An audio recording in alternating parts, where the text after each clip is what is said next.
Water came down to the end of the mountain that lieth before the valley of the son of Hinnom, and which is in the valley of the giants on the north, and descended to the valley of Hinnom, to the side of Jebusi on the south, and descended to Enrogel, and was drawn from the north, and went forth to Enshemesh, and went forth toward Geliloth, which is over against the going up of Adumim, and descended to the stone of Bohan the son of Reuben, and passed along toward the side over against Arabah northward, and went down unto Arabah.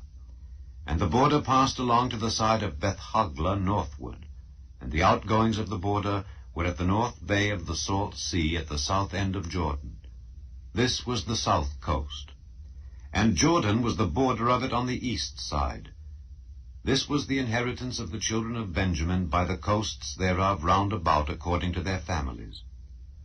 Now the cities of the tribe of the children of Benjamin according to their families were Jericho, and Beth-hoglah, and the valley of Keziz, and Beth-arabah, and Zemaraim, and Bethel, and Avim, and Perah, and Ophrah, and Kepharhammoni, and Ophnai, and Geba, 12 cities with their villages.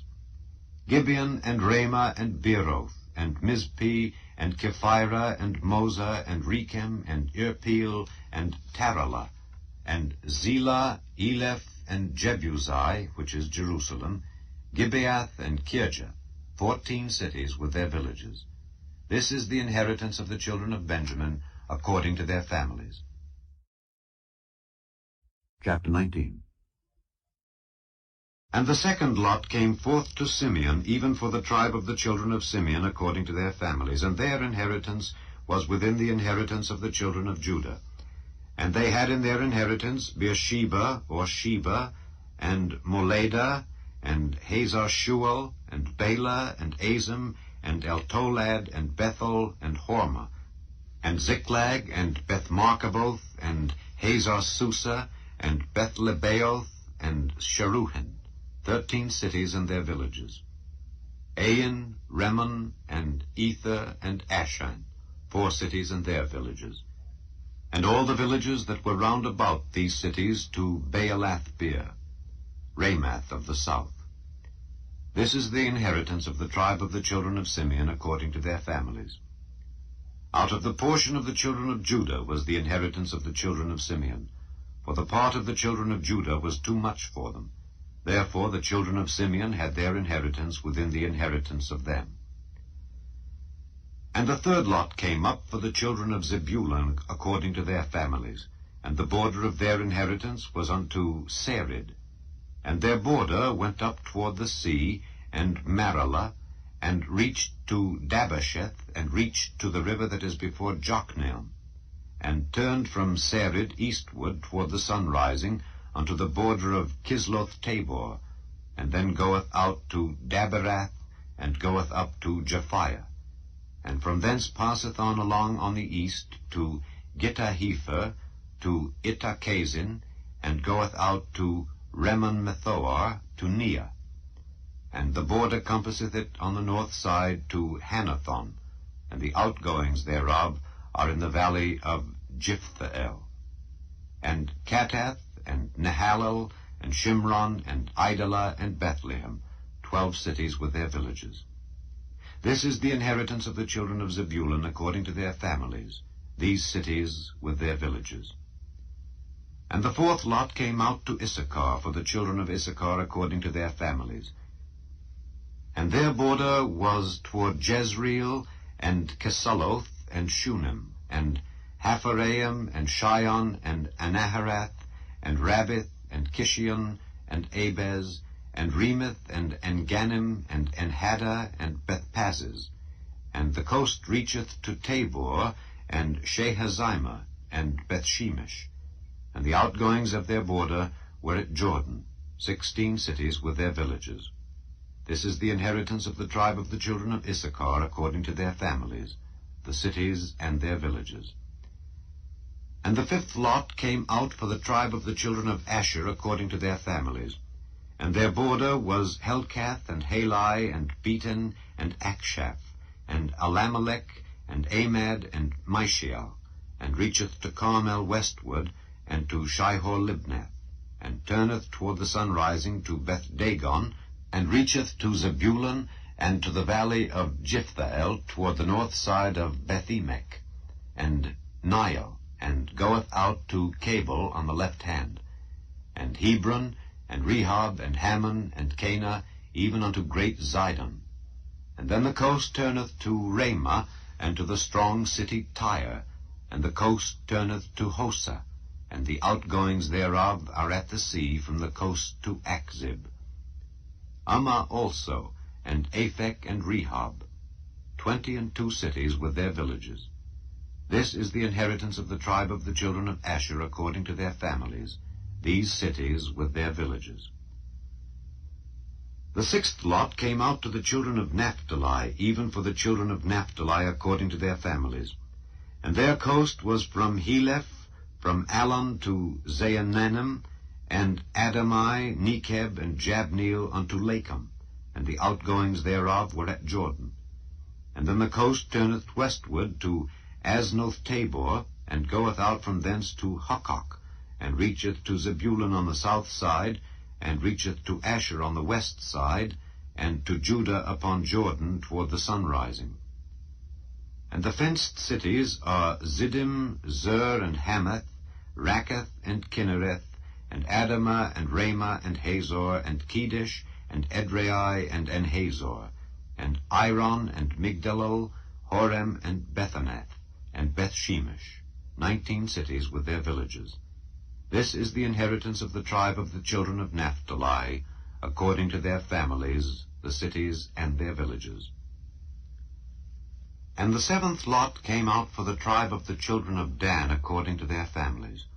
And the coast of their inheritance was Zorah, and Eshtaol, and Ershemesh, and Shealabin, and Ajalon, and Jethlah, and Elon, and Thimnathah, and Ekron, and Eltekeh, and Gibbethon, and Baalath, and Jehud, and Beneberek, and Gathrimmon, and Majarkon, and Rakkon, with the border before Japho. And the coast of the children of Dan went out too little for them.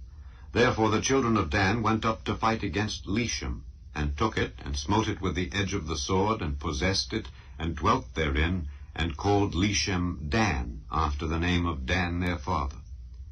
This is the inheritance of the tribe of the children of Dan, according to their families, these cities with their villages. When they had made an end of dividing the land for inheritance by their coasts, the children of Israel gave an inheritance to Joshua the son of Nun among them.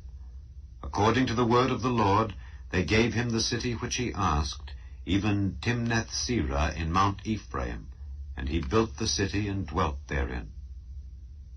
These are the inheritances which Eleazar the priest and Joshua the son of Nun and the heads of the fathers of the tribes of the children of Israel divided for an inheritance by lot in Shiloh before the Lord, at the door of the tabernacle of the congregation. So they made an end of dividing the country. Chapter 20. The Lord also spake unto Joshua, saying, Speak to the children of Israel, saying, Appoint out for you cities of refuge, whereof I spake unto you by the hand of Moses, that the slayer that killeth any person unawares and unwittingly may flee thither, and they shall be your refuge from the avenger of blood.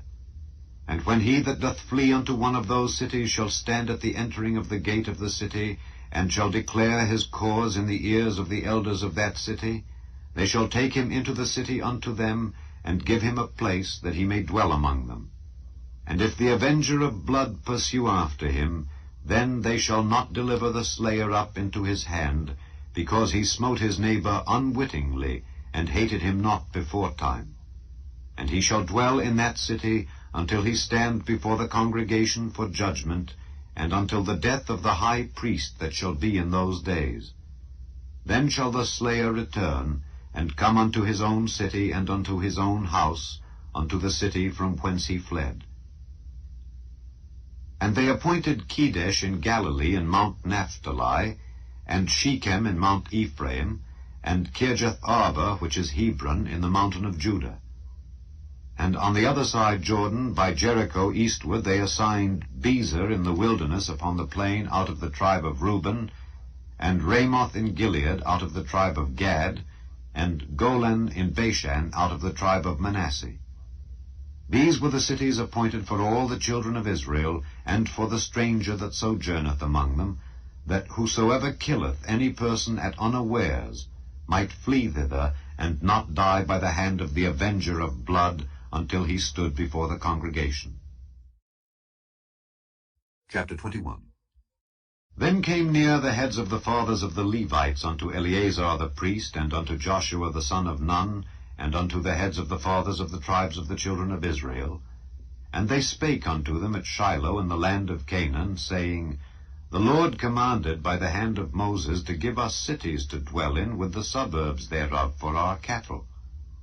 And the children of Israel gave unto the Levites out of their inheritance at the commandment of the Lord these cities and their suburbs. And the lot came out for the families of the Kohathites. And the children of Aaron the priest, which were of the Levites, had by lot out of the tribe of Judah, and out of the tribe of Simeon, and out of the tribe of Benjamin, 13 cities. And the rest of the children of Kohath had by lot out of the families of the tribe of Ephraim, and out of the tribe of Dan, and out of the half-tribe of Manasseh, 10 cities. And the children of Gershon had by lot out of the families of the tribe of Issachar, and out of the tribe of Asher, and out of the tribe of Naphtali, and out of the half-tribe of Manasseh in Bashan, 13 cities. The children of Merari by their families had out of the tribe of Reuben, and out of the tribe of Gad, and out of the tribe of Zebulun, 12 cities. And the children of Israel gave by lot unto the Levites these cities with their suburbs, as the Lord commanded by the hand of Moses. And they gave out of the tribe of the children of Judah, and out of the tribe of the children of Simeon, these cities, which I here mentioned by name, which the children of Aaron, being of the families of the Kohathites, who were of the children of Levi, had, for theirs was the first lot. And they gave them the city of Arba, the father of Anak, which city is Hebron, in the hill country of Judah, with the suburbs thereof round about it. But the fields of the city and the villages thereof gave they to Caleb the son of Jephunneh for his possession.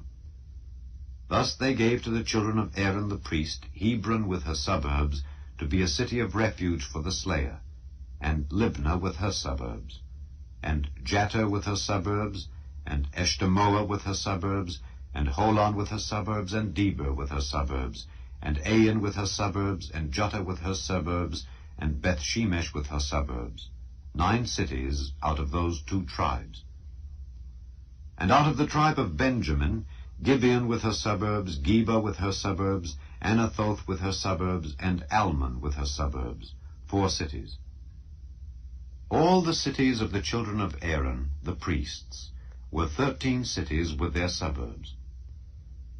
And the families of the children of Kohath, the Levites which remained of the children of Kohath, even they had the cities of their lot out of the tribe of Ephraim, for they gave them Shechem with her suburbs in Mount Ephraim, to be a city of refuge for the slayer, and Gezer with her suburbs, and Kibzaim with her suburbs, and Beth-horon with her suburbs, 4 cities.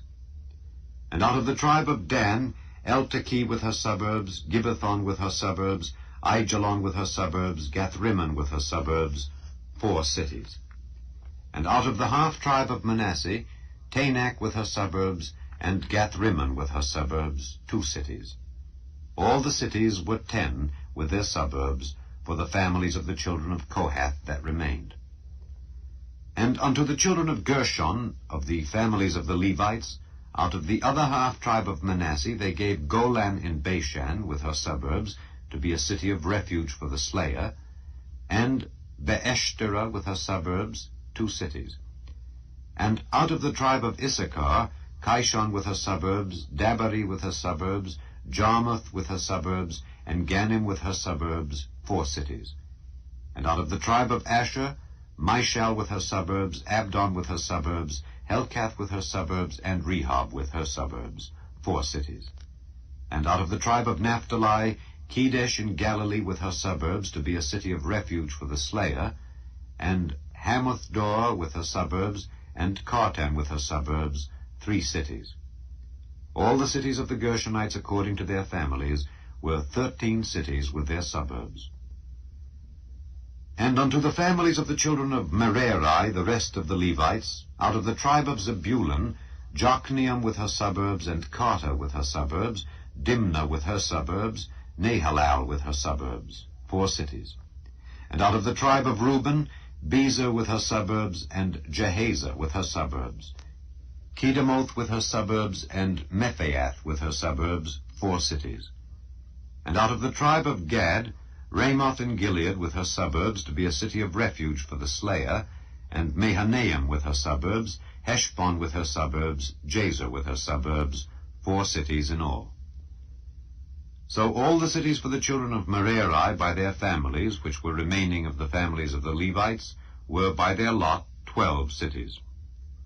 All the cities of the Levites within the possession of the children of Israel were 48 cities with their suburbs.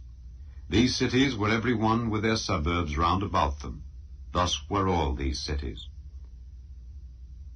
And the Lord gave unto Israel all the land which he sware to give unto their fathers, and they possessed it and dwelt therein.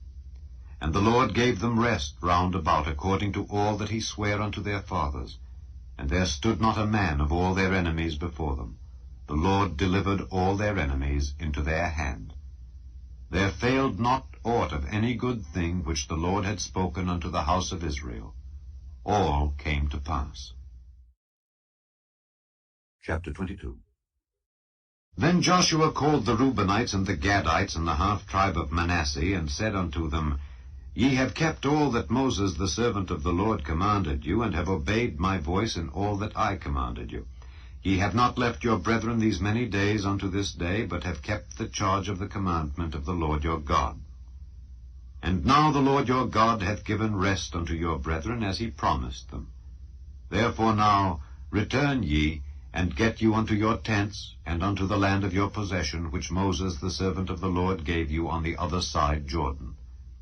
But take diligent heed to do the commandment and the law which Moses the servant of the Lord charged you, to love the Lord your God, and to walk in all his ways, and to keep his commandments, and to cleave unto him, and to serve him with all your heart and with all your soul. So Joshua blessed them, and sent them away, and they went unto their tents. Now to the one half of the tribe of Manasseh Moses had given possession in Bashan, but unto the other half thereof gave Joshua among their brethren on this side Jordan westward. And when Joshua sent them away also unto their tents, then he blessed them, and he spake unto them, saying, Return with much riches unto your tents, and with very much cattle, with silver, and with gold, and with brass, and with iron, and with very much raiment. Divide the spoil of your enemies with your brethren. And the children of Reuben and the children of Gad and the half-tribe of Manasseh returned, and departed from the children of Israel out of Shiloh, which is in the land of Canaan, to go unto the country of Gilead, to the land of their possession, whereof they were possessed according to the word of the Lord by the hand of Moses. And when they came unto the borders of Jordan, that are in the land of Canaan, the children of Reuben and the children of Gad and the half-tribe of Manasseh built there an altar by Jordan, a great altar to see to. And the children of Israel heard say, Behold, the children of Reuben and the children of Gad and the half-tribe of Manasseh have built an altar over against the land of Canaan in the borders of Jordan, at the passage of the children of Israel. And when the children of Israel heard of it, the whole congregation of the children of Israel gathered themselves together at Shiloh to go up to war against them. And the children of Israel sent unto the children of Reuben, and to the children of Gad, and to the half-tribe of Manasseh, into the land of Gilead, Phinehas, the son of Eleazar the priest, and with him 10 princes, of each chief house a prince, throughout all the tribes of Israel. And each one was an head of the house of their fathers, among the thousands of Israel. And they came unto the children of Reuben, and to the children of Gad, and to the half-tribe of Manasseh, unto the land of Gilead. And they spake with them, saying, Thus saith the whole congregation of the Lord, What trespass is this that ye have committed against the God of Israel, to turn away this day from following the Lord, in that ye have builded you an altar, that ye might rebel this day against the Lord. Is the iniquity of Peor too little for us, from which we are not cleansed until this day, although there was a plague in the congregation of the Lord? But that ye must turn away this day from following the Lord? And it will be, seeing ye rebel today against the Lord, that tomorrow he will be wroth with the whole congregation of Israel. Notwithstanding, if the land of your possession be unclean, then pass ye over unto the land of the possession of the Lord, wherein the Lord's tabernacle dwelleth, and take possession among us. But rebel not against the Lord, nor rebel against us, in building you an altar beside the altar of the Lord our God. Did not Achan the son of Zerah commit a trespass in the accursed thing, and wrath fell on all the congregation of Israel? And that man perished not alone in his iniquity. Then the children of Reuben and the children of Gad and the half-tribe of Manasseh answered and said unto the heads of the thousands of Israel, The Lord God of gods, the Lord God of gods, he knoweth, and Israel he shall know. If it be in rebellion, or if in transgression against the Lord, save us not this day, that we have built us an altar to turn from following the Lord, or if to offer thereon burnt offering or meat offering, or if to offer peace offerings thereon, let the Lord himself require it. And if we have not rather done it for fear of this thing, saying, In time to come your children might speak unto our children, saying, What have ye to do with the Lord God of Israel? For the Lord hath made Jordan a border between us and you, ye children of Reuben and children of Gad. Ye have no part in the Lord. So shall your children make our children cease from fearing the Lord. Therefore we said, Let us now prepare to build us an altar, not for burnt offering nor for sacrifice, but that it may be a witness between us and you and our generations after us, that we might do the service of the Lord before him with our burnt offerings and with our sacrifices and with our peace offerings, that your children may not say to our children in time to come, Ye have no part in the Lord. Therefore said we, that it shall be, when they should so say to us or to our generations in time to come, that we may say again, Behold the pattern of the altar of the Lord which our fathers made, not for burnt offerings nor for sacrifices, but it is a witness between us and you. God forbid that we should rebel against the Lord and turn this day from following the Lord, to build an altar for burnt offerings, for meat offerings, or for sacrifices, beside the altar of the Lord our God that is before his tabernacle.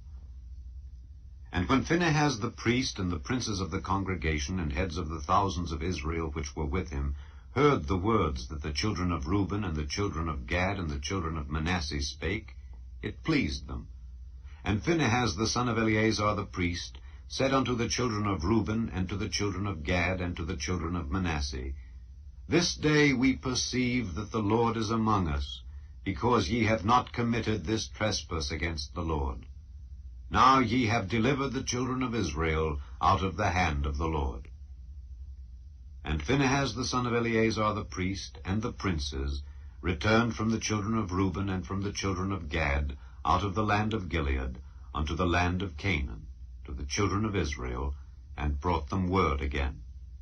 And the thing pleased the children of Israel, and the children of Israel blessed God, and did not intend to go up against them in battle, to destroy the land wherein the children of Reuben and Gad dwelt. And the children of Reuben and the children of Gad called the altar Ed, for it shall be a witness between us that the Lord is God. Chapter 23. And it came to pass a long time after that the Lord had given rest unto Israel from all their enemies round about, that Joshua waxed old and stricken in age. And Joshua called for all Israel, and for their elders, and for their heads, and for their judges, and for their officers, and said unto them, I am old and stricken in age, and ye have seen all that the Lord your God hath done unto all these nations because of you. For the Lord your God is he that hath fought for you. Behold, I have divided unto you by lot these nations that remain, to be an inheritance for your tribes, from Jordan with all the nations that I have cut off, even unto the great sea westward. And the Lord your God, he shall expel them from before you, and drive them from out of your sight. And ye shall possess their land as the Lord your God hath promised unto you. Be ye therefore very courageous to keep and to do all that is written in the book of the law of Moses, that ye turn not aside therefrom to the right hand or to the left, that ye come not among these nations, these that remain among you, neither make mention of the name of their gods, nor cause to swear by them, neither serve them, nor bow yourselves unto them, but cleave unto the Lord your God, as ye have done unto this day. For the Lord hath driven out from before you great nations and strong.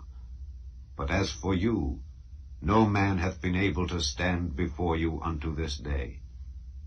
1 man of you shall chase 1,000. For the Lord your God, he it is that fighteth for you, as he hath promised you. Take good heed therefore unto yourselves, that ye love the Lord your God.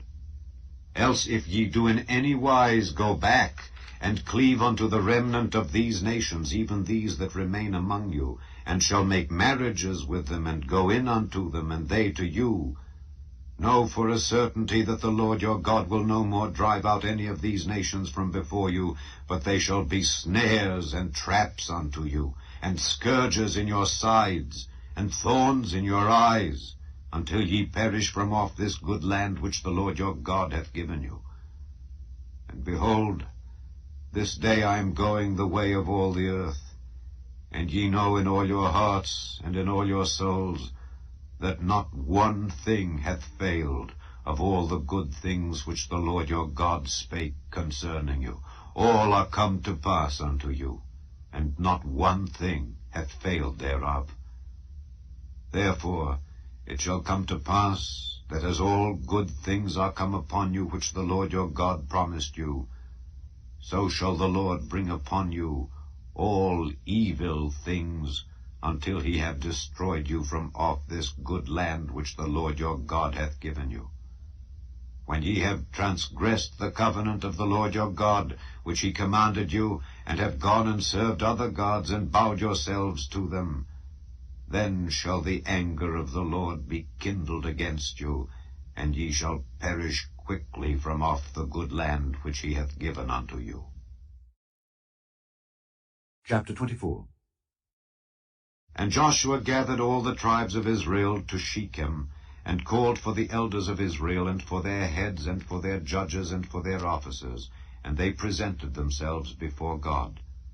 And Joshua said unto all the people, Thus saith the Lord God of Israel, Your fathers dwelt on the other side of the flood in old time, even Terah, the father of Abraham, and the father of Nachor, and they served other gods. And I took your father Abraham from the other side of the flood, and led him throughout all the land of Canaan, and multiplied his seed, and gave him Isaac.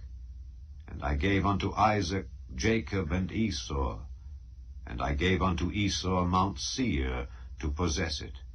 But Jacob and his children went down into Egypt. I sent Moses also and Aaron, and I plagued Egypt, according to that which I did among them, and afterward I brought you out. And I brought your fathers out of Egypt, and ye came unto the sea. And the Egyptians pursued after your fathers with chariots and horsemen unto the Red Sea. And when they cried unto the Lord, he put darkness between you and the Egyptians, and brought the sea upon them, and covered them.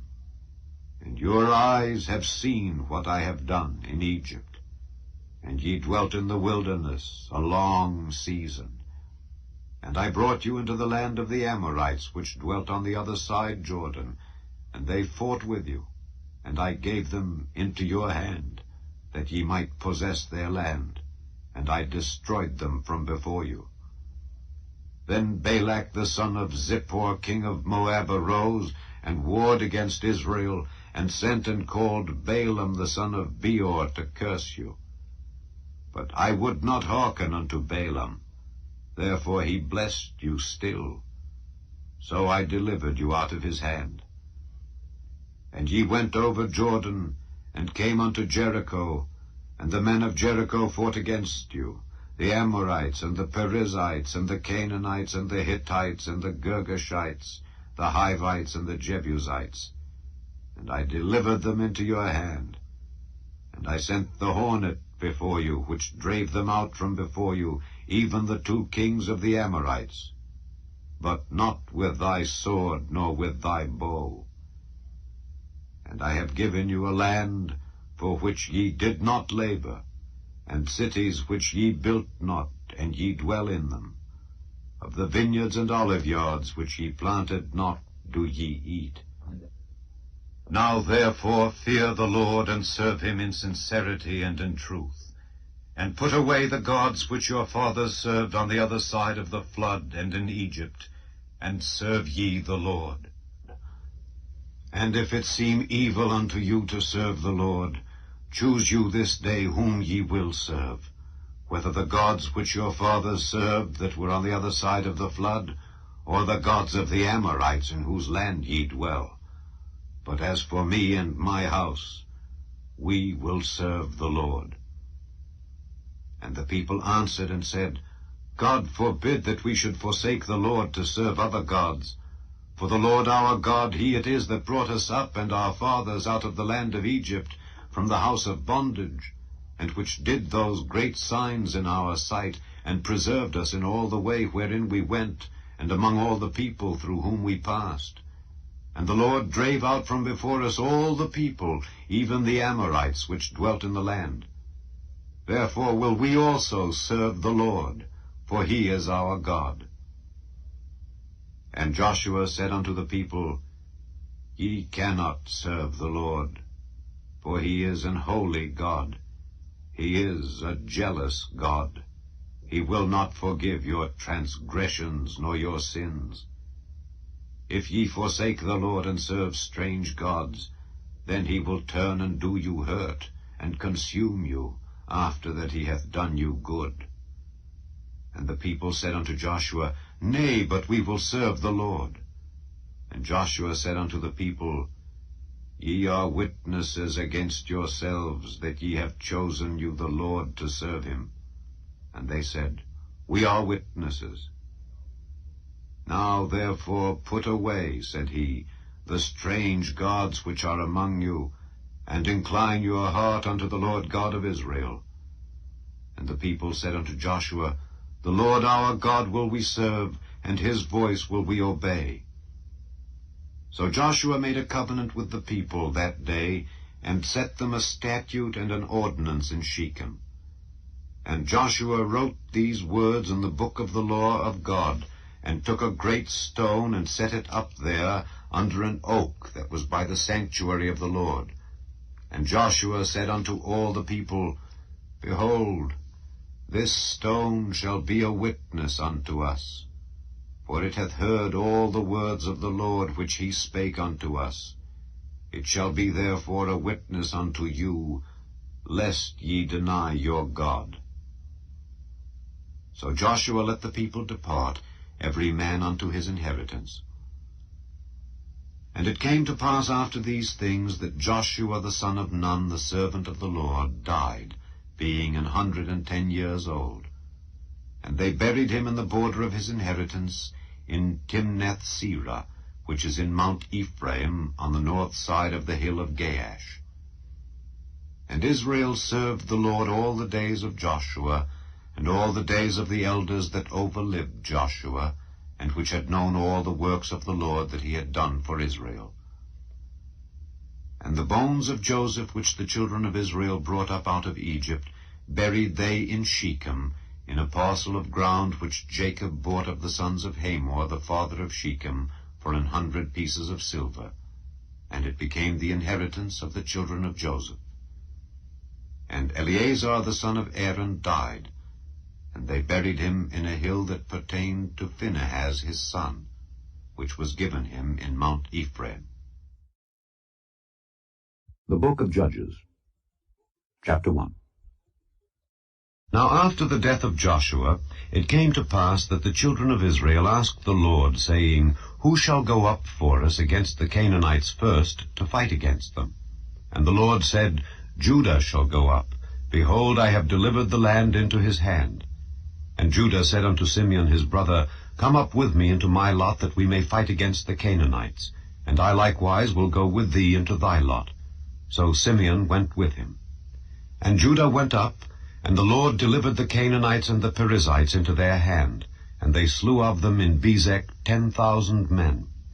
And they found Adoni-Bezek in Bezek, and they fought against him, and they slew the Canaanites and the Perizzites. But Adoni-Bezek fled, and they pursued after him, and caught him, and cut off his thumbs and his great toes. And Adoni-Bezek said, 70 kings, having their thumbs and their great toes cut off, gathered their meat under my table. As I have done, so God hath requited me. And they brought him to Jerusalem, and there he died. Now the children of Judah had fought against Jerusalem, and had taken it, and smitten it with the edge of the sword, and set the city on fire. And afterward the children of Judah went down to fight against the Canaanites that dwelt in the mountain, and in the south, and in the valley. And Judah went against the Canaanites that dwelt in Hebron. Now the name of Hebron before was Kirjath-Arba. And they slew Sheshai, and Ahiman, and Talmai. And from thence he went against the inhabitants of Debir, and the name of Debir before was Kirjath-Sepher. And Caleb said, He that smiteth Kirjath-Sepher, and taketh it, to him will I give Achsah my daughter to wife. And Othniel the son of Kenaz, Caleb's younger brother, took it, and he gave him Achsah his daughter to wife. And it came to pass, when she came to him, that she moved him to ask of her father a field. And she lighted from off her ass, and Caleb said unto her, What wilt thou? And she said unto him, Give me a blessing, for thou hast given me a south land, give me also springs of water. And Caleb gave her the upper springs and the nether springs. And the children of the Kenite, Moses' father-in-law, went up out of the city of palm trees with the children of Judah into the wilderness of Judah, which lieth in the south of Arad, and they went and dwelt among the people. And Judah went with Simeon his brother, and they slew the Canaanites that inhabited Zephath, and utterly destroyed it. And the name of the city was called Hormah. Also Judah took Gaza with the coast thereof, and Askelon with the coast thereof, and Ekron with the coast thereof. And the Lord was with Judah, and he drave out the inhabitants of the mountain, but could not drive out the inhabitants of the valley, because they had chariots of iron. And they gave Hebron unto Caleb, as Moses said, and he expelled thence the 3 sons of Anak. And the children of Benjamin did not drive out the Jebusites that inhabited Jerusalem, but the Jebusites dwell with the children of Benjamin in Jerusalem unto this day. And the house of Joseph, they also went up against Bethel, and the Lord was with them. And the house of Joseph sent to descry Bethel. Now the name of the city before was Luz. And the spies saw a man come forth out of the city, and they said unto him, Show us, we pray thee, the entrance into the city, and we will show thee mercy. And when he showed them the entrance into the city, they smote the city with the edge of the sword, but they let go the man and all his family. And the man went into the land of the Hittites, and built a city, and called the name thereof Luz, which is the name thereof unto this day. Neither did Manasseh drive out the inhabitants of Bethshean and her towns, nor Taanach and her towns, nor the inhabitants of Dor and her towns, nor the inhabitants of Ibleam and her towns, nor the inhabitants of Megiddo and her towns, but the Canaanites would dwell in that land. And it came to pass, when Israel was strong, that they put the Canaanites to tribute, and did not utterly drive them out. Neither did Ephraim drive out the Canaanites that dwelt in Gezer, but the Canaanites dwelt in Gezer among them. Neither did Zebulun drive out the inhabitants of Kitron, nor the inhabitants of Nahalal, but the Canaanites dwelt among them, and became tributaries. Neither did Asher drive out the inhabitants of Acco, nor the inhabitants of Zidon, nor of Arlab, nor of Achzib, nor of Helba, nor of Aphik, nor of Rehob. But the Asherites dwelt among the Canaanites, the inhabitants of the land, for they did not drive them out. Neither did Naphtali drive out the inhabitants of Beth-shemesh, nor the inhabitants of Bethanath, but he dwelt among the Canaanites, the inhabitants of the land. Nevertheless the inhabitants of Beth-shemesh and of Bethanath became tributaries unto them. And the Amorites forced the children of Dan into the mountain, for they would not suffer them to come down to the valley. But the Amorites would dwell in Mount Heres, in Aijalon, and in Shaalbim. Yet the hand of the house of Joseph prevailed, so that they became tributaries. And the coast of the Amorites was from the going up to Akrabim, from the rock and upward. Chapter 2. And an angel of the Lord came up from Gilgal to Bochim, and said, I made you to go up out of Egypt, and have brought you unto the land which I sware unto your fathers. And I said, I will never break my covenant with you. And ye shall make no league with the inhabitants of this land, ye shall throw down their altars. But ye have not obeyed my voice. Why have ye done this? Wherefore I also said, I will not drive them out from before you, but they shall be as thorns in your sides, and their gods shall be a snare unto you. And it came to pass, when the angel of the Lord spake these words unto all the children of Israel, that the people lifted up their voice and wept. And they called the name of that place Bochim, and they sacrificed there unto the Lord. And when Joshua had let the people go, the children of Israel went every man unto his inheritance to possess the land. And the people served the Lord all the days of Joshua, and all the days of the elders that outlived Joshua, who had seen all the great works of the Lord that he did for Israel. And Joshua the son of Nun, the servant of the Lord, died, being 110 years old. And they buried him in the border of his inheritance, in Timnath-Heres, in the mount of Ephraim, on the north side of the hill Gaash. And also all that generation were gathered unto their fathers, and there arose another generation after them, which knew not the Lord, nor yet the works which he had done for Israel. And the children of Israel did evil in the sight of the Lord, and served Baalim. And they forsook the Lord God of their fathers, which brought them out of the land of Egypt, and followed other gods, of the gods of the people that were round about them, and bowed themselves unto them, and provoked the Lord to anger. And they forsook the Lord, and served Baal and Ashtaroth. And the anger of the Lord was hot against Israel, and he delivered them into the hands of spoilers that spoiled them, and he sold them into the hands of their enemies round about, so that they could not any longer stand before their enemies. Whithersoever they went out, the hand of the Lord was against them for evil, as the Lord had said, and as the Lord had sworn unto them. And they were greatly distressed.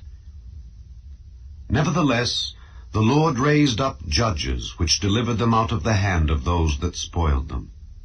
And yet they would not hearken unto their judges, but they went a-whoring after other gods, and bowed themselves unto them. They turned quickly out of the way which their fathers walked in, obeying the commandments of the Lord. But they did not so. And when the Lord raised them up judges, then the Lord was with the judge, and delivered them out of the hand of their enemies all the days of the judge. For it repented the Lord because of their groanings, by reason of them that oppressed them and vexed them. And it came to pass, when the judge was dead, that they returned and corrupted themselves more than their fathers in following other gods to serve them and to bow down unto them. They ceased not from their own doings, nor from their stubborn way. And the anger of the Lord was hot against Israel. And he said, Because that this people hath transgressed my covenant which I commanded their fathers, and have not hearkened unto my voice, I also will not henceforth drive out any from before them of the nations which Joshua left when he died, that through them I may prove Israel, whether they will keep the way of the Lord to walk therein as their fathers did keep it, or not.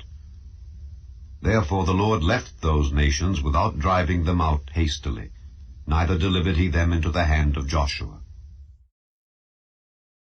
Chapter 3. Now these are the nations which the Lord left to prove Israel by them, even as many of Israel as had not known all the wars of Canaan. only that the generations of the children of Israel might know, to teach them war, at the least such as before knew nothing thereof. Namely, 5 lords of the Philistines, and all the Canaanites, and the Zidonians, and the Hivites that dwelt in Mount Lebanon, from Mount Baal-Hermon unto the entering in of Hamath. And they were to prove Israel by them, to know whether they would hearken unto the commandments of the Lord, which he commanded their fathers by the hand of Moses. And the children of Israel dwelt among the Canaanites, Hittites, and Amorites, and Perizzites, and Hivites, and Jebusites. And they took their daughters to be their wives, and gave their daughters to their sons, and served their gods. And the children of Israel did evil in the sight of the Lord, and forgat the Lord their God, and served Baalim and the groves. Therefore the anger of the Lord was hot against Israel, and he sold them into the hand of Cushan-Rishathaim, king of Mesopotamia. And the children of Israel served Cushan-Rishathaim 8 years. And when the children of Israel cried unto the Lord raised up a deliverer to the children of Israel, who delivered them, even Othniel the son of Kenaz, Caleb's younger brother. And the Spirit of the Lord came upon him, and he judged Israel, and went out to war. And the Lord delivered Cushan-Rishathaim, king of Mesopotamia, into his hand, and his hand prevailed against Cushan-Rishathaim. And the land had rest 40 years. And Othniel the son of Kenaz died. And the children of Israel did evil again in the sight of the Lord, and the Lord strengthened Eglon the king of Moab against Israel, because they had done evil in the sight of the Lord. And he gathered unto him the children of Ammon and Amalek, and went and smote Israel, and possessed the city of palm trees. So the children of Israel served Eglon the king of Moab 18 years. But when the children of Israel cried unto the Lord raised them up a deliverer, Ehud the son of Gera, a Benjamite, a man left-handed. And by him the children of Israel sent a present unto Eglon the king of Moab.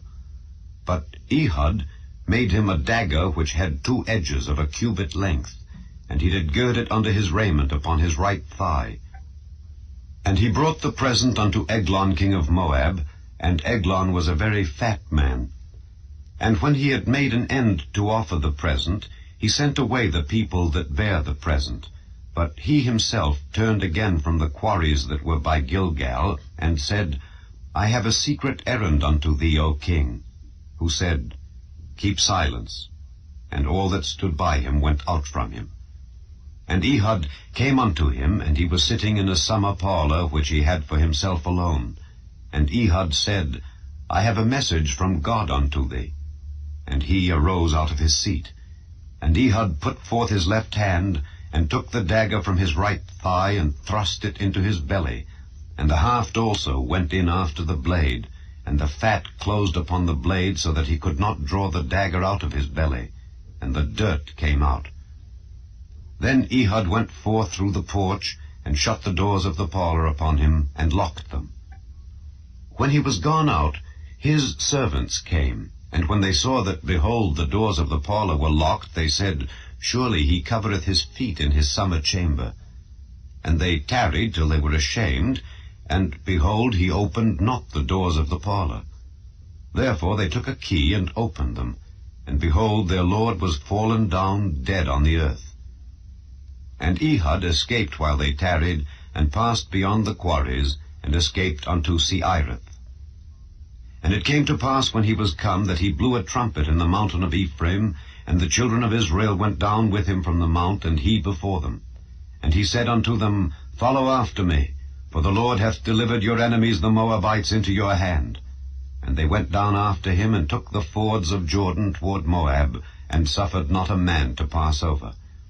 And they slew of Moab at that time about 10,000 men, all lusty, and all men of valor, and there escaped not a man. So Moab was subdued that day under the hand of Israel, and the land had rest 80 years. And after him was Shamgar the son of Anath, which slew of the Philistines 600 men with an ox goad, and he also delivered Israel. Chapter 4. And the children of Israel again did evil in the sight of the Lord, when Ehud was dead. And the Lord sold them into the hand of Jabin king of Canaan, that reigned in Hazor, the captain of whose host was Sisera, which dwelt in Harosheth of the Gentiles. And the children of Israel cried unto the Lord, for he had 900 chariots of iron, and 20 years he mightily oppressed the children of Israel. And Deborah, a prophetess, the wife of Lapidoth, she judged Israel at that time. And she dwelt under the palm tree of Deborah between Ramah and Bethel in Mount Ephraim. And the children of Israel came up to her for judgment. And she sent and called Barak the son of Abinoam out of Kedesh Naphtali, and said unto him, Hath not the Lord God of Israel commanded, saying, Go and draw toward Mount Tabor, and take with thee 10,000 men of the children of Naphtali and of the children of Zebulun? And I will draw unto thee to the river Kishon Sisera, the captain of Jabin's army, with his chariots and his multitude, and I will deliver him into thine hand. And Barak said unto her, If thou wilt go with me, then I will go, but if thou wilt not go with me, then I will not go. And she said, I will surely go with thee, notwithstanding the journey that thou takest shall not be for thine honor, for the Lord shall sell Sisera into the hand of a woman. And Deborah arose, and went with Barak to Kedesh. And Barak called Zebulun and Naphtali to Kedesh, and he went up with 10,000 men at his feet, and Deborah went up with him. Now Heber the Kenite, which was of the children of Hobab, the father-in-law of Moses, had severed himself from the Kenites, and pitched his tent unto the plain of Zaanaim, which is by Kedesh. And they showed Sisera that Barak the son of Abinoam was gone up to Mount Tabor. And Sisera gathered together all his chariots, even 900 chariots of iron, and all the people that were with him, from Harosheth of the Gentiles unto the river of Kishon. And Deborah said unto Barak, Up, for this is the day in which the Lord hath delivered Sisera into thine hand. Is not the Lord gone out before thee? So Barak went down from Mount Tabor, and 10,000 men after him. And the Lord discomfited Sisera and all his chariots and all his host with the edge of the sword before Barak, so that Sisera lighted down off his chariot and fled away on his feet. But Barak pursued after the chariots and after the host unto Harosheth of the Gentiles, and all the host of Sisera fell upon the edge of the sword, and there was not a man left. Howbeit Sisera fled away on his feet to the tent of Jael, the wife of Heber the Kenite, for there was peace between Jabin the king of Hazor and the house of Heber the Kenite. And Jael went out to meet Sisera, and said unto him, Turn in, my lord, turn in to me, fear not. And when he had turned in unto her into the tent, she covered him with a mantle. And he said unto her, Give me, I pray thee, a little water to drink, for I am thirsty. And she opened a bottle of milk, and gave him drink, and covered him. Again he said unto her, Stand in the door of the tent, and it shall be, when any man doth come and inquire of thee, and say, Is there any man here? that thou shalt say, No. Then Jael, Heber's wife, took a nail of the tent, and took an hammer in her hand, and went softly unto him, and smote the nail into his temples, and fastened it into the ground, for he was fast asleep and weary. So he died. And behold, as Barak pursued Sisera, Jael came out to meet him, and said unto him, Come, and I will show thee the man whom thou seekest. And when he came into her tent, behold, Sisera lay dead, and the nail was in his temples. So God subdued on that day Jabin the king of Canaan before the children of Israel. And the hand of the children of Israel prospered, and prevailed against Jabin the king of Canaan, until they had destroyed Jabin king of Canaan. Chapter 5. Then sang Deborah and Barak the son of Abinoam on that day, saying, Praise ye the Lord for the avenging of Israel, when the people willingly offered themselves. Hear, O ye kings, give ear, O ye princes. I, even I, will sing unto the Lord. I will sing praise to the Lord God of Israel. Lord, when thou wentest out of Seir, when thou marchedst out of the field of Edom, the earth trembled, and the heavens dropped, the clouds also dropped water. The mountains melted from before the Lord, even that Sinai from before the Lord God of Israel. In the days of Shamgar the son of Anath, in the days of Jael the highways were unoccupied, and the travelers walked through byways. The inhabitants of the villages ceased. They ceased in Israel, until that I, Deborah, arose, that I arose a mother in Israel. They chose new gods. Then was war in the gates. Was there a shield or spear seen among 40,000 in Israel? My heart is toward the governors of Israel, that offered themselves willingly among the people. Bless ye the Lord. Speak, ye that ride on white asses, ye that sit in judgment and walk by the way. They that are delivered from the noise of archers in the places of drawing water, there shall they rehearse the righteous acts of the Lord, even the righteous acts toward the inhabitants of his villages in Israel. Then shall the people of the Lord go down to the gates. Awake, awake, Deborah! Awake, awake, utter a song! Arise, Barak, and lead thy captivity captive, thou son of Abinoam. Then he made him that remaineth have dominion over the nobles among the people. The Lord made me have dominion over the mighty. Out of Ephraim was there a root of them against Amalek. After thee, Benjamin, among thy people.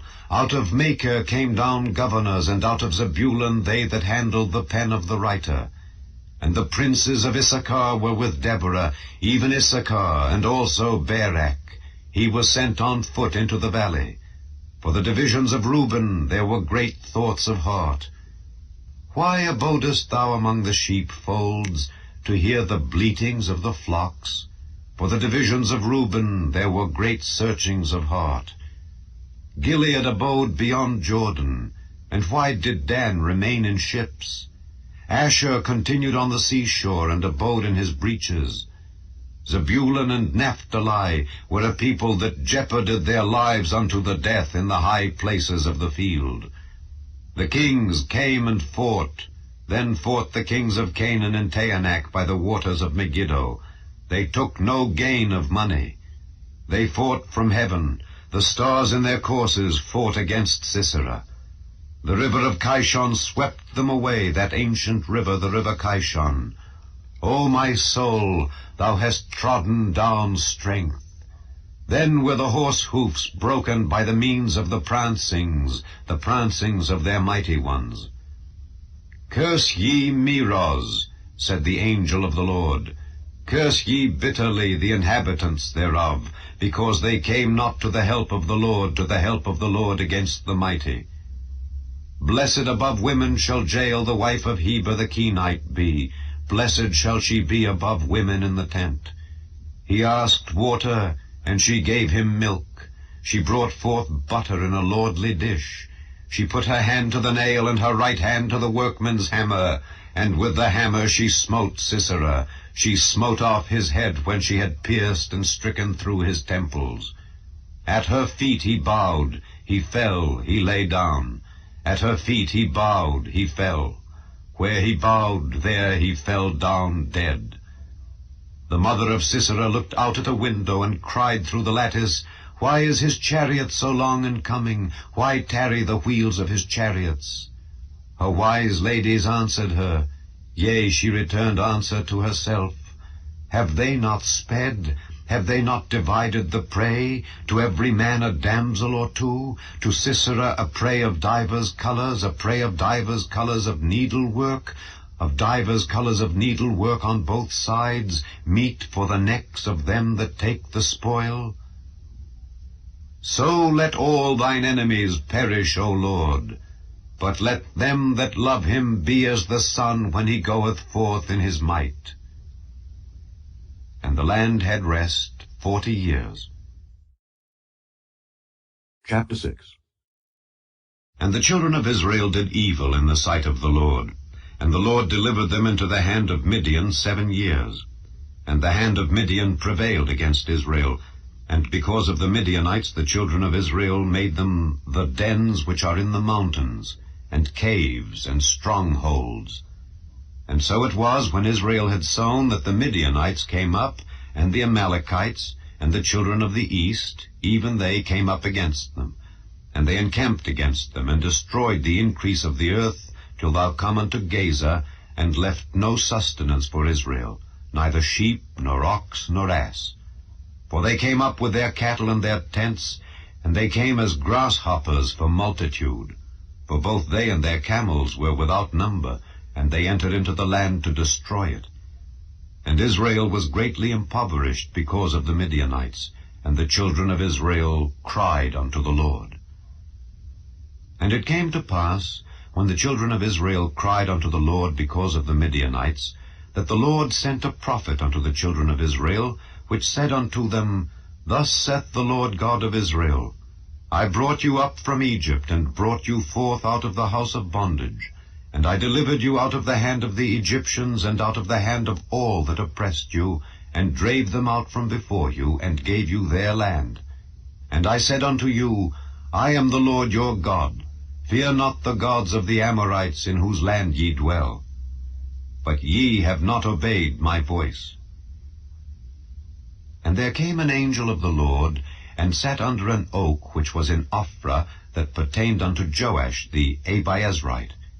And his son Gideon threshed wheat by the winepress, to hide it from the Midianites. And the angel of the Lord appeared unto him, and said unto him, The Lord is with thee, thou mighty man of valor. And Gideon said unto him, O my Lord, if the Lord be with us, why then is all this befallen us? And where be all his miracles which our fathers told us of, saying, Did not the Lord bring us up from Egypt? But now the Lord hath forsaken us, and delivered us into the hands of the Midianites. And the Lord looked upon him, and said, Go in this thy might, and thou shalt save Israel from the hand of the Midianites. Have not I sent thee? And he said unto him, O my Lord, wherewith shall I save Israel? Behold, my family is poor in Manasseh, and I am the least in my father's house. And the Lord said unto him, Surely I will be with thee, and thou shalt smite the Midianites as one man. And he said unto him, If now I have found grace in thy sight, then show me a sign that thou talkest with me. Depart not hence, I pray thee, until I come unto thee, and bring forth my present, and set it before thee. And he said, I will tarry until thou come again. And Gideon went in, and made ready a kid, and unleavened cakes of an ephah of flour. The flesh he put in a basket, and he put the broth in a pot, and brought it out unto him under the oak, and presented it. And the angel of God said unto him, Take the flesh and the unleavened cakes, and lay them upon this rock, and pour out the broth. And he did so. Then the angel of the Lord put forth the end of the staff that was in his hand, and touched the flesh and the unleavened cakes, and there rose up fire out of the rock, and consumed the flesh and the unleavened cakes. Then the angel of the Lord departed out of his sight. And when Gideon perceived that he was an angel of the Lord, Gideon said, Alas, O Lord God, for because I have seen an angel of the Lord face to face. And the Lord said unto him, Peace be unto thee. Fear not, thou shalt not die. Then Gideon built an altar there unto the Lord, and called it Jehovah Shalom. Unto this day it is yet in Ophrah of the Abiezrites. And it came to pass the same night that the Lord said unto him, Take thy father's young bullock, even the second bullock of 7 years old, and throw down the altar of Baal that thy father hath, and cut down the grove that is by it, and build an altar unto the Lord thy God upon the top of this rock in the ordered place, and take the second bullock, and offer a burnt sacrifice with the wood of the grove which thou shalt cut down. Then Gideon took 10 men of his servants, and did as the Lord had said unto him.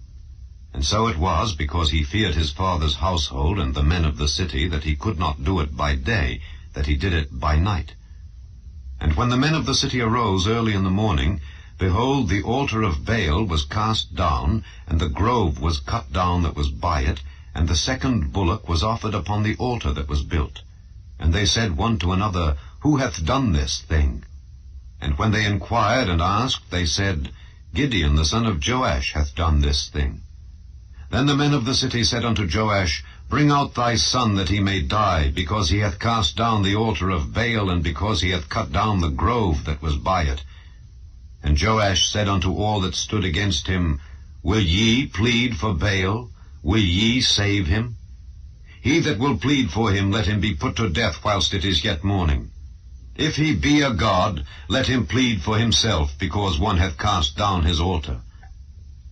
Therefore on that day he called him Jerubbaal, saying, Let Baal plead against him, because he hath thrown down his altar.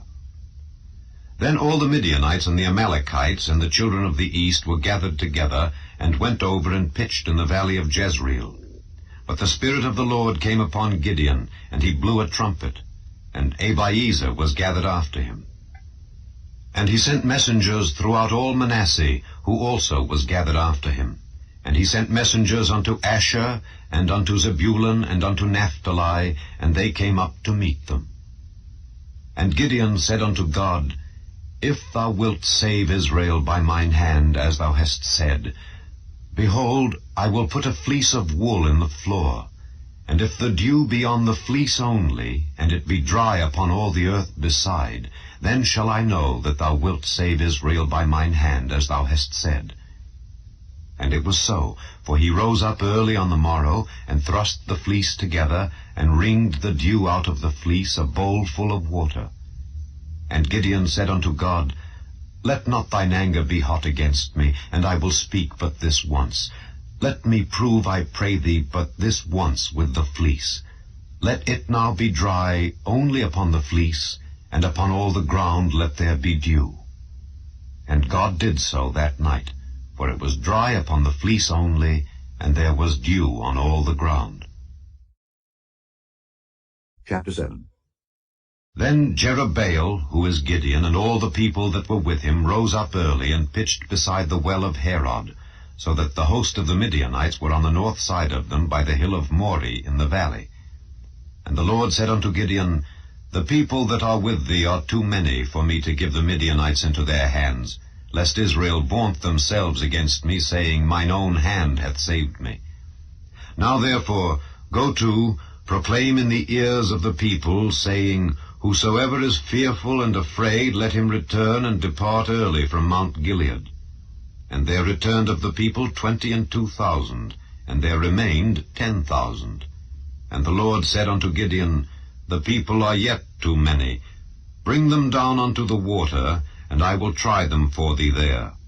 And it shall be that of whom I say unto thee, This shall go with thee, the same shall go with thee. And of whomsoever I say unto thee, This shall not go with thee, the same shall not go. So he brought down the people unto the water.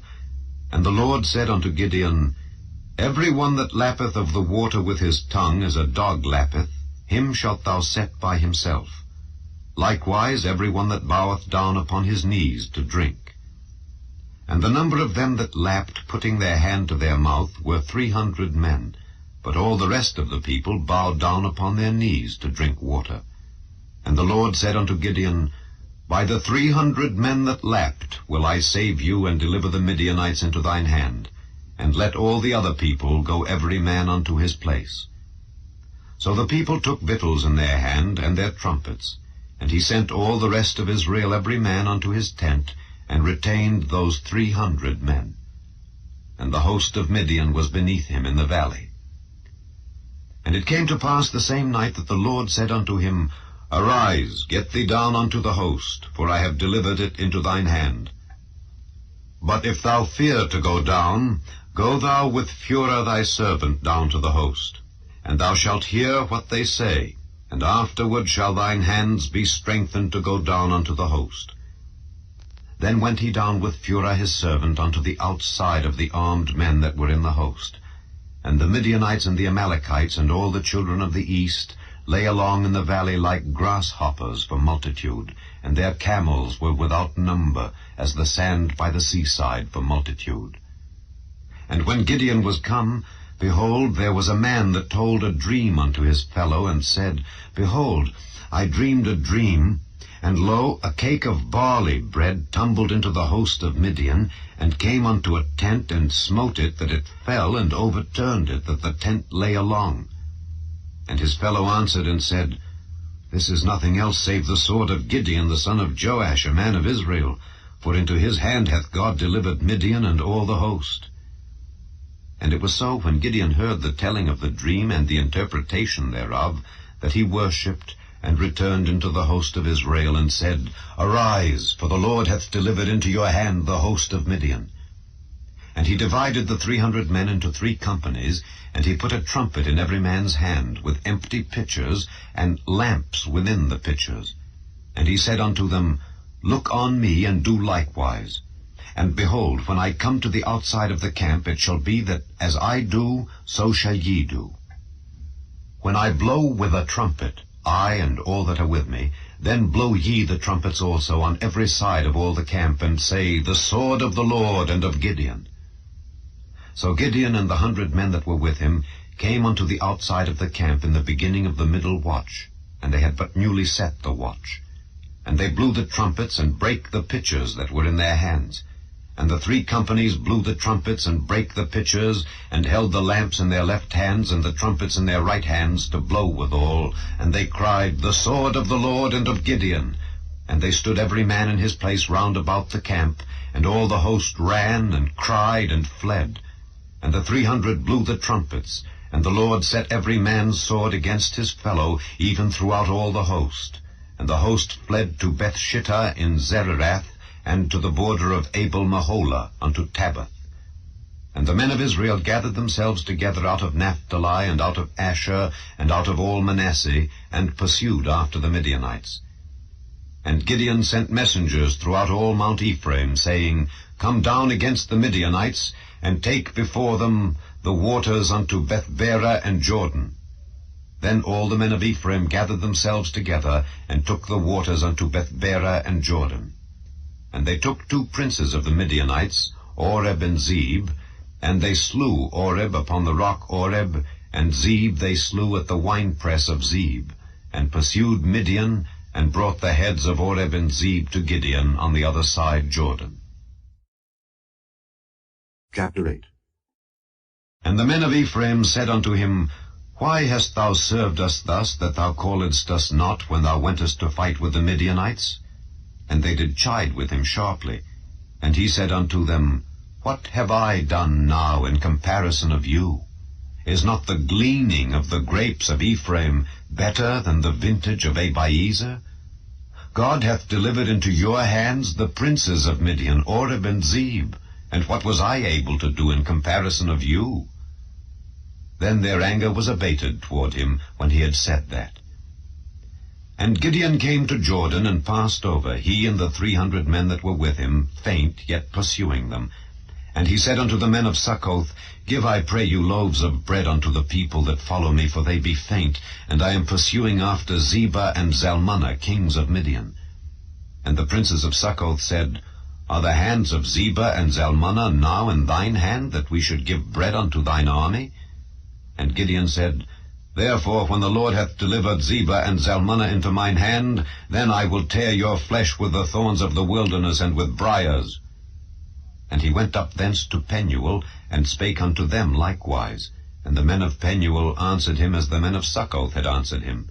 And he spake also unto the men of Penuel, saying, When I come again in peace, I will break down this tower.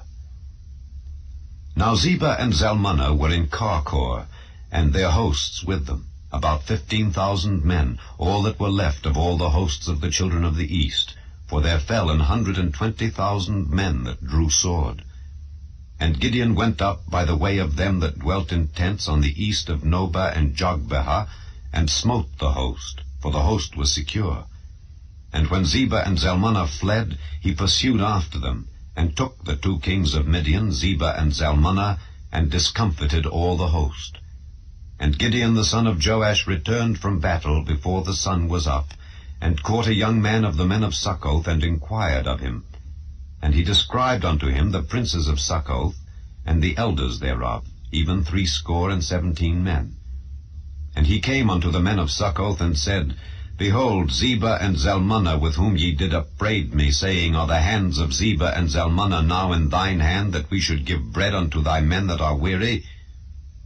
And he took the elders of the city, and thorns of the wilderness and briars, and with them he taught the men of Succoth. And he beat down the tower of Penuel, and slew the men of the city. Then said he unto Zebah and Zalmunna, What manner of men were they whom ye slew at Tabor? And they answered, As thou art, so were they. Each one resembled the children of a king. And he said, They were my brethren, even the sons of my mother. As the Lord liveth, if ye had saved them alive, I would not slay you. And he said unto Jether his firstborn, Up and slay them. But the youth drew not his sword, for he feared, because he was yet a youth. Then Zebah and Zalmunna said, Rise thou and fall upon us, for as the man is, so is his strength. And Gideon arose and slew Zebah and Zalmunna, and took away the ornaments that were on their camels' necks. Then the men of Israel said unto Gideon, Rule thou over us, both thou and thy son's son also, for thou hast delivered us from the hand of Midian. And Gideon said unto them, I will not rule over you, neither shall my son rule over you. The Lord shall rule over you. And Gideon said unto them, I would desire a request of you, that ye would give me every man the earrings of his prey. For they had golden earrings, because they were Ishmaelites. And they answered, We will willingly give them. And they spread a garment, and did cast therein every man the earrings of his prey. And the weight of the golden earrings that he requested was 1,700 shekels of gold, beside ornaments and collars and purple raiment that was on the kings of Midian, and beside the chains that were about their camels' necks. And Gideon made an ephod thereof, and put it in his city, even in Ophrah. And all Israel went thither a-whoring after it, which thing became a snare unto Gideon and to his house. Thus was Midian subdued before the children of Israel, so that they lifted up their heads no more. And the country was in quietness 40 years in the days of Gideon. And Jerubbaal the son of Joash went and dwelt in his own house. And Gideon had 70 sons of his body begotten, for he had many wives. And his concubine that was in Shechem, she also bare him a son, whose name he called Abimelech. And Gideon the son of Joash died in a good old age, and was buried in the sepulchre of Joash his father, in Ophrah of the Abiezrites. And it came to pass, as soon as Gideon was dead, that the children of Israel turned again and went a-whoring after Baalim, and made Baal-berith their god. And the children of Israel remembered not the Lord their God, who had delivered them out of the hands of all their enemies on every side. Neither showed they kindness to the house of Jerubbaal, namely Gideon, according to all the goodness which he had showed unto Israel. Chapter 9. And Abimelech the son of Jerubbaal went to Shechem unto his mother's brethren, and communed with them, and with all the family of the house of his mother's father, saying, Speak, I pray you, in the ears of all the men of Shechem, whether is better for you, either that all the sons of Jerubbaal, which are 70 persons, reign over you, or that one reign over you. Remember also that I am your bone and your flesh. And his mother's brethren spake of him in the ears of all the men of Shechem all these words, and their hearts inclined to follow Abimelech, for they said, He is our brother.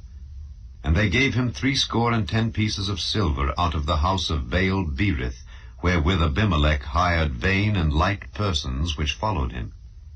And he went unto his father's house at Ophrah, and slew his brethren the sons of Jerubbaal, being 70 persons, upon one stone.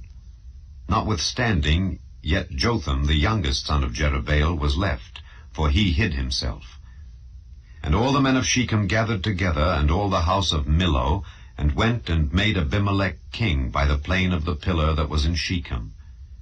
And when they told it to Jotham, he went and stood in the top of Mount Gerizim, and lifted up his voice, and cried, and said unto them, Hearken unto me, ye men of Shechem, that God may hearken unto you.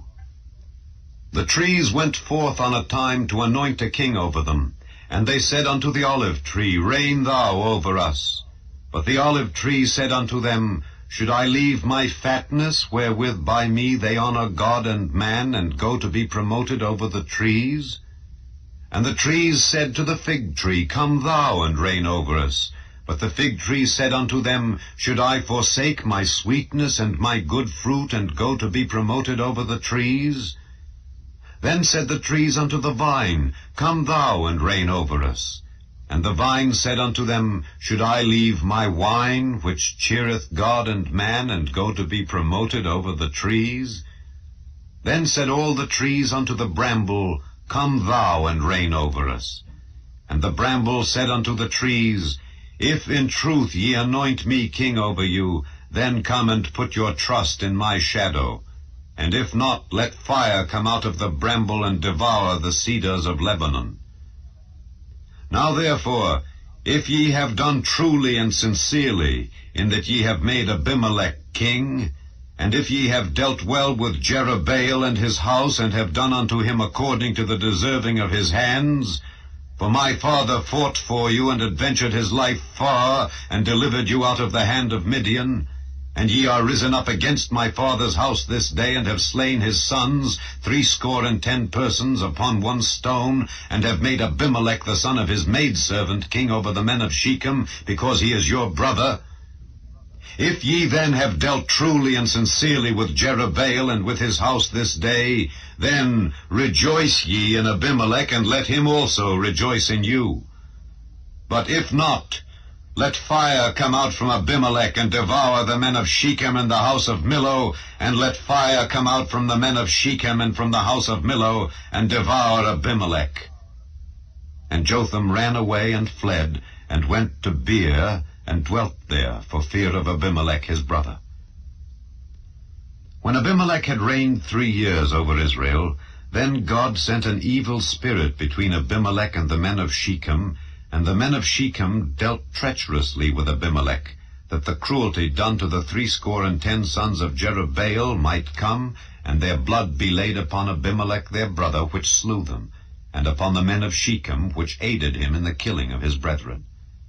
And the men of Shechem set liers in wait for him in the top of the mountains, and they robbed all that came along that way by them. And it was told Abimelech. And Gaal the son of Ebed came with his brethren, and went over to Shechem, and the men of Shechem put their confidence in him. And they went out into the fields, and gathered their vineyards, and trode the grapes, and made merry, and went into the house of their God, and did eat and drink, and cursed Abimelech. And Gaal the son of Ebed said, Who is Abimelech, and who is Shechem, that we should serve him? Is not he the son of Jerubbaal, and Zebul his officer? Serve the men of Hamor, the father of Shechem? For why should we serve him? And would to God this people were under my hand, then would I remove Abimelech. And he said to Abimelech, Increase thine army, and come out. And when Zebul the ruler of the city heard the words of Gaal the son of Ebed, his anger was kindled. And he sent messengers unto Abimelech privily, saying, Behold, Gaal the son of Ebed and his brethren be come to Shechem, and behold, they fortify the city against thee. Now therefore up by night, thou and the people that is with thee, and lie in wait in the field. And it shall be that in the morning, as soon as the sun is up, thou shalt rise early, and set upon the city. And behold, when he and the people that is with him come out against thee, then mayest thou do to them as thou shalt find occasion. And Abimelech rose up, and all the people that were with him by night, and they laid wait against Shechem in 4 companies. And Gaal the son of Ebed went out, and stood in the entering of the gate of the city. And Abimelech rose up, and the people that were with him, from lying in wait. And when Gaal saw the people, he said to Zebul, Behold, there come people down from the top of the mountains. And Zebul said unto him, Thou seest the shadow of the mountains, as if they were men. And Gaal spake again, and said, See, there come people down by the middle of the land, and another company come along by the plain of Meonanim. Then said Zebul unto him, Where is now thy mouth, wherewith thou saidst, Who is Abimelech, that we should serve him? Is not this the people that thou hast despised? Go out, I pray now, and fight with them. And Gaal went out before the men of Shechem, and fought with Abimelech. And Abimelech chased him, and he fled before him, and many were overthrown and wounded, even unto the entering of the gate. And Abimelech dwelt at Arumah, and Zebul thrust out Gaal and his brethren, that they should not dwell in Shechem. And it came to pass on the morrow, that the people went out into the field, and they told Abimelech. And he took the people, and divided them into 3 companies, and laid wait in the field, and looked, and behold, the people were come forth out of the city. And he rose up against them, and smote them. And Abimelech and the company that was with him rushed forward, and stood in the entering of the gate of the city. And the 2 other companies ran upon all the people that were in the fields, and slew them. And Abimelech fought against the city all that day, and he took the city, and slew the people that was therein, and beat down the city, and sowed it with salt. And when all the men of the tower of Shechem heard that, they entered into an hold of the house of the god Berith. And it was told Abimelech that all the men of the tower of Shechem were gathered together. And Abimelech gat him up to Mount Zalmon, he and all the people that were with him. And Abimelech took an axe in his hand, and cut down a bough from the trees, and took it, and laid it on his shoulder, and said unto the people that were with him, What ye have seen me do, make haste, and do as I have done. And all the people likewise cut down every man his bough, and followed Abimelech, and put them to the hold, and set the hold on fire upon them, so that all the men of the tower of Shechem died also, about 1,000 men and women. Then went Abimelech to Thebez, and encamped against Thebez, and took it. But there was a strong tower within the city, and thither fled all the men and women, and all they of the city, and shut it to them, and gat them up to the top of the tower. And Abimelech came unto the tower, and fought against it, and went hard unto the door of the tower, to burn it with fire. And a certain woman cast a piece of a millstone upon Abimelech's head, and all 2 brake his skull. Then he called hastily unto the young man his armor-bearer, and said unto him, Draw thy sword, and slay me, that men say not of me, A woman slew him. And his young man thrust him through, and he died. And when the men of Israel saw that Abimelech was dead, they departed every man unto his place. Thus God rendered the wickedness of Abimelech, which he did unto his father, in slaying his 70 brethren. And all the evil of the men of Shechem did God render upon their heads. And upon them came the curse of Jotham, the son of Jerubbaal. Chapter 10. And after Abimelech there arose to defend Israel Tola the son of Puah, the son of Dodo, a man of Issachar, and he dwelt in Shamir, in Mount Ephraim. And he judged Israel 23 years, and died, and was buried in Shamir. And after him arose Jair, a Gileadite, and judged Israel 22 years. And he had 30 sons that rode on 30 ass colts, and they had 30 cities, which are called Havoth Jair unto this day, which are in the land of Gilead. And Jair died, and was buried in Camon.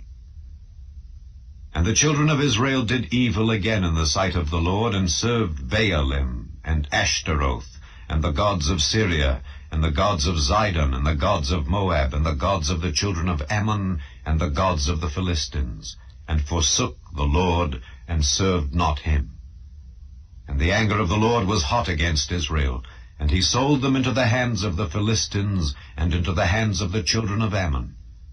And that year they vexed and oppressed the children of Israel. 18 years, all the children of Israel that were on the other side Jordan in the land of the Amorites, which is in Gilead. Moreover, the children of Ammon passed over Jordan to fight also against Judah, and against Benjamin, and against the house of Ephraim, so that Israel was sore distressed. And the children of Israel cried unto the Lord, saying, We have sinned against thee, both because we have forsaken our God, and also served Baalim. And the Lord said unto the children of Israel, Did not I deliver you from the Egyptians, and from the Amorites, and the children of Ammon, and from the Philistines? The Zidonians also, and the Amalekites, and the Maonites did oppress you, and ye cried to me, and I delivered you out of their hand. Yet ye have forsaken me, and served other gods. Wherefore I will deliver you no more, Go and cry unto the gods which ye have chosen. Let them deliver you in the time of your tribulation. And the children of Israel said unto the Lord, We have sinned. Do thou unto us whatsoever seemeth good unto thee. Deliver us only, we pray thee, this day.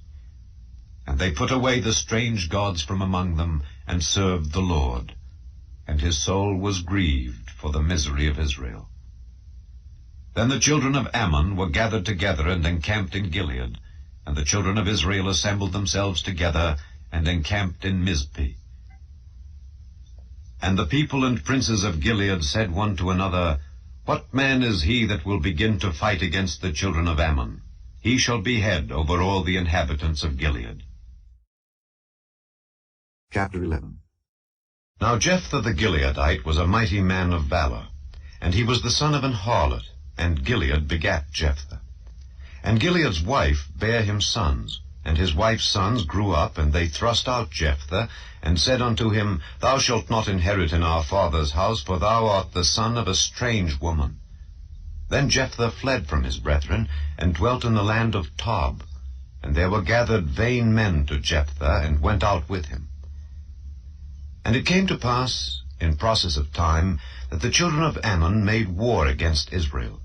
And it was so that when the children of Ammon made war against Israel, the elders of Gilead went to fetch Jephthah out of the land of Tob. And they said unto Jephthah, Come and be our captain, that we may fight with the children of Ammon. And Jephthah said unto the elders of Gilead, Did not ye hate me, and expel me out of my father's house? And why are ye come unto me now, when ye are in distress? And the elders of Gilead said unto Jephthah, Therefore we turn again to thee now, that thou mayest go with us, and fight against the children of Ammon, and be our head over all the inhabitants of Gilead.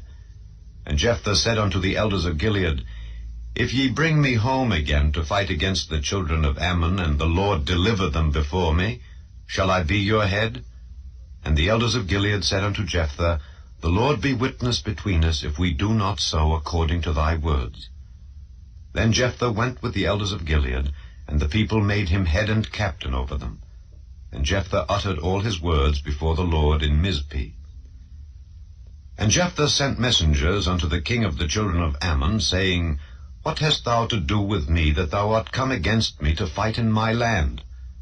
And the king of the children of Ammon answered unto the messengers of Jephthah, Because Israel took away my land when they came up out of Egypt, from Arnon even unto Jabbok, and unto Jordan. Now therefore restore those lands again peaceably. And Jephthah sent messengers again unto the king of the children of Ammon, and said unto him, Thus saith Jephthah, Israel took not away the land of Moab, nor the land of the children of Ammon.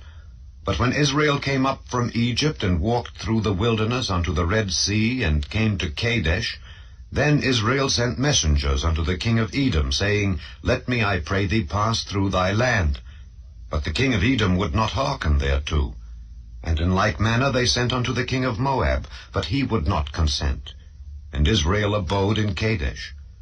Then they went along through the wilderness, and compassed the land of Edom and the land of Moab, and came by the east side of the land of Moab, and pitched on the other side of Arnon, but came not within the border of Moab, for Arnon was the border of Moab. And Israel sent messengers unto Sihon king of the Amorites, the king of Heshbon. And Israel said unto him, Let us pass, we pray thee, through thy land into my place. But Sihon trusted not Israel to pass through his coast, but Sihon gathered all his people together, and pitched in Jahaz, and fought against Israel. And the Lord God of Israel delivered Sihon and all his people into the hand of Israel, and they smote them. So Israel possessed all the land of the Amorites, the inhabitants of that country. And they possessed all the coasts of the Amorites, from Arnon even unto Jabbok, and from the wilderness even unto Jordan. So now the Lord God of Israel hath dispossessed the Amorites from before his people Israel. And shouldest thou possess it? Wilt not thou possess that which Chemosh thy God giveth thee to possess? So whomsoever the Lord our God shall drive out from before us, them will we possess. And now art thou anything better than Balak the son of Zippor, king of Moab? Did he ever strive against Israel? Or did he ever fight against them, while Israel dwelt in Heshbon and her towns, and in Aroer and her towns, and in all the cities that be along by the coasts of Arnon, 300 years? Why therefore did ye not recover them within that time? Wherefore I have not sinned against thee, but thou doest me wrong to war against me. The Lord the judge be judged this day between the children of Israel and the children of Ammon. Howbeit the king of the children of Ammon hearkened not unto the words of Jephthah which he sent him.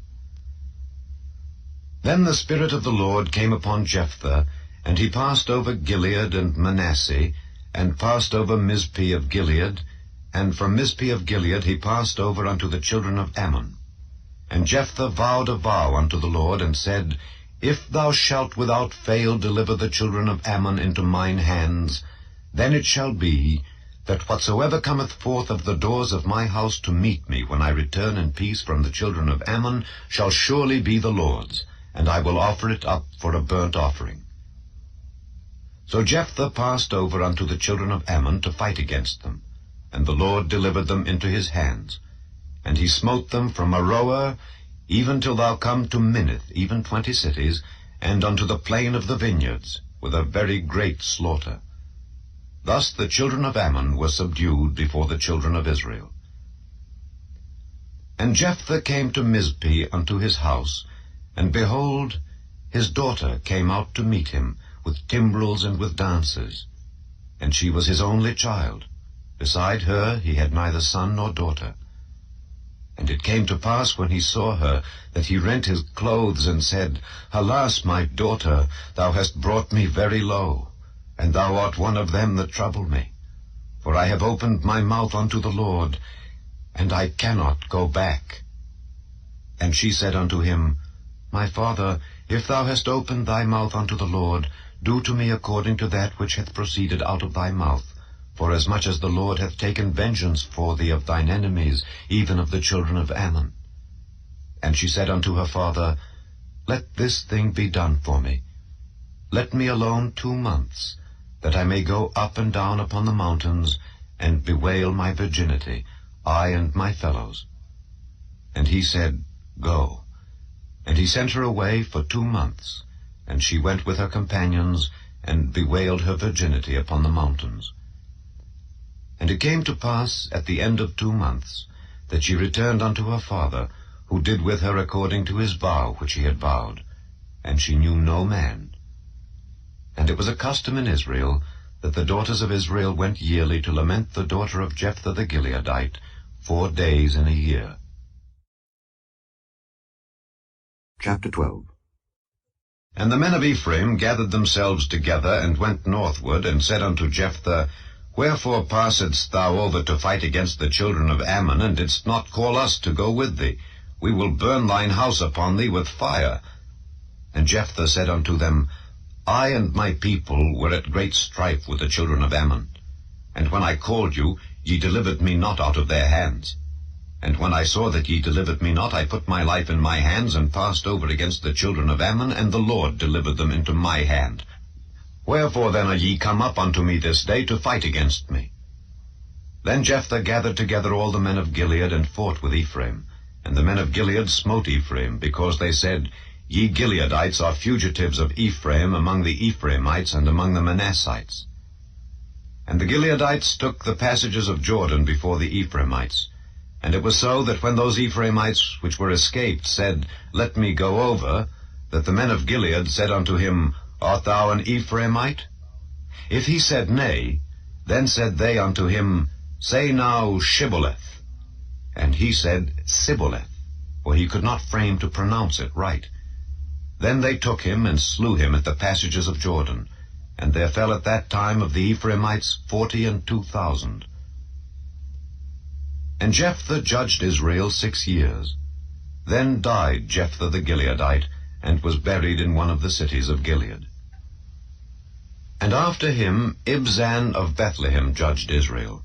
And he had 30 sons, and 30 daughters whom he sent abroad, and took in 30 daughters from abroad for his sons. And he judged Israel 7 years. Then died Ibzan, and was buried at Bethlehem. And after him Elon a Zebulunite judged Israel, and he judged Israel 10 years.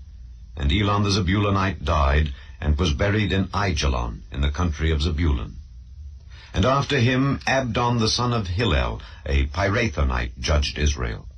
And he had 40 sons and 30 nephews, that rode on 70 ass colts.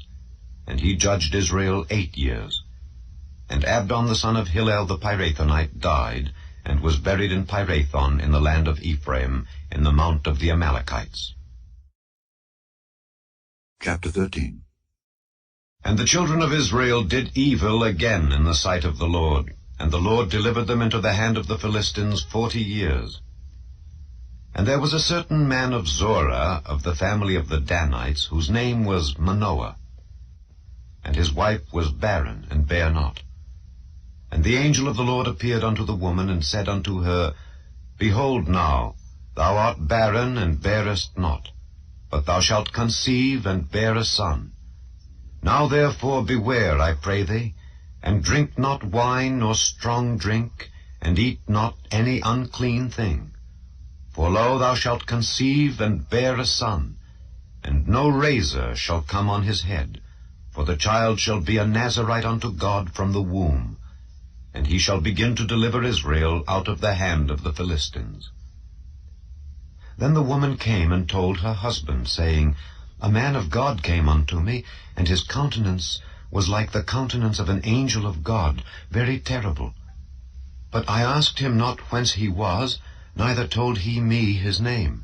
But he said unto me, Behold, thou shalt conceive, and bear a son. And now drink no wine nor strong drink, neither eat any unclean thing, for the child shall be a Nazarite to God from the womb to the day of his death. Then Manoah entreated the Lord, and said, O my Lord, let the man of God which thou didst send come again unto us, and teach us what we shall do unto the child that shall be born. And God hearkened to the voice of Manoah, and the angel of God came again unto the woman as she sat in the field. But Manoah her husband was not with her. And the woman made haste, and ran, and showed her husband, and said unto him, Behold, the man hath appeared unto me that came unto me the other day. And Manoah arose, and went after his wife, and came to the man, and said unto him, Art thou the man that spakest unto the woman? And he said, I am. And Manoah said, Now let thy words come to pass. How shall we order the child, and how shall we do unto him? And the angel of the Lord said unto Manoah, Of all that I said unto the woman, let her beware.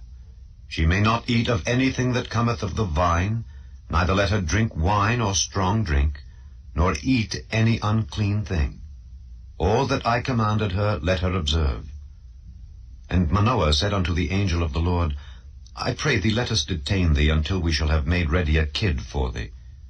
And the angel of the Lord said unto Manoah, Though thou detain me, I will not eat of thy bread. And if thou wilt offer a burnt offering, thou must offer it unto the Lord. For Manoah knew not that he was an angel of the Lord. And Manoah said unto the angel of the Lord, What is thy name, that when thy sayings come to pass, we may do thee honor? And the angel of the Lord said unto him, Why askest thou thus after my name, seeing it is secret?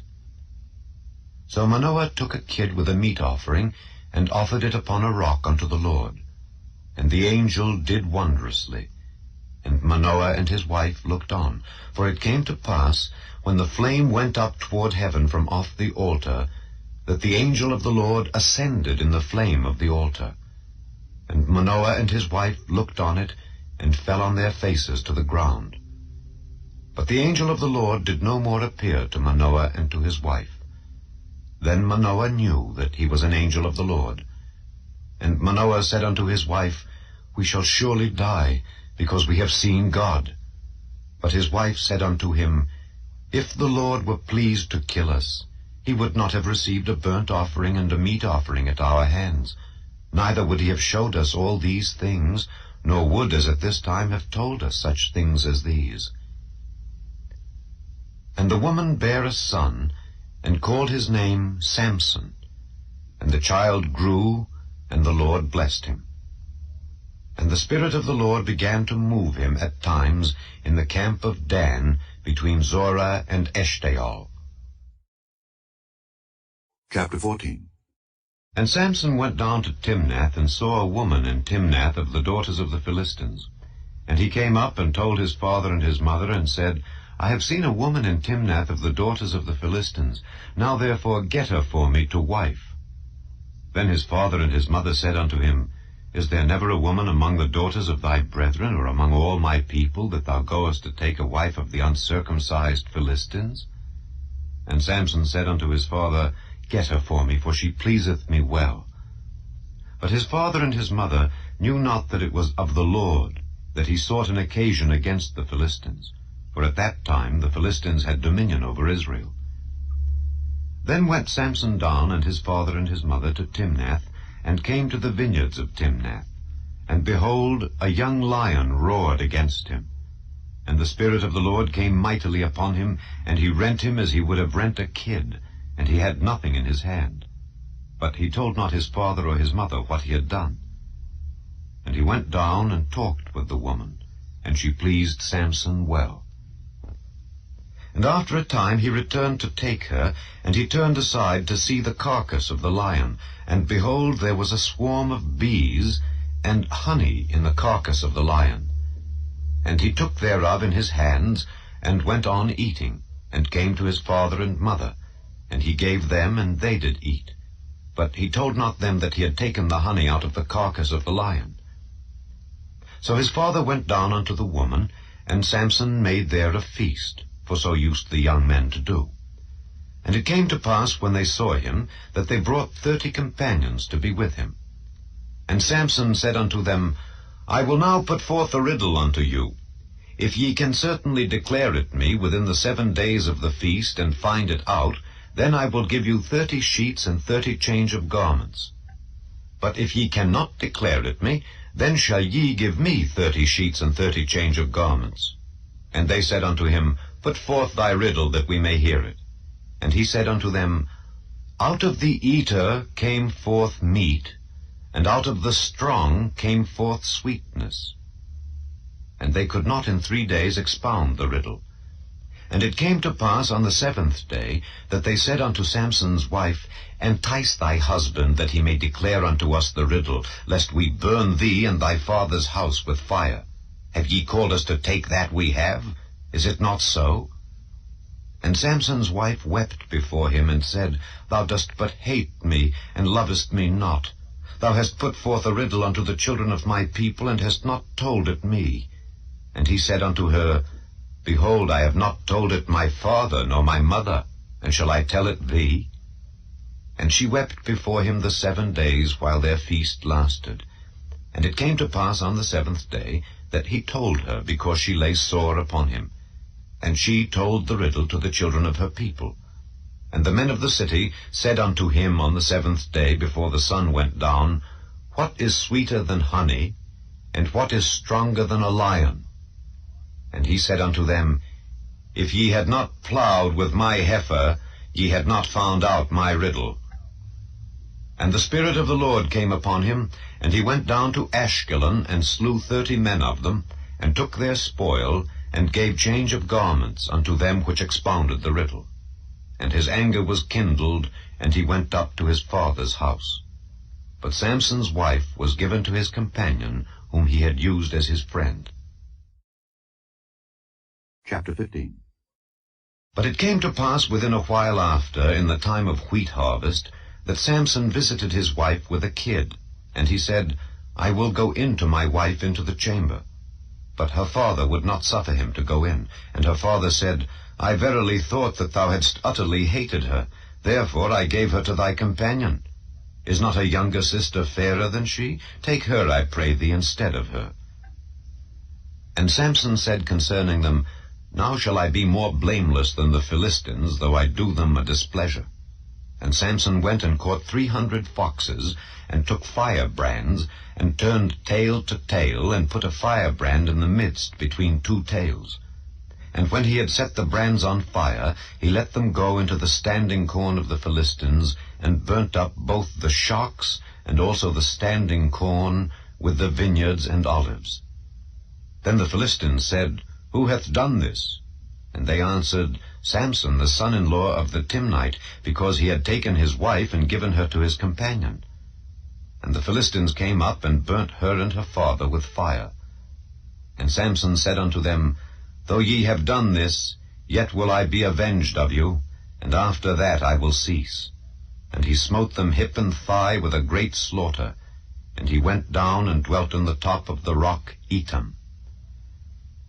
Then the Philistines went up and pitched in Judah, and spread themselves in Lehi. And the men of Judah said, Why are ye come up against us? And they answered, To bind Samson are we come up, to do to him as he hath done to us. Then 3,000 men of Judah went to the top of the rock Etam, and said to Samson, Knowest thou not that the Philistines are rulers over us? What is this that thou hast done unto us? And he said unto them, As they did unto me, so have I done unto them. And they said unto him, We are come down to bind thee, that we may deliver thee into the hand of the Philistines.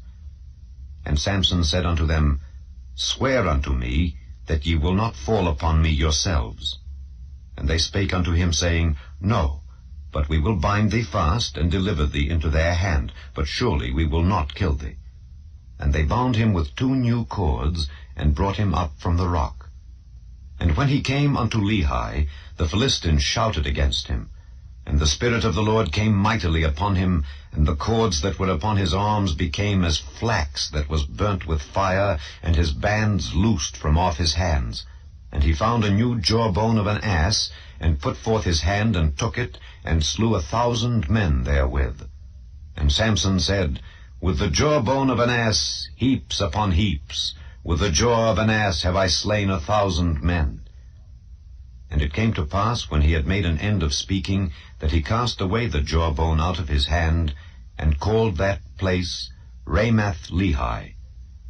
And he was sore athirst, and called on the Lord, and said, Thou hast given this great deliverance into the hand of thy servant, and now shall I die for thirst, and fall into the hand of the uncircumcised?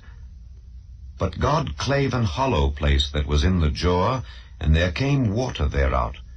And when he had drunk, his spirit came again, and he revived. Wherefore he called the name thereof En-Hakkore, which is in Lehi unto this day. And he judged Israel in the days of the Philistines 20 years. Chapter 16. Then went Samson to Gaza, and saw there an harlot, and went in unto her. And it was told the Gazites, saying, Samson is come hither. And they compassed him in, and laid wait for him all night in the gate of the city, and were quiet all the night, saying, In the morning, when it is day, we shall kill him. And Samson lay till midnight, and arose at midnight, and took the doors of the gate of the city, and the 2 posts, and went away with them, bar and all, and put them upon his shoulders, and carried them up to the top of an hill that is before Hebron. And it came to pass afterward, that he loved a woman in the valley of Sorek, whose name was Delilah. And the lords of the Philistines came up unto her, and said unto her, Entice him, and see wherein his great strength lieth, and by what means we may prevail against him, that we may bind him to afflict him. And we will give thee, every one of us, 1,100 pieces of silver. And Delilah said to Samson, Tell me, I pray thee, wherein thy great strength lieth, and wherewith thou mightest be bound to afflict thee. And Samson said unto her, If they bind me with 7 green withs that were never dried, then shall I be weak, and be as another man. Then the lords of the Philistines brought up to her 7 green withs, which had not been dried, and she bound him with them. Now there were men lying in wait, abiding with her in the chamber. And she said unto him, The Philistines be upon thee, Samson. And he brake the withs, as a thread of tow is broken when it toucheth the fire. So his strength was not known. And Delilah said unto Samson, Behold, thou hast mocked me, and told me lies. Now tell me, I pray thee, wherewith thou mightest be bound. And he said unto her, If they bind me fast with new ropes that never were occupied, then shall I be weak, and be as another man. Delilah therefore took new ropes, and bound him therewith, and said unto him, The Philistines be upon thee, Samson. And there were liers in wait abiding in the chamber. And he brake them from off his arms like a thread. And Delilah said unto Samson, Hitherto thou hast mocked me, and told me lies. Tell me wherewith thou mightest be bound. And he said unto her, If thou weavest the 7 locks of my head with the web. And she fastened it with the pin, and said unto him, The Philistines be upon thee, Samson. And he awaked out of his sleep, and went away with the pin of the beam, and with the web. And she said unto him, How canst thou say, I love thee, when thine heart is not with me? Thou hast mocked me these 3 times, and hast not told me wherein thy great strength lieth. And it came to pass, when she pressed him daily with her words, and urged him, so that his soul was vexed unto death, that he told her all his heart, and said unto her, There hath not come a razor upon mine head, for I have been a Nazarite unto God from my mother's womb. If I be shaven, then my strength will go from me, and I shall become weak, and be like any other man. And when Delilah saw that he had told her all his heart, she sent and called for the lords of the Philistines, saying, Come up this once, for he hath showed me all his heart. Then the lords of the Philistines came up unto her, and brought money in their hand. And she made him sleep upon her knees. And she called for a man, and she caused him to shave off the 7 locks of his head. And she began to afflict him, and his strength went from him. And she said, The Philistines be upon thee, Samson. And he awoke out of his sleep, and said, I will go out as at other times before, and shake myself. And he wist not that the Lord was departed from him. But the Philistines took him, and put out his eyes, and brought him down to Gaza, and bound him with fetters of brass. And he did grind in the prison house. Howbeit the hair of his head began to grow again after he was shaven. Then the lords of the Philistines gathered them together for to offer a great sacrifice unto Dagon their god, and to rejoice. For they said, Our God hath delivered Samson our enemy into our hand. And when the people saw him, they praised their God, for they said, Our God hath delivered into our hands our enemy, and the destroyer of our country, which slew many of us. And it came to pass, when their hearts were merry, that they said, Call for Samson, that he may make us sport. And they called for Samson out of the prison house, and he made them sport, and they set him between the pillars. And Samson said unto the lad that held him by the hand, Suffer me that I may feel the pillars whereupon the house standeth, that I may lean upon them. Now the house was full of men and women, and all the lords of the Philistines were there. And there were upon the roof about 3,000 men and women that beheld while Samson made sport. And Samson called unto the Lord, and said, O Lord God, remember me, I pray thee, and strengthen me, I pray thee, only this once, O God, that I may be at once avenged of the Philistines for my 2 eyes. And Samson took hold of the 2 middle pillars upon which the house stood, and on which it was borne up, of the one with his right hand, and of the other with his left. And Samson said, Let me die with the Philistines. And he bowed himself with all his might, and the house fell upon the lords and upon all the people that were therein. So the dead which he slew at his death were more than they which he slew in his life.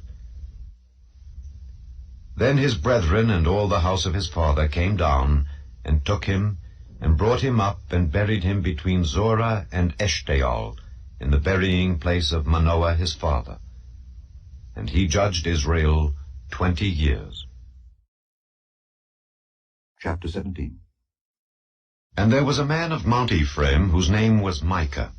And he said unto his mother, The 1,100 shekels of silver that were taken from thee, about which thou cursedst and spakest of also in mine ears, behold, the silver is with me. I took it. And his mother said, Blessed be thou of the Lord, my son.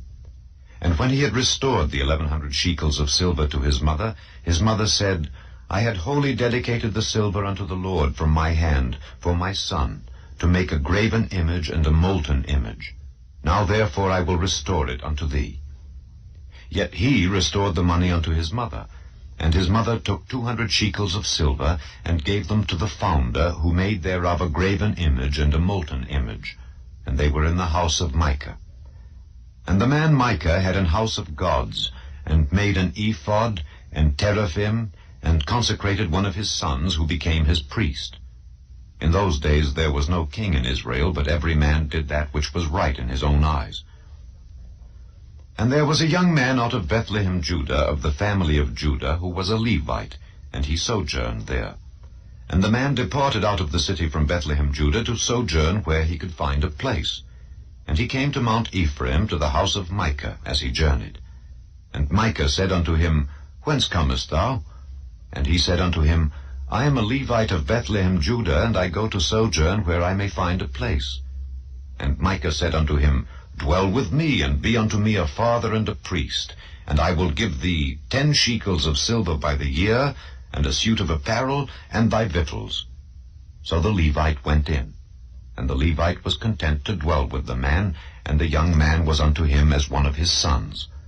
And Micah consecrated the Levite, and the young man became his priest, and was in the house of Micah. Then said Micah, Now know I that the Lord will do me good, seeing I have a Levite to my priest. Chapter 18. In those days there was no king in Israel. And in those days the tribe of the Danites sought them an inheritance to dwell in, for unto that day all their inheritance had not fallen unto them among the tribes of Israel. And the children of Dan sent of their family 5 men from their coasts, men of valor, from Zorah and from Eshtaol, to spy out the land and to search it. And they said unto them, Go search the land. Who, when they came to Mount Ephraim, to the house of Micah, they lodged there. When they were by the house of Micah, they knew the voice of the young man the Levite. And they turned in thither, and said unto him, Who brought thee hither? And what makest thou in this place? And what hast thou here? And he said unto them, Thus and thus dealeth Micah with me, and hath hired me, and I am his priest. And they said unto him, Ask counsel, we pray thee, of God, that we may know whether our way which we go shall be prosperous. And the priest said unto them, Go in peace. Before the Lord is your way wherein ye go. Then the 5 men departed, and came to Laish, and saw the people that were therein, how they dwelt careless after the manner of the Zidonians, quiet and secure. And there was no magistrate in the land that might put them to shame in anything. And they were far from the Zidonians, and had no business with any man. And they came unto their brethren to Zorah and Eshtaol, and their brethren said unto them, What say ye? And they said, Arise, that we may go up against them, for we have seen the land, and behold, it is very good. And are ye still? Be not slothful to go and to enter to possess the land. When ye go, ye shall come unto a people secure, and to a large land, for God hath given it into your hands, a place where there is no want of anything that is in the earth. And there went from thence of the family of the Danites, out of Zorah and out of Eshtaol, 600 men appointed with weapons of war. And they went up and pitched in Kirjath-jearim in Judah. Wherefore they called that place Mahane Dan unto this day. Behold, it is behind Kirjath-jearim. And they passed thence unto Mount Ephraim, and came unto the house of Micah. Then answered the 5 men that went to spy out the country of Laish, and said unto their brethren, Do ye know that there is in these houses an ephod, and teraphim, and a graven image, and a molten image? Now therefore consider what ye have to do.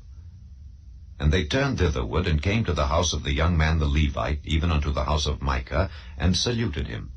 And the 600 men appointed with their weapons of war, which were of the children of Dan, stood by the entering of the gate. And the 5 men that went to spy out the land went up, and came in thither, and took the graven image, and the ephod, and the teraphim, and the molten image.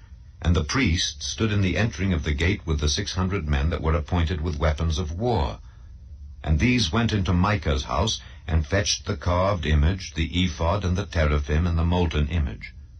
Then said the priest unto them, What do ye? And they said unto him, Hold thy peace. Lay thine hand upon thy mouth, and go with us, and be to us a father and a priest. Is it better for thee to be a priest unto the house of one man, or that thou be a priest unto a tribe and a family in Israel? And the priest's heart was glad, and he took the ephod and the teraphim and the graven image, and went in the midst of the people. So they turned and departed, and put the little ones and the cattle and the carriage before them. And when they were a good way from the house of Micah, the men that were in the houses near to Micah's house were gathered together, and overtook the children of Dan. And they cried unto the children of Dan, and they turned their faces, and said unto Micah, What aileth thee, that thou comest with such a company? And he said, Ye have taken away my gods which I made, and the priest, and ye are gone away. And what have I more? And what is this that ye say unto me, What aileth thee?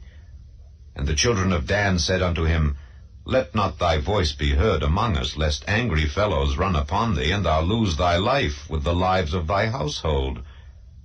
And the children of Dan went their way. And when Micah saw that they were too strong for him, he turned and went back unto his house. And they took the things which Micah had made, and the priest which he had, and came unto Laish, unto a people that were at quiet and secure. And they smote them with the edge of the sword, and burnt the city with fire. And there was no deliverer, because it was far from Zidon, and they had no business with any man. And it was in the valley that lieth by Beth-rehob. And they built a city, and dwelt therein. And they called the name of the city Dan, after the name of Dan their father, who was born unto Israel. Howbeit the name of the city was Laish at the first. And the children of Dan set up the graven image, and Jonathan the son of Gershom, the son of Manasseh, he and his sons, were priests to the tribe of Dan until the day of the captivity of the land. And they set them up Micah's graven image which he made, all the time that the house of God was in Shiloh. Chapter 19. And it came to pass in those days, when there was no king in Israel, that there was a certain Levite sojourning on the side of Mount Ephraim, who took to him a concubine out of Bethlehem, Judah. And his concubine played the whore against him, and went away from him unto her father's house to Bethlehem, Judah, and was there 4 whole months. And her husband arose and went after her, to speak friendly unto her, and to bring her again, having his servant with him, and a couple of asses. And she brought him into her father's house. And when the father of the damsel saw him, he rejoiced to meet him. And his father-in-law, the damsel's father, retained him, and he abode with him 3 days.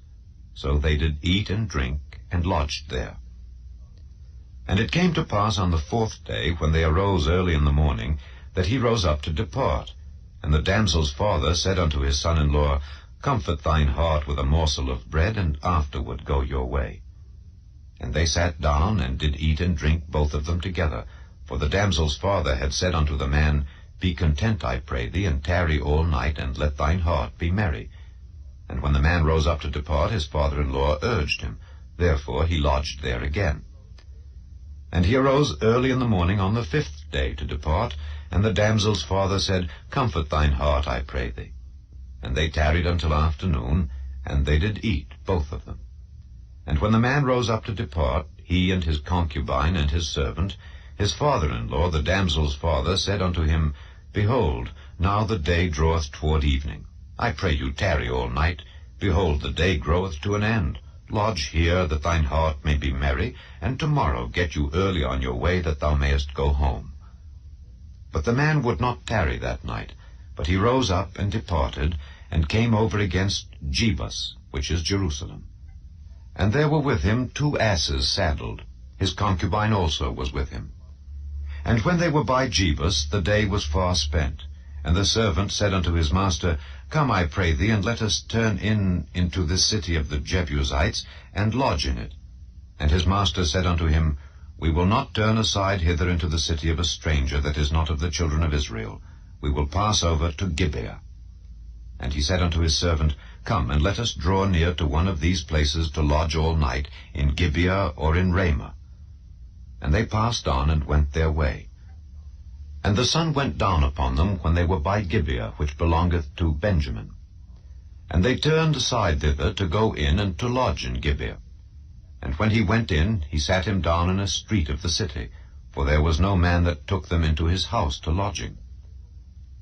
And behold, there came an old man from his work out of the field at even, which was also of Mount Ephraim, and he sojourned in Gibeah. But the men of the place were Benjamites. And when he had lifted up his eyes, he saw a wayfaring man in the street of the city, and the old man said, Whither goest thou? And whence comest thou? And he said unto him, We are passing from Bethlehem, Judah, toward the side of Mount Ephraim. From thence am I. And I went to Bethlehem, Judah, but I am now going to the house of the Lord. And there is no man that receiveth me to house. Yet there is both straw and provender for our asses, and there is bread and wine also for me, and for thy handmaid, and for the young man which is with thy servants. There is no want of anything. And the old man said, Peace be with thee. Howsoever, let all thy wants lie upon me. Only lodge not in the street. So he brought him into his house, and gave provender unto the asses. And they washed their feet, and did eat and drink. Now as they were making their hearts merry, behold, the men of the city, certain sons of Belial, beset the house round about, and beat at the door, and spake to the master of the house, the old man, saying, Bring forth the man that came into thine house, that we may know him. And the man, the master of the house, went out unto them, and said unto them, Nay, my brethren, nay, I pray you, do not so wickedly. Seeing that this man is come into mine house, do not this folly. Behold, here is my daughter, a maiden, and his concubine. Them will I bring out now, and humble ye them, and do with them what seemeth good unto you. But unto this man do not so vile a thing. But the men would not hearken to him. So the man took his concubine, and brought her forth unto them, and they knew her, and abused her all the night until the morning. And when the day began to spring, they let her go. Then came the woman in the dawning of the day, and fell down at the door of the man's house where her lord was, till it was light. And her lord rose up in the morning, and opened the doors of the house, and went out to go his way. And behold, the woman his concubine was fallen down at the door of the house, and her hands were upon the threshold. And he said unto her, Up, and let us be going. But none answered. Then the man took her up upon an ass, and the man rose up, and gat him unto his place. And when he was come into his house, he took a knife, and laid hold on his concubine, and divided her, together with her bones, into 12 pieces, and sent her into all the coasts of Israel. And it was so that all that saw it said, There was no such deed done nor seen, from the day that the children of Israel came up out of the land of Egypt unto this day. Consider of it, take advice, and speak your minds. Chapter 20. Then all the children of Israel went out, and the congregation was gathered together as one man, from Dan even to Beersheba with the land of Gilead, unto the Lord in Mizpeh. And the chief of all the people, even of all the tribes of Israel, presented themselves in the assembly of the people of God, 400,000 footmen that drew sword. Now the children of Benjamin heard that the children of Israel were gone up to Mizpeh. Then said the children of Israel, Tell us, how was this wickedness? And the Levite, the husband of the woman that was slain, answered and said, I came into Gibeah that belongeth to Benjamin, I and my concubine, to lodge. And the men of Gibeah rose against me, and beset the house round about upon me by night, and thought to have slain me. And my concubine have they forced, that she is dead. And I took my concubine, and cut her in pieces, and sent her throughout all the country of the inheritance of Israel, for they have committed lewdness and folly in Israel. Behold, ye are all children of Israel. Give here your advice and counsel. And all the people arose as one man, saying, We will not any of us go to his tent, neither will we any of us turn into his house. But now this shall be the thing which we will do to Gibeah. We will go up by lot against it. And we will take 10 men of 100 throughout all the tribes of Israel, and 100 of 1,000, and 1,000 out of 10,000, to fetch victual for the people, that they may do, when they come to Gibeah of Benjamin, according to all the folly that they have wrought in Israel. So all the men of Israel were gathered against the city, knit together as one man. And the tribes of Israel sent men through all the tribe of Benjamin, saying, What wickedness is this that is done among you? Now therefore deliver us the men, the children of Belial, Gibeah, that we may put them to death, and put away evil from Israel. But the children of Benjamin would not hearken to the voice of their brethren the children of Israel. But the children of Benjamin gathered themselves together out of the cities unto Gibeah, to go out to battle against the children of Israel. And the children of Benjamin were numbered at that time out of the cities 26,000 men that drew sword, beside the inhabitants of Gibeah, which were numbered 700 chosen men. Among all this people there were 700 chosen men left-handed. Every one could sling stones at an hair breadth, and not miss. And the men of Israel, beside Benjamin, were numbered 400,000 men that drew sword. All these were men of war. And the children of Israel arose, and went up to the house of God, and asked counsel of God, and said, Which of us shall go up first to the battle against the children of Benjamin? And the Lord said, Judah shall go up first. And the children of Israel rose up in the morning, and encamped against Gibeah. And the men of Israel went out to battle against Benjamin. And the men of Israel put themselves in array to fight against them at Gibeah. And the children of Benjamin came forth out of Gibeah, and destroyed down to the ground of the Israelites that day 22,000 men. And the people, the men of Israel, encouraged themselves, and set their battle again in array in the place where they put themselves in array the first day. And the children of Israel went up and wept before the Lord until even, and asked counsel of the Lord, saying, Shall I go up again to battle against the children of Benjamin my brother? And the Lord said, Go up against him. And the children of Israel came near against the children of Benjamin the second day. And Benjamin went forth against them out of Gibeah the second day, and destroyed down to the ground of the children of Israel again 18,000 men. All these drew the sword. Then all the children of Israel and all the people went up, and came unto the house of God, and wept, and sat there before the Lord, and fasted that day until even, and offered burnt offerings and peace offerings before the Lord. And the children of Israel inquired of the Lord, for the ark of the covenant of God was there in those days, and Phinehas the son of Eleazar the son of Aaron stood before it in those days, saying, Shall I yet again go out to battle against the children of Benjamin my brother, or shall I cease?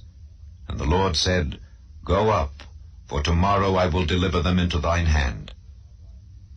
And Israel set liers in wait round about Gibeah.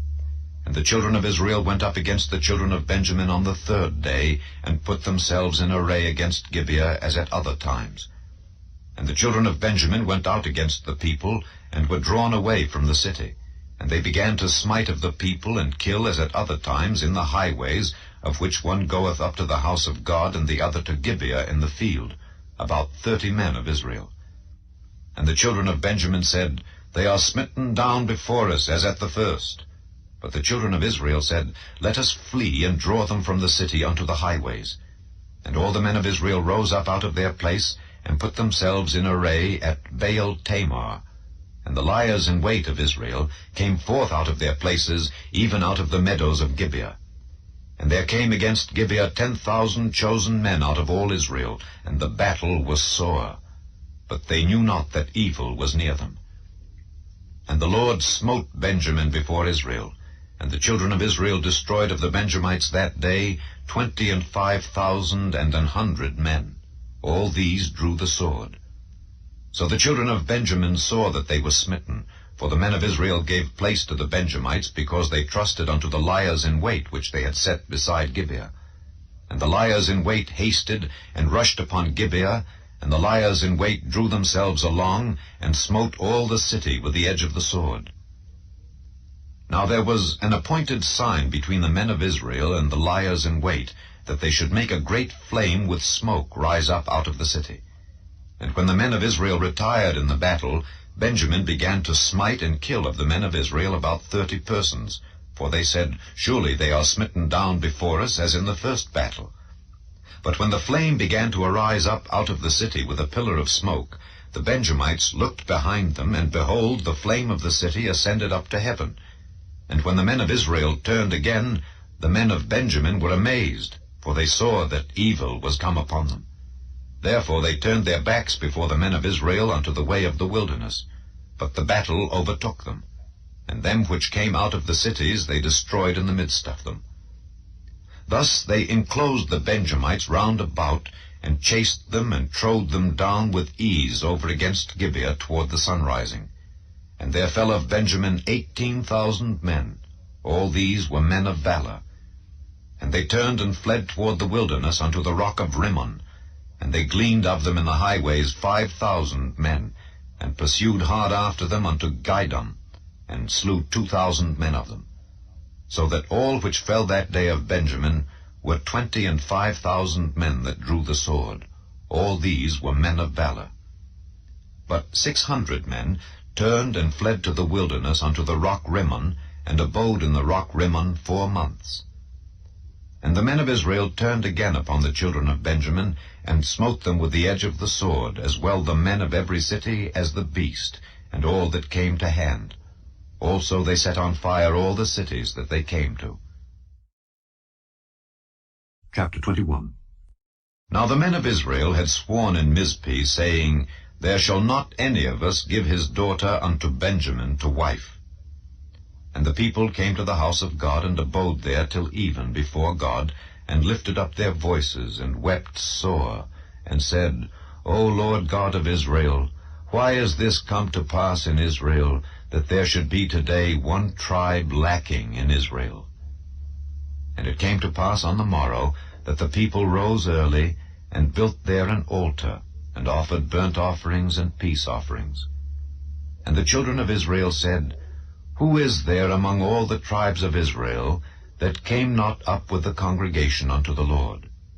For they had made a great oath concerning him that came not up to the Lord to Mizpeh, saying, He shall surely be put to death. And the children of Israel repented them for Benjamin their brother, and said, There is one tribe cut off from Israel this day.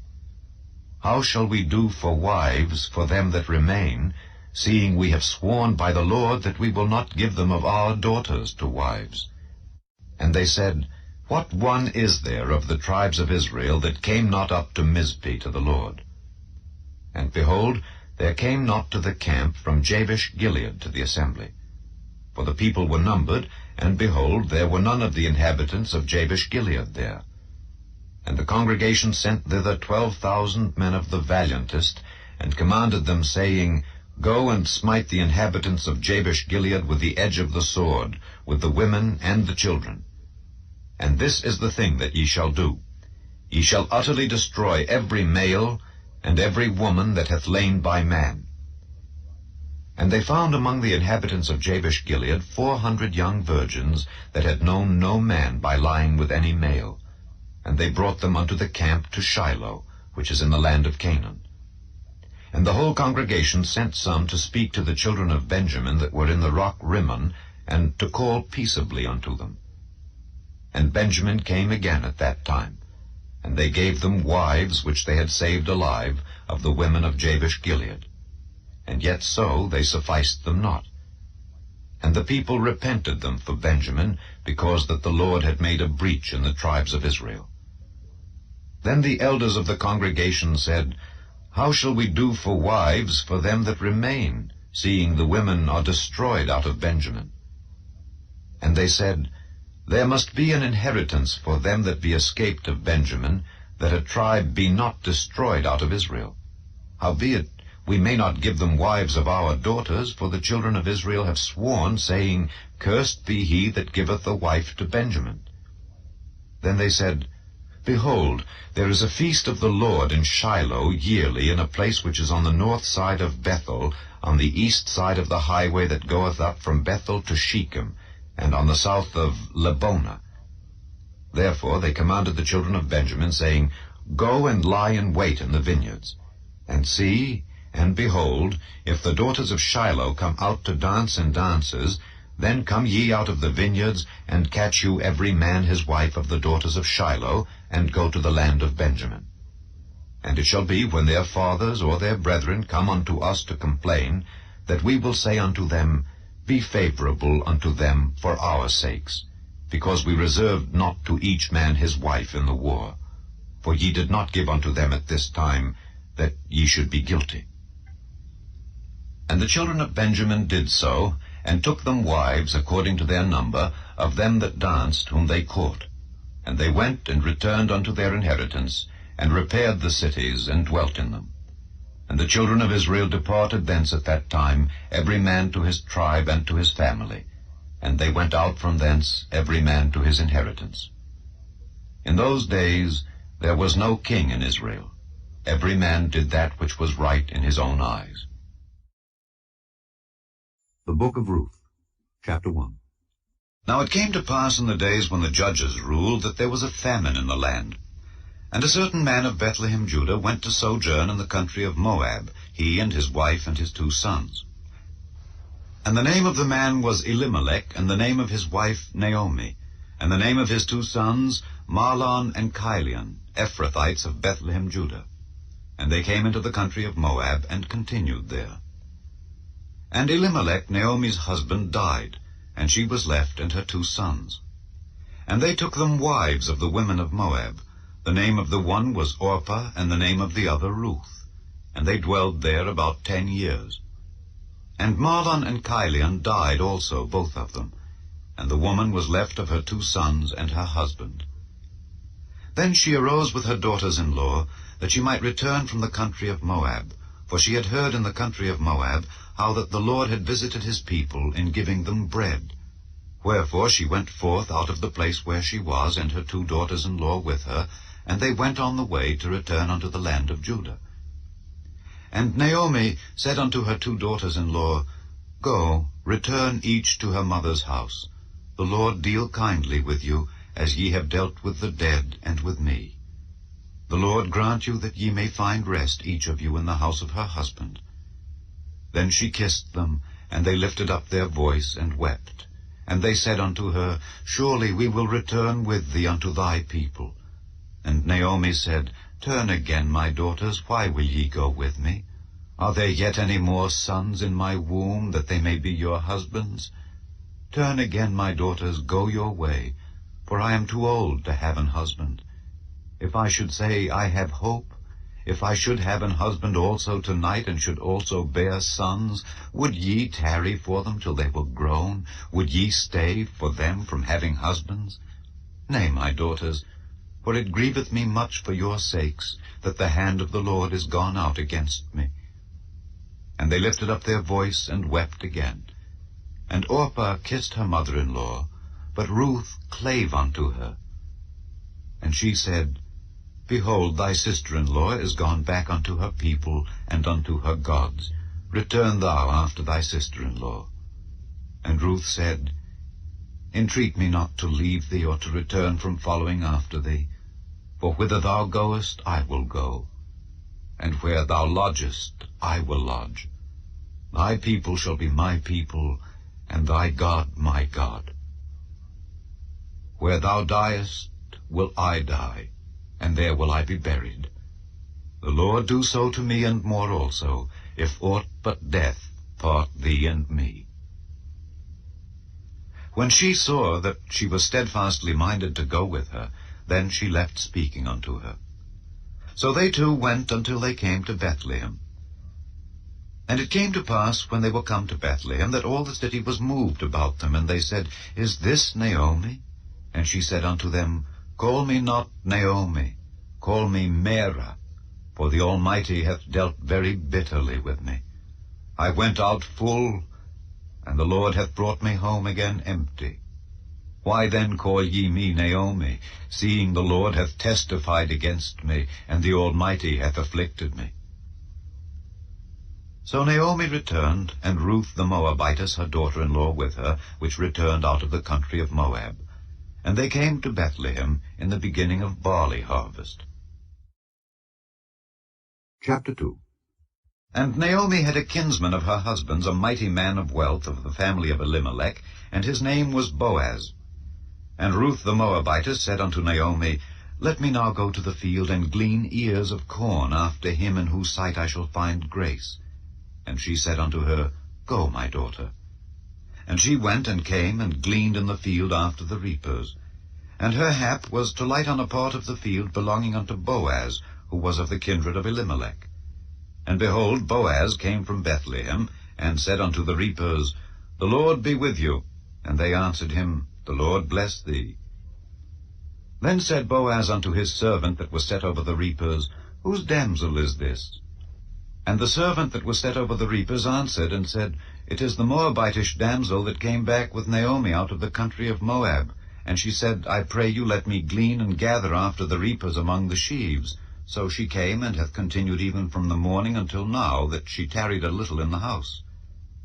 Then said Boaz unto Ruth, Hearest thou not, my daughter? Go not to glean in another field, neither go from hence, but abide here fast by my maidens. Let thine eyes be on the field that they do reap, and go thou after them. Have I not charged the young men that they shall not touch thee? And when thou art athirst, go unto the vessels, and drink of that which the young men have drawn. Then she fell on her face, and bowed herself to the ground, and said unto him, Why have I found grace in thine eyes, that thou shouldest take knowledge of me, seeing I am a stranger?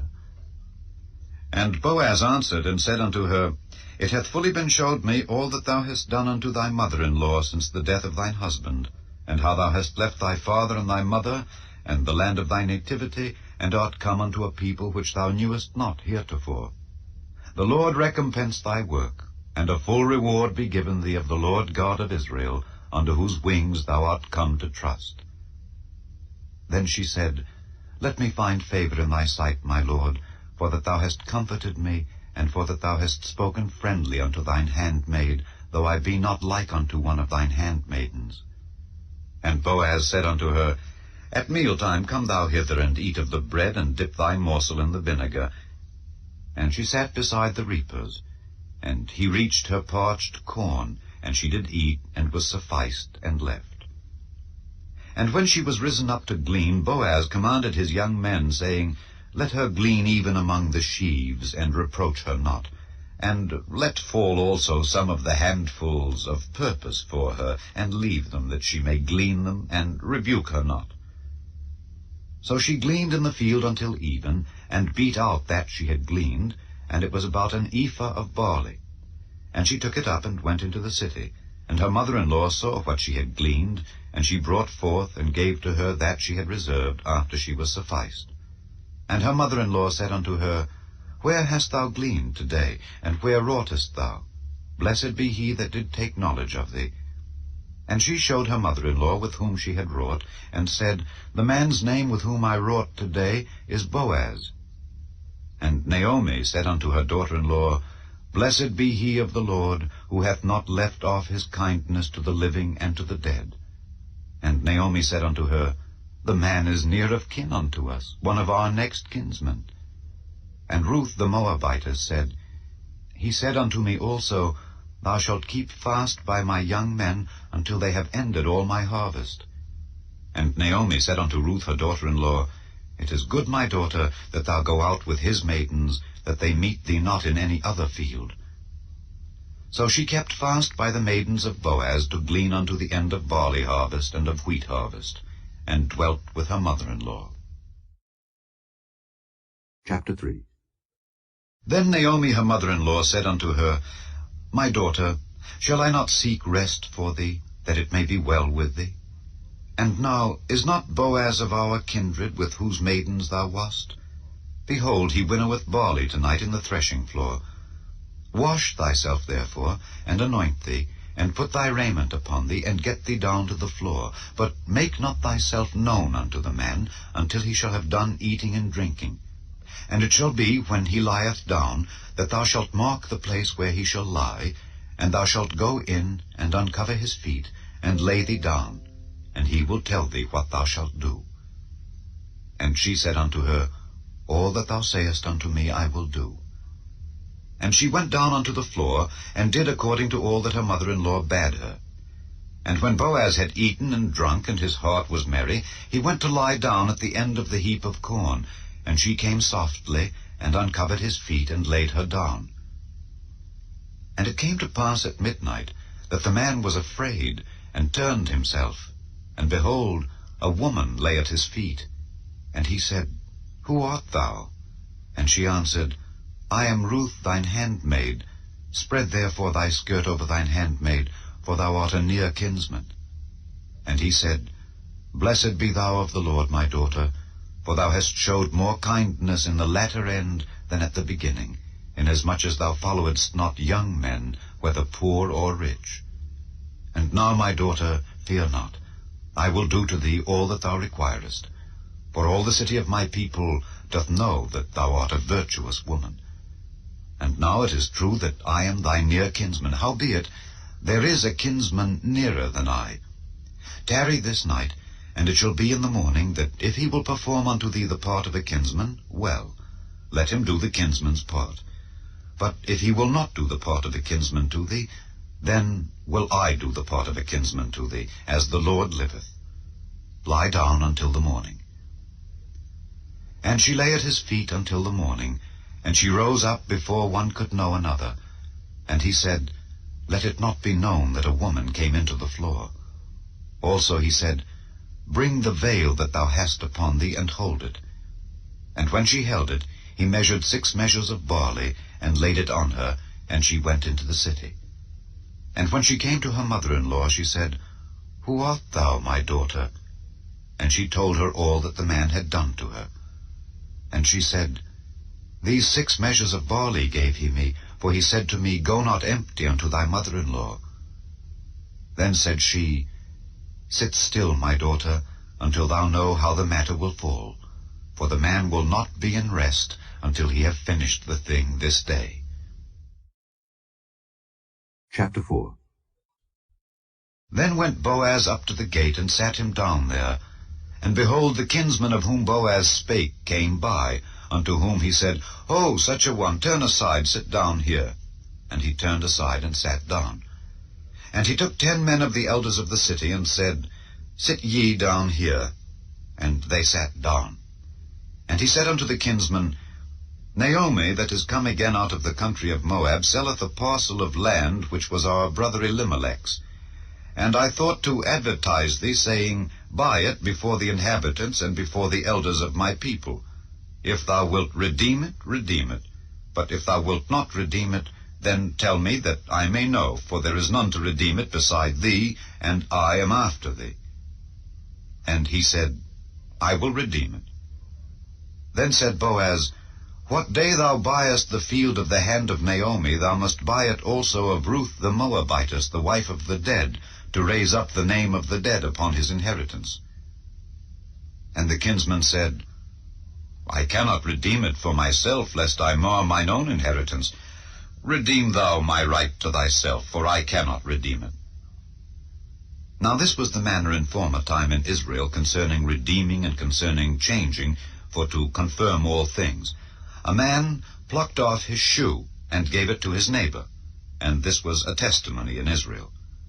Therefore the kinsman said unto Boaz, Buy it for thee. So he drew off his shoe. And Boaz said unto the elders and unto all the people, Ye are witnesses this day that I have bought all that was Elimelech's, and all that was Chilion's and Mahlon's, of the hand of Naomi. Moreover, Ruth the Moabitess, the wife of Mahlon, have I purchased to be my wife, to raise up the name of the dead upon his inheritance, that the name of the dead be not cut off from among his brethren, and from the gate of his place. Ye are witnesses this day. And all the people that were in the gate and the elders said, We are witnesses. The Lord make the woman that is come into thine house like Rachel and like Leah, which two did build the house of Israel. And do thou worthily in Ephratah, and be famous in Bethlehem. And let thy house be like the house of Pharez, whom Tamar bare unto Judah, of the seed which the Lord shall give thee of this young woman. So Boaz took Ruth, and she was his wife. And when he went in unto her, the Lord gave her conception, and she bare a son. And the women said unto Naomi, Blessed be the Lord, which hath not left thee this day without a kinsman, that his name may be famous in Israel. And he shall be unto thee a restorer of thy life, and a nourisher of thine old age. For thy daughter-in-law, which loveth thee, which is better to thee than 7 sons, hath borne him. And Naomi took the child, and laid it in her bosom, and became nurse unto it. And the women her neighbors gave it a name, saying, There is a son born to Naomi. And they called his name Obed. He is the father of Jesse, the father of David. Now these are the generations of Pharez. Pharez begat Hezron, and Hezron begat Ram, and Ram begat Amminadab, and Amminadab begat Nahshon, and Nahshon begat Salmon, and Salmon begat Boaz, and Boaz begat Obed, and Obed begat Jesse, and Jesse begat David. The First Book of Samuel, otherwise called the First Book of the Kings. Chapter 1. Now there was a certain man of Ramathaim Zophim, of Mount Ephraim, and his name was Elkanah, the son of Jeroham, the son of Elihu, the son of Tohu, the son of Zuph, an Ephrathite. And he had 2 wives. The name of the one was Hannah, and the name of the other Peninnah. And Peninnah had children, but Hannah had no children. And this man went up out of his city yearly to worship and to sacrifice unto the Lord of hosts in Shiloh. And the 2 sons of Eli, Hophni and Phinehas, the priests of the Lord, were there. And when the time was that Elkanah offered, he gave to Peninnah his wife, and to all her sons and her daughters portions. But unto Hannah he gave a worthy portion, for he loved Hannah. But the Lord had shut up her womb. And her adversary also provoked her sore, for to make her fret, because the Lord had shut up her womb. And as he did so year by year, when she went up to the house of the Lord, so she provoked her. Therefore she wept and did not eat. Then said Elkanah her husband to her, Hannah, why weepest thou, and why eatest thou not, and why is thy heart grieved? Am not I better to thee than 10 sons? So Hannah rose up after they had eaten in Shiloh, and after they had drunk.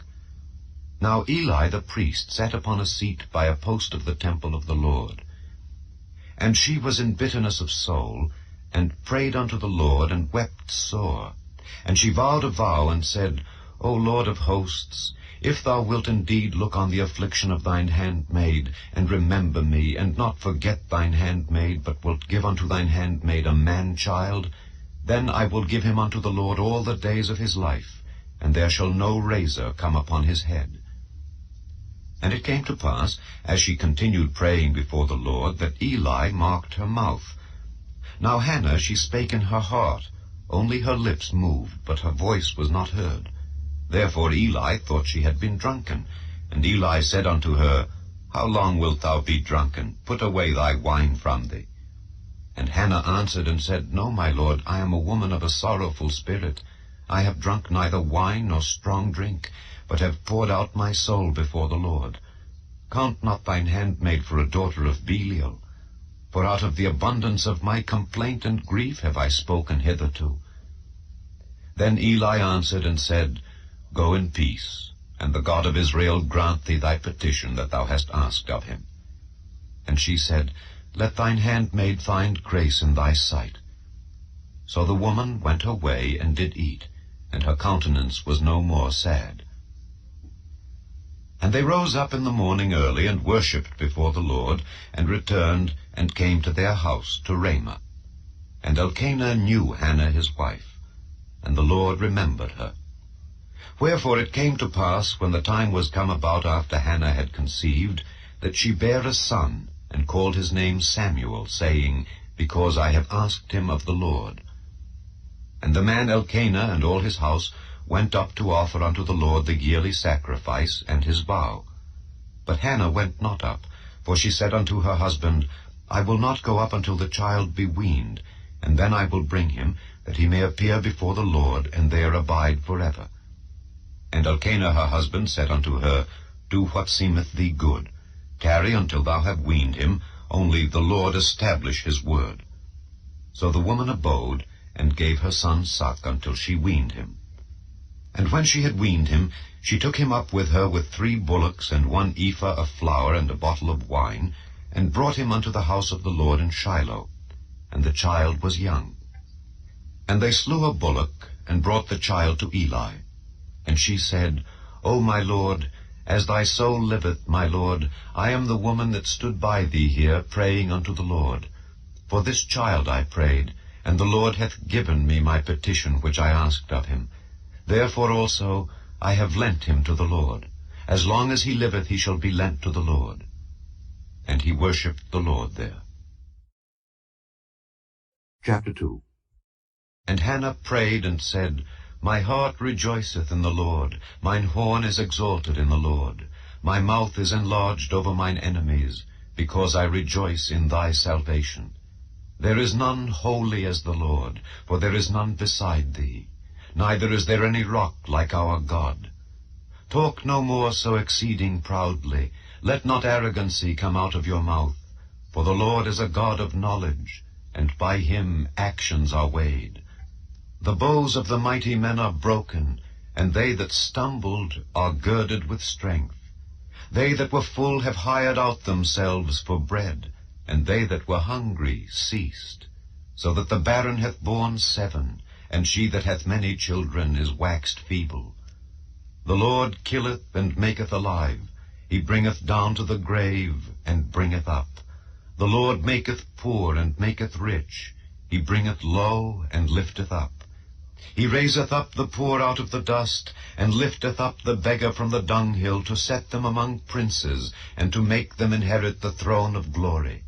For the pillars of the earth are the Lord's, and he hath set the world upon them. He will keep the feet of his saints, and the wicked shall be silent in darkness, for by strength shall no man prevail. The adversaries of the Lord shall be broken to pieces.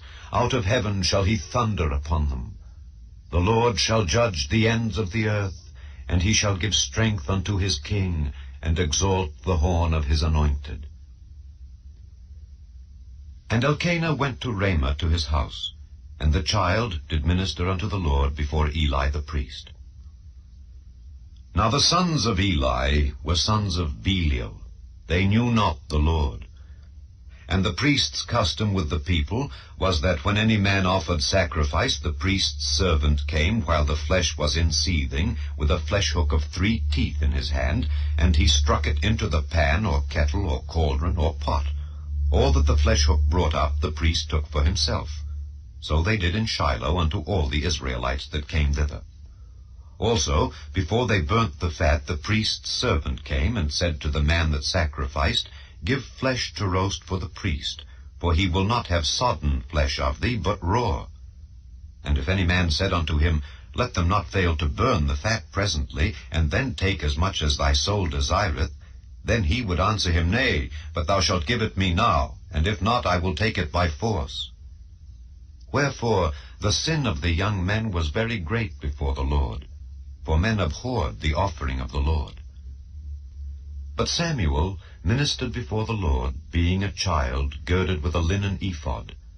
Moreover his mother made him a little coat, and brought it to him from year to year, when she came up with her husband to offer the yearly sacrifice. And Eli blessed Elkanah and his wife, and said, The Lord give thee seed of this woman for the loan which is lent to the Lord. And they went unto their own home. And the Lord visited Hannah, so that she conceived, and bare 3 sons and 2 daughters. And the child Samuel grew before the Lord. Now Eli was very old, and heard all that his sons did unto all Israel, and how they lay with the women that assembled at the door of the tabernacle of the congregation.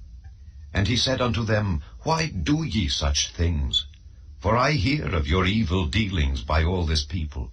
Nay, my sons, for it is no good report that I hear. Ye make the Lord's people to transgress. If one man sin against another, the judge shall judge him. But if a man sin against the Lord, who shall entreat for him? Notwithstanding they hearkened not unto the voice of their father, because the Lord would slay them. And the child Samuel grew on, and was in favor both with the Lord and also with men. And there came a man of God unto Eli, and said unto him, Thus saith the Lord, Did I plainly appear unto the house of thy father, when they were in Egypt in Pharaoh's house? And did I choose him out of all the tribes of Israel to be my priest, to offer upon mine altar, to burn incense, to wear an ephod before me? And did I give unto the house of thy father all the offerings made by fire of the children of Israel? Wherefore kick ye at my sacrifice, and at mine offering, which I have commanded in my habitation? and honourest thy sons above me, to make yourselves fat with the chiefest of all the offerings of Israel my people. Wherefore the Lord God of Israel saith, I said indeed that thy house and the house of thy father should walk before me forever. But now the Lord saith, Be it far from me. For them that honour me I will honour, and they that despise me shall be lightly esteemed. Behold, the days come that I will cut off thine arm and the arm of thy father's house, that there shall not be an old man in thine house. And thou shalt see an enemy in my habitation, in all the wealth which God shall give Israel. And there shall not be an old man in thine house forever. And the man of thine whom I shall not cut off from mine altar shall be to consume thine eyes, and to grieve thine heart. And all the increase of thine house shall die in the flower of their age. And this shall be a sign unto thee, that shall come upon thy two sons, on Hophni and Phinehas. In one day they shall die, both of them. And I will raise me up a faithful priest, that shall do according to that which is in mine heart and in my mind. And I will build him a sure house, and he shall walk before mine anointed forever. And it shall come to pass, that every one that is left in thine house shall come and crouch to him for a piece of silver and a morsel of bread, and shall say, Put me, I pray thee, into one of the priest's offices, that I may eat a piece of bread. Chapter 3. And the child Samuel ministered unto the Lord before Eli. And the word of the Lord was precious in those days. There was no open vision. And it came to pass at that time, when Eli was laid down in his place, and his eyes began to wax dim, that he could not see, and ere the lamp of God went out in the temple of the Lord, where the ark of God was, and Samuel was laid down to sleep, that the Lord called Samuel. And he answered, Here am I. And he ran unto Eli, and said, Here am I, for thou calledst me. And he said, I called not. Lie down again. And he went and lay down. And the Lord called yet again, Samuel. And Samuel arose and went to Eli, and said, Here am I, for thou didst call me. And he answered, I called not, my son. Lie down again. Now Samuel did not yet know the Lord, neither was the word of the Lord yet revealed unto him. And the Lord called Samuel again the third time. And he arose and went to Eli, and said, Here am I, for thou didst call me. And Eli perceived that the Lord had called the child. Therefore Eli said unto Samuel, Go, lie down. And it shall be, if he call thee, that thou shalt say, Speak, Lord, for thy servant heareth. So Samuel went and lay down in his place. And the Lord came and stood, and called as at other times, Samuel, Samuel. Then Samuel answered, Speak, for thy servant heareth. And the Lord said to Samuel, Behold, I will do a thing in Israel, at which both the ears of every one that heareth it shall tingle. In that day I will perform against Eli all things which I have spoken concerning his house. When I begin, I will also make an end. For I have told him that I will judge his house forever for the iniquity which he knoweth, because his sons made themselves vile, and he restrained them not. And therefore I have sworn unto the house of Eli, that the iniquity of Eli's house shall not be purged with sacrifice nor offering forever. And Samuel lay until the morning, and opened the doors of the house of the Lord. And Samuel feared to show Eli the vision.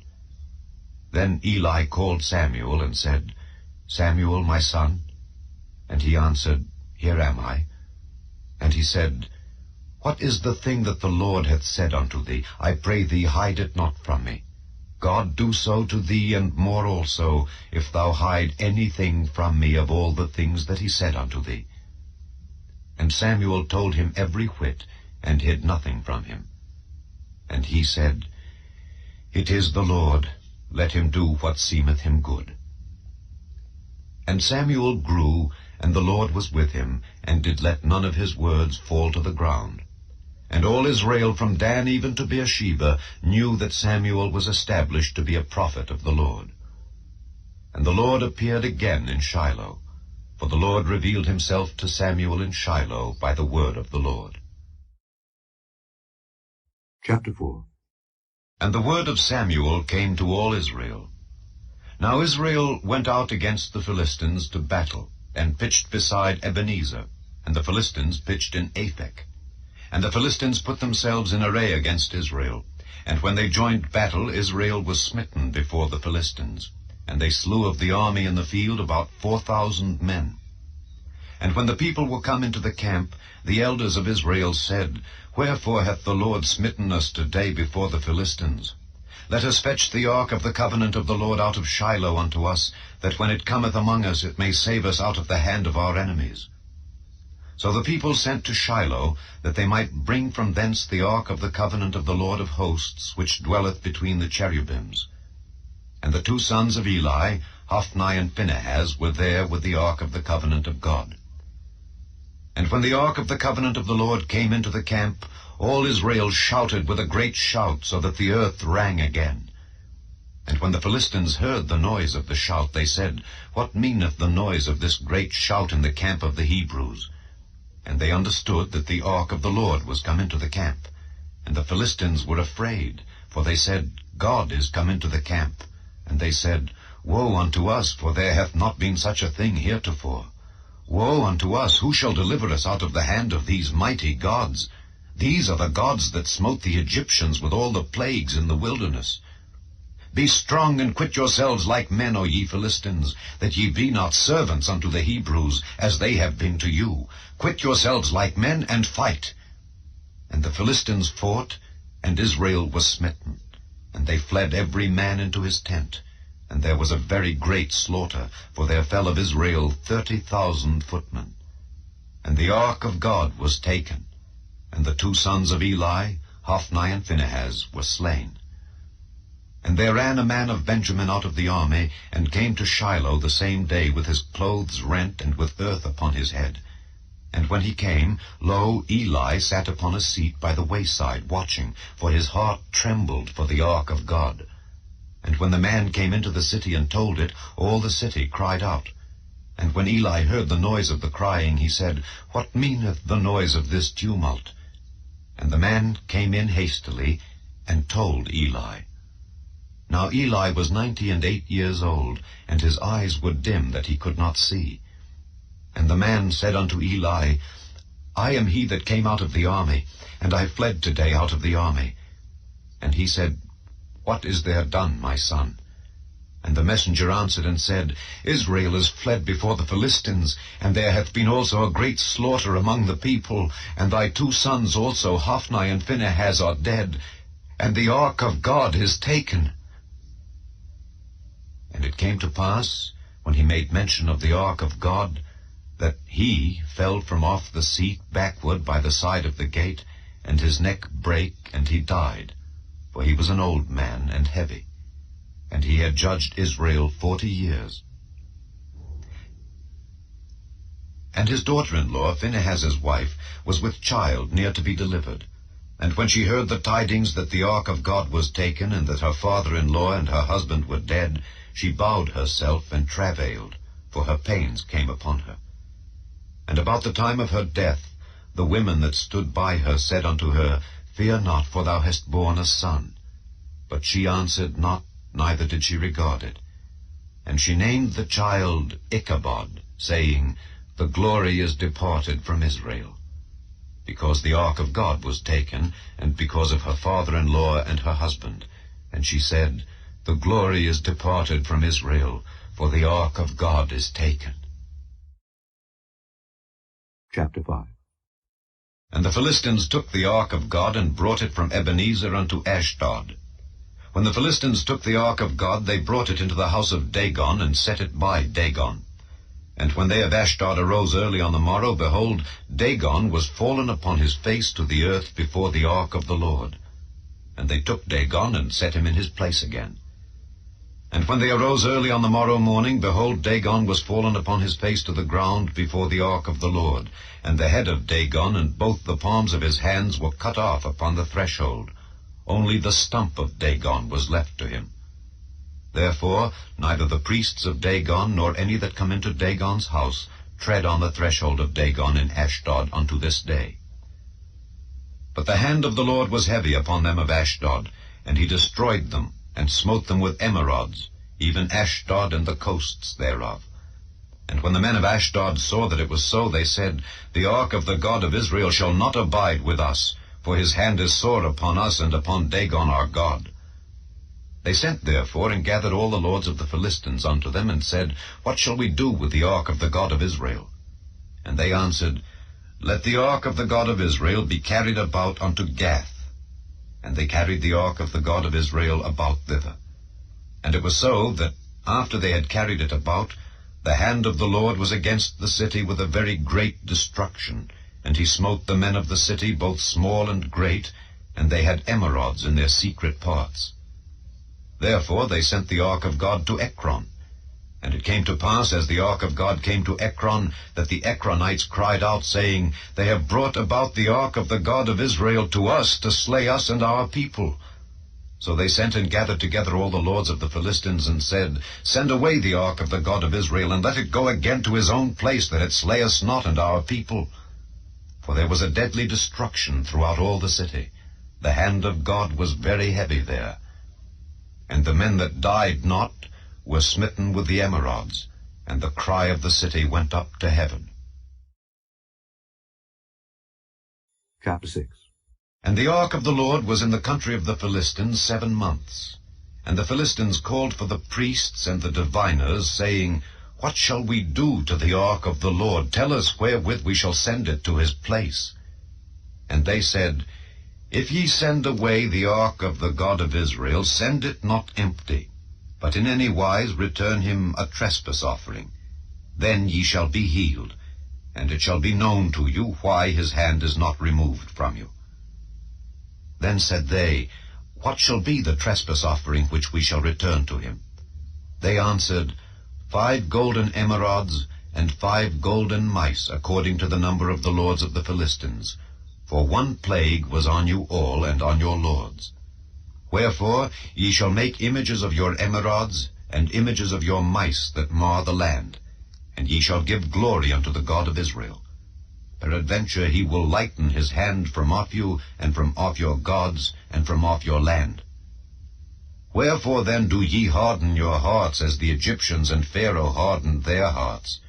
When he had wrought wonderfully among them, did they not let the people go, and they departed? Now therefore make a new cart, and take 2 milch kine, on which there hath come no yoke, and tie the kine to the cart, and bring their calves home from them. And take the ark of the Lord, and lay it upon the cart, and put the jewels of gold, which ye return him for a trespass offering, in a coffer by the side thereof, and send it away, that it may go. And see, if it goeth up by the way of his own coast to Bethshemesh, then he hath done us this great evil. But if not, then we shall know that it is not his hand that smote us, it was a chance that happened to us. And the men did so, and took 2 milch kine, and tied them to the cart, and shut up their calves at home. And they laid the ark of the Lord upon the cart, and the coffer with the mice of gold, and the images of their emerods. And the kine took the straight way to the way of Bethshemesh, and went along the highway, lowing as they went, and turned not aside to the right hand or to the left. And the lords of the Philistines went after them unto the border of Bethshemesh.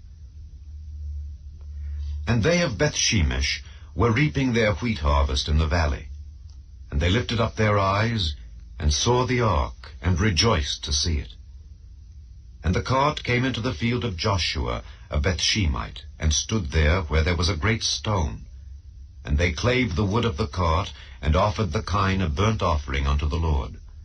And the Levites took down the ark of the Lord, and the coffer that was with it, wherein the jewels of gold were, and put them on the great stone. And the men of Bethshemesh offered burnt offerings, and sacrificed sacrifices the same day unto the Lord. And when the 5 lords of the Philistines had seen it, they returned to Ekron the same day. And these are the golden emerods which the Philistines returned for a trespass offering unto the Lord. For Ashdod 1, for Gaza 1, for Askelon 1, for Gath 1, for Ekron 1, and the golden mice, according to the number of all the cities of the Philistines belonging to the 5 lords, both of fenced cities and of country villages, even unto the great stone of Abel, whereon they set down the ark of the Lord, which stone remaineth unto this day in the field of Joshua the Bethshemite. And he smote the men of Bethshemesh, because they had looked into the ark of the Lord.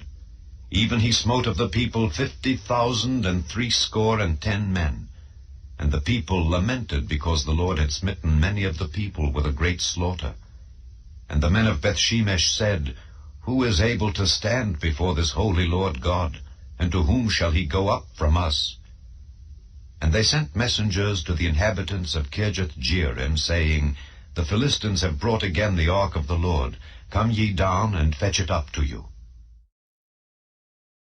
Chapter 7. And the men of Kirjath-jearim came, and fetched up the ark of the Lord, and brought it into the house of Abinadab in the hill, and sanctified Eleazar his son to keep the ark of the Lord. And it came to pass, while the ark abode in Kirjath-jearim, that the time was long, for it was 20 years. And all the house of Israel lamented after the Lord. And Samuel spake unto all the house of Israel, saying, If ye do return unto the Lord with all your hearts, then put away the strange gods and Ashtaroth from among you, and prepare your hearts unto the Lord, and serve him only, and he will deliver you out of the hand of the Philistines. Then the children of Israel did put away Baalim and Ashtaroth, and served the Lord only. And Samuel said, Gather all Israel to Mizpeh, and I will pray for you unto the Lord. And they gathered together to Mizpeh, and drew water, and poured it out before the Lord, and fasted on that day, and said there, We have sinned against the Lord. And Samuel judged the children of Israel in Mizpeh. And when the Philistines heard that the children of Israel were gathered together to Mizpeh, the lords of the Philistines went up against Israel. And when the children of Israel heard it, they were afraid of the Philistines. And the children of Israel said to Samuel, Cease not to cry unto the Lord our God for us, that he will save us out of the hand of the Philistines. And Samuel took a sucking lamb, and offered it for a burnt offering wholly unto the Lord. And Samuel cried unto the Lord for Israel, and the Lord heard him. And as Samuel was offering up the burnt offering, the Philistines drew near to battle against Israel. But the Lord thundered with a great thunder on that day upon the Philistines, and discomfited them, and they were smitten before Israel. And the men of Israel went out of Mizpeh, and pursued the Philistines, and smote them until they came unto Bethkar. Then Samuel took a stone, and set it between Mizpeh and Shen, and called the name of it Ebenezer, saying, Hitherto hath the Lord helped us. So the Philistines were subdued, and they came no more into the coast of Israel. And the hand of the Lord was against the Philistines all the days of Samuel. And the cities which the Philistines had taken from Israel were restored to Israel, from Ekron even unto Gath, and the coasts thereof did Israel deliver out of the hands of the Philistines. And there was peace between Israel and the Amorites. And Samuel judged Israel all the days of his life. And he went from year to year in circuit to Bethel and Gilgal and Mizpeh, and judged Israel in all those places. And his return was to Ramah, for there was his house. And there he judged Israel, and there he built an altar unto the Lord. Chapter 8. And it came to pass, when Samuel was old, that he made his sons judges over Israel. Now the name of his firstborn was Joel, and the name of his second Abiah. They were judges in Beersheba. And his sons walked not in his ways, but turned aside after lucre, and took bribes, and perverted judgment. Then all the elders of Israel gathered themselves together, and came to Samuel unto Ramah, and said unto him, Behold, thou art old, and thy sons walk not in thy ways. Now make us a king to judge us like all the nations. But the thing displeased Samuel when they said, Give us a king to judge us. And Samuel prayed unto the Lord. And the Lord said unto Samuel, Hearken unto the voice of the people in all that they say unto thee, for they have not rejected thee, but they have rejected me, that I should not reign over them. According to all the works which they have done since the day that I brought them up out of Egypt, even unto this day, wherewith they have forsaken me and served other gods, so do they also unto thee. Now therefore hearken unto their voice. Howbeit, yet protest solemnly unto them, and show them the manner of the king that shall reign over them. And Samuel told all the words of the Lord unto the people that asked of him a king. And he said, This will be the manner of the king that shall reign over you. He will take your sons, and appoint them for himself, for his chariots, and to be his horsemen, and some shall run before his chariots. And he will appoint him captains over thousands, and captains over 50s, and will set them to ear his ground, and to reap his harvest, and to make his instruments of war, and instruments of his chariots. And he will take your daughters to be confectionaries, and to be cooks, and to be bakers. And he will take your fields, and your vineyards, and your olive yards, even the best of them, and give them to his servants. And he will take the 10th of your seed and of your vineyards, and give to his officers and to his servants. And he will take your menservants, and your maidservants, and your goodliest young men, and your asses, and put them to his work. He will take the 10th of your sheep, and ye shall be his servants.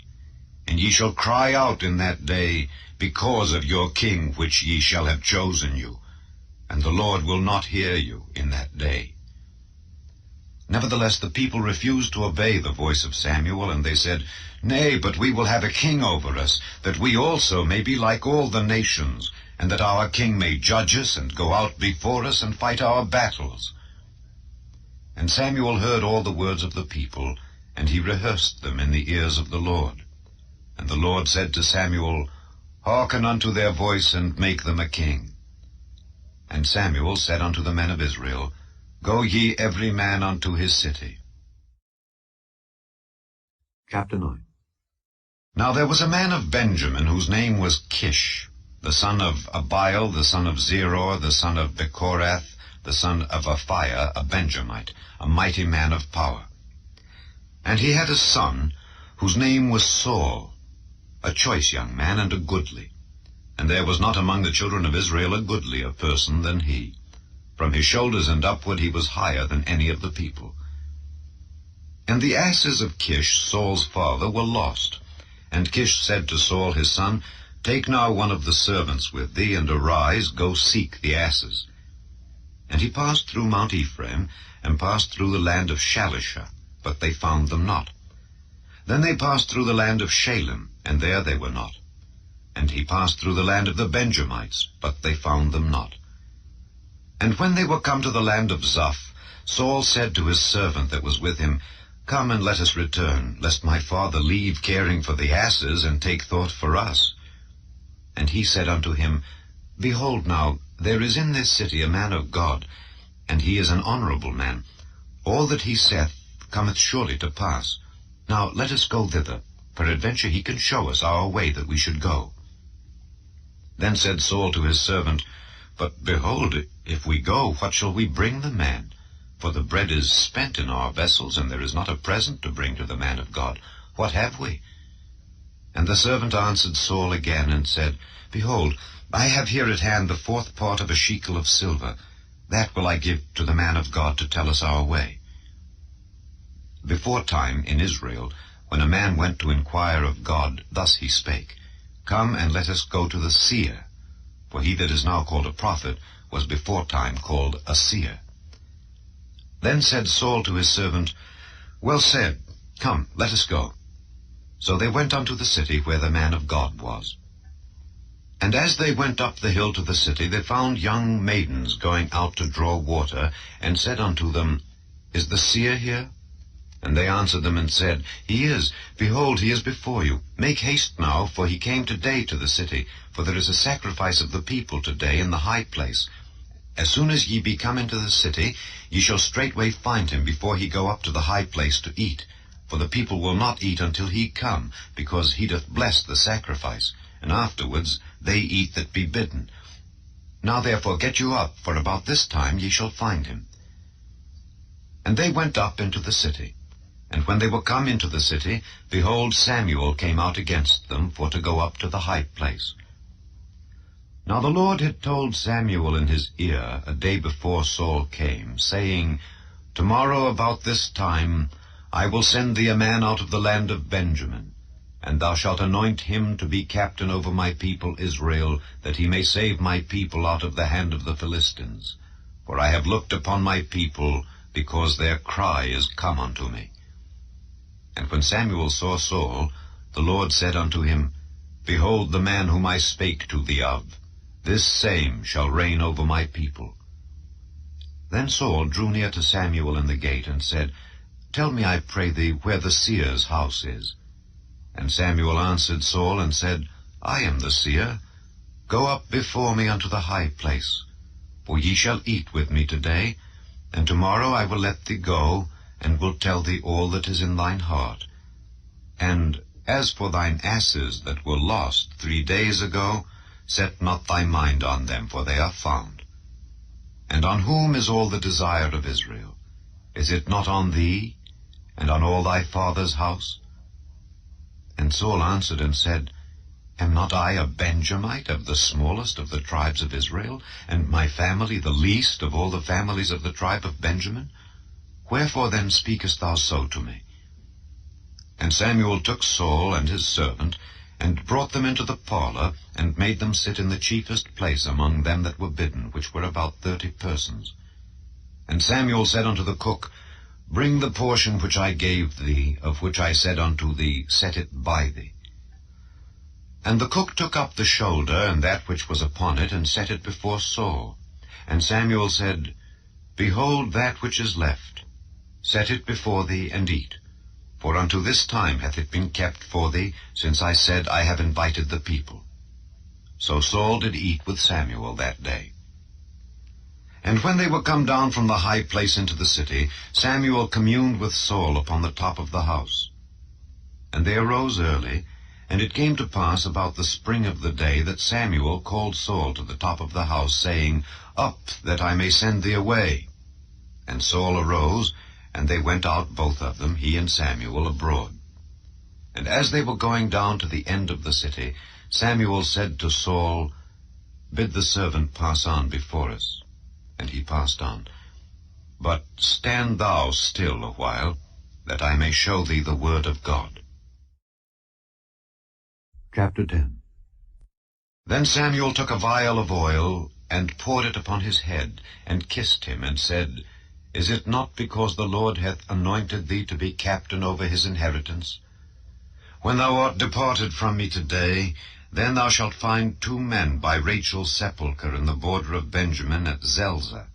And they will say unto thee, The asses which thou wentest to seek are found, and lo, thy father hath left the care of the asses, and sorroweth for you, saying, What shall I do for my son? Then shalt thou go on forward from thence, and thou shalt come to the plain of Tabor. And there shall meet thee 3 men going up to God to Bethel, one carrying 3 kids, and another carrying 3 loaves of bread, and another carrying a bottle of wine. And they will salute thee, and give thee 2 loaves of bread, which thou shalt receive of their hands. After that thou shalt come to the hill of God, where is the garrison of the Philistines. And it shall come to pass, when thou art come thither to the city, that thou shalt meet a company of prophets coming down from the high place, with a psaltery and a tabret, and a pipe and a harp before them, and they shall prophesy. And the Spirit of the Lord will come upon thee, and thou shalt prophesy with them, and shalt be turned into another man. And let it be, when these signs are come unto thee, that thou do as occasion serve thee. For God is with thee. And thou shalt go down before me to Gilgal, and behold, I will come down unto thee to offer burnt offerings, and to sacrifice sacrifices of peace offerings. 7 days shalt thou tarry, till I come to thee, and show thee what thou shalt do. And it was so that when he had turned his back to go from Samuel, God gave him another heart, and all those signs came to pass that day. And when they came thither to the hill, behold, a company of prophets met him, and the Spirit of God came upon him, and he prophesied among them. And it came to pass, when all that knew him beforetime saw that, behold, he prophesied among the prophets, then the people said one to another, What is this that is come unto the son of Kish? Is Saul also among the prophets? And one of the same place answered and said, But who is their father? Therefore it became a proverb, Is Saul also among the prophets? And when he had made an end of prophesying, he came to the high place. And Saul's uncle said unto him and to his servant, Whither went ye? And he said, To seek the asses. And when we saw that they were nowhere, we came to Samuel. And Saul's uncle said, Tell me, I pray thee, what Samuel said unto you. And Saul said unto his uncle, He told us plainly that the asses were found. But of the matter of the kingdom whereof Samuel spake, he told him not. And Samuel called the people together unto the Lord to Mizpeh, and said unto the children of Israel, Thus saith the Lord God of Israel, I brought up Israel out of Egypt, and delivered you out of the hand of the Egyptians, and out of the hand of all kingdoms, and of them that oppressed you. And ye have this day rejected your God, who himself saved you out of all your adversities and your tribulations. And ye have said unto him, Nay, but set a king over us. Now therefore present yourselves before the Lord by your tribes and by your thousands. And when Samuel had caused all the tribes of Israel to come near, the tribe of Benjamin was taken. When he had caused the tribe of Benjamin to come near by their families, the family of Matri was taken, and Saul the son of Kish was taken. And when they sought him, he could not be found. Therefore they inquired of the Lord further, if the man should yet come thither. And the Lord answered, Behold, he hath hid himself among the stuff. And they ran and fetched him thence. And when he stood among the people, he was higher than any of the people from his shoulders and upward. And Samuel said to all the people, See ye him whom the Lord hath chosen, that there is none like him among all the people? And all the people shouted and said, God save the king. Then Samuel told the people the manner of the kingdom, and wrote it in a book, and laid it up before the Lord. And Samuel sent all the people away, every man to his house. And Saul also went home to Gibeah, and there went with him a band of men whose hearts God had touched. But the children of Belial said, How shall this man save us? And they despised him, and brought him no presents. But he held his peace. Chapter 11. Then Nahash the Ammonite came up, and encamped against Jabesh-Gilead. And all the men of Jabesh said unto Nahash, Make a covenant with us, and we will serve thee. And Nahash the Ammonite answered them, On this condition will I make a covenant with you, that I may thrust out all your right eyes, and lay it for a reproach upon all Israel. And the elders of Jabesh said unto him, Give us 7 days' respite, that we may send messengers unto all the coasts of Israel. And then, if there be no man to save us, we will come out to thee. Then came the messengers to Gibeah of Saul, and told the tidings in the ears of the people. And all the people lifted up their voices and wept. And behold, Saul came after the herd out of the field. And Saul said, What aileth the people that they weep? And they told him the tidings of the men of Jabesh. And the Spirit of God came upon Saul when he heard those tidings, and his anger was kindled greatly. And he took a yoke of oxen, and hewed them in pieces, and sent them throughout all the coasts of Israel by the hands of messengers, saying, Whosoever cometh not forth after Saul and after Samuel, so shall it be done unto his oxen. And the fear of the Lord fell on the people, and they came out with one consent. And when he numbered them in Bezek, the children of Israel were 300,000, and the men of Judah 30,000. And they said unto the messengers that came, Thus shall ye say unto the men of Jabesh-Gilead, Tomorrow by that time the sun be hot, ye shall have help. And the messengers came and showed it to the men of Jabesh, and they were glad.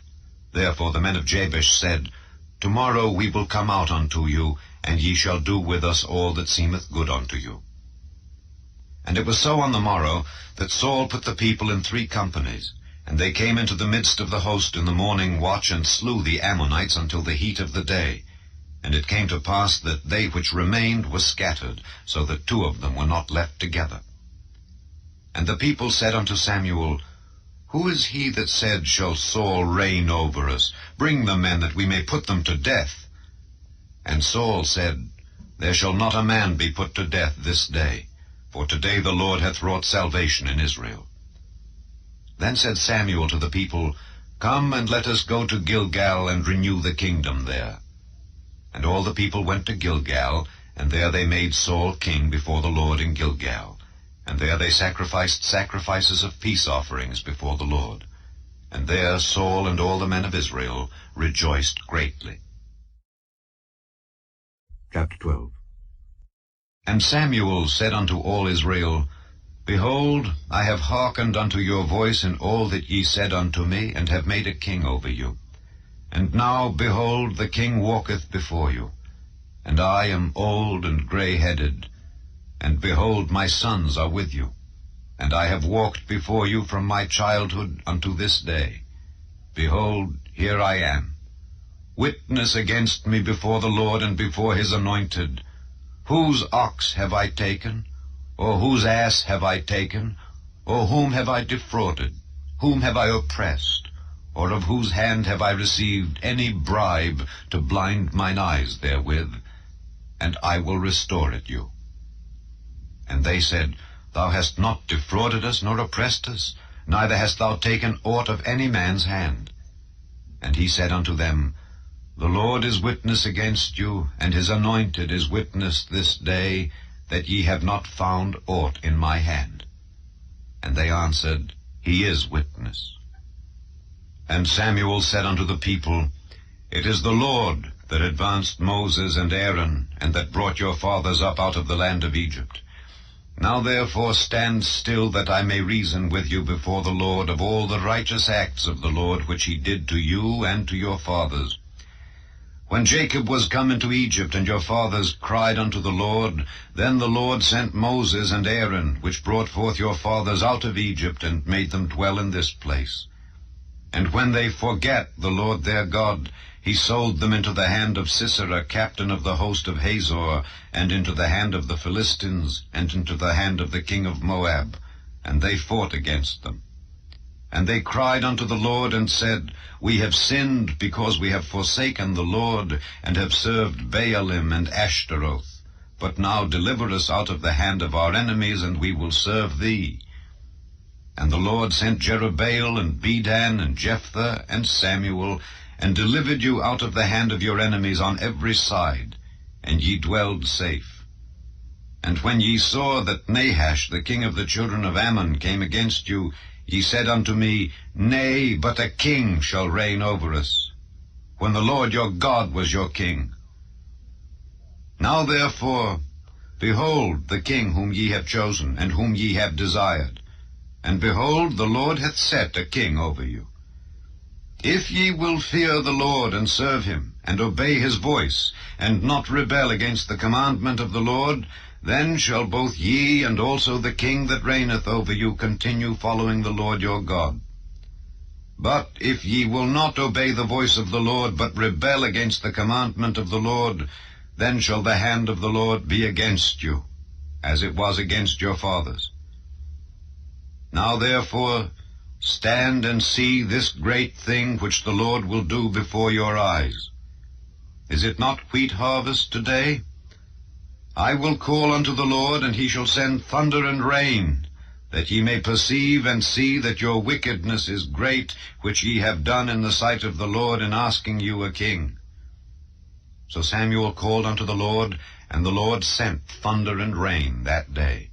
And all the people greatly feared the Lord and Samuel. And all the people said unto Samuel, Pray for thy servants unto the Lord thy God, that we die not, for we have added unto all our sins this evil, to ask us a king. And Samuel said unto the people, Fear not, ye have done all this wickedness, yet turn not aside from following the Lord, But serve the Lord with all your heart, and turn ye not aside. For then should ye go after vain things which cannot profit nor deliver, for they are vain. For the Lord will not forsake his people for his great name's sake, because it hath pleased the Lord to make you his people. Moreover, as for me, God forbid that I should sin against the Lord in ceasing to pray for you. But I will teach you the good and the right way. Only fear the Lord, and serve him in truth with all your heart. For consider how great things he hath done for you. But if ye shall still do wickedly, ye shall be consumed, both ye and your king. Chapter 13. Saul reigned 1 year, and when he had reigned 2 years over Israel, Saul chose him 3,000 men of Israel, whereof 2,000 were with Saul in Michmash and in Mount Bethel, and 1,000 were with Jonathan in Gibeah of Benjamin. And the rest of the people he sent every man to his tent. And Jonathan smote the garrison of the Philistines that was in Geba, and the Philistines heard of it. And Saul blew the trumpet throughout all the land, saying, Let the Hebrews hear. And all Israel heard say that Saul had smitten a garrison of the Philistines, and that Israel also was had in abomination with the Philistines. And the people were called together after Saul to Gilgal. And the Philistines gathered themselves together to fight with Israel, 30,000 chariots and 6,000 horsemen, and people as the sand which is on the seashore in multitude. And they came up and pitched in Michmash, eastward from Bethaven. When the men of Israel saw that they were in a strait, for the people were distressed, then the people did hide themselves in caves, and in thickets, and in rocks, and in high places, and in pits. And some of the Hebrews went over Jordan to the land of Gad and Gilead. As for Saul, he was yet in Gilgal, and all the people followed him trembling. And he tarried 7 days, according to the set time that Samuel had appointed. But Samuel came not to Gilgal, and the people were scattered from him. And Saul said, Bring hither a burnt offering to me, and peace offerings. And he offered the burnt offering. And it came to pass, that as soon as he had made an end of offering the burnt offering, behold, Samuel came. And Saul went out to meet him, that he might salute him. And Samuel said, What hast thou done? And Saul said, Because I saw that the people were scattered from me, and that thou camest not within the days appointed, and that the Philistines gathered themselves together at Michmash, therefore said I, The Philistines will come down now upon me to Gilgal, and I have not made supplication unto the Lord. I forced myself, therefore, and offered a burnt offering. And Samuel said to Saul, Thou hast done foolishly. Thou hast not kept the commandment of the Lord thy God, which he commanded thee. For now would the Lord have established thy kingdom upon Israel forever. But now thy kingdom shall not continue. The Lord hath sought him a man after his own heart, and the Lord hath commanded him to be captain over his people, because thou hast not kept that which the Lord commanded thee. And Samuel arose and gat him up from Gilgal unto Gibeah of Benjamin. And Saul numbered the people that were present with him, about 600 men. And Saul and Jonathan his son, and the people that were present with them, abode in Gibeah of Benjamin, but the Philistines encamped in Michmash. And the spoilers came out of the camp of the Philistines in 3 companies. 1 company turned unto the way that leadeth to Ophrah, unto the land of Shual, and another company turned the way to Bethhoron, and another company turned to the way of the border that looketh to the valley of Zeboim toward the wilderness. Now there was no smith found throughout all the land of Israel, for the Philistines said, Lest the Hebrews make them swords or spears. But all the Israelites went down to the Philistines to sharpen every man his share, and his coulter, and his axe, and his mattock. Yet they had a file for the mattocks, and for the coulters, and for the forks, and for the axes, and to sharpen the goads. So it came to pass in the day of battle that there was neither sword nor spear found in the hand of any of the people that were with Saul and Jonathan, but with Saul and with Jonathan his son was there found. And the garrison of the Philistines went out to the passage of Michmash. Chapter 14. Now it came to pass upon a day that Jonathan the son of Saul said unto the young man that bare his armor, Come and let us go over to the Philistines' garrison that is on the other side. But he told not his father. And Saul tarried in the uttermost part of Gibeah under a pomegranate tree which is in Migron, and the people that were with him were about 600 men. And Ahiah the son of Ahitub, Ichabod's brother, the son of Phinehas, the son of Eli, the Lord's priest in Shiloh, wearing an ephod. And the people knew not that Jonathan was gone. And between the passages by which Jonathan sought to go over unto the Philistines' garrison, there was a sharp rock on the one side, and a sharp rock on the other side, and the name of the one was Bozez, and the name of the other Seni. The forefront of the one was situate northward, over against Michmash, and the other southward, over against Gibeah. And Jonathan said to the young man that bare his armor, Come and let us go over unto the garrison of these uncircumcised. It may be that the Lord will work for us, for there is no restraint to the Lord to save by many or by few. And his armor-bearer said unto him, Do all that is in thine heart, turn thee, behold, I am with thee according to thy heart. Then said Jonathan, Behold, we will pass over unto these men, and we will discover ourselves unto them. If they say thus unto us, Tarry until we come to you, then we will stand still in our place, and will not go up unto them. But if they say thus, Come up unto us, then we will go up, for the Lord hath delivered them into our hand, and this shall be a sign unto us. And both of them discovered themselves unto the garrison of the Philistines, and the Philistines said, Behold, the Hebrews come forth out of the holes where they had hid themselves. And the men of the garrison answered Jonathan and his armor-bearer, and said, Come up to us, and we will show you a thing. And Jonathan said unto his armor-bearer, Come up after me, for the Lord hath delivered them into the hand of Israel. And Jonathan climbed up upon his hands and upon his feet, and his armor-bearer after him. And they fell before Jonathan, and his armor-bearer slew after him. And that first slaughter which Jonathan and his armor-bearer made was about 20 men, within as it were an half acre of land, which a yoke of oxen might plough. And there was trembling in the host, in the field, and among all the people. The garrison and the spoilers, they also trembled, and the earth quaked, so it was a very great trembling. And the watchmen of Saul and Gibeah of Benjamin looked, and behold, the multitude melted away, and they went on beating down one another.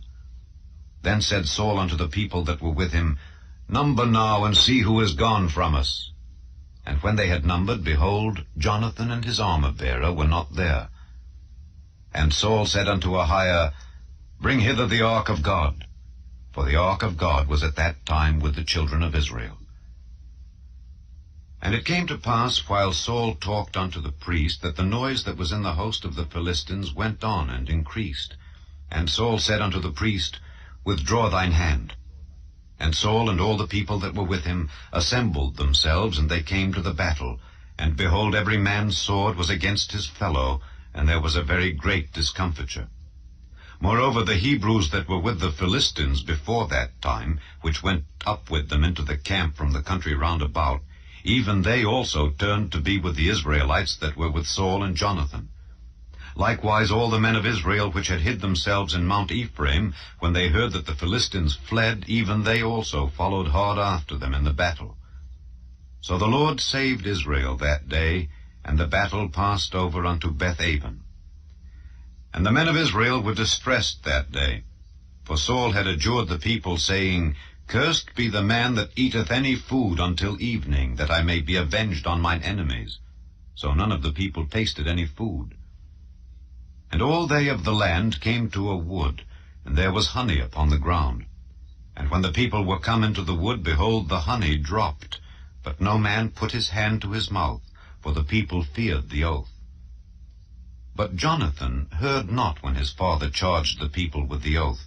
Wherefore he put forth the end of the rod that was in his hand, and dipped it in an honeycomb, and put his hand to his mouth. And his eyes were enlightened. Then answered one of the people, and said, Thy father straitly charged the people with an oath, saying, Cursed be the man that eateth any food this day. And the people were faint. Then said Jonathan, My father hath troubled the land. See, I pray you, how mine eyes have been enlightened, because I tasted a little of this honey. How much more, if haply the people had eaten freely today of the spoil of their enemies which they found? For had there not been now a much greater slaughter among the Philistines? And they smote the Philistines that day from Michmash to Aijalon, and the people were very faint. And the people flew upon the spoil, and took sheep and oxen and calves, and slew them on the ground, and the people did eat them with the blood. Then they told Saul, saying, Behold, the people sin against the Lord, in that they eat with the blood. And he said, Ye have transgressed. Roll a great stone unto me this day. And Saul said, Disperse yourselves among the people, and say unto them, Bring me hither every man his ox, and every man his sheep, and slay them here, and eat. And sin not against the Lord in eating with the blood. And all the people brought every man his ox with him that night, and slew them there. And Saul built an altar unto the Lord. The same was the first altar that he built unto the Lord.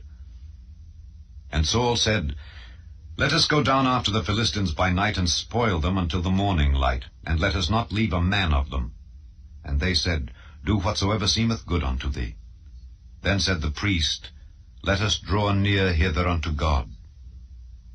And Saul asked counsel of God, Shall I go down after the Philistines? Wilt thou deliver them into the hand of Israel? But he answered him not that day. And Saul said, Draw ye near hither, all the chief of the people, and know and see wherein this sin hath been this day. For as the Lord liveth, which saveth Israel, though it be in Jonathan my son, he shall surely die. But there was not a man among all the people that answered him. Then said he unto all Israel, Be ye on one side, and I and Jonathan my son will be on the other side. And the people said unto Saul, Do what seemeth good unto thee. Therefore Saul said unto the Lord God of Israel, Give a perfect lot. And Saul and Jonathan were taken, but the people escaped. And Saul said, Cast lots between me and Jonathan my son. And Jonathan was taken. Then Saul said to Jonathan, Tell me what thou hast done. And Jonathan told him, and said, I did but taste a little honey with the end of the rod that was in mine hand, and lo, I must die. And Saul answered, God do so, and more also, for thou shalt surely die, Jonathan. And the people said unto Saul, Shall Jonathan die, who hath wrought this great salvation in Israel? God forbid. As the Lord liveth, there shall not one hair of his head fall to the ground, for he hath wrought with God this day. So the people rescued Jonathan, that he died not. Then Saul went up from following the Philistines, and the Philistines went to their own place. So Saul took the kingdom over Israel, and fought against all his enemies on every side, against Moab, and against the children of Ammon, and against Edom, and against the kings of Zobah, and against the Philistines. And whithersoever he turned himself, he vexed them. And he gathered an host, and smote the Amalekites, and delivered Israel out of the hands of them that spoiled them. Now the sons of Saul were Jonathan, and Ishuai, and Melchishua. And the names of his 2 daughters were these, the name of the firstborn Merab, and the name of the younger Michal.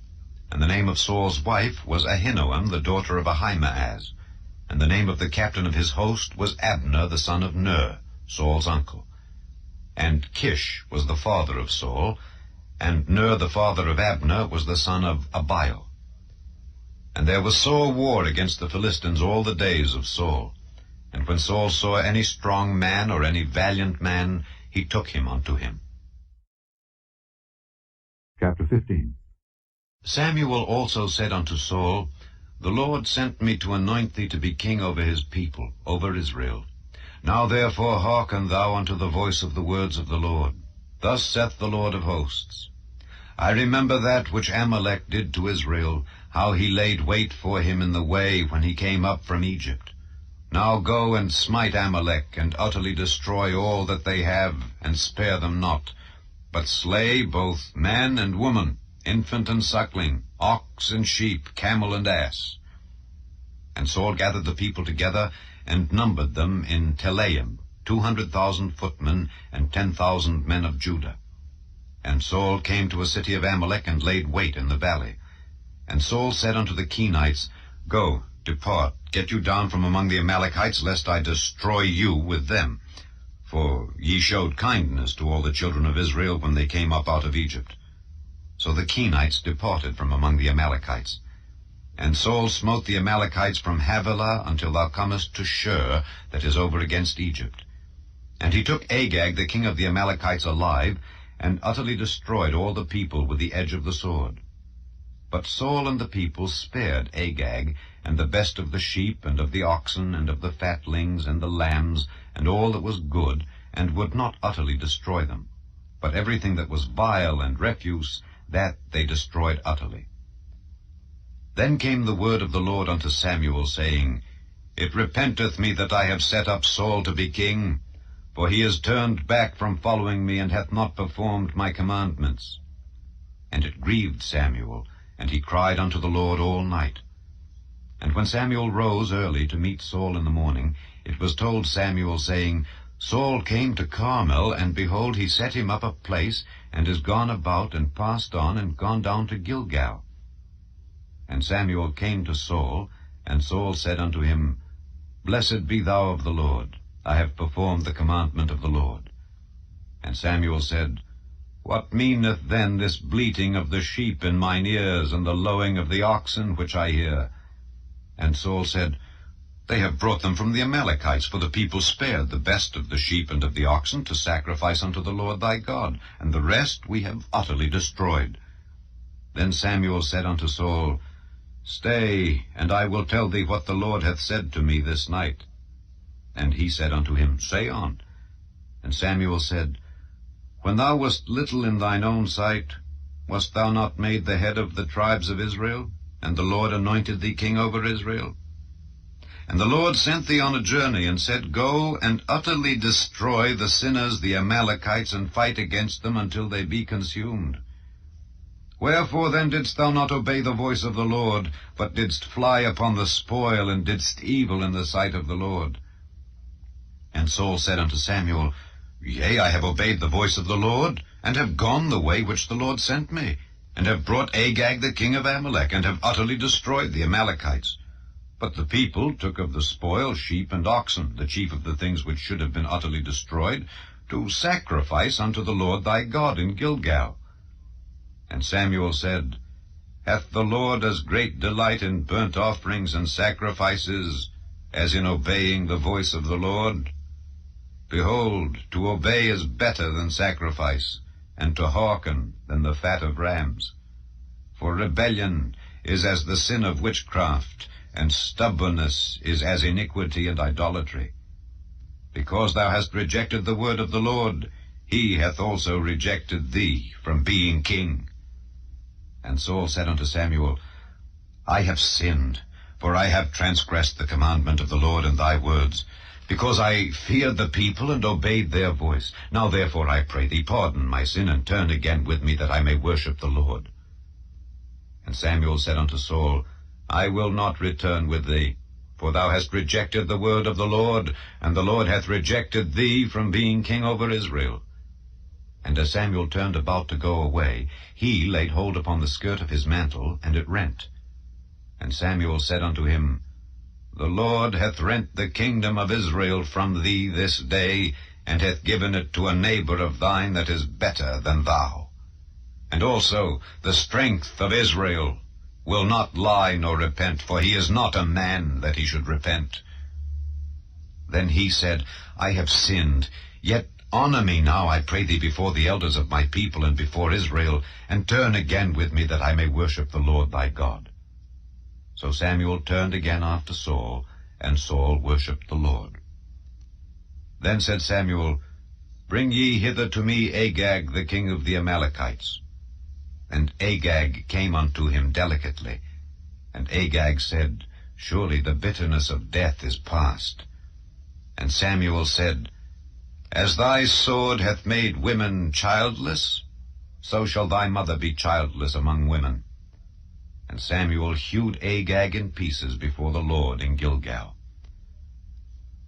Then Samuel went to Ramah, and Saul went up to his house to Gibeah of Saul. And Samuel came no more to see Saul until the day of his death. Nevertheless Samuel mourned for Saul, and the Lord repented that he had made Saul king over Israel. Chapter 16. And the Lord said unto Samuel, How long wilt thou mourn for Saul, seeing I have rejected him from reigning over Israel? Fill thine horn with oil, and go. I will send thee to Jesse the Bethlehemite, for I have provided me a king among his sons. And Samuel said, How can I go? If Saul hear it, he will kill me. And the Lord said, Take an heifer with thee, and say, I am come to sacrifice to the Lord. And call Jesse to the sacrifice, and I will show thee what thou shalt do. And thou shalt anoint unto me him whom I name unto thee. And Samuel did that which the Lord spake, and came to Bethlehem. And the elders of the town trembled at his coming, and said, Comest thou peaceably?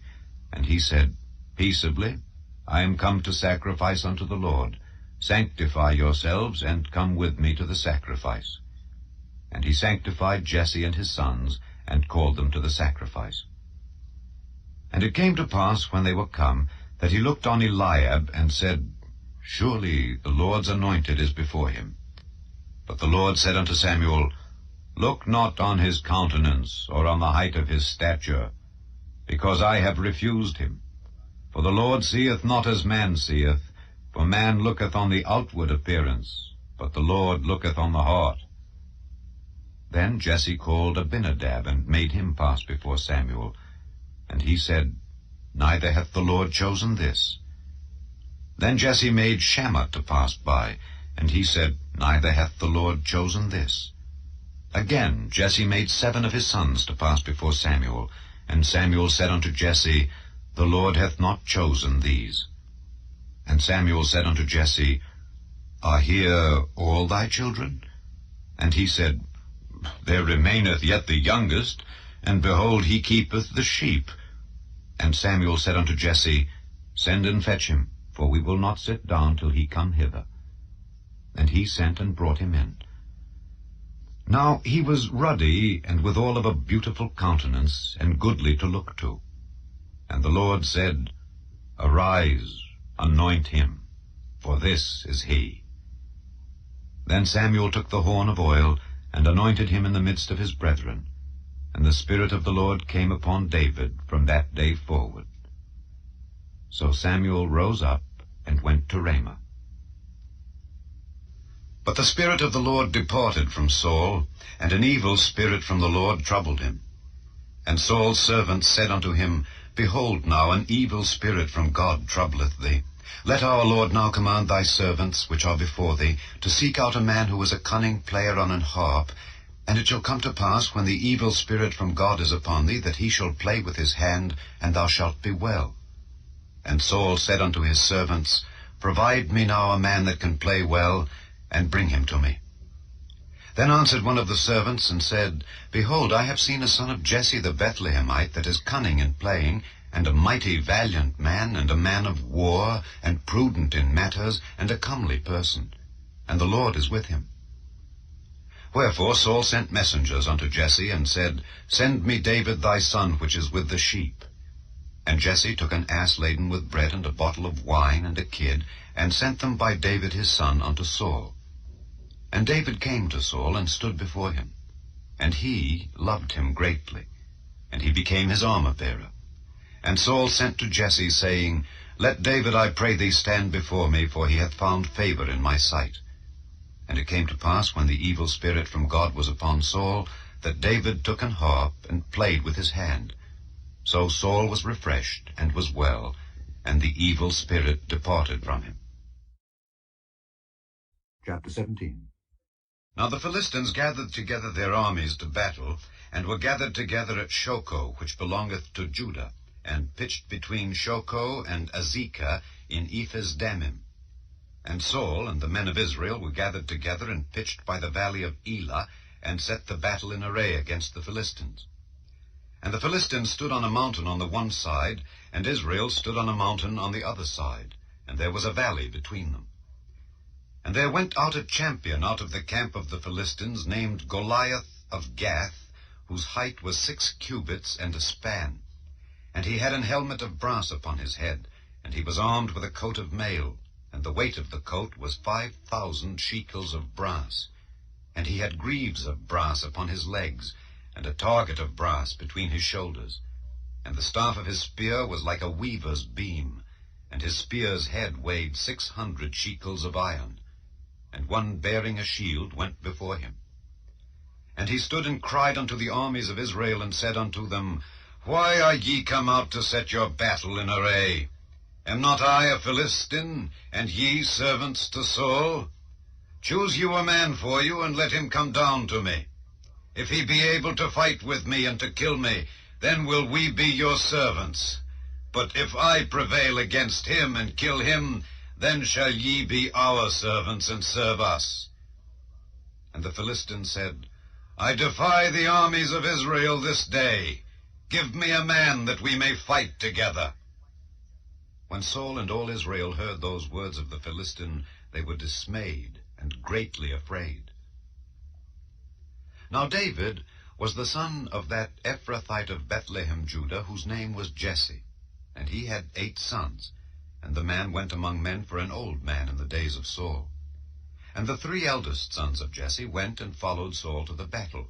And the names of his 3 sons that went to the battle were Eliab the firstborn, and next unto him Abinadab, and the 3rd Shammah. And David was the youngest. And the 3 eldest followed Saul. But David went and returned from Saul to feed his father's sheep at Bethlehem. And the Philistine drew near morning and evening, and presented himself 40 days. And Jesse said unto David his son, Take now for thy brethren an ephah of this parched corn, and these 10 loaves, and run to the camp to thy brethren, and carry these 10 cheeses unto the captain of their 1,000, and look how thy brethren fare, and take their pledge. Now Saul and they and all the men of Israel were in the valley of Elah, fighting with the Philistines. And David rose up early in the morning, and left the sheep with a keeper, and took and went as Jesse had commanded him. And he came to the trench as the host was going forth to the fight, and shouted for the battle. For Israel and the Philistines had put the battle in array, army against army. And David left his carriage in the hand of the keeper of the carriage, and ran into the army, and came and saluted his brethren.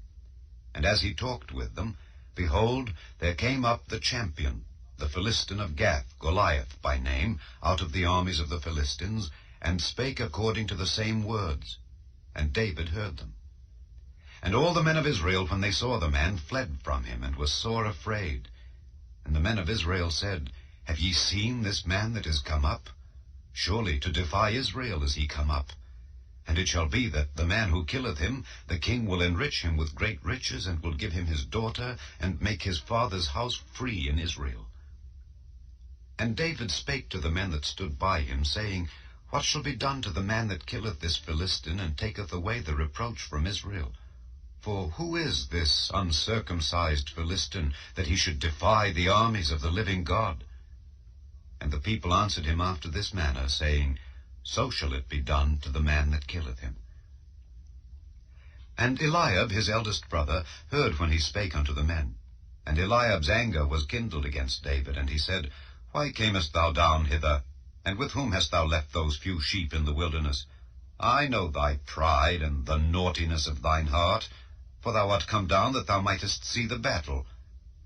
And David said, What have I now done? Is there not a cause? And he turned from him toward another, and spake after the same manner. And the people answered him again after the former manner. And when the words were heard which David spake, they rehearsed them before Saul, and he sent for him.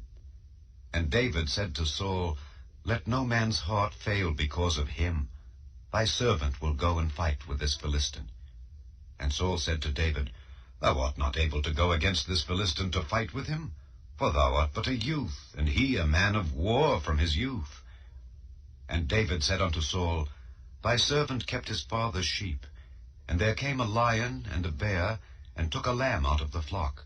And I went out after him, and smote him, and delivered it out of his mouth. And when he arose against me, I caught him by his beard, and smote him, and slew him. Thy servant slew both the lion and the bear. And this uncircumcised Philistine shall be as one of them, seeing he hath defied the armies of the living God. David said moreover, The Lord that delivered me out of the paw of the lion and out of the paw of the bear, he will deliver me out of the hand of this Philistine. And Saul said unto David, Go, and the Lord be with thee. And Saul armed David with his armor, and he put an helmet of brass upon his head. Also he armed him with a coat of mail. And David girded his sword upon his armor, and he essayed to go, for he had not proved it. And David said unto Saul, I cannot go with these, for I have not proved them. And David put them off him. And he took his staff in his hand, and chose him 5 smooth stones out of the brook, and put them in a shepherd's bag which he had, even in a scrip, and his sling was in his hand. And he drew near to the Philistine. And the Philistine came on, and drew near unto David, and the man that bare the shield went before him. And when the Philistine looked about and saw David, he disdained him, for he was but a youth, and ruddy, and of a fair countenance.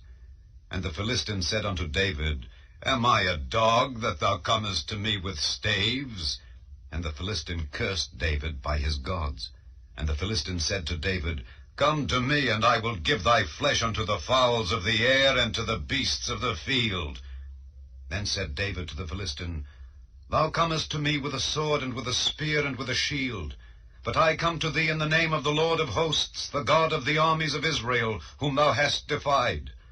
This day will the Lord deliver thee into mine hand, and I will smite thee, and take thine head from thee. And I will give the carcasses of the host of the Philistines this day unto the fowls of the air, and to the wild beasts of the earth, that all the earth may know that there is a God in Israel. And all this assembly shall know that the Lord saveth not with sword and spear, for the battle is the Lord's, and he will give you into our hands. And it came to pass, when the Philistine arose and came and drew nigh to meet David, that David hasted and ran toward the army to meet the Philistine. And David put his hand in his bag, and took thence a stone, and slang it, and smote the Philistine in his forehead, that the stone sunk into his forehead, and he fell upon his face to the earth. So David prevailed over the Philistine with a sling and with a stone, and smote the Philistine, and slew him. But there was no sword in the hand of David. Therefore David ran and stood upon the Philistine, and took his sword, and drew it out of the sheath thereof, and slew him, and cut off his head therewith. And when the Philistines saw their champion was dead, they fled. And the men of Israel and of Judah arose, and shouted, and pursued the Philistines, until thou come to the valley, and to the gates of Ekron. And the wounded of the Philistines fell down by the way to Shaaraim, even unto Gath, and unto Ekron. And the children of Israel returned from chasing after the Philistines, and they spoiled their tents. And David took the head of the Philistine, and brought it to Jerusalem. But he put his armor in his tent. And when Saul saw David go forth against the Philistine, he said unto Abner, the captain of the host, Abner, whose son is this youth? And Abner said, As thy soul liveth, O king, I cannot tell. And the king said, Inquire thou whose son the stripling is. And as David returned from the slaughter of the Philistine, Abner took him, and brought him before Saul with the head of the Philistine in his hand. And Saul said to him, Whose son art thou, thou young man? And David answered, I am the son of thy servant Jesse the Bethlehemite. Chapter 18. And it came to pass, when he had made an end of speaking unto Saul, that the soul of Jonathan was knit with the soul of David, and Jonathan loved him as his own soul. And Saul took him that day, and would let him go no more home to his father's house. Then Jonathan and David made a covenant, because he loved him as his own soul. And Jonathan stripped himself of the robe that was upon him, and gave it to David, and his garments, even to his sword, and to his bow, and to his girdle. And David went out whithersoever Saul sent him, and behaved himself wisely. And Saul set him over the men of war, and he was accepted in the sight of all the people, and also in the sight of Saul's servants. And it came to pass, as they came, when David was returned from the slaughter of the Philistine, that the women came out of all cities of Israel, singing and dancing, to meet King Saul with tabrets, with joy, and with instruments of music. And the women answered one another as they played, and said, Saul hath slain his thousands, and David his 10,000s. And Saul was very wroth, and the saying displeased him. And he said, They have ascribed unto David 10,000s, and to me they have ascribed but thousands. And what can he have more but the kingdom? And Saul eyed David from that day and forward. And it came to pass on the morrow that the evil spirit from God came upon Saul, and he prophesied in the midst of the house. And David played with his hand as at other times, and there was a javelin in Saul's hand. And Saul cast the javelin, for he said, I will smite David even to the wall with it. And David avoided out of his presence twice. And Saul was afraid of David, because the Lord was with him, and was departed from Saul. Therefore Saul removed him from him, and made him his captain over 1,000. And he went out and came in before the people. And David behaved himself wisely in all his ways, and the Lord was with him. Wherefore when Saul saw that he behaved himself very wisely, he was afraid of him. But all Israel and Judah loved David, because he went out and came in before them. And Saul said to David, Behold my elder daughter Merab, her will I give thee to wife. Only be thou valiant for me, and fight the Lord's battles. For Saul said, Let not mine hand be upon him, but let the hand of the Philistines be upon him. And David said unto Saul, Who am I, and what is my life or my father's family in Israel, that I should be son-in-law to the king? But it came to pass at the time when Merab Saul's daughter should have been given to David, that she was given unto Adriel the Maholathite to wife. And Michal, Saul's daughter, loved David, and they told Saul, and the thing pleased him. And Saul said, I will give him her, that she may be a snare to him, and that the hand of the Philistines may be against him. Wherefore Saul said to David, Thou shalt this day be my son-in-law in the one of the twain. And Saul commanded his servants, saying, Commune with David secretly, and say, Behold, the king hath delight in thee, and all his servants love thee. Now therefore be the king's son-in-law. And Saul's servants spake those words in the ears of David. And David said, Seemeth it to you a light thing to be a king's son-in-law, seeing that I am a poor man and lightly esteemed? And the servants of Saul told him, saying, On this manner spake David. And Saul said, Thus shall ye say to David, The king desireth not any dowry, but 100 foreskins of the Philistines, to be avenged of the king's enemies. But Saul thought to make David fall by the hand of the Philistines. And when his servants told David these words, it pleased David well to be the king's son-in-law. And the days were not expired. Wherefore David arose and went, he and his men, and slew of the Philistines 200 men. And David brought their foreskins, and they gave them in full tale to the king, that he might be the king's son-in-law. And Saul gave him Michal his daughter to wife. And Saul saw and knew that the Lord was with David, and that Michal Saul's daughter loved him. And Saul was yet the more afraid of David, and Saul became David's enemy continually. Then the princes of the Philistines went forth, and it came to pass after they went forth that David behaved himself more wisely than all the servants of Saul, so that his name was much set by. Chapter 19. And Saul spake to Jonathan his son and to all his servants that they should kill David. But Jonathan Saul's son delighted much in David, and Jonathan told David, saying, Saul my father seeketh to kill thee. Now therefore I pray thee, take heed to thyself until the morning, and abide in a secret place, and hide thyself. And I will go out and stand beside my father in the field where thou art, and I will commune with my father of thee, and what I see, that I will tell thee. And Jonathan spake good of David unto Saul his father, and said unto him, Let not the king sin against his servant, against David, because he hath not sinned against thee, and because his works have been to thee ward very good. For he did put his life in his hand, and slew the Philistine, and the Lord wrought a great salvation for all Israel. Thou sawest it, and didst rejoice. Wherefore then wilt thou sin against innocent blood, to slay David without a cause? And Saul hearkened unto the voice of Jonathan, and Saul sware, As the Lord liveth, he shall not be slain. And Jonathan called David, and Jonathan showed him all those things. And Jonathan brought David to Saul, and he was in his presence as in times past. And there was war again, and David went out and fought with the Philistines, and slew them with a great slaughter, and they fled from him. And the evil spirit from the Lord was upon Saul, as he sat in his house with his javelin in his hand. And David played with his hand. And Saul sought to smite David even to the wall with the javelin, but he slipped away out of Saul's presence, and he smote the javelin into the wall. And David fled, and escaped that night. Saul also sent messengers unto David's house, to watch him, and to slay him in the morning. And Michal, David's wife, told him, saying, If thou save not thy life tonight, tomorrow thou shalt be slain. So Michal let David down through a window, and he went and fled and escaped. And Michal took an image, and laid it in the bed, and put a pillow of goat's hair for his bolster, and covered it with a cloth.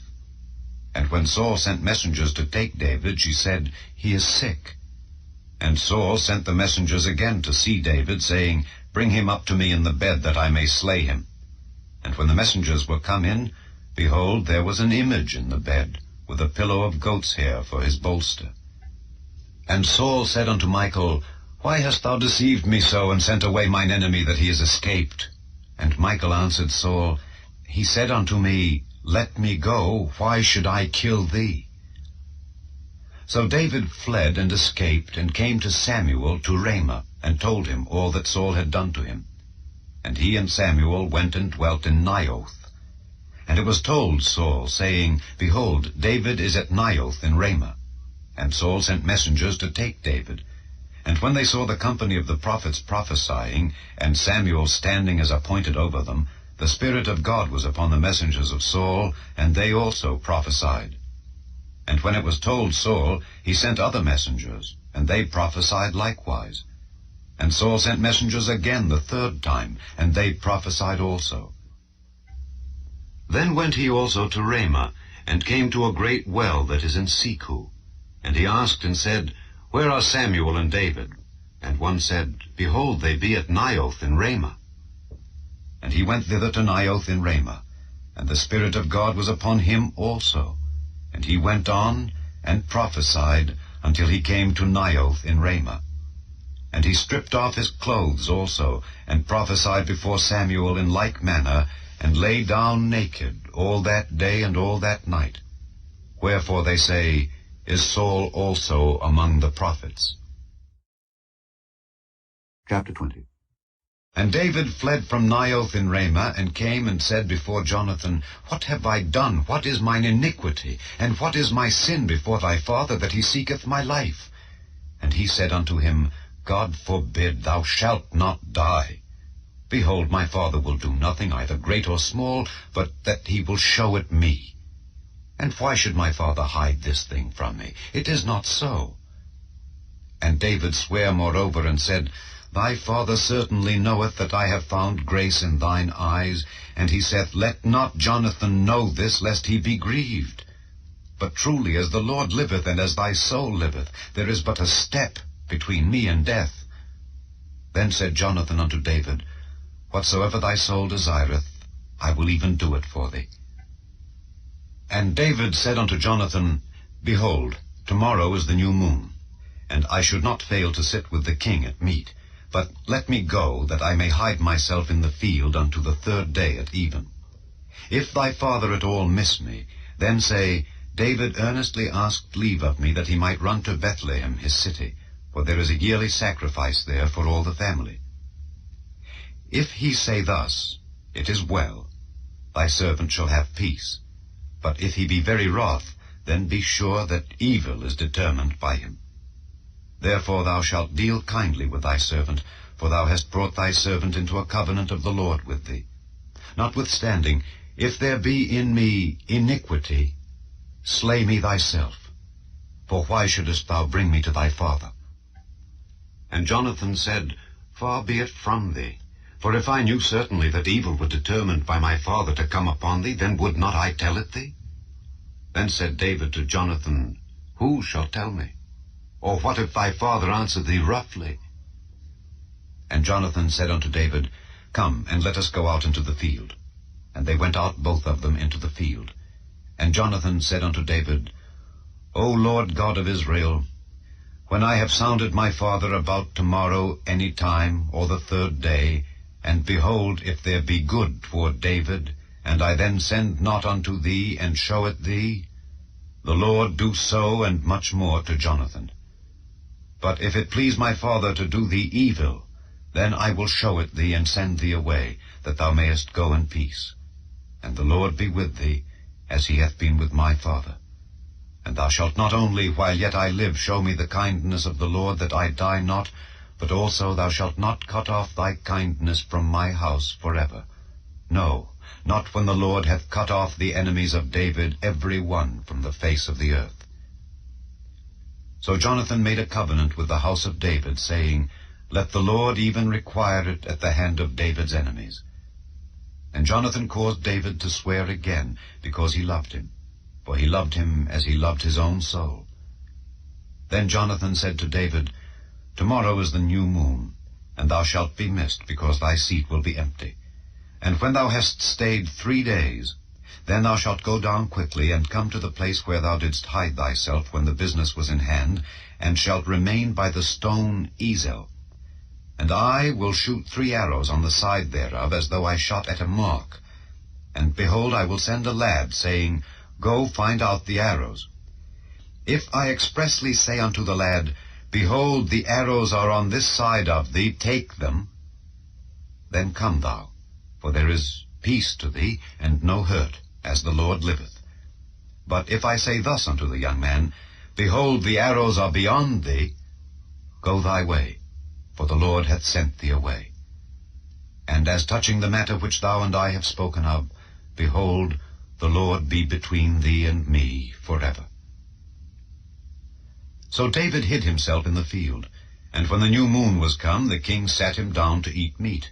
And the king sat upon his seat, as at other times, even upon a seat by the wall. And Jonathan arose, and Abner sat by Saul's side, and David's place was empty. Nevertheless, Saul spake not anything that day, for he thought, Something hath befallen him, he is not clean, surely he is not clean. And it came to pass on the morrow, which was the 2nd day of the month, that David's place was empty. And Saul said unto Jonathan his son, Wherefore cometh not the son of Jesse to meat, neither yesterday nor today? And Jonathan answered Saul, David earnestly asked leave of me to go to Bethlehem, and he said, Let me go, I pray thee, for our family hath a sacrifice in the city, and my brother he hath commanded me to be there. And now, if I have found favor in thine eyes, let me get away, I pray thee, and see my brethren. Therefore he cometh not unto the king's table. Then Saul's anger was kindled against Jonathan, and he said unto him, Thou son of the perverse rebellious woman, do not I know that thou hast chosen the son of Jesse to thine own confusion, and unto the confusion of thy mother's nakedness? For as long as the son of Jesse liveth upon the ground, thou shalt not be established, nor thy kingdom. Wherefore now send and fetch him unto me, for he shall surely die. And Jonathan answered Saul his father, and said unto him, Wherefore shall he be slain? What hath he done? And Saul cast a javelin at him to smite him, whereby Jonathan knew that it was determined of his father to slay David. So Jonathan arose from the table in fierce anger, and did eat no meat the 2nd day of the month, for he was grieved for David, because his father had done him shame. And it came to pass in the morning that Jonathan went out into the field at the time appointed with David, and a little lad with him. And he said unto his lad, Run, find out now the arrows which I shoot. And as the lad ran, he shot an arrow beyond him. And when the lad was come to the place of the arrow which Jonathan had shot, Jonathan cried after the lad, and said, Is not the arrow beyond thee? And Jonathan cried after the lad, Make speed, haste, stay not. And Jonathan's lad gathered up the arrows, and came to his master. But the lad knew not anything, only Jonathan and David knew the matter. And Jonathan gave his artillery unto his lad, and said unto him, Go, carry them to the city. And as soon as the lad was gone, David arose out of a place toward the south, and fell on his face to the ground, and bowed himself 3 times. And they kissed one another, and wept one with another, until David exceeded. And Jonathan said to David, Go in peace, forasmuch as we have sworn both of us in the name of the Lord, saying, The Lord be between me and thee, and between my seed and thy seed forever. And he arose and departed, and Jonathan went into the city. Chapter 21. Then came David to Nob, to Ahimelech the priest. And Ahimelech was afraid at the meeting of David, and said unto him, Why art thou alone, and no man with thee? And David said unto Ahimelech the priest, The king hath commanded me of business, and hath said unto me, Let no man know anything of the business whereabout I send thee, and what I have commanded thee. And I have appointed my servants to such and such a place. Now therefore, what is under thine hand? Give me 5 loaves of bread in mine hand, or what there is present. And the priest answered David, and said, There is no common bread under mine hand, but there is hallowed bread, if the young men have kept themselves at least from women. And David answered the priest, and said unto him, Of a truth women have been kept from us about these 3 days since I came out, and the vessels of the young men are holy, and the bread is in a manner common, yea, though it were sanctified this day in the vessel. So the priest gave him hallowed bread, for there was no bread there but the show bread, that was taken from before the Lord, to put hot bread in the day when it was taken away. Now a certain man of the servants of Saul was there that day, detained before the Lord, and his name was Doeg, an Edomite, the chiefest of the herdmen that belonged to Saul. And David said unto Ahimelech, And is there not here under thine hand spear or sword? For I have neither brought my sword nor my weapons with me, because the king's business required haste. And the priest said, The sword of Goliath the Philistine, whom thou slewest in the valley of Elah, behold, it is here wrapped in a cloth behind the ephod. If thou wilt take that, take it, for there is no other save that here. And David said, There is none like that. Give it me. And David arose and fled that day for fear of Saul, and went to Achish the king of Gath.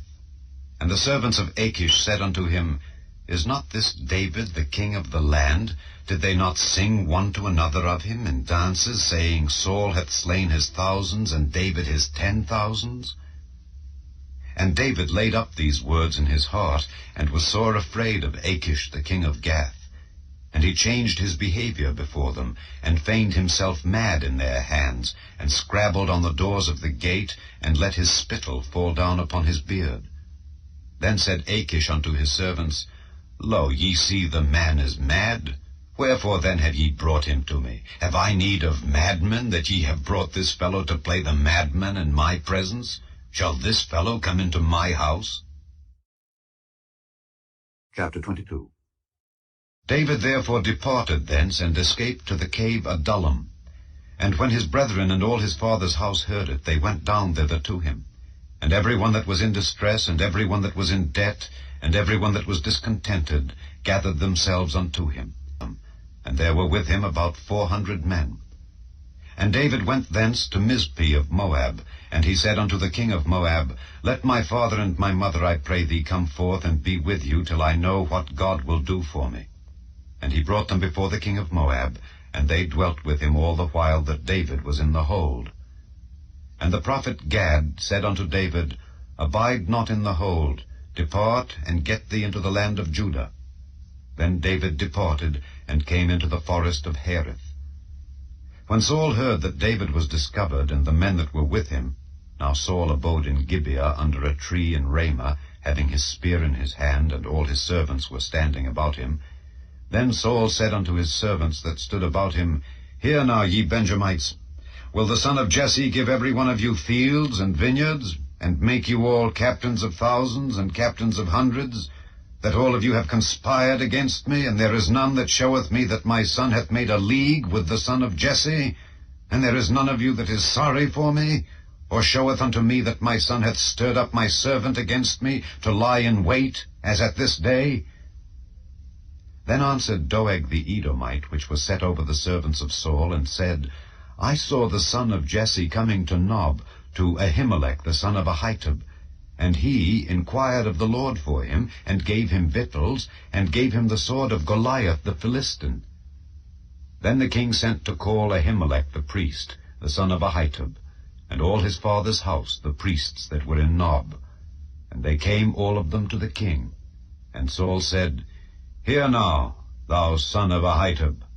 And he answered, Here I am, my lord. And Saul said unto him, Why have ye conspired against me, thou and the son of Jesse, in that thou hast given him bread and a sword, and hast inquired of God for him, that he should rise against me to lie in wait, as at this day? Then Ahimelech answered the king, and said, And who is so faithful among all thy servants as David, which is the king's son-in-law, and goeth at thy bidding, and is honorable in thine house? Did I then begin to inquire of God for him? Be it far from me. Let not the king impute anything unto his servant, nor to all the house of my father, for thy servant knew nothing of all this, less or more. And the king said, Thou shalt surely die, Ahimelech, thou and all thy father's house. And the king said unto the footmen that stood about him, Turn, and slay the priests of the Lord, because their hand also is with David, and because they knew when he fled, and did not show it to me. But the servants of the king would not put forth their hand to fall upon the priests of the Lord. And the king said to Doeg, Turn thou, and fall upon the priests. And Doeg the Edomite turned, and he fell upon the priests, and slew on that day 75 persons that did wear a linen ephod.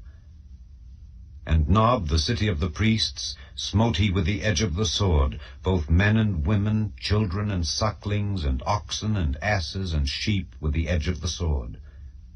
And one of the sons of Ahimelech, the son of Ahitub, named Abiathar, escaped, and fled after David.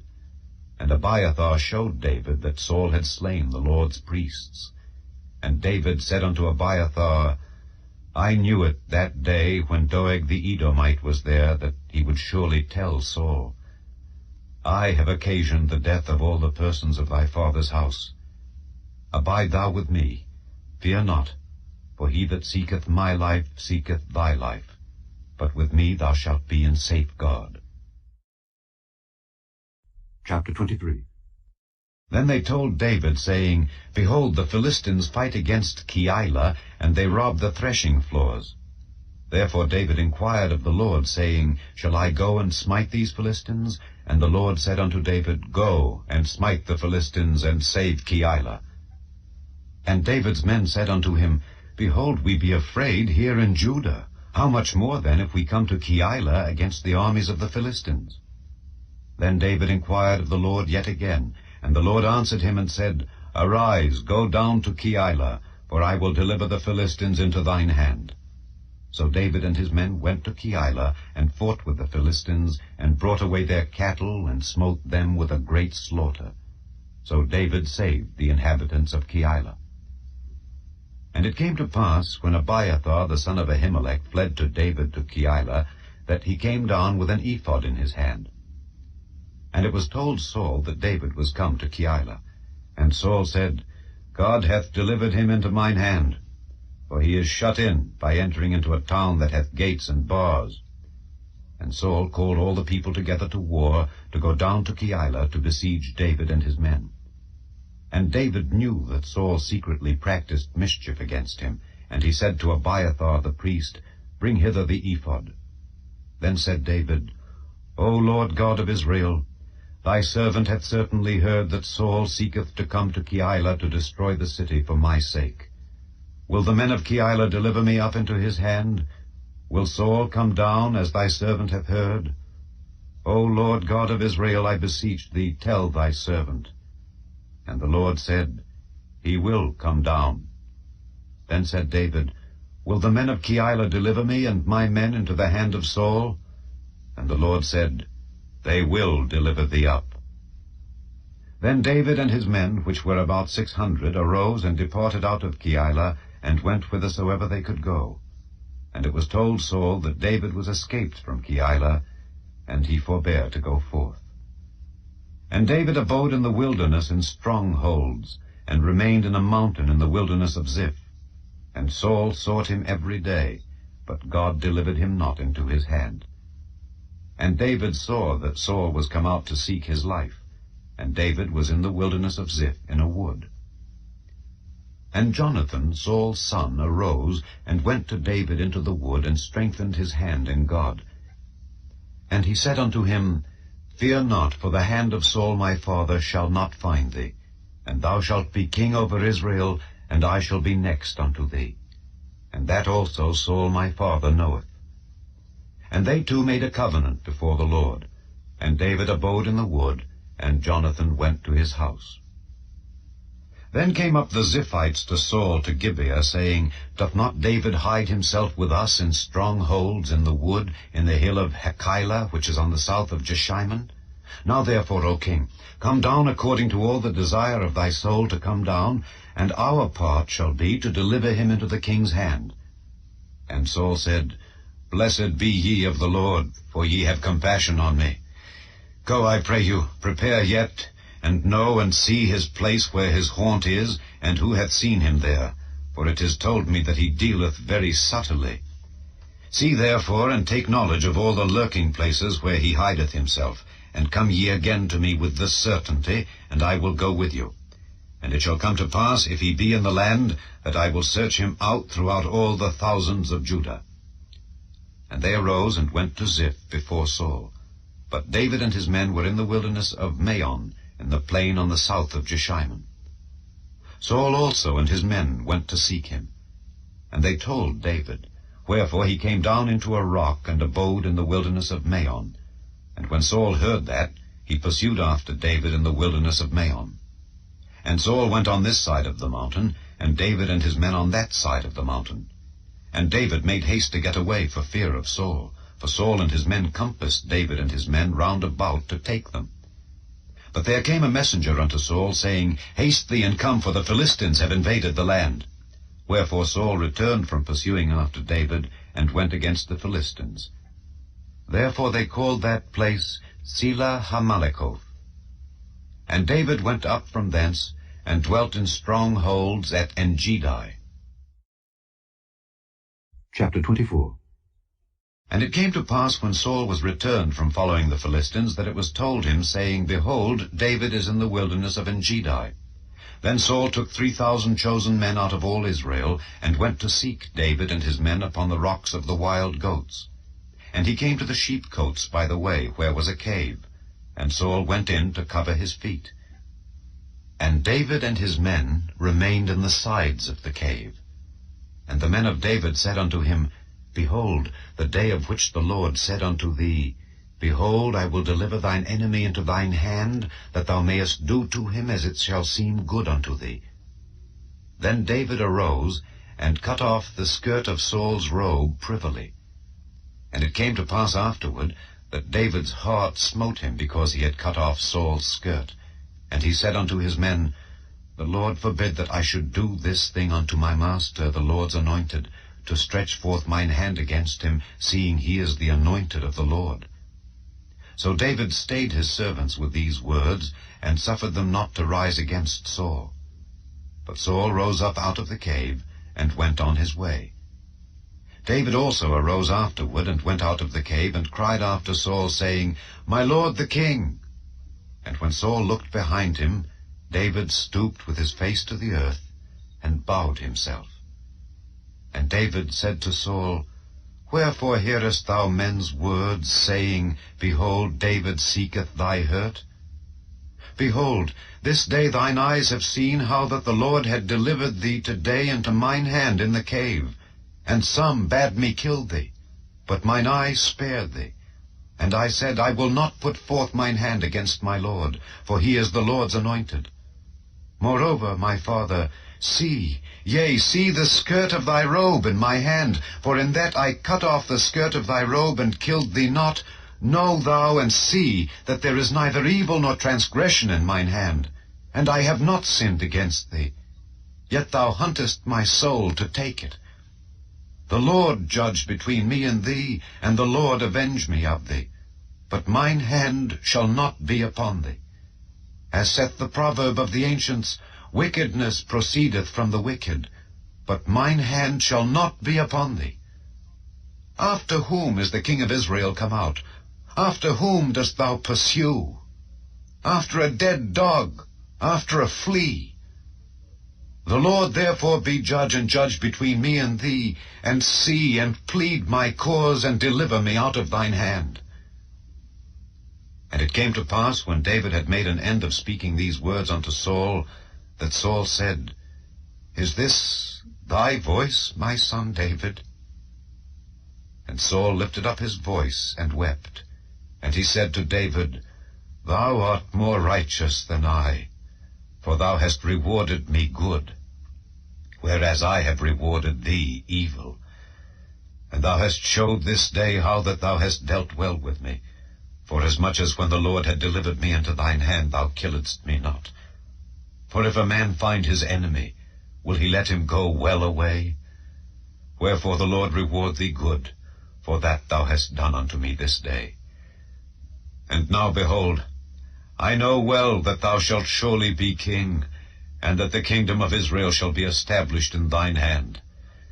Swear now therefore unto me by the Lord that thou wilt not cut off my seed after me, and that thou wilt not destroy my name out of my father's house. And David sware unto Saul, and Saul went home. But David and his men gat them up unto the hold. Chapter 25. And Samuel died, and all the Israelites were gathered together, and lamented him, and buried him in his house at Ramah. And David arose, and went down to the wilderness of Paran. And there was a man in Maon, whose possessions were in Carmel, and the man was very great, and he had 3,000 sheep and 1,000 goats, and he was shearing his sheep in Carmel. Now the name of the man was Nabal, and the name of his wife Abigail, and she was a woman of good understanding, and of a beautiful countenance. But the man was churlish and evil in his doings, and he was of the house of Caleb. And David heard in the wilderness that Nabal did shear his sheep. And David sent out 10 young men, and David said unto the young men, Get you up to Carmel, and go to Nabal, and greet him in my name, and thus shall ye say to him that liveth in prosperity, Peace be both to thee, and peace be to thine house, and peace be unto all that thou hast. And now I have heard that thou hast shearers. Now thy shepherds which were with us, we hurt them not, neither was there aught missing unto them, all the while they were in Carmel. Ask thy young men, and they will show thee. Wherefore let the young men find favor in thine eyes, for we come in a good day. Give, I pray thee, whatsoever cometh to thine hand unto thy servants, and to thy son David. And when David's young men came, they spake to Nabal according to all those words in the name of David, and ceased. And Nabal answered David's servants, and said, Who is David, and who is the son of Jesse? There be many servants nowadays that break away every man from his master. Shall I then take my bread and my water and my flesh that I have killed for my shearers, and give it unto men whom I know not whence they be? So David's young men turned their way, and went again, and came and told him all those sayings. And David said unto his men, Gird ye on every man his sword. And they girded on every man his sword, and David also girded on his sword. And there went up after David about 400 men, and 200 abode by the stuff. But one of the young men told Abigail, Nabal's wife, saying, Behold, David sent messengers out of the wilderness to salute our master, and he railed on them. But the men were very good unto us, and we were not hurt, neither missed we anything as long as we were conversant with them when we were in the fields. They were a wall unto us both by night and day, all the while we were with them keeping the sheep. Now therefore know and consider what thou wilt do, for evil is determined against our master and against all his household. For he is such a son of Belial that a man cannot speak to him. Then Abigail made haste, and took 200 loaves, and 2 bottles of wine, and 5 sheep ready dressed, and 5 measures of parched corn, and 100 clusters of raisins, and 200 cakes of figs, and laid them on asses. And she said unto her servants, Go on before me. Behold, I come after you. But she told not her husband Nabal. And it was so, as she rode on the ass, that she came down by the covert of the hill. And behold, David and his men came down against her, and she met them. Now David had said, Surely in vain have I kept all that this fellow hath in the wilderness, so that nothing was missed of all that pertained unto him. And he hath requited me evil for good. So and more also do God unto the enemies of David, if I leave of all that pertain to him by the morning light any that pisseth against the wall. And when Abigail saw David, she hasted and lighted off the ass, and fell before David on her face, and bowed herself to the ground, and fell at his feet, and said, Upon me, my lord, upon me let this iniquity be, and let thine handmaid, I pray thee, speak in thine audience, and hear the words of thine handmaid. Let not, my lord, I pray thee, regard this man of Belial, even Nabal. For as his name is, so is he. Nabal is his name, and folly is with him. But I, thine handmaid, saw not the young man of my lord whom thou didst send. Now therefore, my lord, as the Lord liveth, and as thy soul liveth, seeing the Lord hath withholden thee from coming to shed blood, and from avenging thyself with thine own hand, now let thine enemies, and they that seek evil to my lord, be as Nabal. And now this blessing which thine handmaid hath brought unto my lord, let it even be given unto the young men that follow my lord. I pray thee, forgive the trespass of thine handmaid, for the Lord will surely make my lord a sure house, because my lord fighteth the battles of the Lord, and evil hath not been found in thee all thy days. Yet a man is risen to pursue thee, and to seek thy soul. But the soul of my lord shall be bound in the bundle of life with the Lord thy God, and the souls of thine enemies, them shall he sling out, as out of the middle of a sling. And it shall come to pass, when the Lord shall have done to my lord according to all the good that he hath spoken concerning thee, and shall have appointed thee ruler over Israel, that this shall be no grief unto thee, nor offense of heart unto my lord, either that thou hast shed blood causeless, or that my lord hath avenged himself. But when the Lord shall have dealt well with my lord, then remember thine handmaid. And David said to Abigail, Blessed be the Lord God of Israel, which sent thee this day to meet me. And blessed be thy advice, and blessed be thou, which hast kept me this day from coming to shed blood, and from avenging myself with mine own hand. For in very deed, as the Lord God of Israel liveth, which hath kept me back from hurting thee, except thou hadst hasted and come to meet me, surely there had not been left unto Nabal by the morning light any that pisseth against the wall. So David received of her hand that which she had brought him, and said unto her, Go up in peace to thine house. See, I have hearkened to thy voice, and have accepted thy person. And Abigail came to Nabal, and behold, he held a feast in his house, like the feast of a king. And Nabal's heart was merry within him, for he was very drunken. Wherefore she told him nothing, less or more, until the morning light. But it came to pass in the morning, when the wine was gone out of Nabal, and his wife had told him these things, that his heart died within him, and he became as a stone. And it came to pass about 10 days after, that the Lord smote Nabal, that he died. And when David heard that Nabal was dead, he said, Blessed be the Lord that hath pleaded the cause of my reproach from the hand of Nabal, and hath kept his servant from evil. For the Lord hath returned the wickedness of Nabal upon his own head. And David sent and communed with Abigail, to take her to him to wife.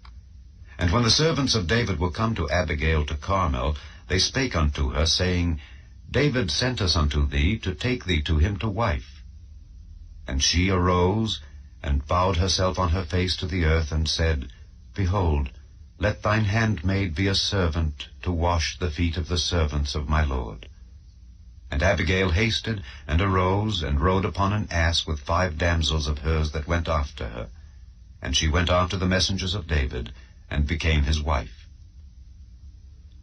David also took Ahinoam of Jezreel, and they were also both of them his wives. But Saul had given Michal his daughter, David's wife, to Phalti the son of Laish, which was of Galim. Chapter 26.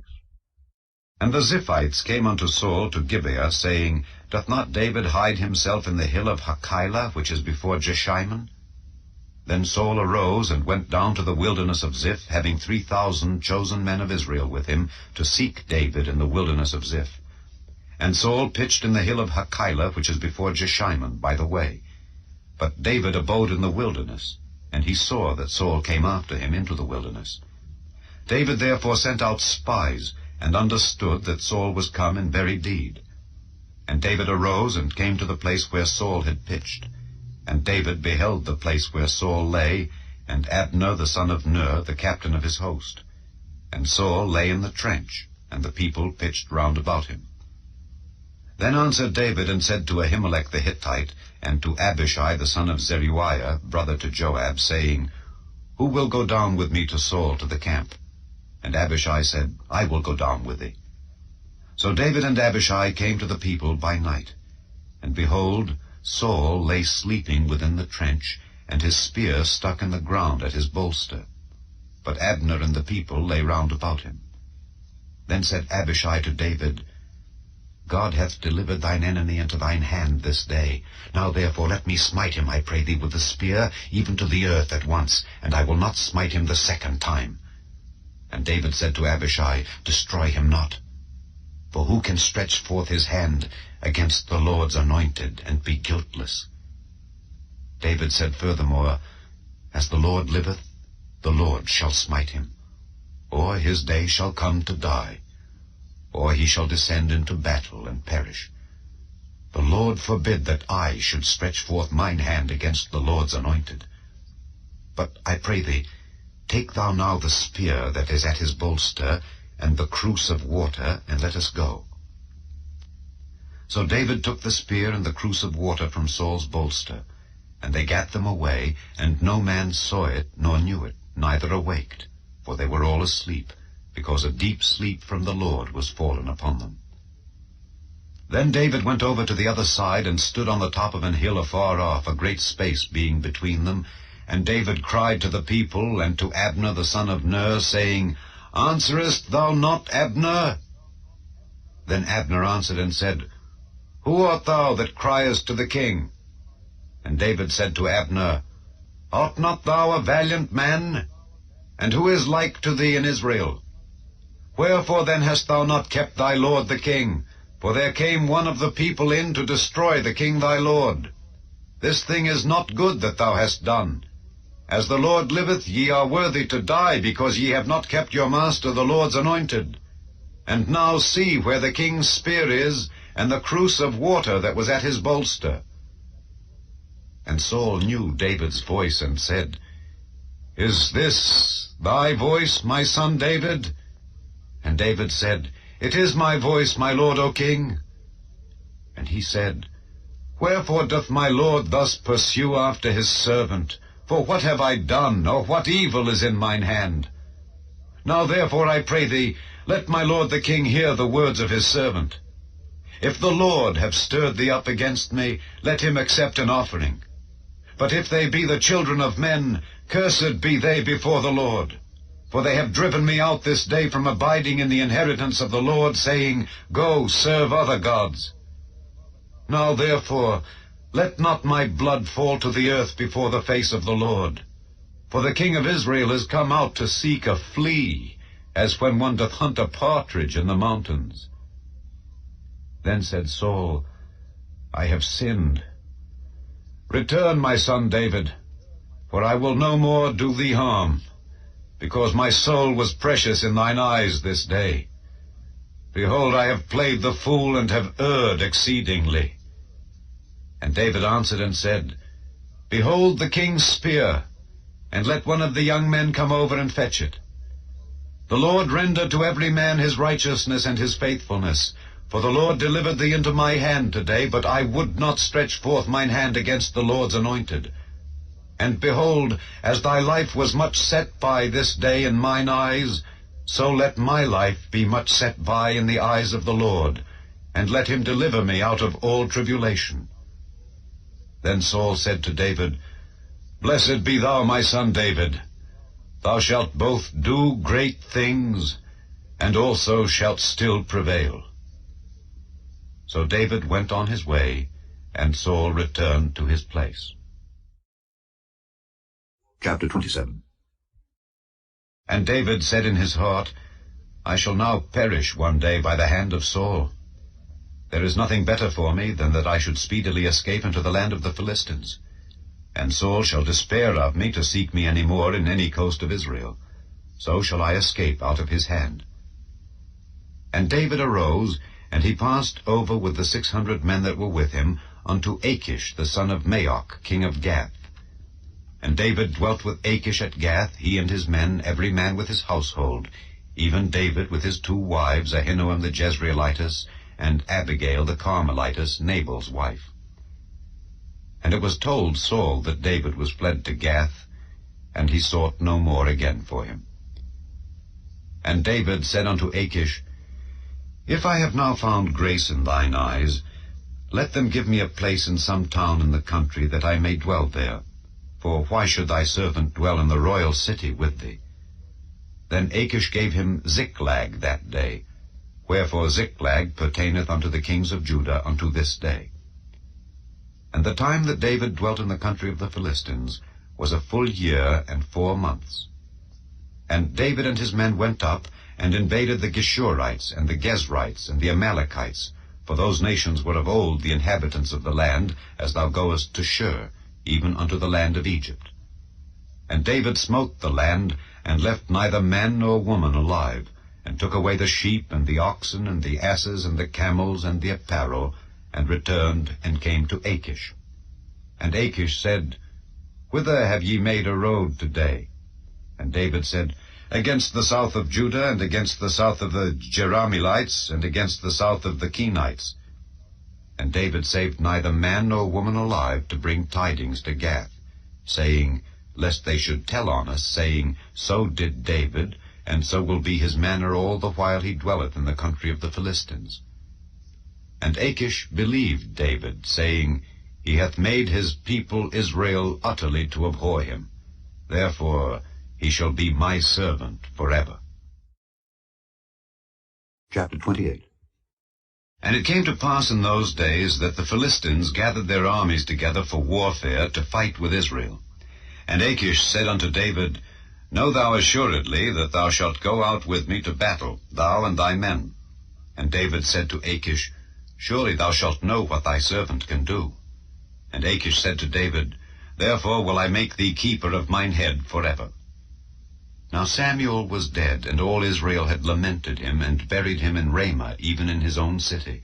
And Saul had put away those that had familiar spirits, and the wizards, out of the land. And the Philistines gathered themselves together, and came and pitched in Shunem. And Saul gathered all Israel together, and they pitched in Gilboa. And when Saul saw the host of the Philistines, he was afraid, and his heart greatly trembled. And when Saul inquired of the Lord answered him not, neither by dreams, nor by Urim, nor by prophets. Then said Saul unto his servants, Seek me a woman that hath a familiar spirit, that I may go to her, and inquire of her. And his servants said to him, Behold, there is a woman that hath a familiar spirit at Endor.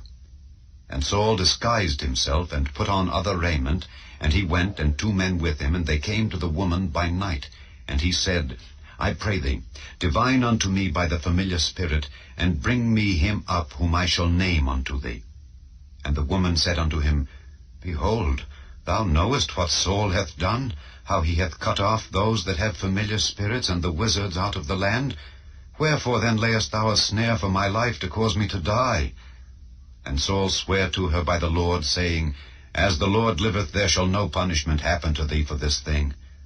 Then said the woman, Whom shall I bring up unto thee? And he said, Bring me up Samuel. And when the woman saw Samuel, she cried with a loud voice. And the woman spake to Saul, saying, Why hast thou deceived me? For thou art Saul.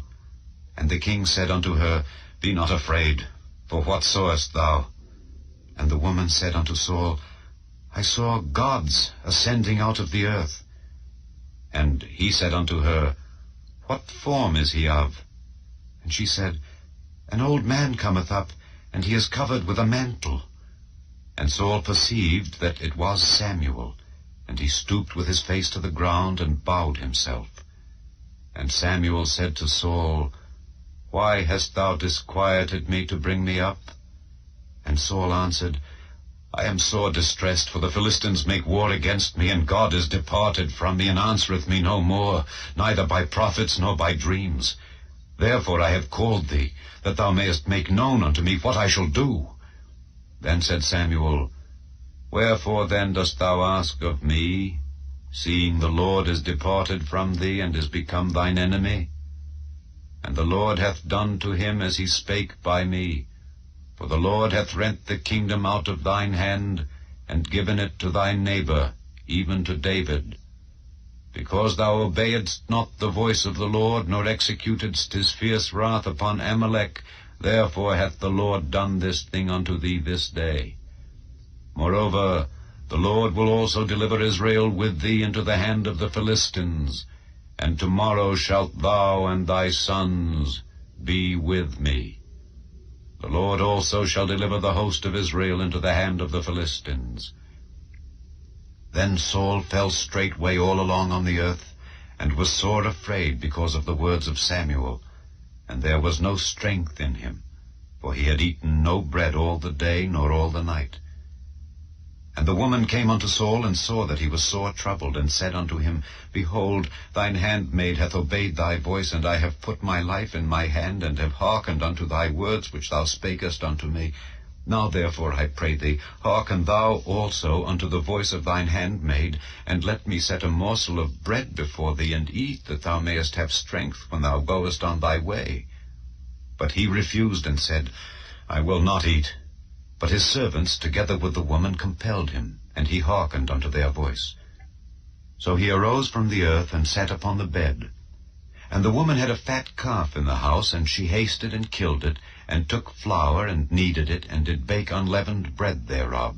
And she brought it before Saul and before his servants, and they did eat. Then they rose up, and went away that night. Chapter 29. Now the Philistines gathered together all their armies to Aphek, and the Israelites pitched by a fountain which is in Jezreel. And the lords of the Philistines passed on by hundreds and by thousands, but David and his men passed on in the rear ward with Achish. Then said the princes of the Philistines, What do these Hebrews here? And Achish said unto the princes of the Philistines, Is not this David, the servant of Saul, the king of Israel, which hath been with me these days or these years? And I have found no fault in him since he fell unto me unto this day. And the princes of the Philistines were wroth with him. And the princes of the Philistines said unto him, Make this fellow return, that he may go again to his place which thou hast appointed him, and let him not go down with us to battle, lest in the battle he be an adversary to us. For wherewith should he reconcile himself unto his master? Should it not be with the heads of these men? Is not this David, of whom they sang one to another in dances, saying, Saul slew his thousands, and David his 10,000s? Then Achish called David, and said unto him, Surely as the Lord liveth, thou hast been upright, and thy going out and thy coming in with me in the host is good in my sight. For I have not found evil in thee since the day of thy coming unto me unto this day. Nevertheless the Lord's favour thee not. Wherefore now return, and go in peace, that thou displease not the lords of the Philistines. And David said unto Achish, But what have I done? And what hast thou found in thy servant so long as I have been with thee unto this day, that I may not go fight against the enemies of my lord the king? And Achish answered and said to David, I know that thou art good in my sight, as an angel of God. Notwithstanding, the princes of the Philistines have said, He shall not go up with us to the battle. Wherefore now rise up early in the morning with thy master's servants that are come with thee, and as soon as ye be up early in the morning, and have light, depart. So David and his men rose up early to depart in the morning, to return into the land of the Philistines. And the Philistines went up to Jezreel. Chapter 30. And it came to pass, when David and his men were come to Ziklag on the third day, that the Amalekites had invaded the south and Ziklag, and smitten Ziklag, and burned it with fire, and had taken the women captives that were therein. They slew not any, either great or small, but carried them away, and went on their way. So David and his men came to the city, and behold, it was burned with fire, and their wives and their sons and their daughters were taken captives. Then David and the people that were with him lifted up their voice and wept, until they had no more power to weep. And David's 2 wives were taken captives, Ahinoam the Jezreelitess, and Abigail the wife of Nabal the Carmelite. And David was greatly distressed, for the people spake of stoning him, because the soul of all the people was grieved, every man for his sons and for his daughters. But David encouraged himself in the Lord his God. And David said to Abiathar the priest, Ahimelech's son, I pray thee, bring me hither the ephod. And Abiathar brought thither the ephod to David. And David inquired at the Lord, saying, Shall I pursue after this troop? Shall I overtake them? And he answered him, Pursue, for thou shalt surely overtake them, and without fail recover all. So David went, he and the 600 men that were with him, and came to the brook Besor, where those that were left behind stayed. But David pursued, he and 400 men, for 200 abode behind, which were so faint that they could not go over the brook Besor. And they found an Egyptian in the field, and brought him to David, and gave him bread, and he did eat, and they made him drink water. And they gave him a piece of a cake of figs, and 2 clusters of raisins.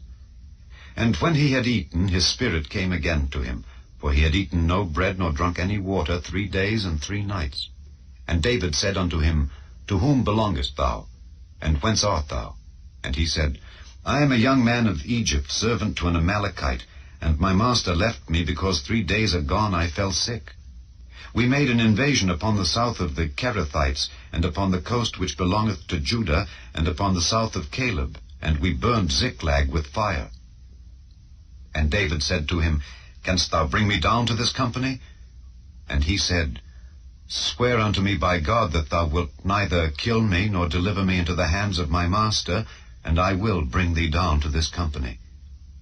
And when he had brought him down, behold, they were spread abroad upon all the earth, eating and drinking, and dancing, because of all the great spoil that they had taken out of the land of the Philistines, and out of the land of Judah. And David smote them from the twilight even unto the evening of the next day, and there escaped not a man of them, save 400 young men which rode upon camels and fled. And David recovered all that the Amalekites had carried away, and David rescued his 2 wives. And there was nothing lacking to them, neither small nor great, neither sons nor daughters, neither spoil nor anything that they had taken to them. David recovered all. And David took all the flocks and the herds which they drave before those other cattle, and said, This is David's spoil. And David came to the 200 men which were so faint that they could not follow David, whom they had made also to abide at the brook Besor. And they went forth to meet David, and to meet the people that were with him. And when David came near to the people, he saluted them. Then answered all the wicked men and men of Belial, of those that went with David, and said, Because they went not with us, we will not give them aught of the spoil that we have recovered, save to every man his wife and his children, that they may lead them away and depart. Then said David, Ye shall not do so, my brethren, with that which the Lord hath given us, who hath preserved us, and delivered the company that came against us into our hand. For who will hearken unto you in this matter? But as his part is that goeth down to the battle, so shall his part be that tarrieth by the stuff. They shall part alike. And it was so from that day forward, that he made it a statute and an ordinance for Israel unto this day. And when David came to Ziklag, he sent of the spoil unto the elders of Judah, even to his friends, saying, Behold, a present for you of the spoil of the enemies of the Lord.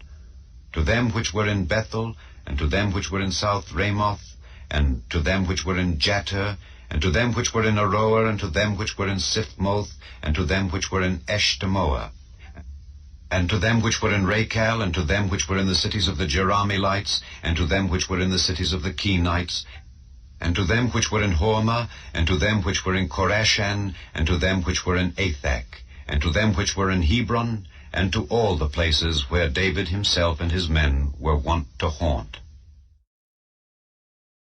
Chapter 31. Now the Philistines fought against Israel, and the men of Israel fled from before the Philistines, and fell down slain in Mount Gilboa. And the Philistines followed hard upon Saul and upon his sons, and the Philistines slew Jonathan, and Abinadab, and Malchishua, Saul's sons. And the battle went sore against Saul, and the archers hit him, and he was sore wounded of the archers. Then said Saul unto his armor-bearer, Draw thy sword and thrust me through therewith, lest these uncircumcised come and thrust me through and abuse me. But his armor-bearer would not, for he was sore afraid. Therefore Saul took a sword, and fell upon it. And when his armor-bearer saw that Saul was dead, he fell likewise upon his sword, and died with him.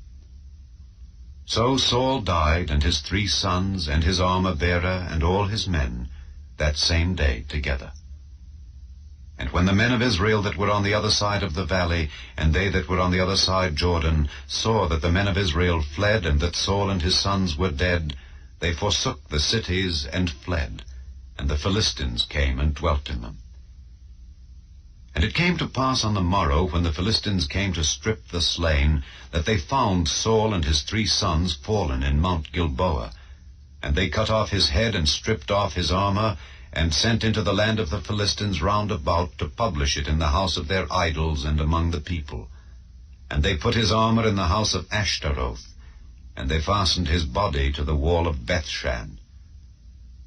And when the inhabitants of Jabesh-Gilead heard of that which the Philistines had done to Saul, all the valiant men arose, and went all night, and took the body of Saul and the bodies of his sons from the wall of Bethshan, and came to Jabesh, and burnt them there.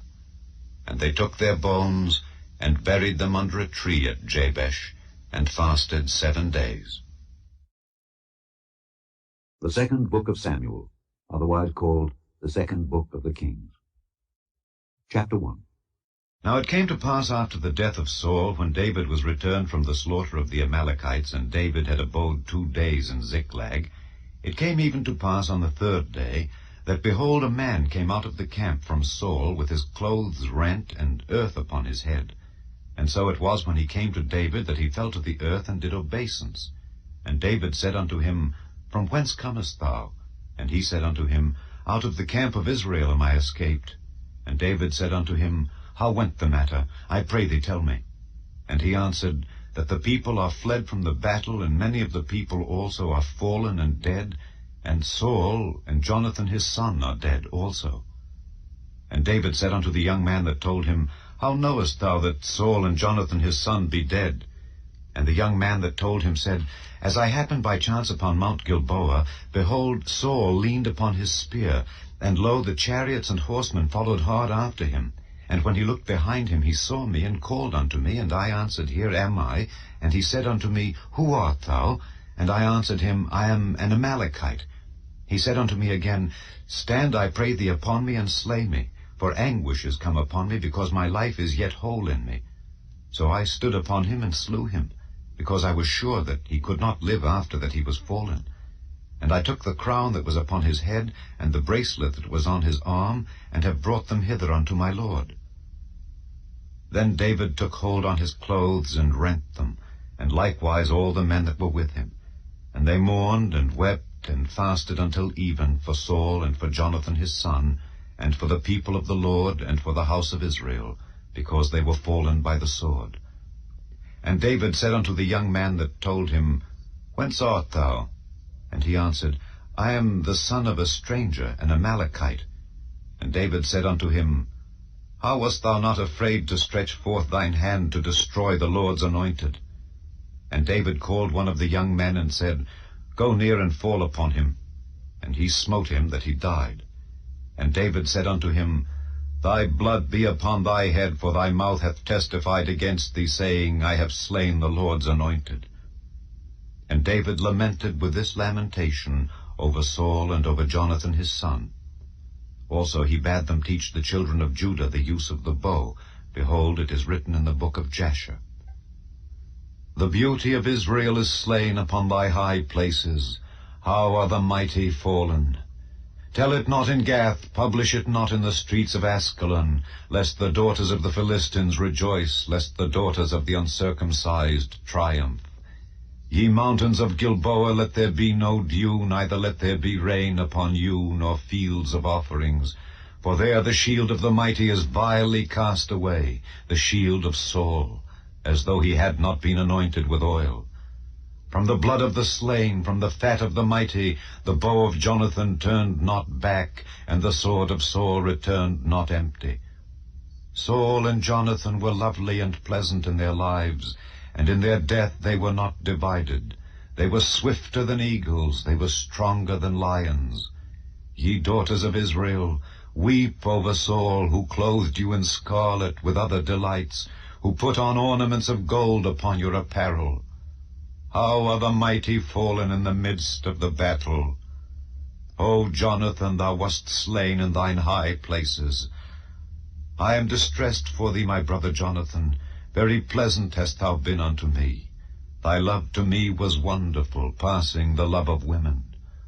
How are the mighty fallen, and the weapons of war perished. Chapter 2. And it came to pass after this that David inquired of the Lord, saying, Shall I go up into any of the cities of Judah? And the Lord said unto him, Go up. And David said, Whither shall I go up? And he said, Unto Hebron. So David went up thither, and his 2 wives also, Ahinoam the Jezreelitess, and Abigail, Nabal's wife, the Carmelite. And his men that were with him did David bring up, every man with his household, and they dwelt in the cities of Hebron. And the men of Judah came, and there they anointed David king over the house of Judah. And they told David, saying, that the men of Jabesh-Gilead were they that buried Saul. And David sent messengers unto the men of Jabesh-Gilead, and said unto them, Blessed be ye of the Lord, that ye have showed this kindness unto your Lord, even unto Saul, and have buried him. And now the Lord show kindness and truth unto you, and I also will requite you this kindness, because ye have done this thing. Therefore now let your hands be strengthened, and be ye valiant, for your master Saul is dead, and also the house of Judah have anointed me king over them. But Abner the son of Ner, captain of Saul's host, took Ishbosheth the son of Saul, and brought him over to Mahanaim, and made him king over Gilead, and over the Ashurites, and over Jezreel, and over Ephraim, and over Benjamin, and over all Israel. Ishbosheth, Saul's son, was 40 years old when he began to reign over Israel, and reigned 2 years.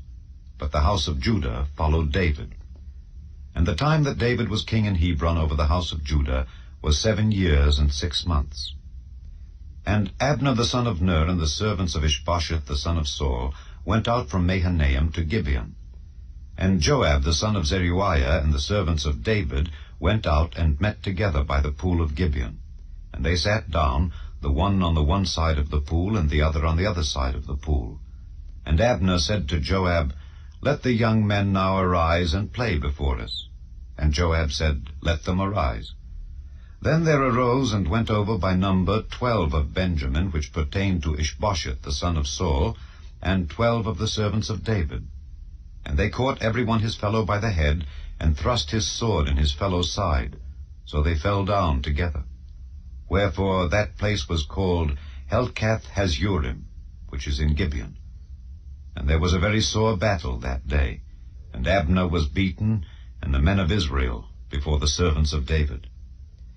And there were 3 sons of Zeruiah there, Joab, and Abishai, and Asahel. And Asahel was as light of foot as a wild roe. And Asahel pursued after Abner, and in going he turned not to the right hand nor to the left from following Abner. Then Abner looked behind him and said, Art thou Asahel? And he answered, I am. And Abner said to him, Turn thee aside to thy right hand or to thy left, and lay thee hold on one of the young men, and take thee his armor. But Asahel would not turn aside from following of him. And Abner said again to Asahel, Turn thee aside from following me. Wherefore should I smite thee to the ground? How then should I hold up my face to Joab thy brother? Howbeit he refused to turn aside. Wherefore Abner with the hinder end of the spear smote him under the 5th rib, that the spear came out behind him.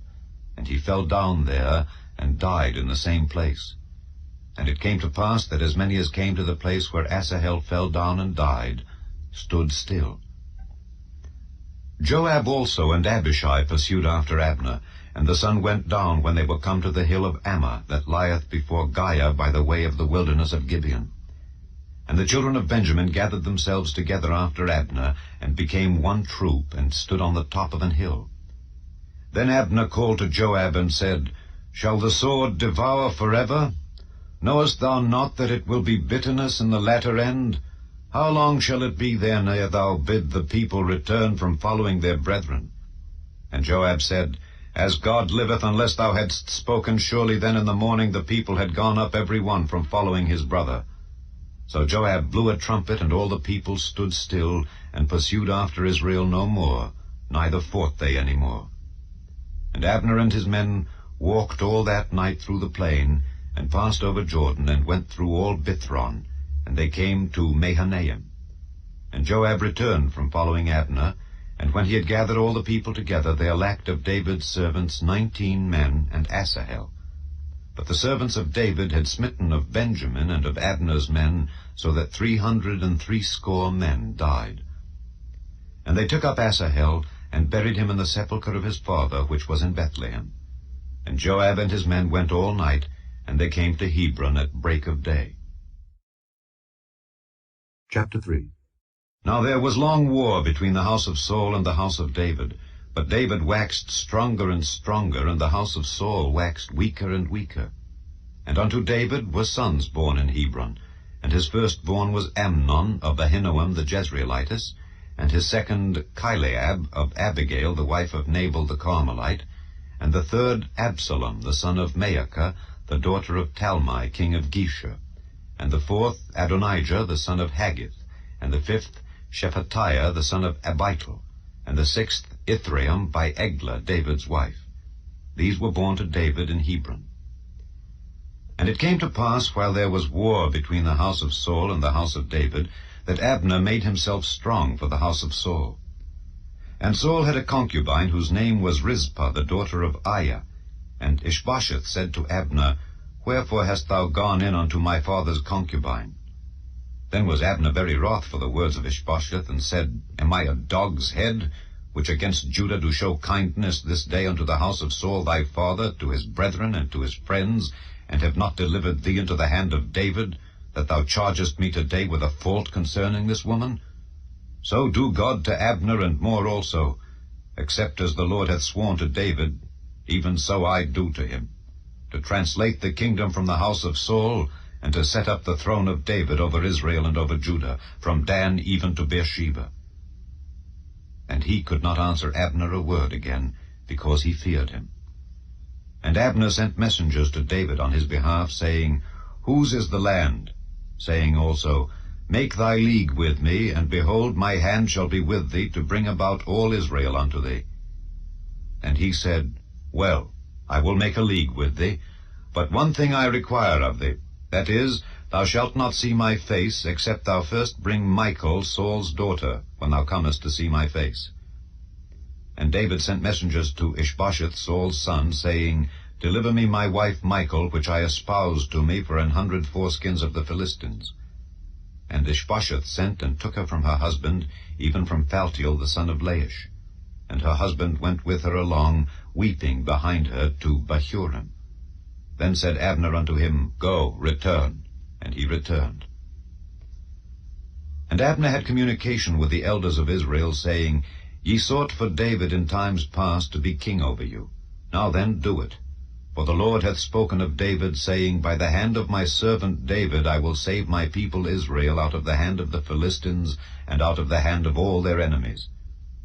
And Abner also spake in the ears of Benjamin. And Abner went also to speak in the ears of David in Hebron all that seemed good to Israel, and that seemed good to the whole house of Benjamin. So Abner came to David to Hebron, and 20 men with him. And David made Abner and the men that were with him a feast. And Abner said unto David, I will arise and go, and will gather all Israel unto my lord the king, that they may make a league with thee, and that thou mayest reign over all that thine heart desireth. And David sent Abner away, and he went in peace. And behold, the servants of David and Joab came from pursuing a troop, and brought in a great spoil with them. But Abner was not with David in Hebron, for he had sent him away, and he was gone in peace. When Joab and all the host that was with him were come, they told Joab, saying, Abner the son of Ner came to the king, and he hath sent him away, and he is gone in peace. Then Joab came to the king, and said, What hast thou done? Behold, Abner came unto thee. Why is it that thou hast sent him away, and he is quite gone? Thou knowest Abner the son of Ner, that he came to deceive thee, and to know thy going out and thy coming in, and to know all that thou doest. And when Joab was come out from David, he sent messengers after Abner, which brought him again from the well of Sirah. But David knew it not. And when Abner was returned to Hebron, Joab took him aside in the gate to speak with him quietly, and smote him there under the 5th rib, that he died, for the blood of Asahel his brother.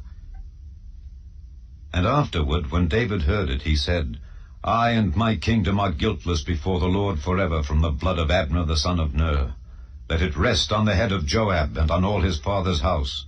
And let there not fail from the house of Joab one that hath an issue, or that is a leper, or that leaneth on a staff, or that falleth on the sword, or that lacketh bread. So Joab and Abishai his brother slew Abner, because he had slain their brother Asahel at Gibeon in the battle.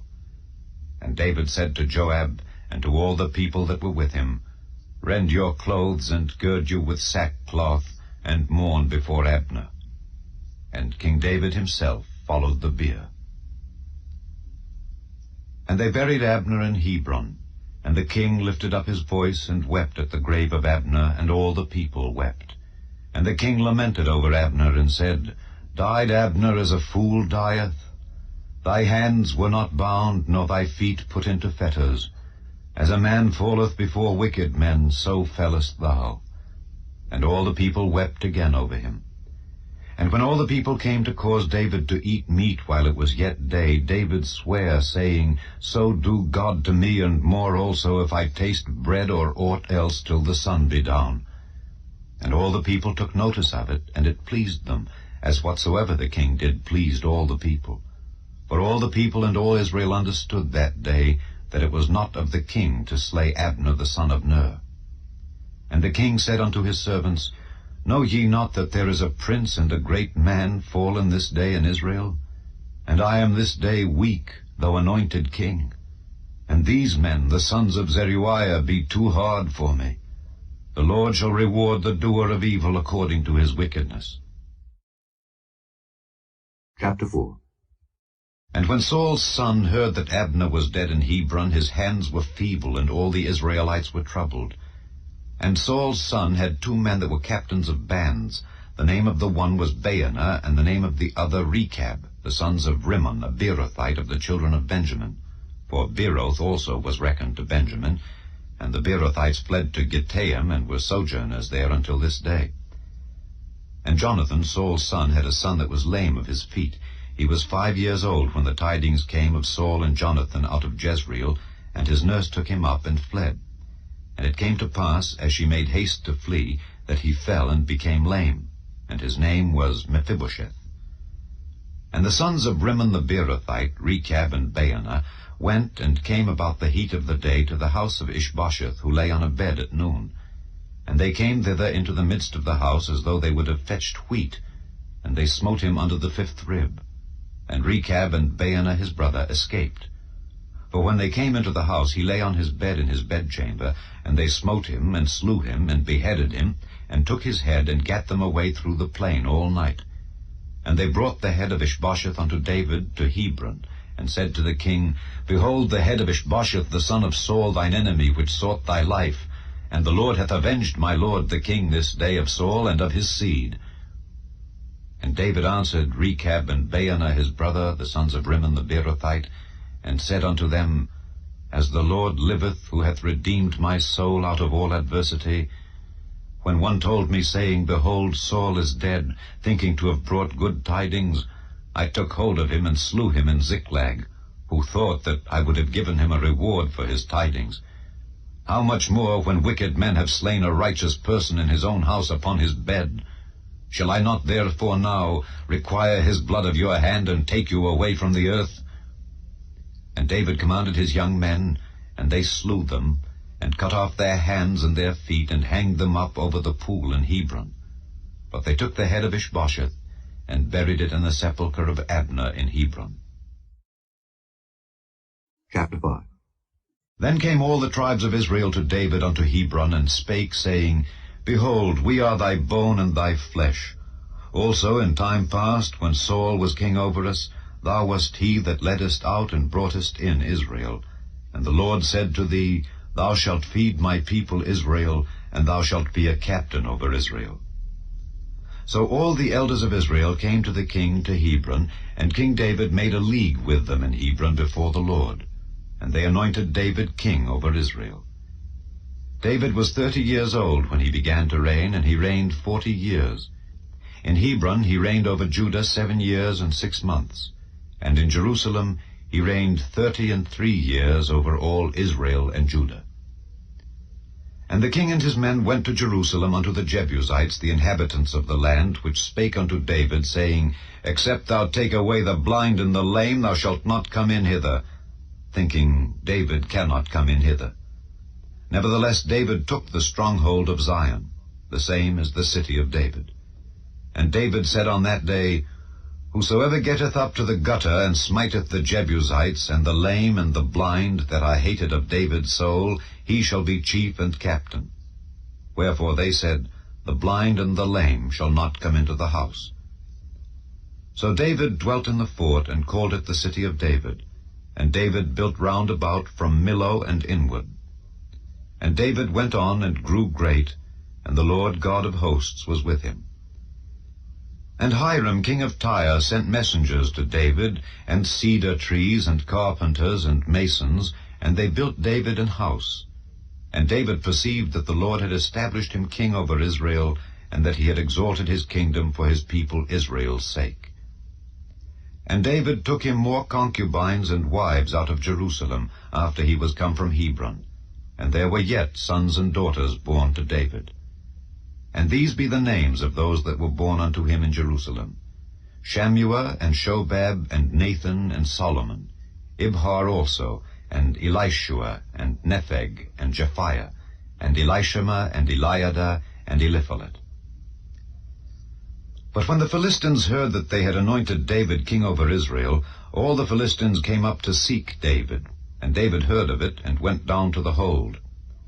The Philistines also came and spread themselves in the valley of Rephaim. And David inquired of the Lord, saying, Shall I go up to the Philistines? Wilt thou deliver them into mine hand? And the Lord said unto David, Go up, for I will doubtless deliver the Philistines into thine hand. And David came to Baal Perazim, and David smote them there, and said, The Lord hath broken forth upon mine enemies before me as the breach of waters. Therefore he called the name of that place Baal Perazim. And there they left their images, and David and his men burned them. And the Philistines came up yet again, and spread themselves in the valley of Rephaim. And when David inquired of the Lord, he said, Thou shalt not go up, but fetch a compass behind them, and come upon them over against the mulberry trees. And let it be, when thou hearest the sound of a going in the tops of the mulberry trees, that then thou shalt bestir thyself, for then shall the Lord go out before thee to smite the host of the Philistines. And David did so as the Lord had commanded him, and smote the Philistines from Geba until thou come to Gaza. Chapter 6. Again David gathered together all the chosen men of Israel, 30,000. And David arose and went with all the people that were with him from Baale of Judah, to bring up from thence the ark of God, whose name is called by the name of the Lord of hosts, that dwelleth between the cherubims. And they set the ark of God upon a new cart, and brought it out of the house of Abinadab that was in Gibeah. And Uzzah and Ahio, the sons of Abinadab, drave the new cart. And they brought it out of the house of Abinadab which was at Gibeah, accompanying the ark of God. And Ahio went before the ark. And David and all the house of Israel played before the Lord on all manner of instruments made of fir wood, even on harps, and on psalteries, and on timbrels, and on cornets, and on cymbals.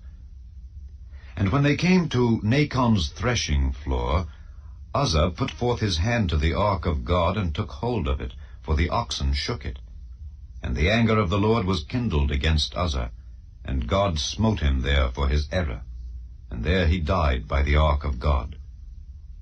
And David was displeased, because the Lord had made a breach upon Uzzah, and he called the name of the place Perez Uzzah to this day. And David was afraid of the Lord that day, and said, How shall the ark of the Lord come to me? So David would not remove the ark of the Lord unto him into the city of David, but David carried it aside into the house of Obed-Edom the Gittite. And the ark of the Lord continued in the house of Obed-Edom the Gittite 3 months. And the Lord blessed Obed-Edom and all his household. And it was told King David, saying, The Lord hath blessed the house of Obed-Edom and all that pertaineth unto him because of the ark of God. So David went and brought up the ark of God from the house of Obed-Edom into the city of David with gladness. And it was so that when they that bare the ark of the Lord had gone 6 paces, he sacrificed oxen and fatlings. And David danced before the Lord with all his might, and David was girded with a linen ephod. So David and all the house of Israel brought up the ark of the Lord with shouting and with the sound of the trumpet. And as the ark of the Lord came into the city of David, Michal, Saul's daughter, looked through a window and saw King David leaping and dancing before the Lord, and she despised him in her heart. And they brought in the ark of the Lord, and set it in his place in the midst of the tabernacle that David had pitched for it. And David offered burnt offerings and peace offerings before the Lord. And as soon as David had made an end of offering burnt offerings and peace offerings, he blessed the people in the name of the Lord of hosts. And he dealt among all the people, even among the whole multitude of Israel, as well to the women as men, to every one a cake of bread and a good piece of flesh and a flagon of wine. So all the people departed, every one to his house. Then David returned to bless his household. And Michal the daughter of Saul came out to meet David, and said, How glorious was the king of Israel today, who uncovered himself today in the eyes of the handmaids of his servants, as one of the vain fellows shamelessly uncovereth himself. And David said unto Michal, It was before the Lord which chose me before thy father and before all his house, to appoint me ruler over the people of the Lord, over Israel. Therefore will I play before the Lord. And I will yet be more vile than thus, and will be base in mine own sight. And of the maidservants which thou hast spoken of them shall I be had in honor. Therefore Michal the daughter of Saul had no child unto the day of her death. Chapter 7. And it came to pass, when the king sat in his house, and the Lord had given him rest round about from all his enemies, that the king said unto Nathan the prophet, See now, I dwell in an house of cedar, but the ark of God dwelleth within curtains. And Nathan said to the king, Go, do all that is in thine heart, for the Lord is with thee. And it came to pass that night that the word of the Lord came unto Nathan, saying, Go and tell my servant David, Thus saith the Lord, Shalt thou build me an house for me to dwell in? Whereas I have not dwelt in any house since the time that I brought up the children of Israel out of Egypt, even to this day, but have walked in a tent and in a tabernacle. In all the places wherein I have walked with all the children of Israel, spake I a word with any of the tribes of Israel, whom I commanded to feed my people Israel, saying, Why build ye not me an house of cedar?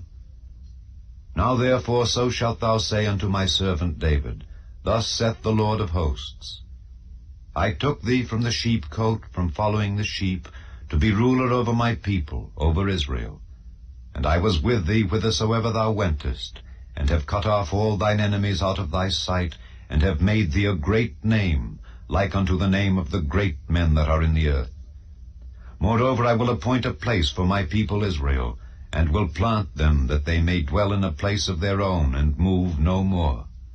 Neither shall the children of wickedness afflict them any more, as before time, and as since the time that I commanded judges to be over my people Israel, and have caused thee to rest from all thine enemies. Also the Lord telleth thee that he will make thee an house. And when thy days be fulfilled, and thou shalt sleep with thy fathers, I will set up thy seed after thee, which shall proceed out of thy bowels, and I will establish his kingdom. He shall build an house for my name, and I will establish the throne of his kingdom forever. I will be his father, and he shall be my son.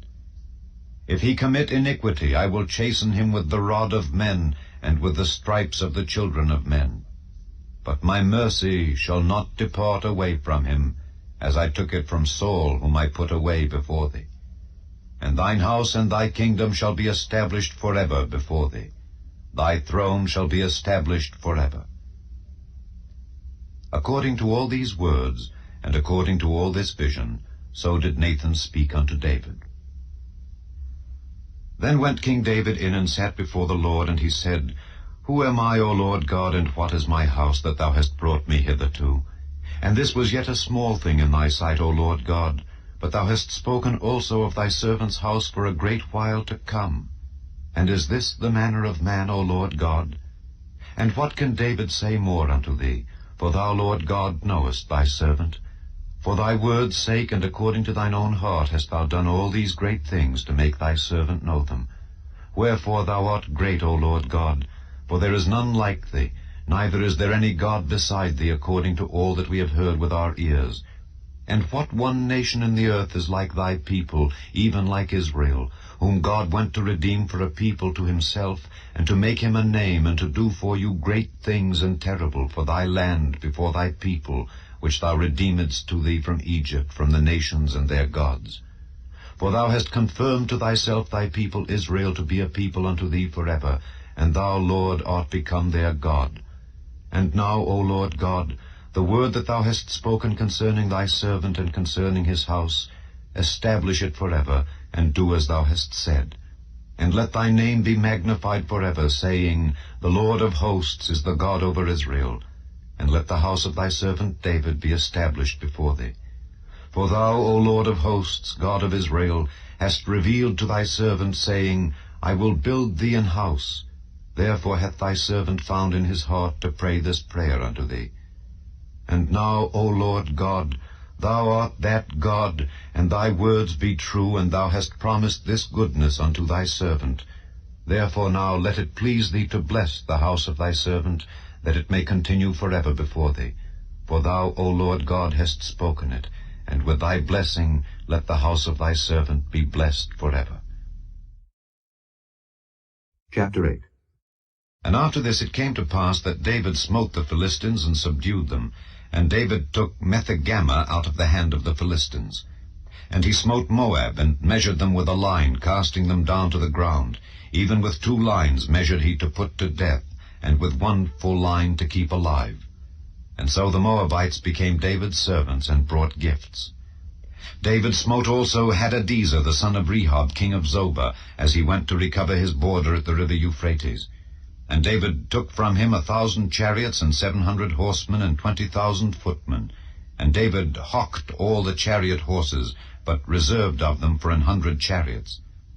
And when the Syrians of Damascus came to succor Hadadezer, king of Zobah, David slew of the Syrians 22,000 men.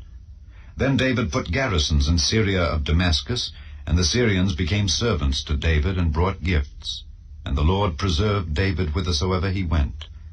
And David took the shields of gold that were on the servants of Hadadezer, and brought them to Jerusalem. And from Betah and from Berothai, cities of Hadadezer, King David took exceeding much brass.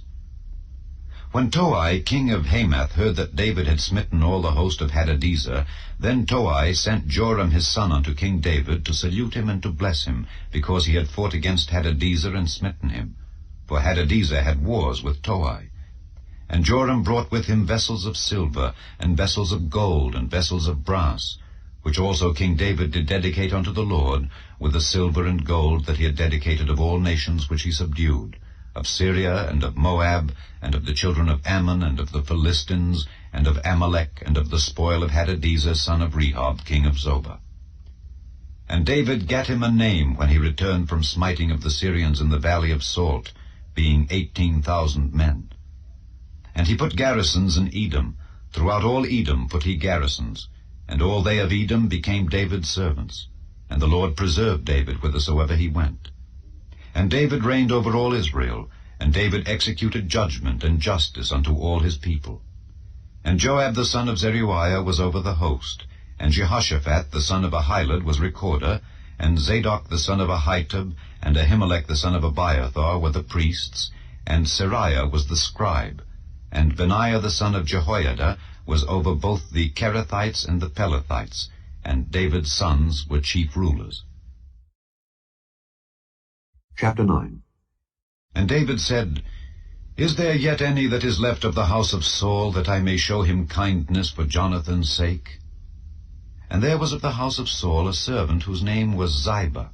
And when they had called him unto David, the king said unto him, Art thou Ziba?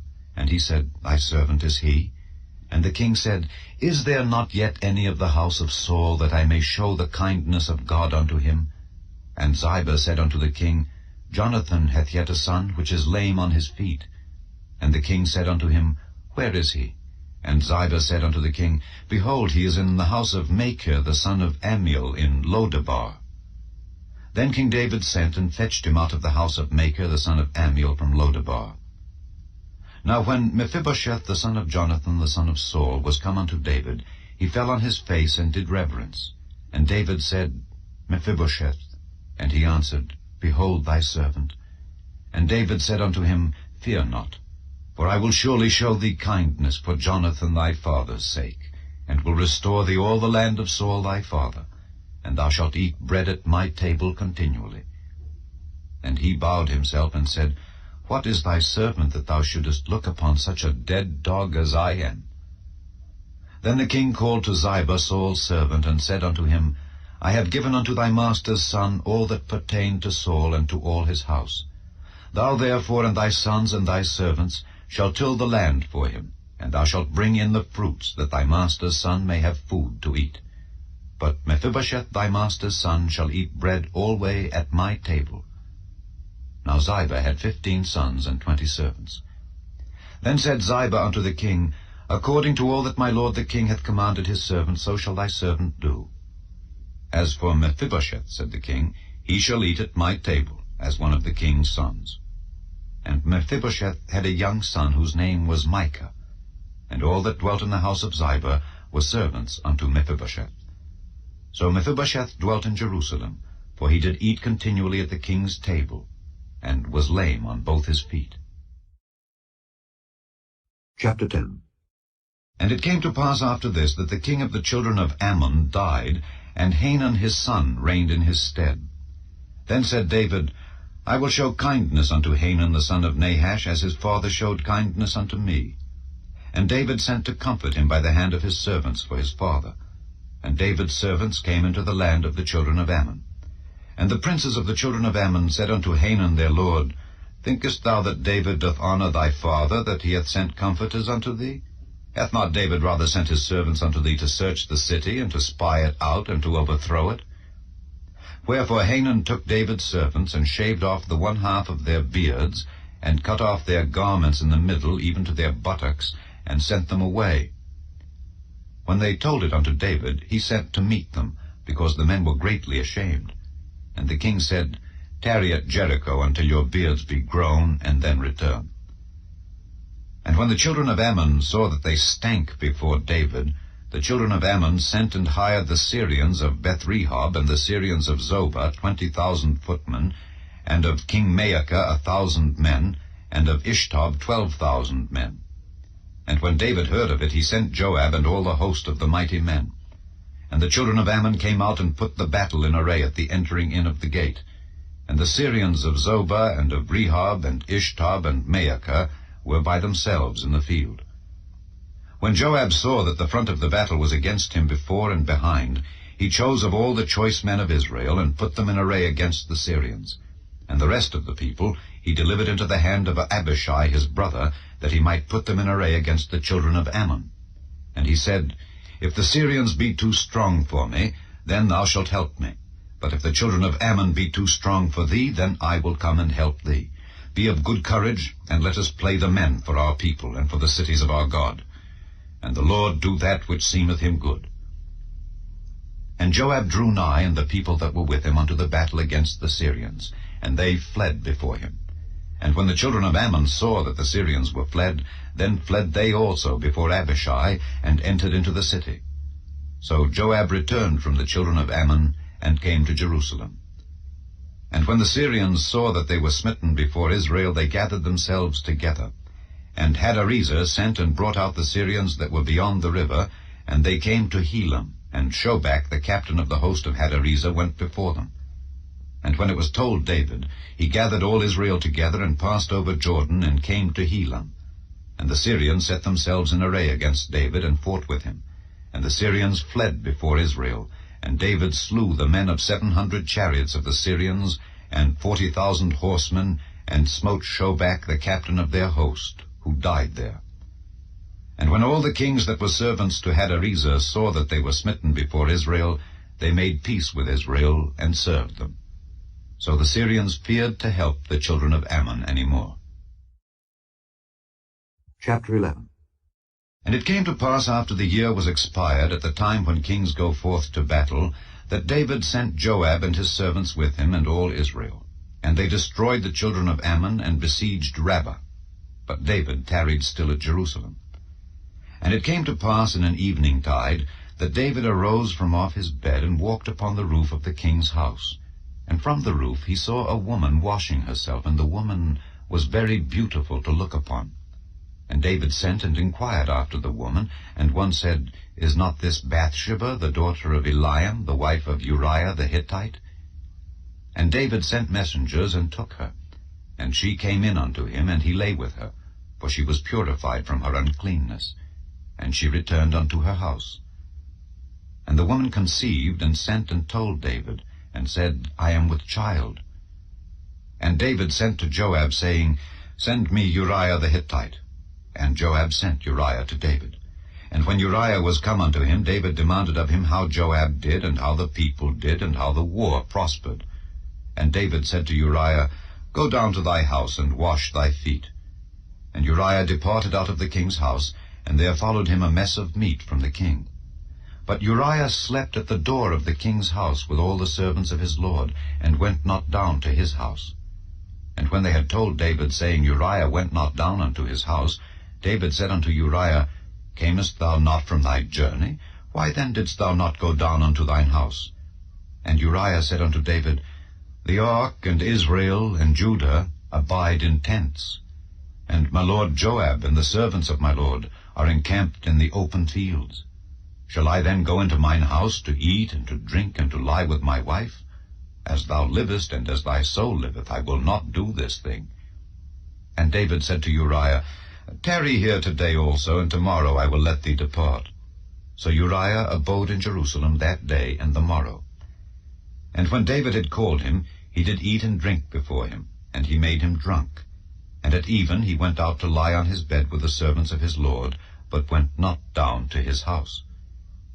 And it came to pass in the morning that David wrote a letter to Joab, and sent it by the hand of Uriah. And he wrote in the letter, saying, Set ye Uriah in the forefront of the hottest battle, and retire ye from him, that he may be smitten and die. And it came to pass, when Joab observed the city, that he assigned Uriah unto a place where he knew that valiant men were. And the men of the city went out and fought with Joab, and there fell some of the people of the servants of David. And Uriah the Hittite died also. Then Joab sent and told David all the things concerning the war, and charged the messenger, saying, When thou hast made an end of telling the matters of the war unto the king, and if so be that the king's wrath arise, and he say unto thee, Wherefore approached ye so nigh unto the city when ye did fight? Knew ye not that they would shoot from the wall? Who smote Abimelech the son of Jerubbesheth? Did not a woman cast a piece of a millstone upon him from the wall, that he died in Thebez? Why went ye nigh the wall? Then say thou, Thy servant Uriah the Hittite is dead also. So the messenger went, and came and showed David all that Joab had sent him for. And the messenger said unto David, Surely the men prevailed against us, and came out unto us into the field, and we were upon them even unto the entering of the gate. And the shooters shot from off the wall upon thy servants, and some of the king's servants be dead, and thy servant Uriah the Hittite is dead also. Then David said unto the messenger, Thus shalt thou say unto Joab, Let not this thing displease thee, for the sword devoureth one as well as another. Make thy battle more strong against the city, and overthrow it. And encourage thou him. And when the wife of Uriah heard that Uriah her husband was dead, she mourned for her husband. And when the mourning was past, David sent and fetched her to his house, and she became his wife, and bare him a son. But the thing that David had done displeased the Lord. Chapter 12. And the Lord sent Nathan unto David, and he came unto him and said unto him, There were 2 men in one city, the one rich and the other poor. The rich man had exceeding many flocks and herds, but the poor man had nothing save one little ewe lamb which he had bought and nourished up. And it grew up together with him and with his children. It did eat of his own meat, and drank of his own cup, and lay in his bosom, and was unto him as a daughter. And there came a traveller unto the rich man, and he spared to take of his own flock and of his own herd to dress for the wayfaring man that was come unto him, but took the poor man's lamb, and dressed it for the man that was come to him. And David's anger was greatly kindled against the man, and he said to Nathan, As the Lord liveth, the man that hath done this thing shall surely die, and he shall restore the lamb fourfold, because he did this thing, and because he had no pity. And Nathan said to David, Thou art the man. Thus saith the Lord God of Israel, I anointed thee king over Israel, and I delivered thee out of the hand of Saul, and I gave thee thy master's house and thy master's wives into thy bosom, and gave thee the house of Israel and of Judah. And if that had been too little, I would moreover have given unto thee such and such things. Wherefore hast thou despised the commandment of the Lord to do evil in his sight? Thou hast killed Uriah the Hittite with the sword, and hast taken his wife to be thy wife, and hast slain him with the sword of the children of Ammon. Now therefore the sword shall never depart from thine house, because thou hast despised me, and hast taken the wife of Uriah the Hittite to be thy wife. Thus saith the Lord, Behold, I will raise up evil against thee out of thine own house, and I will take thy wives before thine eyes, and give them unto thy neighbor, and he shall lie with thy wives in the sight of this sun. For thou didst it secretly, but I will do this thing before all Israel and before the sun. And David said unto Nathan, I have sinned against the Lord. And Nathan said unto David, The Lord also hath put away thy sin, thou shalt not die. Howbeit, because by this deed thou hast given great occasion to the enemies of the Lord to blaspheme, the child also that is born unto thee shall surely die. And Nathan departed unto his house. And the Lord struck the child that Uriah's wife bare unto David, and it was very sick. David therefore besought God for the child, and David fasted, and went in and lay all night upon the earth. And the elders of his house arose, and went to him to raise him up from the earth, but he would not, neither did he eat bread with them.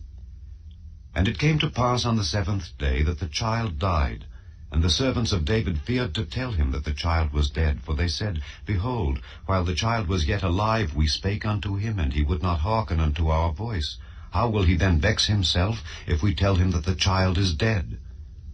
But when David saw that his servants whispered, David perceived that the child was dead. Therefore David said unto his servants, Is the child dead? And they said, He is dead. Then David arose from the earth, and washed and anointed himself, and changed his apparel, and came into the house of the Lord, and worshipped. Then he came to his own house, and when he required, they set bread before him, and he did eat. Then said his servants unto him, What thing is this that thou hast done? Thou didst fast and weep for the child while it was alive, but when the child was dead, thou didst rise and eat bread. And he said, While the child was yet alive, I fasted and wept, for I said, Who can tell whether God will be gracious to me, that the child may live? But now he is dead, wherefore shall I fast? Can I bring him back again? I shall go to him, but he shall not return to me. And David comforted Bathsheba his wife, and went in unto her, and lay with her, and she bare a son, and he called his name Solomon, and the Lord loved him. And he sent by the hand of Nathan the prophet, and he called his name Jedidiah, because of the Lord. And Joab fought against Rabbah of the children of Ammon, and took the royal city. And Joab sent messengers to David, and said, I have fought against Rabbah, and have taken the city of waters.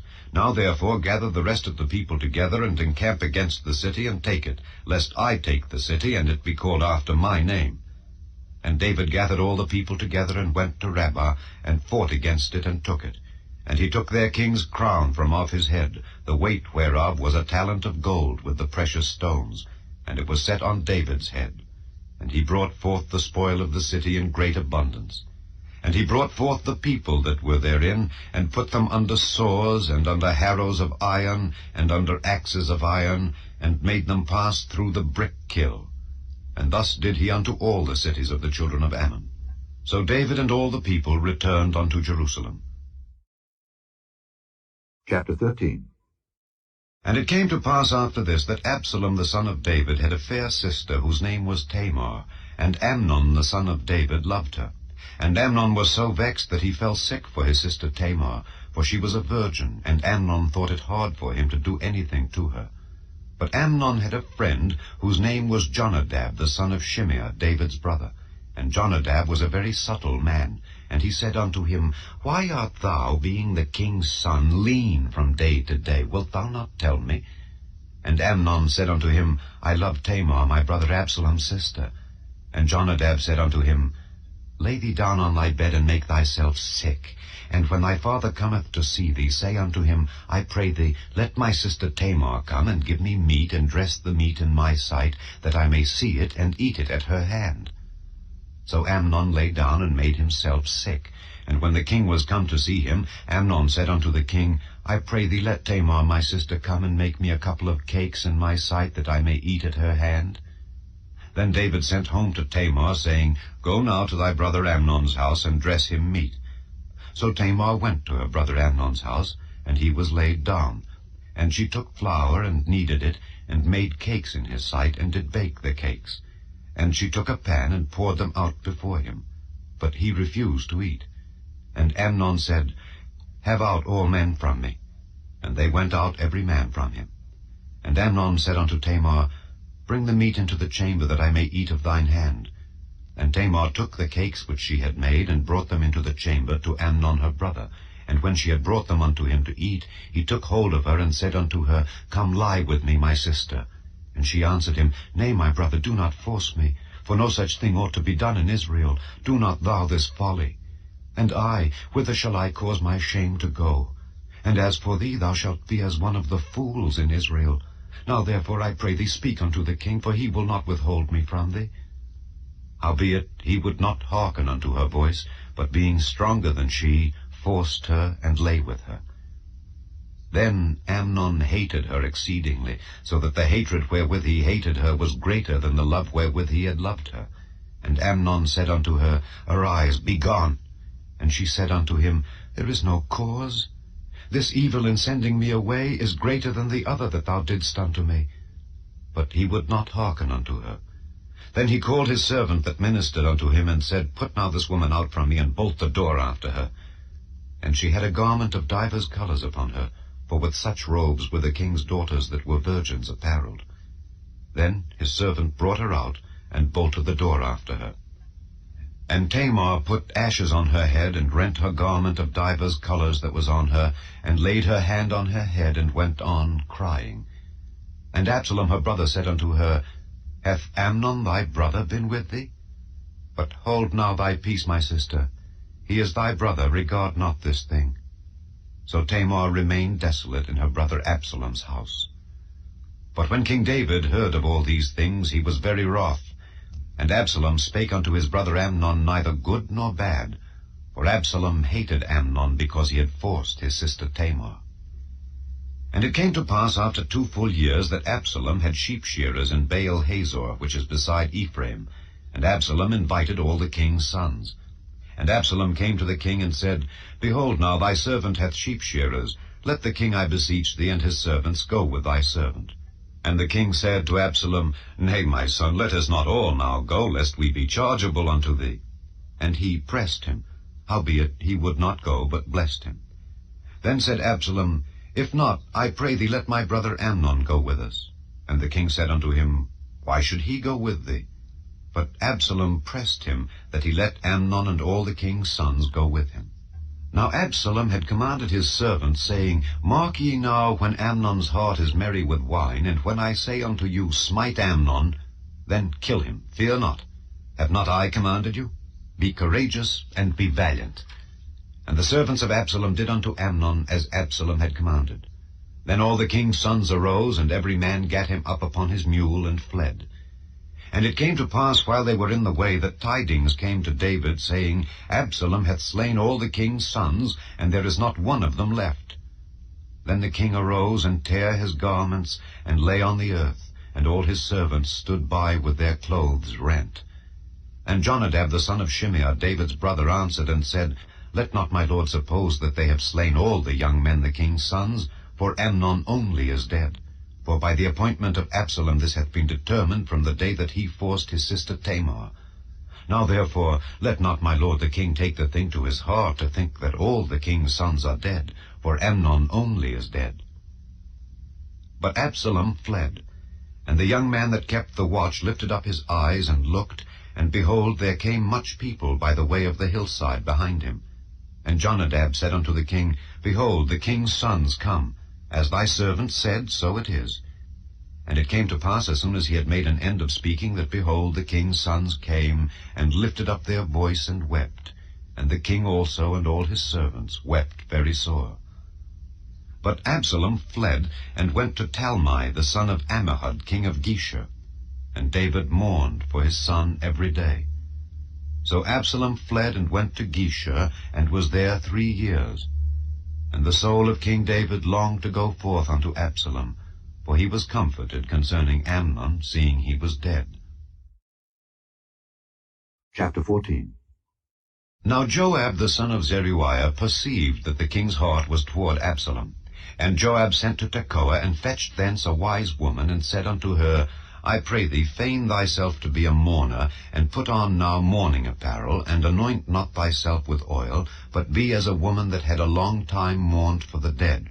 And come to the king, and speak on this manner unto him. So Joab put the words in her mouth. And when the woman of Tekoa spake to the king, she fell on her face to the ground, and did obeisance, and said, Help, O king. And the king said unto her, What aileth thee? And she answered, I am indeed a widow woman, and mine husband is dead. And thy handmaid had 2 sons, and they 2 strove together in the field, and there was none to part them, but the one smote the other, and slew him.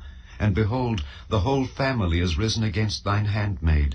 And they said, Deliver him that smote his brother, that we may kill him for the life of his brother whom he slew, and we will destroy the heir also. And so they shall quench my coal which is left, and shall not leave to my husband neither name nor remainder upon the earth. And the king said unto the woman, Go to thine house, and I will give charge concerning thee. And the woman of Tekoa said unto the king, My lord, O king, the iniquity be on me and on my father's house, and the king and his throne be guiltless. And the king said, Whosoever saith aught unto thee, bring him to me, and he shall not touch thee any more. Then said she, I pray thee, let the king remember the Lord thy God, that thou wouldest not suffer the revengers of blood to destroy any more, lest they destroy my son. And he said, As the Lord liveth, there shall not one hair of thy son fall to the earth. Then the woman said, Let thine handmaid, I pray thee, speak one word unto my lord the king. And he said, Say on. And the woman said, Wherefore then hast thou thought such a thing against the people of God? For the king doth speak this thing as one which is faulty, in that the king doth not fetch home again his banished.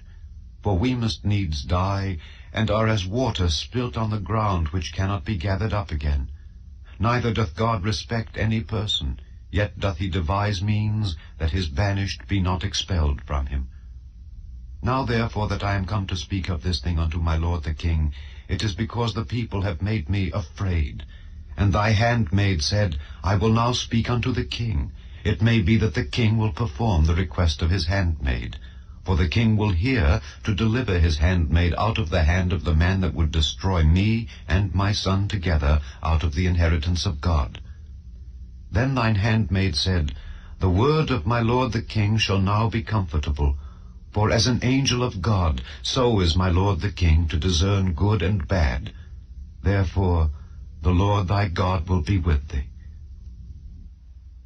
Then the king answered and said unto the woman, Hide not from me, I pray thee, the thing that I shall ask thee. And the woman said, Let my lord the king now speak. And the king said, Is not the hand of Joab with thee in all this? And the woman answered and said, As thy soul liveth, my lord the king, none can turn to the right hand or to the left from aught that my lord the king hath spoken, for thy servant Joab He bade me, and he put all these words in the mouth of thine handmaid. To fetch about this form of speech hath thy servant Joab done this thing.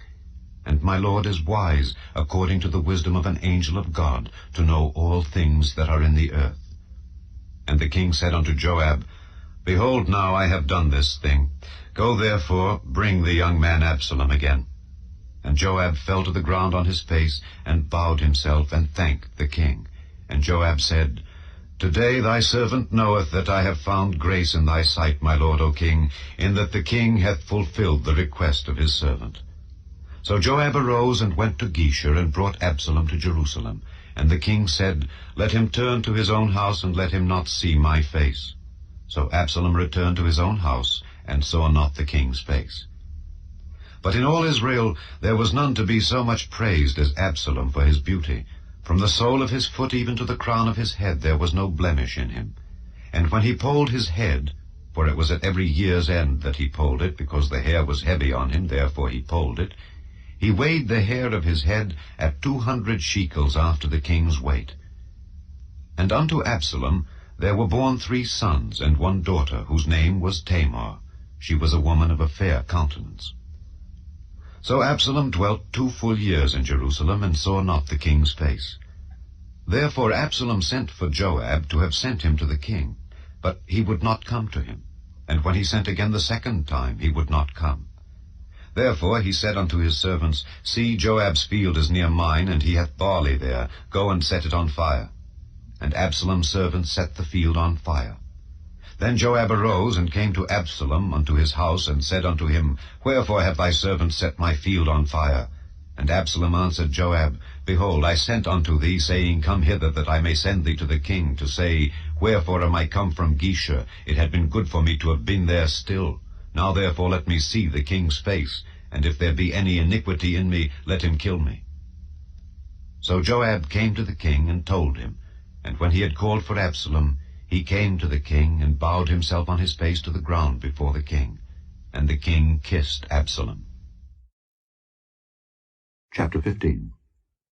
And it came to pass after this, that Absalom prepared him chariots and horses, and 50 men to run before him. And Absalom rose up early, and stood beside the way of the gate. And it was so, that when any man that had a controversy came to the king for judgment, then Absalom called unto him, and said, Of what city art thou? And he said, Thy servant is of one of the tribes of Israel. And Absalom said unto him, See, thy matters are good and right, but there is no man deputed of the king to hear thee.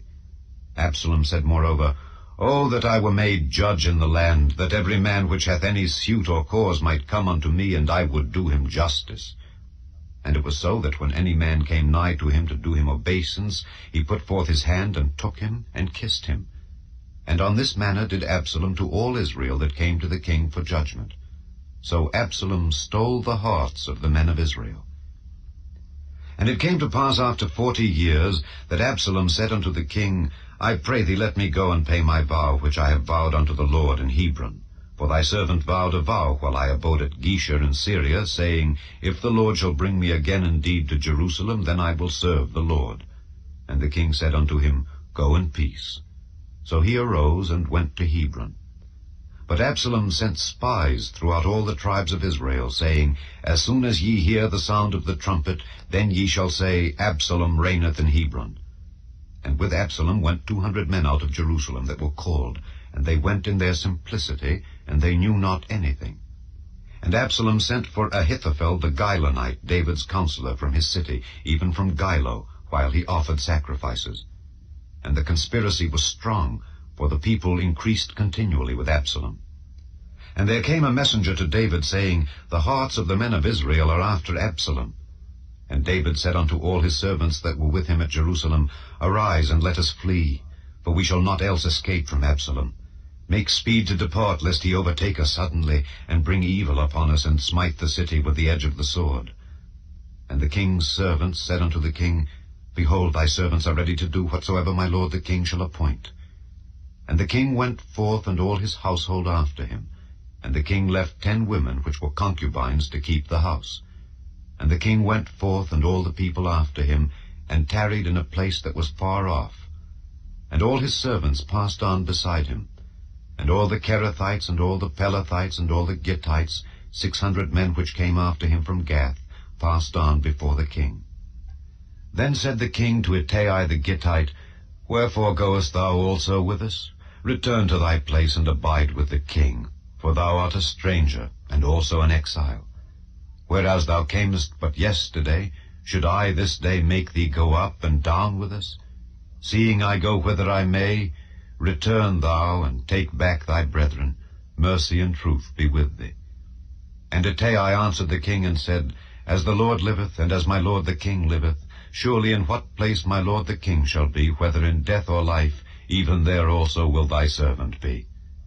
And David said to Ittai, Go and pass over. And Ittai the Gittite passed over, and all his men, and all the little ones that were with him. And all the country wept with a loud voice, and all the people passed over. The king also himself passed over the brook Kidron, and all the people passed over toward the way of the wilderness.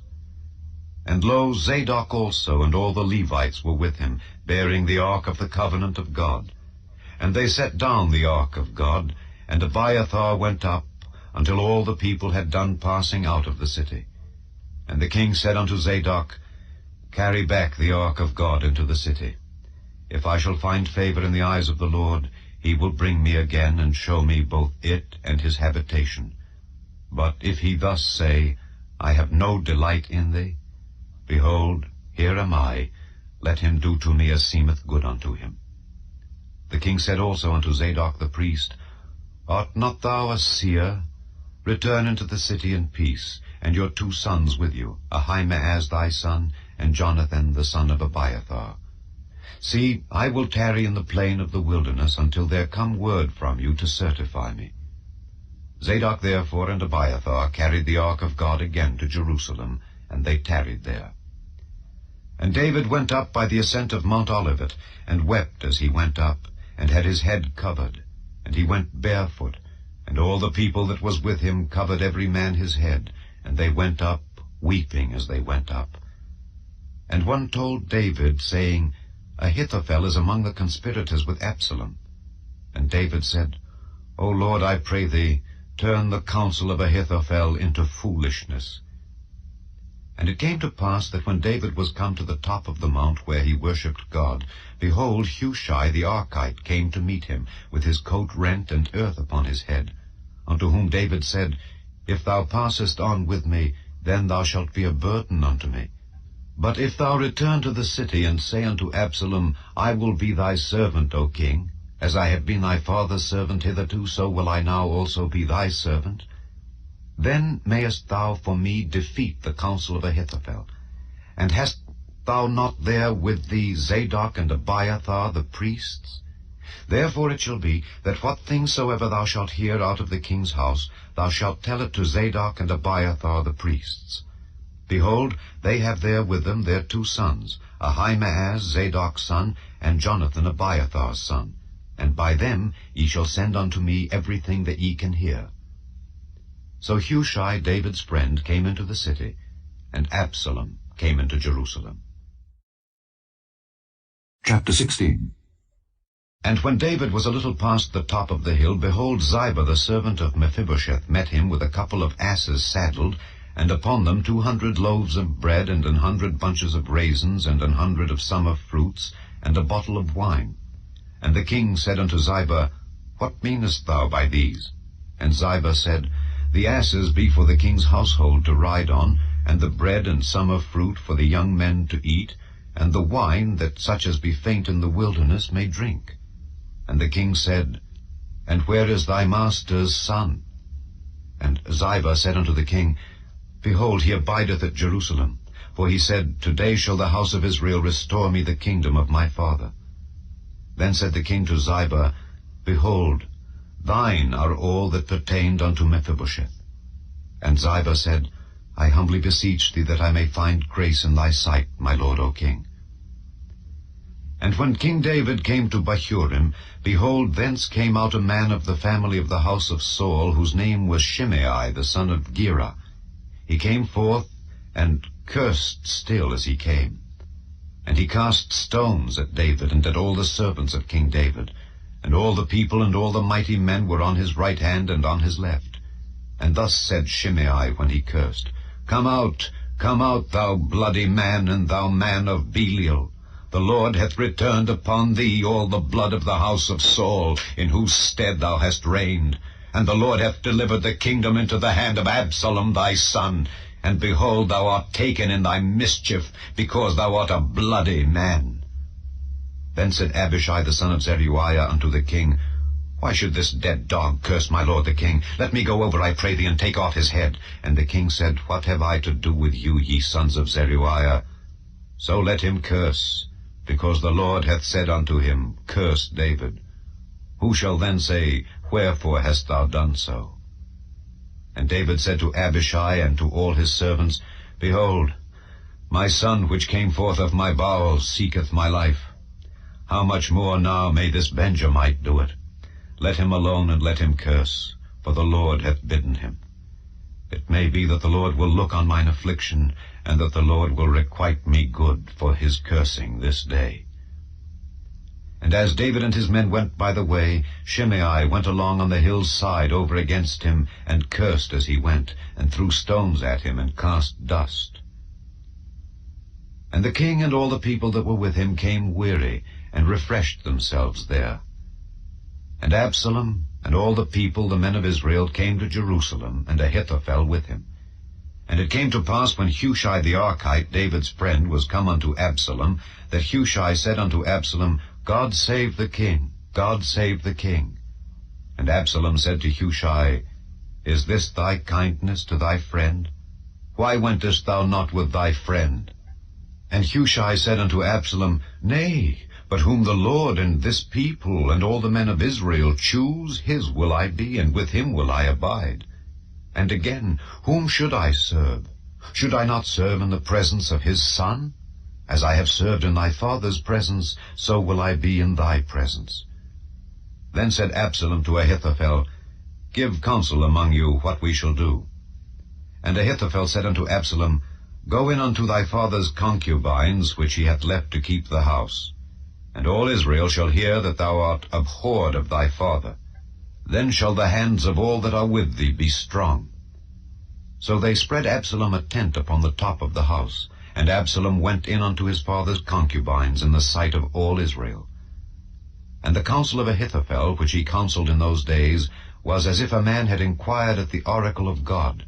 So was all the counsel of Ahithophel, both with David and with Absalom. Chapter 17. Moreover, Ahithophel said unto Absalom, Let me now choose out 12,000 men, and I will arise and pursue after David this night. And I will come upon him while he is weary and weak-handed, and will make him afraid. And all the people that are with him shall flee, and I will smite the king only. And I will bring back all the people unto thee. The man whom thou seekest is as if all returned. So all the people shall be in peace. And the saying pleased Absalom well, and all the elders of Israel. Then said Absalom, Call now Hushai the Archite also, and let us hear likewise what he saith. And when Hushai was come to Absalom, Absalom spake unto him, saying, Ahithophel hath spoken after this manner. Shall we do after his saying? If not, speak thou. And Hushai said unto Absalom, The counsel that Ahithophel hath given is not good at this time. For, said Hushai, thou knowest thy father and his men, that they be mighty men, and they be chafed in their minds as a bear robbed of her whelps in the field. And thy father is a man of war, and will not lodge with the people. Behold, he is hid now in some pit or in some other place. And it will come to pass, when some of them be overthrown at the first, that whosoever heareth it will say, There is a slaughter among the people that follow Absalom. And he also that is valiant, whose heart is as the heart of a lion, shall utterly melt. For all Israel knoweth that thy father is a mighty man, and they which be with him are valiant men. Therefore I counsel that all Israel be generally gathered unto thee from Dan even to Beersheba, as the sand that is by the sea for multitude, and that thou go to battle in thine own person. So shall we come upon him in some place where he shall be found, and we will light upon him as the dew falleth on the ground. And of him and of all the men that are with him there shall not be left so much as one.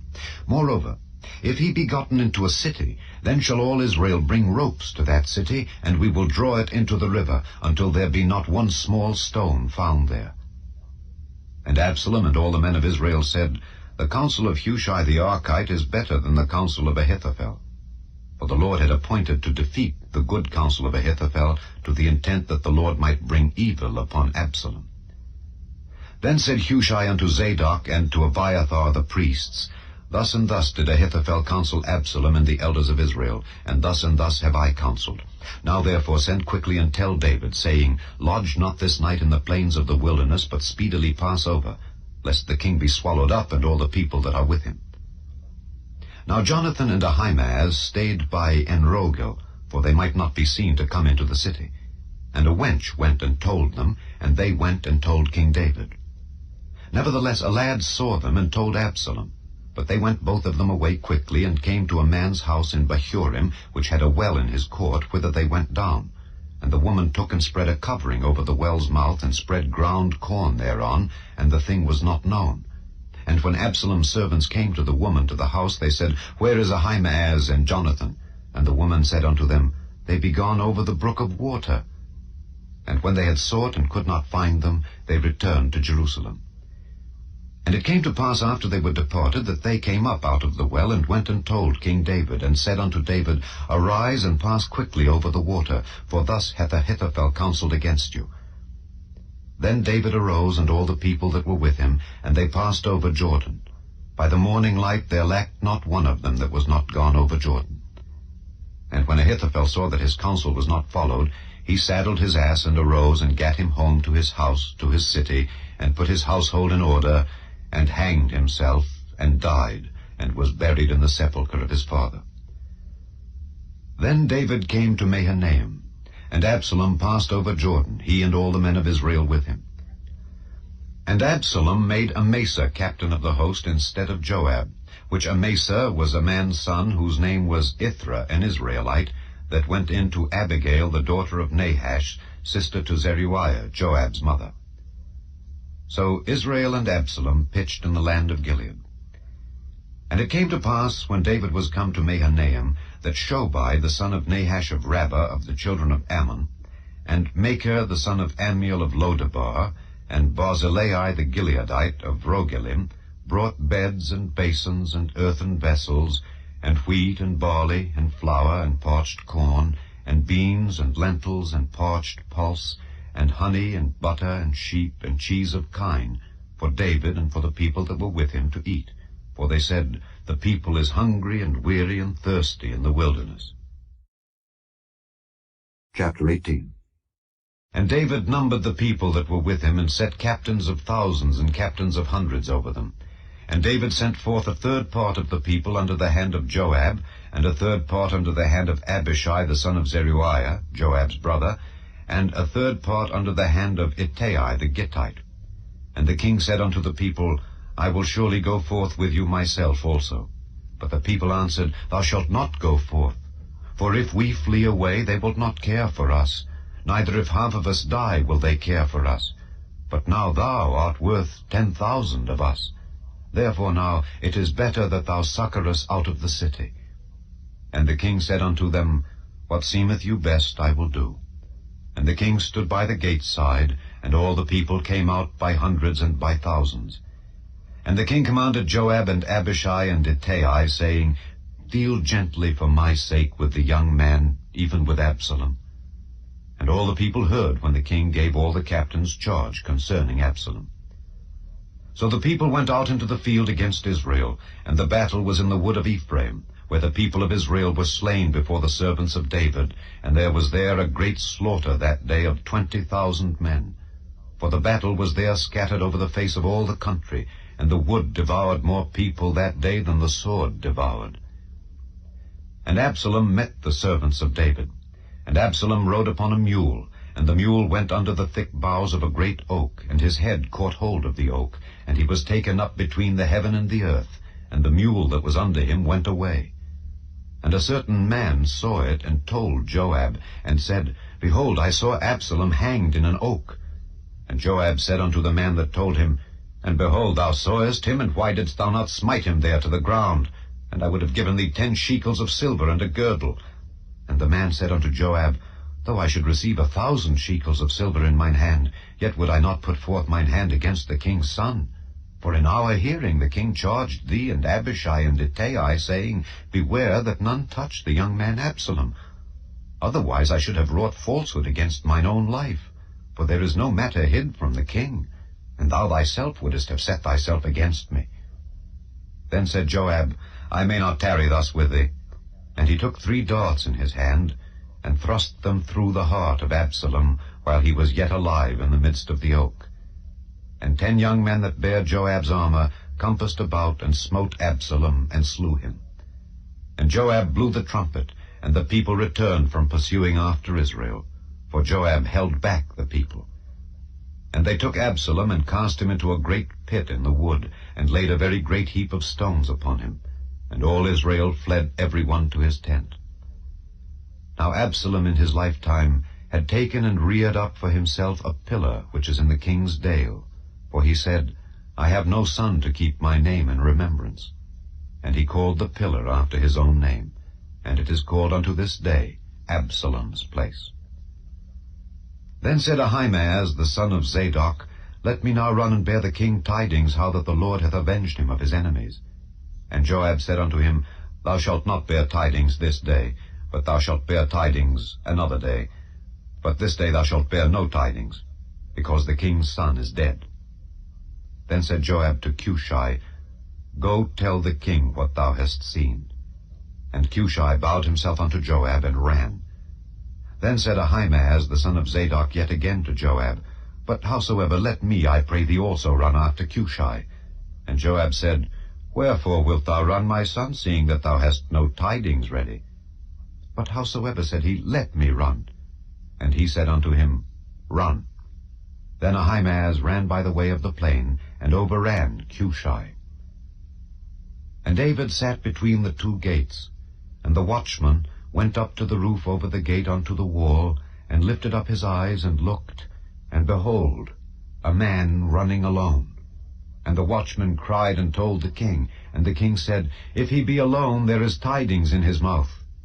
And he came apace and drew near, and the watchman saw another man running. And the watchman called unto the porter, and said, Behold, another man running alone.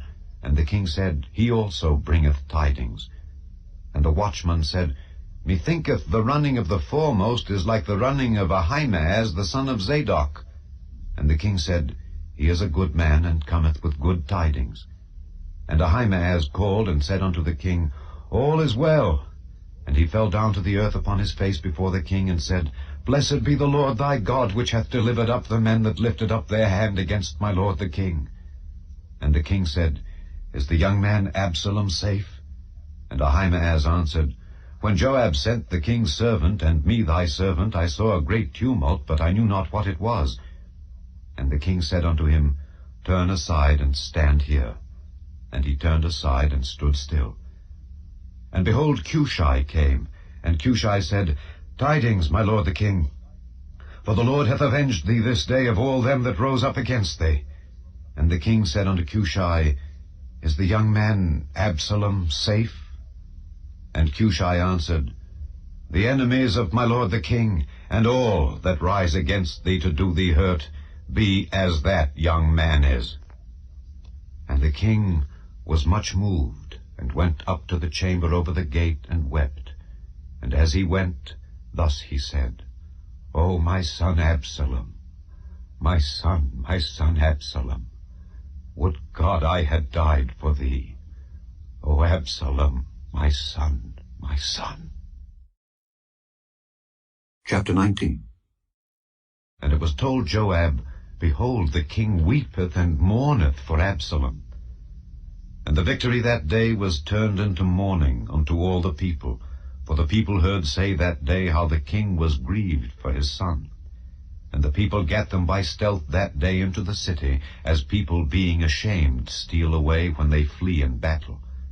But the king covered his face, and the king cried with a loud voice, O my son Absalom!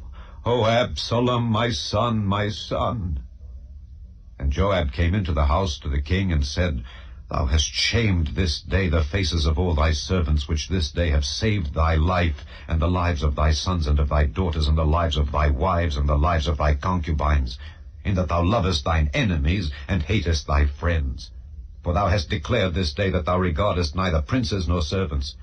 For this day I perceive that if Absalom had lived, and all we had died this day, then it had pleased thee well. Now therefore arise, go forth, and speak comfortably unto thy servants, for I swear by the Lord, if thou go not forth, there will not tarry one with thee this night, and that will be worse unto thee than all the evil that befell thee from thy youth until now.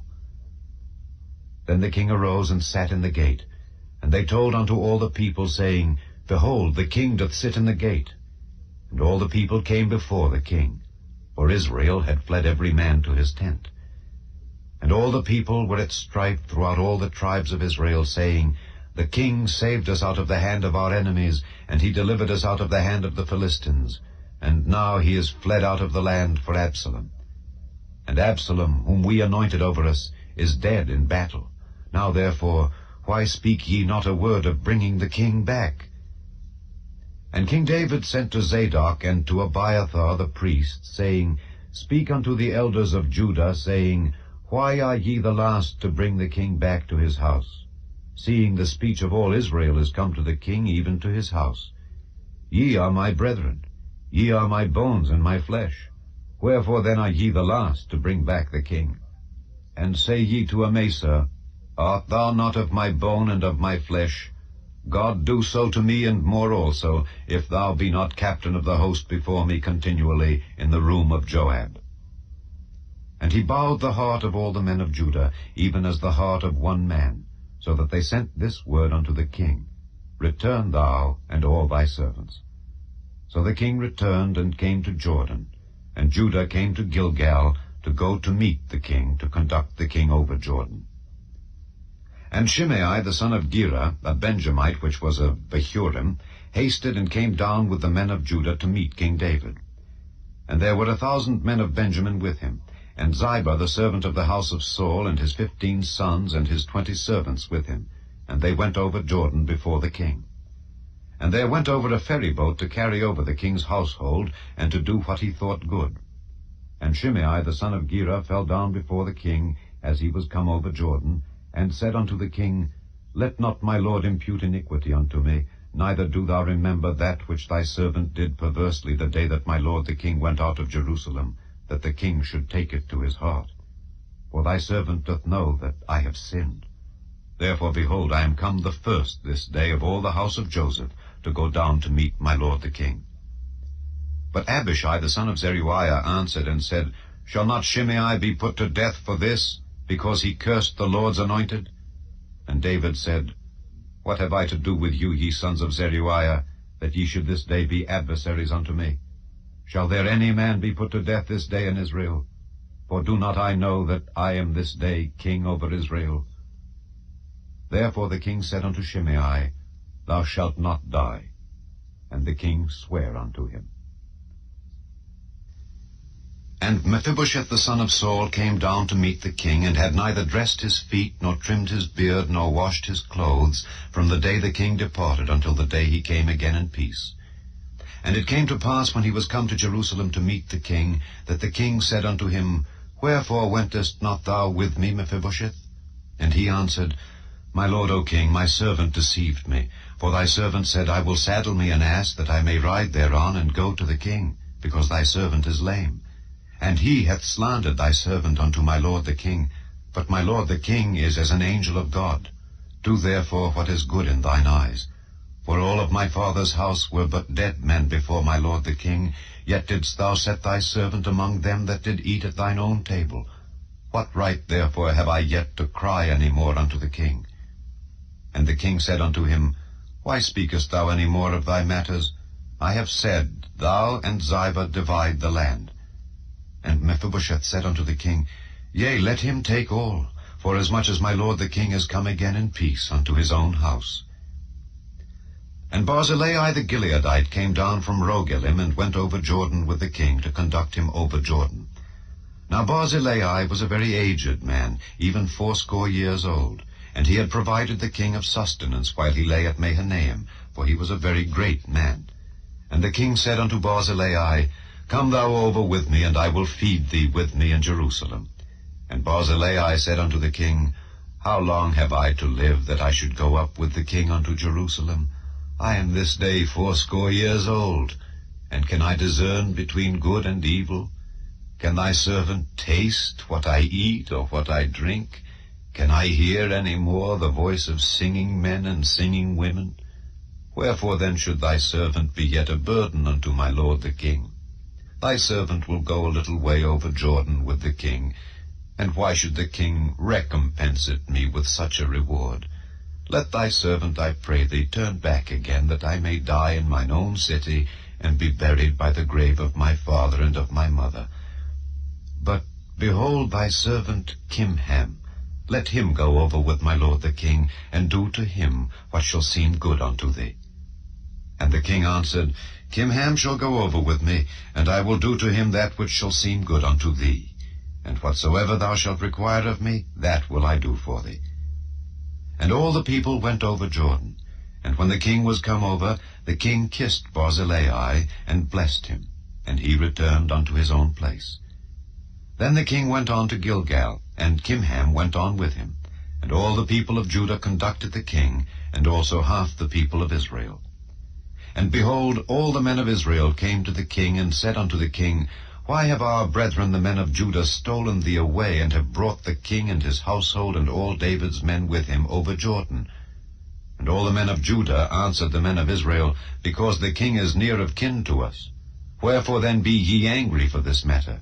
Have we eaten at all of the king's cost, or hath he given us any gift? And the men of Israel answered the men of Judah, and said, We have 10 parts in the king, and we have also more right in David than ye. Why then did ye despise us, that our advice should not be first had in bringing back our king? And the words of the men of Judah were fiercer than the words of the men of Israel. Chapter 20. And there happened to be there a man of Belial, whose name was Sheba, the son of Bichri, a Benjamite. And he blew a trumpet, and said, We have no part in David, neither have we inheritance in the son of Jesse. Every man to his tents, O Israel. So every man of Israel went up from after David, and followed Sheba the son of Bichri. But the men of Judah clave unto their king, from Jordan even to Jerusalem. And David came to his house at Jerusalem, and the king took the 10 women his concubines, whom he had left to keep the house, and put them in ward, and fed them, but went not in unto them. So they were shut up unto the day of their death, living in widowhood.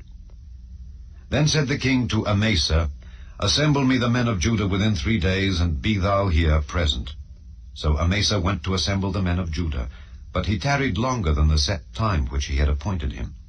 And David said to Abishai, Now shall Sheba the son of Bichri do us more harm than did Absalom. Take thou thy lord's servants, and pursue after him, lest he get him fenced cities, and escape us. And there went out after him Joab's men, and the Kerethites and the Pelethites, and all the mighty men. And they went out of Jerusalem to pursue after Sheba the son of Bichri. When they were at the great stone which is in Gibeon, Amasa went before them.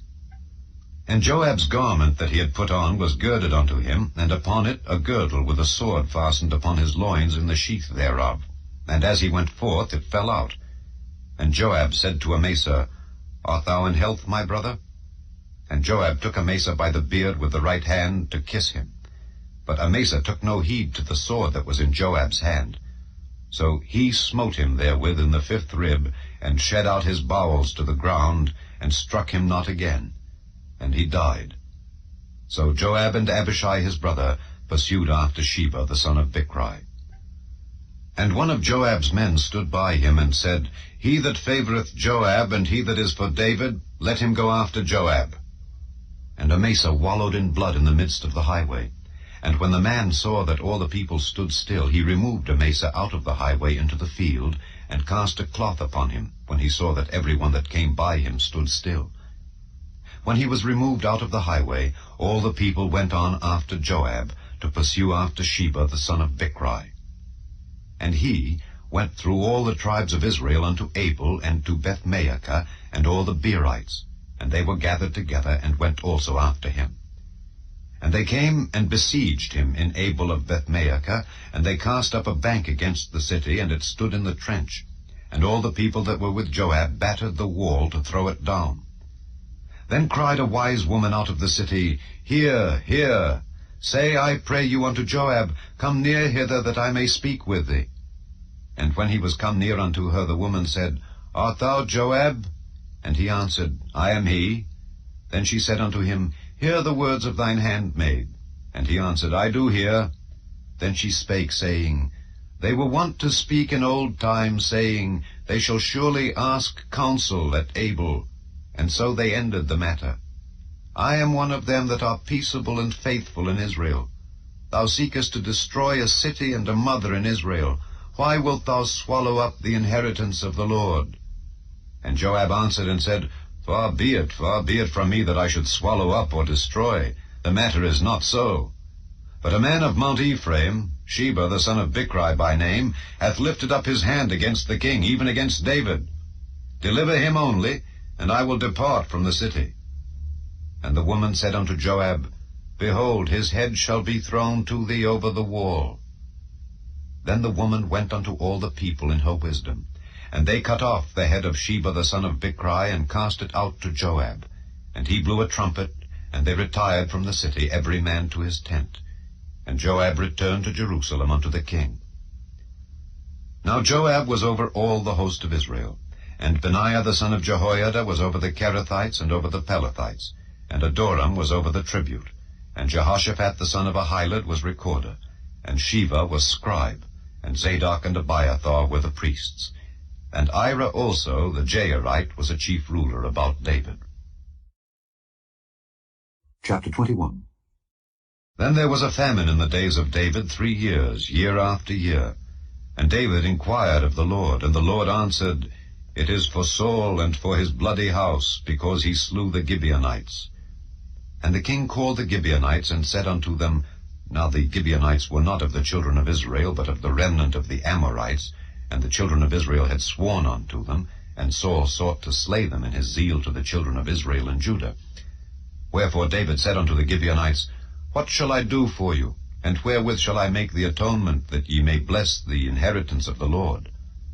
And the Gibeonites said unto him, We will have no silver nor gold of Saul, nor of his house, neither for us shalt thou kill any man in Israel. And he said, What ye shall say, that will I do for you.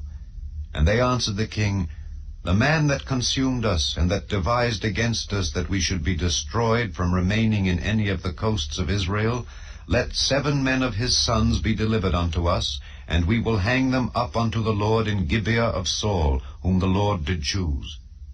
And the king said, I will give them.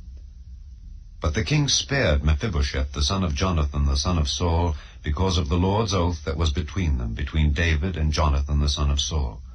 But the king took the 2 sons of Rizpah, the daughter of Aiah, whom she bare unto Saul, Armoni and Mephibosheth, and the 5 sons of Michal, the daughter of Saul, whom she brought up for Adriel, the son of Barzillai, the Maholathite, and he delivered them into the hands of the Gibeonites, and they hanged them in the hill before the Lord. And they fell all 7 together, and were put to death in the days of harvest, in the first days, in the beginning of barley harvest. And Rizpah the daughter of Aiah took sackcloth, and spread it for her upon the rock from the beginning of harvest, until water dropped upon them out of heaven, and suffered neither the birds of the air to rest on them by day, nor the beasts of the field by night. And it was told David what Rizpah the daughter of Aiah, the concubine of Saul, had done. And David went and took the bones of Saul and the bones of Jonathan his son from the men of Jabesh-Gilead, which had stolen them from the street of Bethshan, where the Philistines had hanged them, when the Philistines had slain Saul in Gilboa.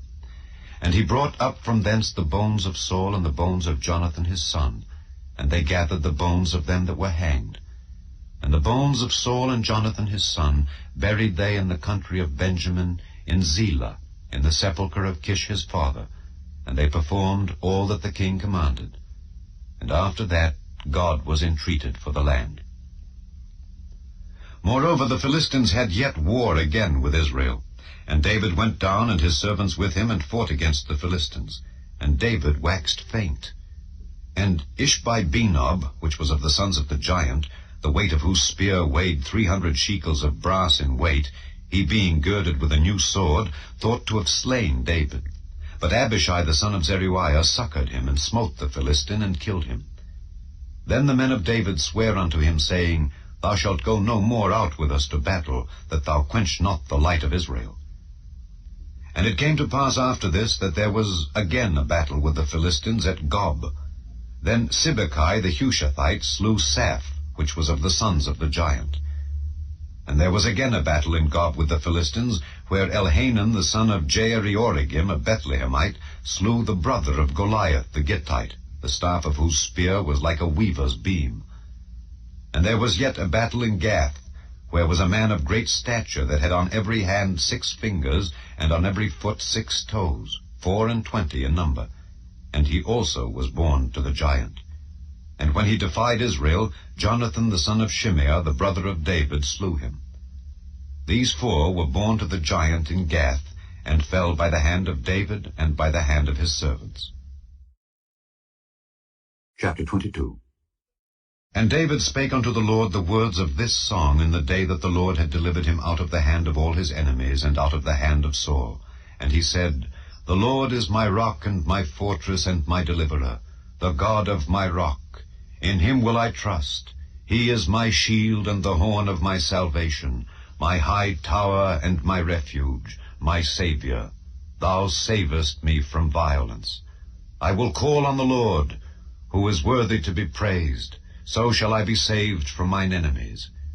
When the waves of death compassed me, the floods of ungodly men made me afraid, the sorrows of hell compassed me about, the snares of death prevented me. In my distress I called upon the Lord, and cried to my God, and he did hear my voice out of his temple, and my cry did enter into his ears. Then the earth shook and trembled, the foundations of heaven moved and shook, because he was wroth. There went up a smoke out of his nostrils, and fire out of his mouth devoured. Coals were kindled by it. He bowed the heavens also, and came down, and darkness was under his feet. And he rode upon a cherub, and did fly, and he was seen upon the wings of the wind. And he made darkness pavilions round about him, dark waters and thick clouds of the skies. Through the brightness before him were coals of fire kindled. The Lord thundered from heaven, and the Most High uttered his voice. And he sent out arrows and scattered them, lightning and discomfited them. And the channels of the sea appeared, the foundations of the world were discovered at the rebuking of the Lord, at the blast of the breath of his nostrils. He sent from above, he took me, he drew me out of many waters. He delivered me from my strong enemy and from them that hated me, for they were too strong for me. They prevented me in the day of my calamity, but the Lord was my stay. He brought me forth also into a large place. He delivered me because he delighted in me. The Lord rewarded me according to my righteousness. According to the cleanness of my hands hath he recompensed me. For I have kept the ways of the Lord, and have not wickedly departed from my God. For all his judgments were before me, and as for his statutes, I did not depart from them. I was also upright before him, and have kept myself from mine iniquity. Therefore the Lord hath recompensed me according to my righteousness, according to my cleanness in his eyesight.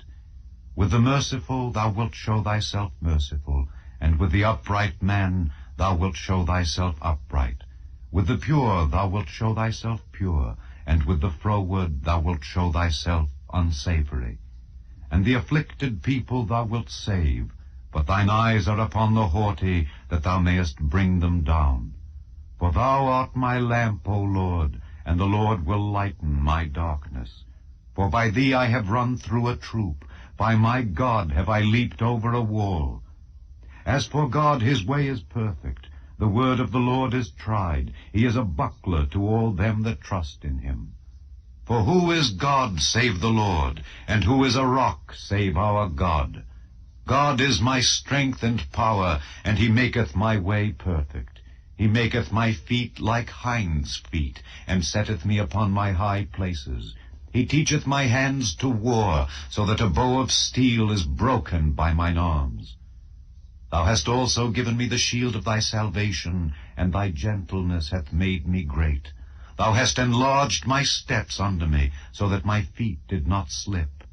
I have pursued mine enemies, and destroyed them, and turned not again until I had consumed them. And I have consumed them, and wounded them, that they could not arise. Yea, they are fallen under my feet. For thou hast girded me with strength to battle. Them that rose up against me hast thou subdued under me. Thou hast also given me the necks of mine enemies, that I might destroy them that hate me. They looked, but there was none to save, even unto the Lord, but he answered them not. Then did I beat them as small as the dust of the earth. I did stamp them as the mire of the street, and did spread them abroad. Thou also hast delivered me from the strivings of my people. Thou hast kept me to be head of the heathen. A people which I knew not shall serve me.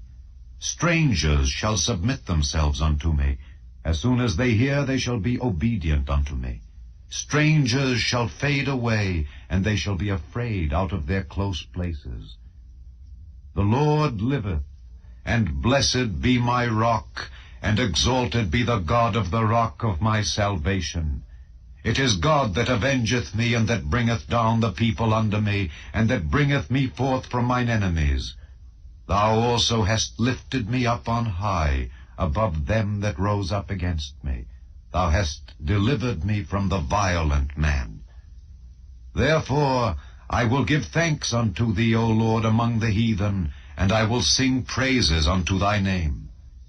He is the tower of salvation for his king, and showeth mercy to his anointed, unto David, and to his seed forevermore. Chapter 23. Now these be the last words of David. David the son of Jesse said, and the man who was raised up on high, the anointed of the God of Jacob, and the sweet psalmist of Israel, said, The Spirit of the Lord spake by me, and his word was in my tongue. The God of Israel said, The rock of Israel spake to me. He that ruleth over men must be just, ruling in the fear of God.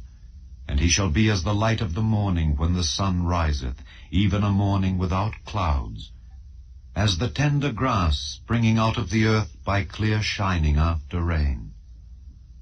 Although my house be not so with God, yet he hath made with me an everlasting covenant, ordered in all things and sure.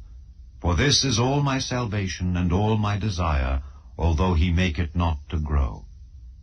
But the sons of Belial shall be all of them as thorns thrust away, because they cannot be taken with hands.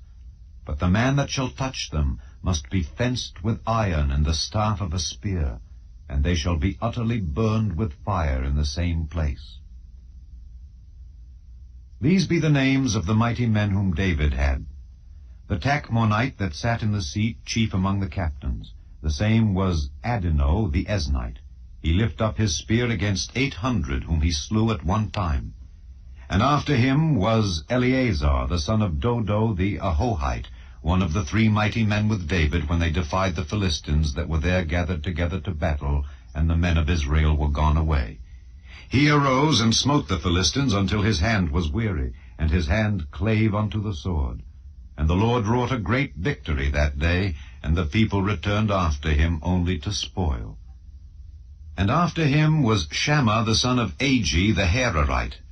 And the Philistines were gathered together into a troop, where was a piece of ground full of lentils, and the people fled from the Philistines. But he stood in the midst of the ground, and defended it, and slew the Philistines, and the Lord wrought a great victory.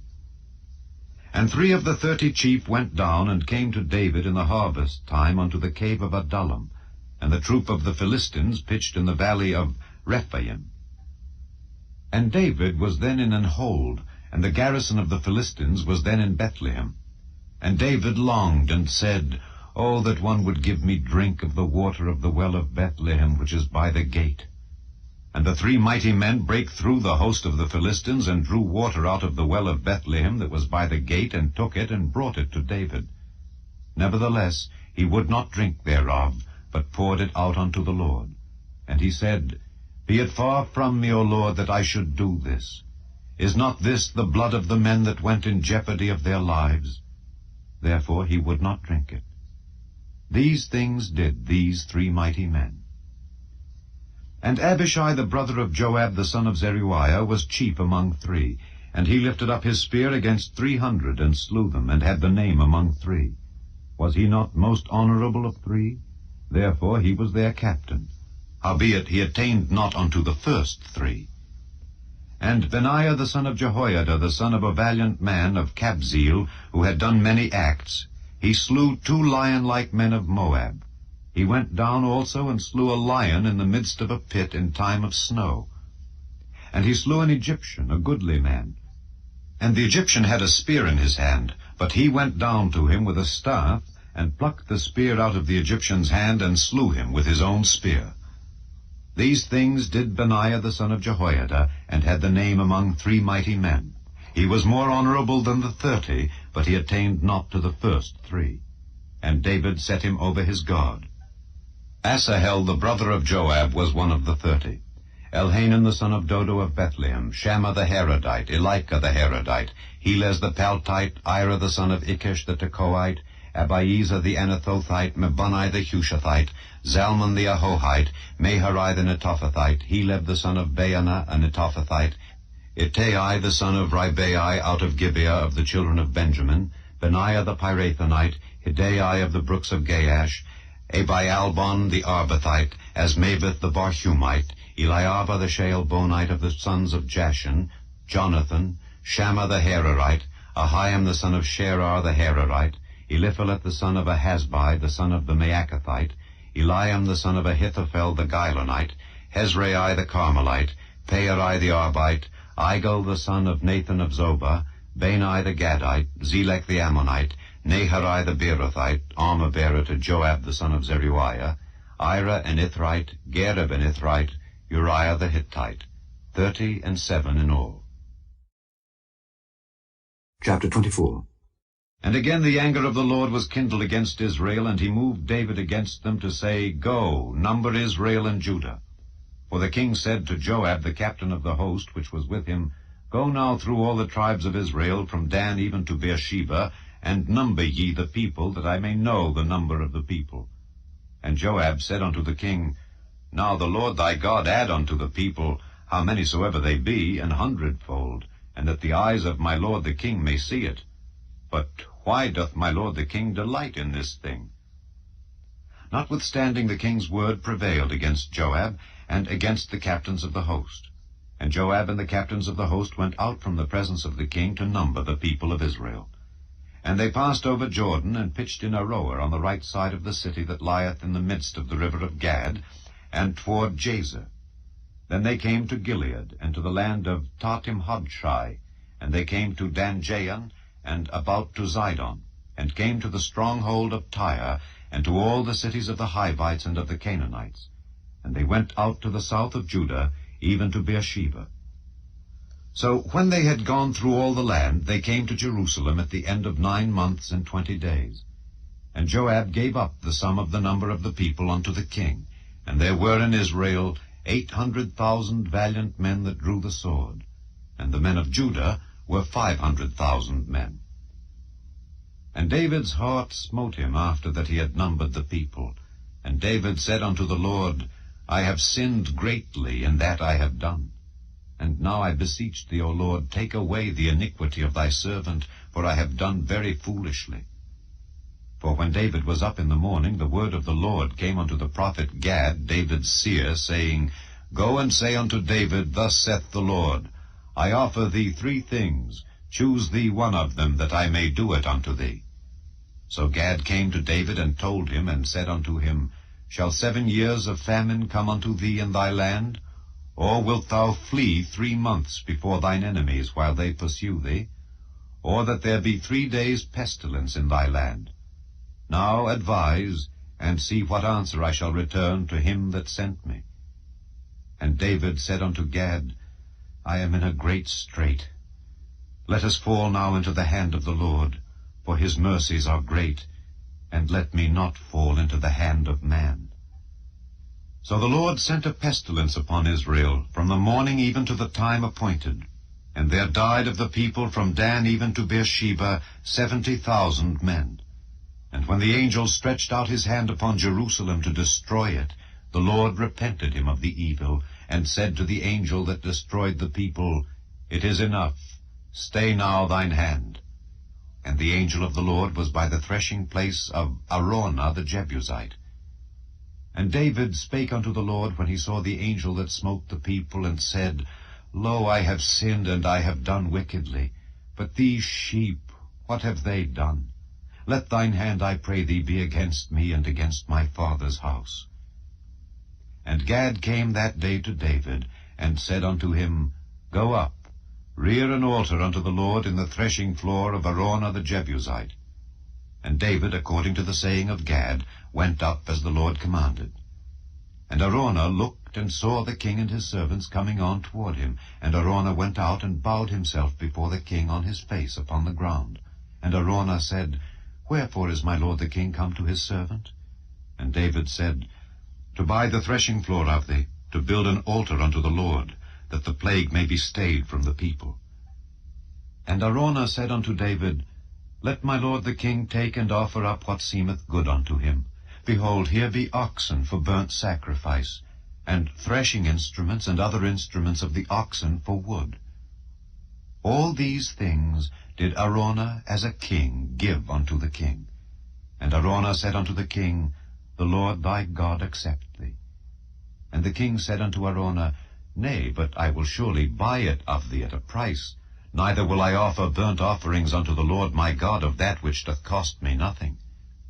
So David bought the threshing floor and the oxen for 50 shekels of silver. And David built there an altar unto the Lord, and offered burnt offerings and peace offerings.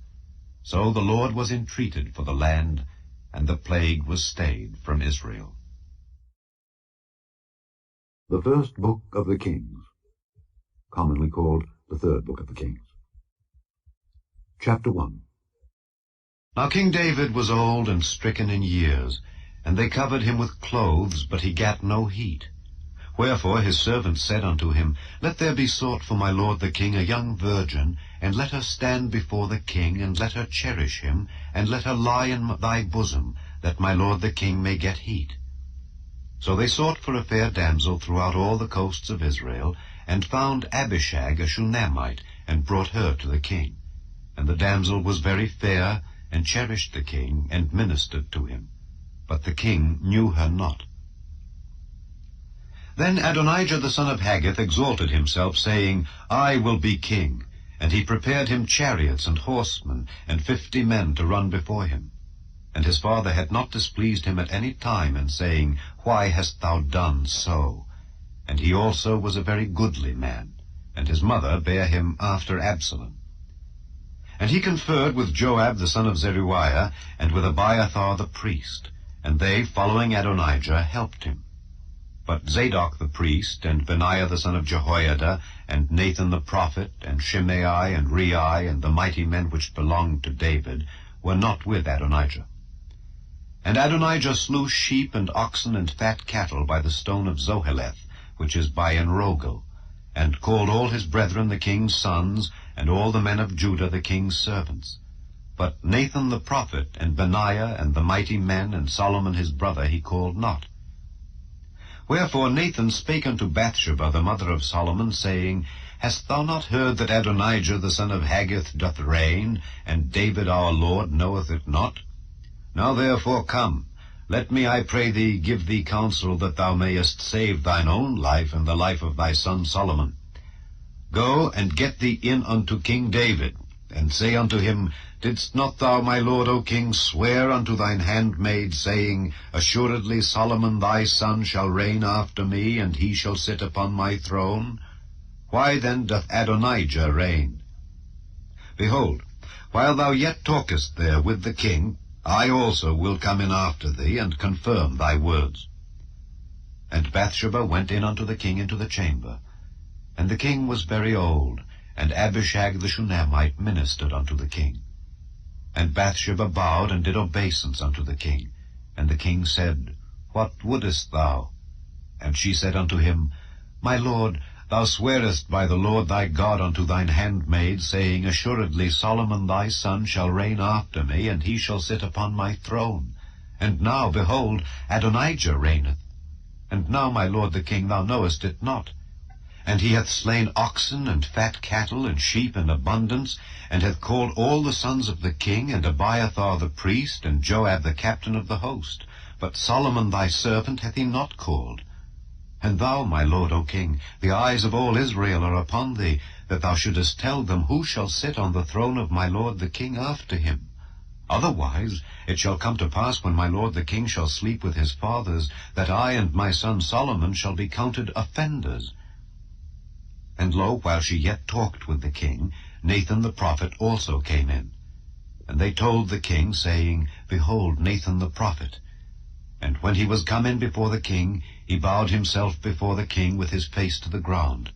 And Nathan said, My lord, O king, hast thou said, Adonijah shall reign after me, and he shall sit upon my throne?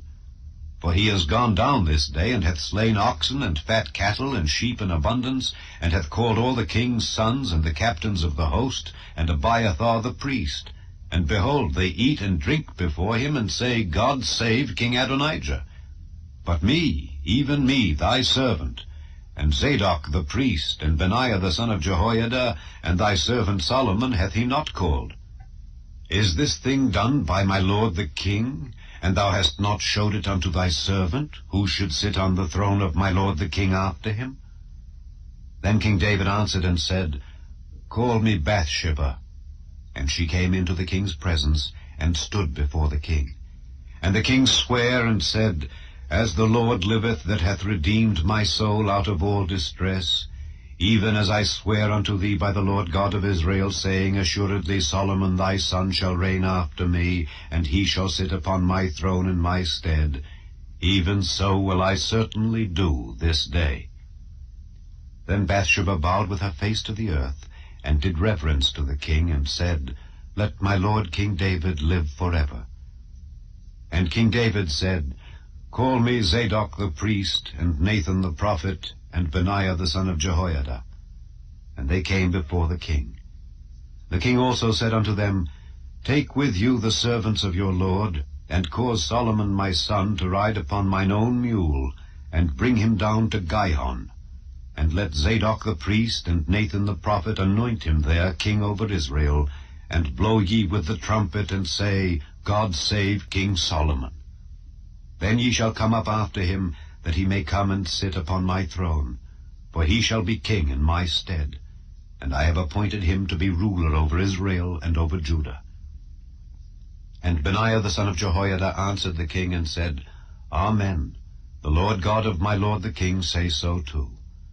As the Lord hath been with my lord the king, even so be he with Solomon, and make his throne greater than the throne of my lord King David. So Zadok the priest, and Nathan the prophet, and Benaiah the son of Jehoiada, and the Kerethites and the Pelethites, went down and caused Solomon to ride upon King David's mule, and brought him to Gihon. And Zadok the priest took an horn of oil out of the tabernacle, and anointed Solomon. And they blew the trumpet, and all the people said, God save King Solomon. And all the people came up after him, and the people piped with pipes, and rejoiced with great joy, so that the earth rent with the sound of them. And Adonijah and all the guests that were with him heard it, as they had made an end of eating. And when Joab heard the sound of the trumpet, he said, Wherefore is this noise of the city being in an uproar? And while he yet spake, behold, Jonathan the son of Abiathar the priest came, and Adonijah said unto him, Come in, for thou art a valiant man, and bringest good tidings. And Jonathan answered and said to Adonijah, Verily, our lord King David hath made Solomon king, and the king hath sent with him Zadok the priest, and Nathan the prophet, and Benaiah the son of Jehoiada, and the Kerethites and the Pelethites, and they have caused him to ride upon the king's mule. And Zadok the priest and Nathan the prophet have anointed him king in Gihon, and they are come up from thence rejoicing, so that the city rang again. This is the noise that ye have heard. And also Solomon sitteth on the throne of the kingdom. And moreover the king's servants came to bless our lord King David, saying, God make the name of Solomon better than thy name, and make his throne greater than thy throne. And the king bowed himself upon the bed. And also thus said the king, Blessed be the Lord God of Israel, which hath given one to sit on my throne this day, mine eyes even seeing it. And all the guests that were with Adonijah were afraid, and rose up, and went every man his way. And Adonijah feared because of Solomon, and arose, and went and caught hold on the horns of the altar. And it was told Solomon, saying, Behold, Adonijah feareth King Solomon. For lo, he hath caught hold on the horns of the altar, saying, Let King Solomon swear unto me today that he will not slay his servant with the sword. And Solomon said, If he will show himself a worthy man, there shall not an hair of him fall to the earth. But if wickedness shall be found in him, he shall die. So King Solomon sent, and they brought him down from the altar.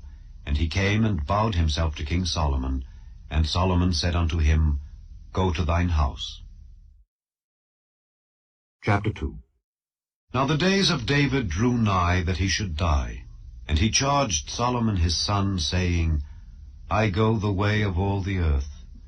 Be thou strong therefore, and show thyself a man, and keep the charge of the Lord thy God, to walk in his ways, to keep his statutes and his commandments and his judgments and his testimonies, as it is written in the law of Moses, that thou mayest prosper in all that thou doest, and whithersoever thou turnest thyself, that the Lord may continue his word which he spake concerning me, saying, If thy children take heed to their way, to walk before me in truth with all their heart and with all their soul, there shall not fail thee, said he, a man on the throne of Israel.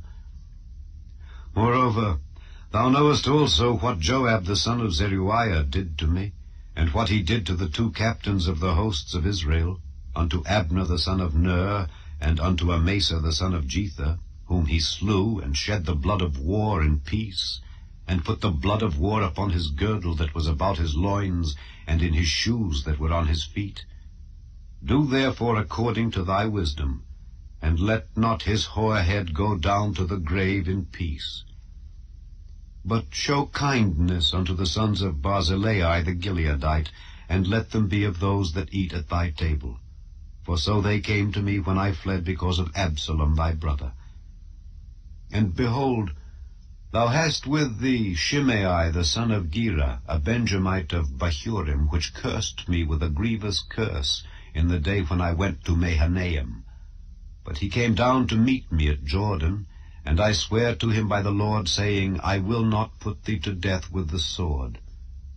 Now therefore hold him not guiltless, for thou art a wise man, and knowest what thou oughtest to do unto him. But his hoar head bring thou down to the grave with blood. So David slept with his fathers, and was buried in the city of David.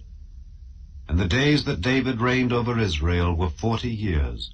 7 years reigned he in Hebron, and 33 years reigned he in Jerusalem. Then sat Solomon upon the throne of David his father, and his kingdom was established greatly. And Adonijah the son of Haggith came to Bathsheba the mother of Solomon, and she said, Comest thou peaceably? And he said, Peaceably. He said moreover, I have somewhat to say unto thee. And she said, Say on. And he said, Thou knowest that the kingdom was mine, and that all Israel set their faces on me, that I should reign. Howbeit the kingdom is turned about, and is become my brother's, for it was his from the Lord. And now I ask one petition of thee, deny me not. And she said unto him, Say on. And he said, Speak, I pray thee, unto Solomon the king, for he will not say thee nay, that he give me Abishag the Shunammite to wife. And Bathsheba said, Well, I will speak for thee unto the king. Bathsheba therefore went unto King Solomon to speak unto him for Adonijah. And the king rose up to meet her, and bowed himself unto her, and sat down on his throne, and caused a seat to be set for the king's mother, and she sat on his right hand. Then she said, I desire one small petition of thee. I pray thee, say me not nay. And the king said unto her, Ask on, my mother, for I will not say thee nay. And she said, Let Abishag the Shunammite be given to Adonijah thy brother to wife. And King Solomon answered and said unto his mother, And why dost thou ask Abishag the Shunammite for Adonijah? Ask for him the kingdom also, for he is mine elder brother, even for him, and for Abiathar the priest, and for Joab the son of Zeruiah. Then King Solomon sware by the Lord, saying, God do so to me, and more also, if Adonijah have not spoken this word against his own life. Now therefore, as the Lord liveth, which hath established me, and set me on the throne of David my father, and who hath made me an house, as he promised, Adonijah shall be put to death this day. And King Solomon sent by the hand of Benaiah the son of Jehoiada, and he fell upon him that he died. And unto Abiathar the priest said the king, Get thee to Anathoth unto thine own fields, for thou art worthy of death. But I will not at this time put thee to death, because thou bearest the ark of the Lord God before David my father, and because thou hast been afflicted in all wherein my father was afflicted. So Solomon thrust out Abiathar from being priest unto the Lord, that he might fulfill the word of the Lord, which he spake concerning the house of Eli in Shiloh. Then tidings came to Joab, for Joab had turned after Adonijah, though he turned not after Absalom. And Joab fled unto the tabernacle of the Lord, and caught hold on the horns of the altar. And it was told King Solomon that Joab was fled unto the tabernacle of the Lord, and behold, he is by the altar. Then Solomon sent Benaiah the son of Jehoiada, saying, Go, fall upon him. And Benaiah came to the tabernacle of the Lord, and said unto him, Thus saith the king, Come forth. And he said, Nay, but I will die here. And Benaiah brought the king word again, saying, Thus said Joab, and thus he answered me. And the king said unto him, Do as he hath said, and fall upon him, and bury him, that thou mayest take away the innocent blood which Joab shed from me and from the house of my father.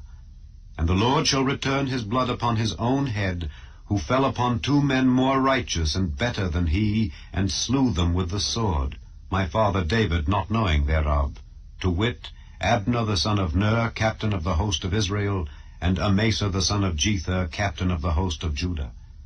Their blood shall therefore return upon the head of Joab, and upon the head of his seed forever. But upon David and upon his seed, and upon his house and upon his throne, shall there be peace forever from the Lord.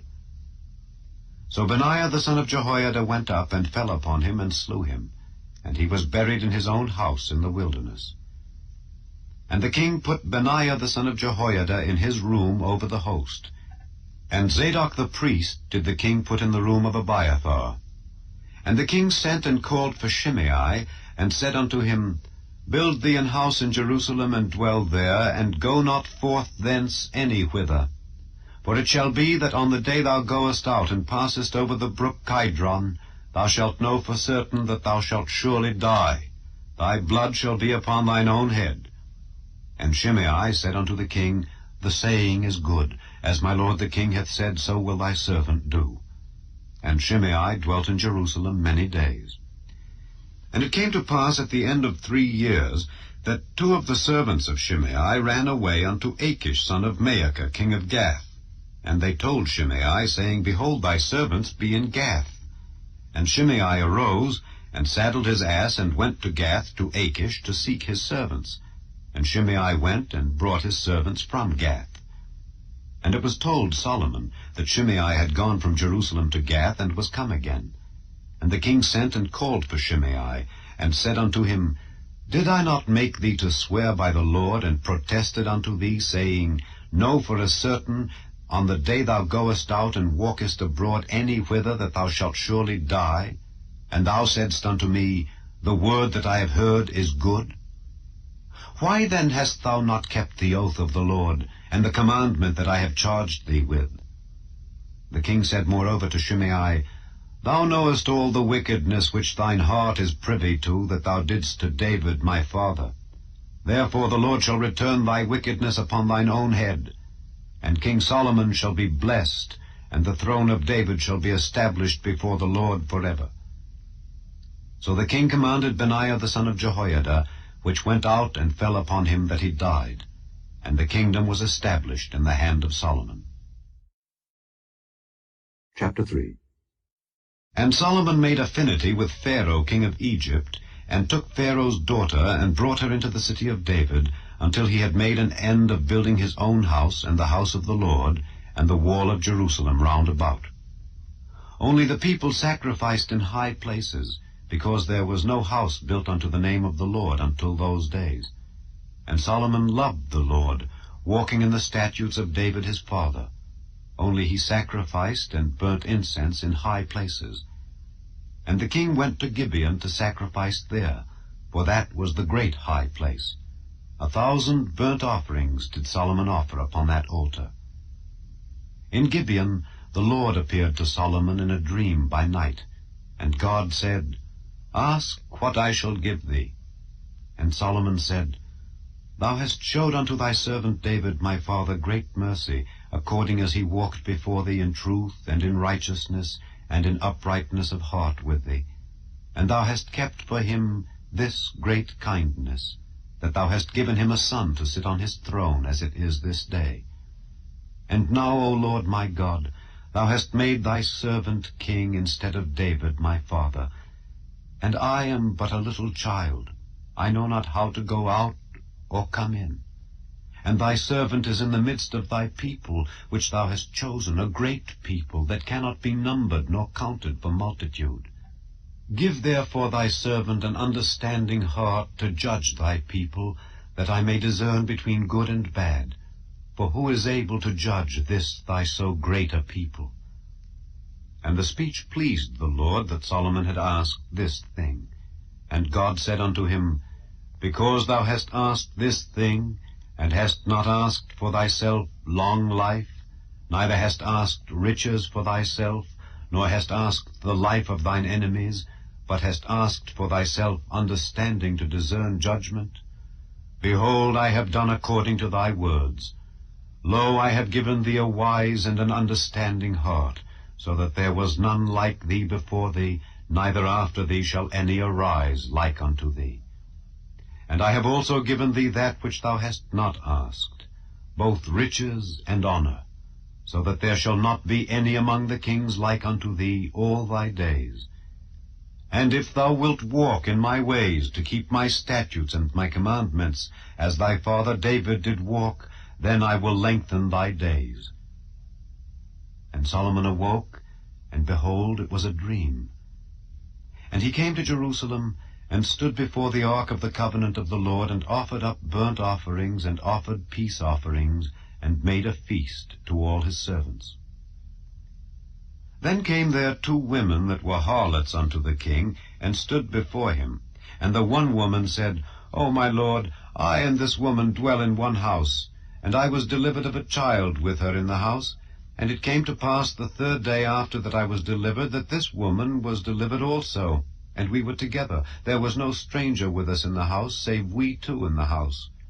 And this woman's child died in the night, because she overlaid it. And she arose at midnight, and took my son from beside me, while thine handmaid slept, and laid it in her bosom, and laid her dead child in my bosom. And when I rose in the morning to give my child suck, behold, it was dead. But when I had considered it in the morning, behold, it was not my son which I did bear. And the other woman said, Nay, but the living is my son, and the dead is thy son. And this said, No, but the dead is thy son, and the living is my son. Thus they spake before the king. Then said the king, The one saith, This is my son that liveth, and thy son is the dead. And the other saith, Nay, but thy son is the dead, and my son is the living. And the king said, Bring me a sword. And they brought a sword before the king. And the king said, Divide the living child in 2, and give half to the one, and half to the other. Then spake the woman whose the living child was unto the king, for her bowels yearned upon her son. And she said, O my lord, give her the living child, and in no wise slay it. But the other said, Let it be neither mine nor thine, but divide it.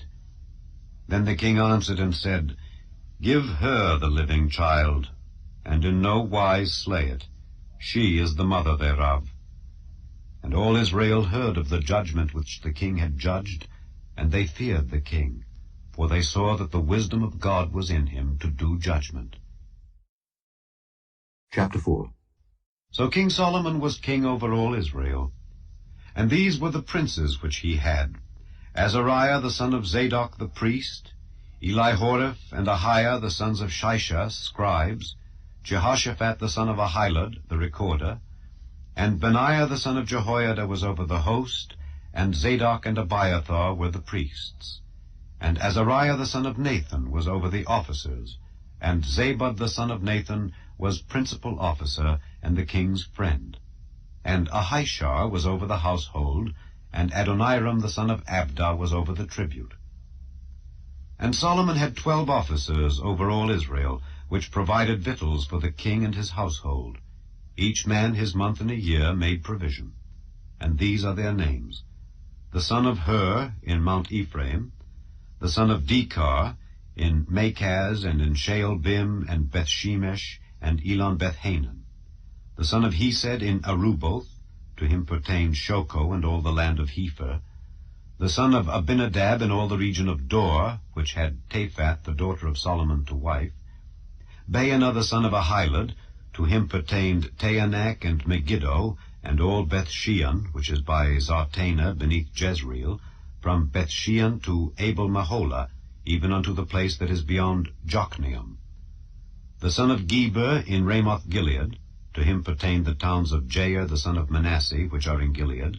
To him also pertained the region of Argob, which is in Bashan, 80 great cities with walls and brazen bars. Ahinadab the son of Iddo had Mahanaim. Ahimaaz was in Naphtali. He also took Basmath, the daughter of Solomon, to wife. Baanah the son of Hushai was in Asher and in Aloth. Jehoshaphat the son of Paruah in Issachar. Shimei the son of Elah in Benjamin. Geber the son of Uri was in the country of Gilead, and the country of Sihon king of the Amorites, and of Og king of Bashan, and he was the only officer which was in the land. Judah and Israel were many, as the sand which is by the sea in multitude, eating and drinking and making merry. And Solomon reigned over all kingdoms, from the river unto the land of the Philistines, and unto the border of Egypt. They brought presents, and served Solomon all the days of his life. And Solomon's provision for one day was 30 measures of fine flour, and 80 measures of meal, 10 fat oxen, and 20 oxen out of the pastures, and 100 sheep, beside harts and roebucks, and fallow deer, and fatted fowl. For he had dominion over all the region on this side the river, from Tiphsah even to Azzah, over all the kings on this side the river, and he had peace on all sides round about him. And Judah and Israel dwelt safely, every man under his vine and under his fig tree, from Dan even to Beersheba, all the days of Solomon. And Solomon had 40,000 stalls of horses for his chariots, and 12,000 horsemen.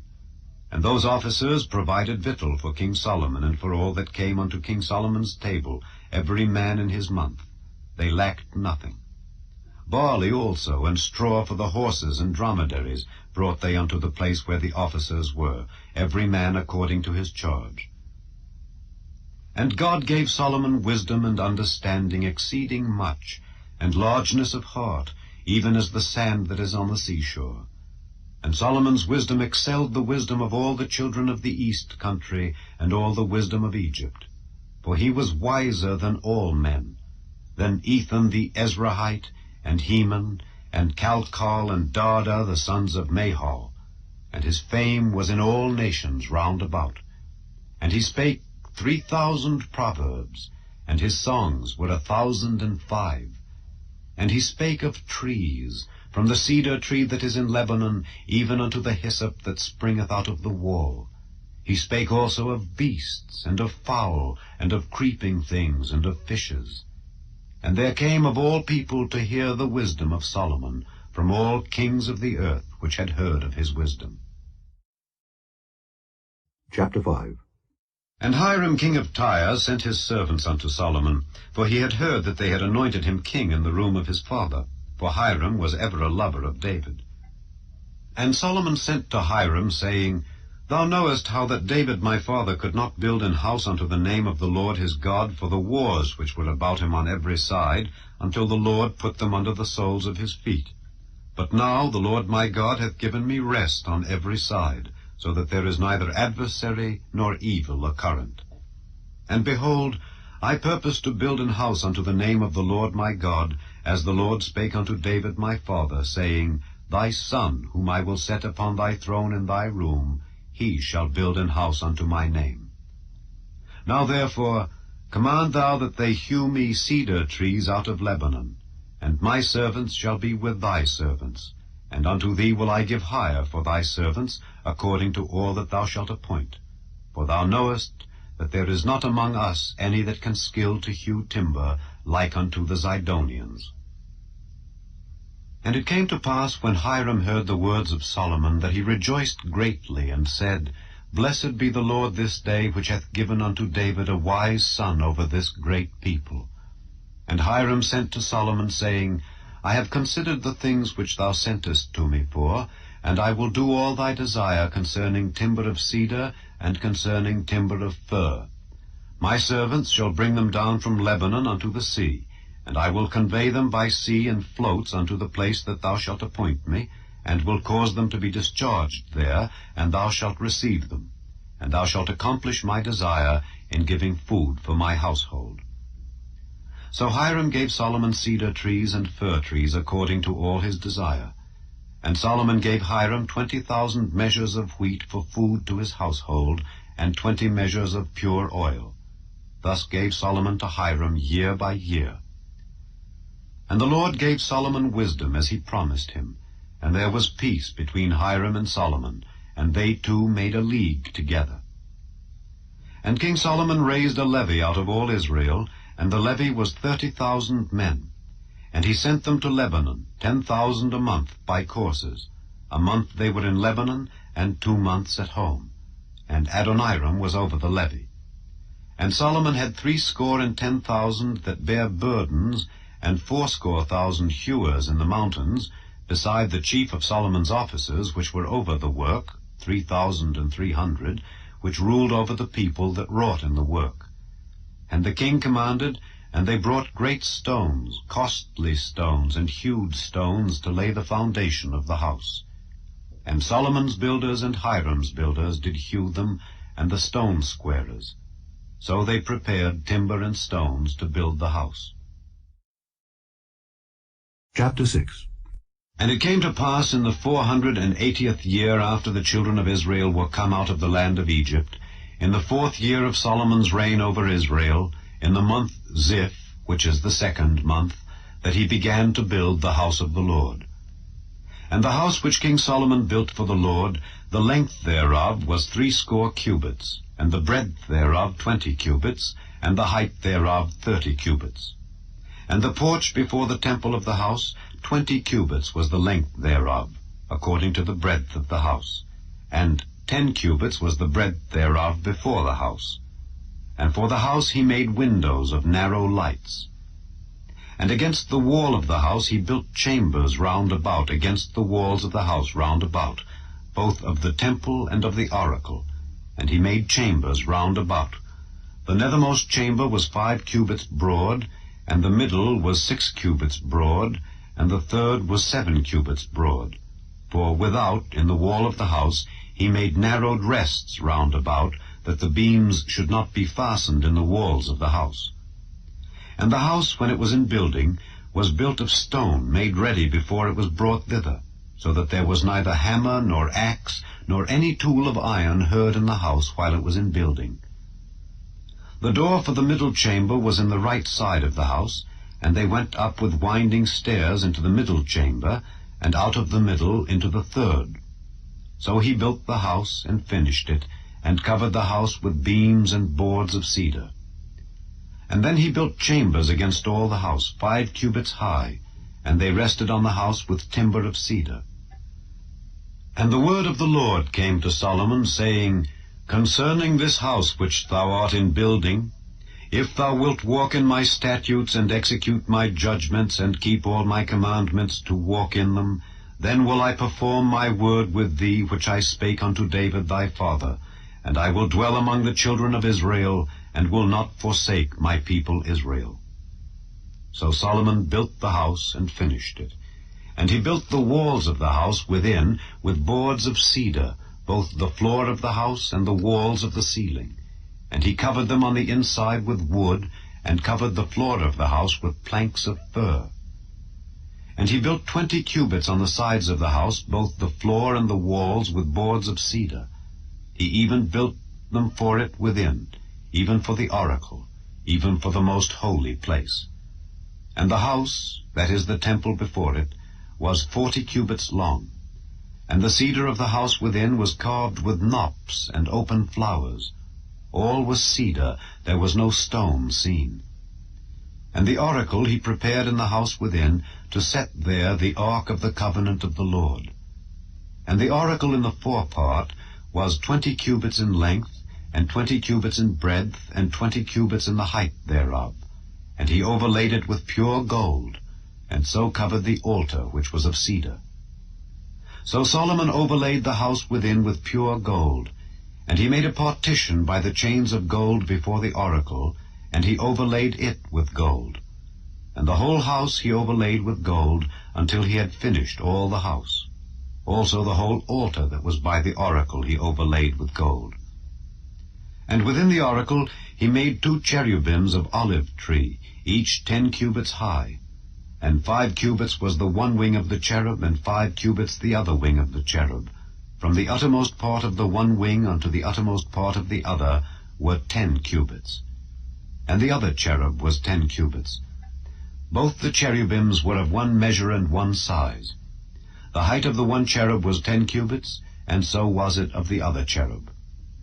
And he set the cherubims within the inner house, and they stretched forth the wings of the cherubims, so that the wing of the one touched the one wall, and the wing of the other cherub touched the other wall, and their wings touched one another in the midst of the house. And he overlaid the cherubims with gold.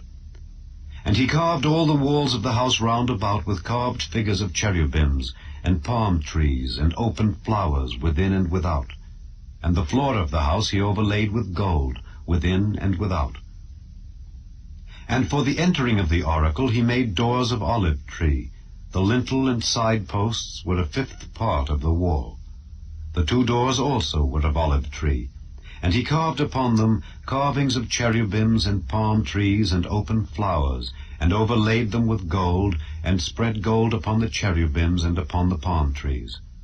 So also made he for the door of the temple posts of olive tree, 1/4 part of the wall. And the 2 doors were of fir tree. The 2 leaves of the one door were folding, and the 2 leaves of the other door were folding. And he carved thereon cherubims and palm trees and open flowers, and covered them with gold fitted upon the carved work. And he built the inner court with 3 rows of hewed stone, and a row of cedar beams. In the 4th year was the foundation of the house of the Lord laid, in the month Ziph. And in the 11th year, in the month Bul, which is the 8th month, was the house finished, throughout all the parts thereof, and according to all the fashion of it. So was he 7 years in building it. Chapter 7. But Solomon was building his own house 13 years, and he finished all his house. He built also the house of the forest of Lebanon. The length thereof was 100 cubits, and the breadth thereof 50 cubits, and the height thereof 30 cubits, upon 4 rows of cedar pillars, with cedar beams upon the pillars. And it was covered with cedar above upon the beams that lay on 45 pillars, 15 in a row. And there were windows in 3 rows, and light was against light in 3 ranks. And all the doors and posts were square with the windows, and light was against light in 3 ranks. And he made a porch of pillars. The length thereof was 50 cubits, and the breadth thereof 30 cubits. And the porch was before them, and the other pillars and the thick beam were before them. Then he made a porch for the throne where he might judge, even the porch of judgment, and it was covered with cedar from one side of the floor to the other. And his house where he dwelt had another court within the porch, which was of the like work. Solomon made also an house for Pharaoh's daughter, whom he had taken to wife, like unto this porch. All these were of costly stones, according to the measures of hewed stones, sawed with saws, within and without, even from the foundation unto the coping, and so on the outside toward the great court. And the foundation was of costly stones, even great stones, stones of 10 cubits, and stones of 8 cubits. And above were costly stones, after the measures of hewed stones, and cedars. And the great court round about was with 3 rows of hewed stones, and a row of cedar beams, both for the inner court of the house of the Lord, and for the porch of the house. And King Solomon sent and fetched Hiram out of Tyre. He was a widow's son of the tribe of Naphtali, and his father was a man of Tyre, a worker in brass. And he was filled with wisdom and understanding, and cunning to work all works in brass. And he came to King Solomon, and wrought all his work. For he cast 2 pillars of brass of 18 cubits high apiece, and a line of 12 cubits did compass either of them about. And he made 2 chapiters of molten brass to set upon the tops of the pillars. The height of the one chapiter was 5 cubits, and the height of the other chapiter was 5 cubits. And nets of checker work, and wreaths of chain work for the chapiters which were upon the top of the pillars, 7 for the one chapiter, and 7 for the other chapiter. And he made the pillars, and 2 rows round about upon the one network, to cover the chapiters that were upon the top with pomegranates. And so did he for the other chapiter. And the chapiters that were upon the top of the pillars were of lily work in the porch, 4 cubits. And the chapiters upon the 2 pillars had pomegranates also above, over against the belly which was by the network. And the pomegranates were 200 in rows round about upon the other chapiter. And he set up the pillars in the porch of the temple, and he set up the right pillar, and called the name thereof Jachin. And he set up the left pillar, and called the name thereof Boaz. And upon the top of the pillars was lily work. So was the work of the pillars finished. And he made a molten sea, 10 cubits from the one brim to the other. It was round all about, and his height was 5 cubits, and a line of 30 cubits did compass it round about. And under the brim of it round about there were knops compassing it, 10 in a cubit, compassing the sea round about. The knops were cast in 2 rows when it was cast. It stood upon 12 oxen, 3 looking toward the north, and 3 looking toward the west, and 3 looking toward the south, and 3 looking toward the east. And the sea was set above upon them, and all their hinder parts were inward. And it was an handbreadth thick, and the brim thereof was wrought like the brim of a cup, with flowers of lilies. It contained 2,000 baths. And he made 10 bases of brass. 4 cubits was the length of one base, and 4 cubits the breadth thereof, and 3 cubits the height of it. And the work of the bases was on this manner. They had borders, and the borders were between the ledges. And on the borders that were between the ledges were lions, oxen, and cherubims, and upon the ledges there was a base above. And beneath the lions and oxen were certain additions made of thin work. And every base had 4 brazen wheels and plates of brass, and the 4 corners thereof had undersetters. Under the laver were undersetters molten at the side of every addition. And the mouth of it within the chapiter and above was a cubit, but the mouth thereof was round after the work of the base, a cubit and a half. And also upon the mouth of it were gravings with their borders, 4 square, not round. And under the borders were 4 wheels, and the axletrees of the wheels were joined to the base, and the height of a wheel was a cubit and half a cubit. And the work of the wheels was like the work of a chariot wheel. Their axletrees and their naves and their felloes and their spokes were all molten. And there were 4 undersetters to the 4 corners of one base, and the undersetters were of the very base itself. And in the top of the base was there a round compass of half a cubit high, and on the top of the base the ledges thereof and the borders thereof were of the same. For on the plates of the ledges thereof and on the borders thereof he graved cherubims, lions, and palm trees, according to the proportion of every one, and additions round about. After this manner he made the 10 bases. All of them had one casting, one measure, and one size. Then made he 10 lavers of brass. One laver contained 40 baths, and every laver was 4 cubits, and upon every one of the 10 bases 1 laver. And he put 5 bases on the right side of the house, and 5 on the left side of the house. And he set the sea on the right side of the house, eastward over against the south. And Hiram made the lavers and the shovels and the basins. So Hiram made an end of doing all the work that he made King Solomon for the house of the Lord. The 2 pillars, and the 2 bowls of the chapiters that were on the top of the 2 pillars, and the 2 networks to cover the 2 bowls of the chapiters which were upon the top of the pillars, and 400 pomegranates for the 2 networks, even 2 rows of pomegranates for 1 network, to cover the 2 bowls of the chapiters that were upon the pillars, and the 10 bases, and 10 lavers on the bases, and 1 sea, and 12 oxen under the sea, and the pots, and the shovels, and the basins. And all these vessels which Hiram made to King Solomon for the house of the Lord were of bright brass.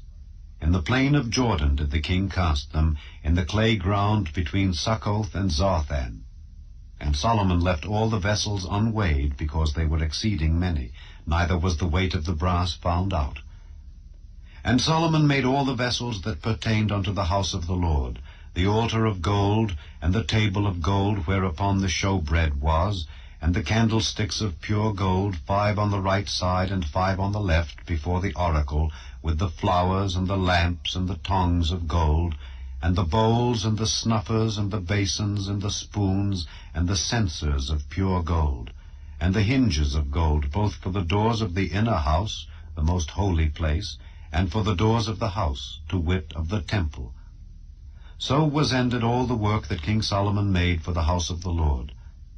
And Solomon brought in the things which David his father had dedicated. Even the silver and the gold and the vessels did he put among the treasures of the house of the Lord. Chapter 8. Then Solomon assembled the elders of Israel and all the heads of the tribes, the chief of the fathers of the children of Israel, unto King Solomon in Jerusalem, that they might bring up the ark of the covenant of the Lord out of the city of David, which is Zion. And all the men of Israel assembled themselves unto King Solomon at the feast in the month Ethanim, which is the 7th month. And all the elders of Israel came, and the priests took up the ark. And they brought up the ark of the Lord, and the tabernacle of the congregation, and all the holy vessels that were in the tabernacle. Even those did the priests and the Levites bring up. And King Solomon and all the congregation of Israel that were assembled unto him were with him before the ark, sacrificing sheep and oxen that could not be told nor numbered for multitude. And the priests brought in the ark of the covenant of the Lord unto his place, into the oracle of the house, to the most holy place, even under the wings of the cherubims. For the cherubims spread forth their 2 wings over the place of the ark, and the cherubims covered the ark and the staves thereof above. And they drew out the staves, that the ends of the staves were seen out in the holy place before the oracle, and they were not seen without. And there they are unto this day. There was nothing in the ark save the 2 tables of stone which Moses put there at Horeb, when the Lord made a covenant with the children of Israel when they came out of the land of Egypt.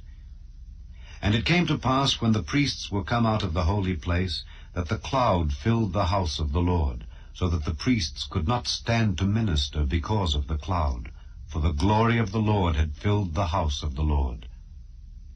Then spake Solomon, The Lord said that he would dwell in the thick darkness.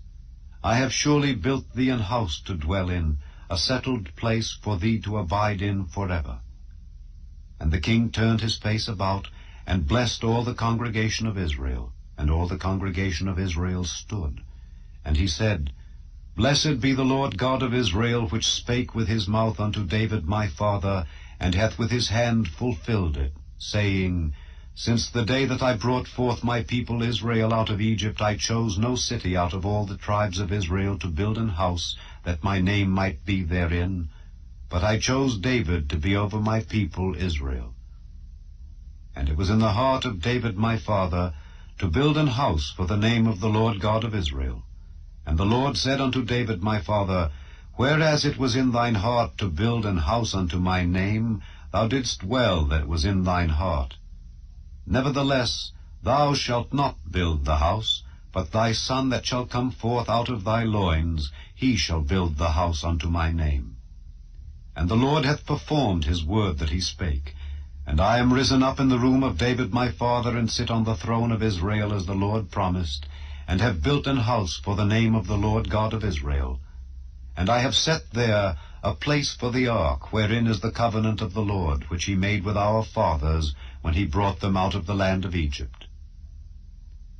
And Solomon stood before the altar of the Lord in the presence of all the congregation of Israel, and spread forth his hands toward heaven, and he said, Lord God of Israel, there is no God like thee in heaven above or on earth beneath, who keepest covenant and mercy with thy servants that walk before thee with all their heart, who hast kept with thy servant David my father that thou promisedst him. Thou spakest also with thy mouth, and hast fulfilled it with thine hand, as it is this day. Therefore now, Lord God of Israel, keep with thy servant David my father that thou promisedst him, saying, There shall not fail thee a man in my sight to sit on the throne of Israel, so that thy children take heed to their way, that they walk before me as thou hast walked before me. And now, O God of Israel, let thy word, I pray thee, be verified, which thou spakest unto thy servant David my father.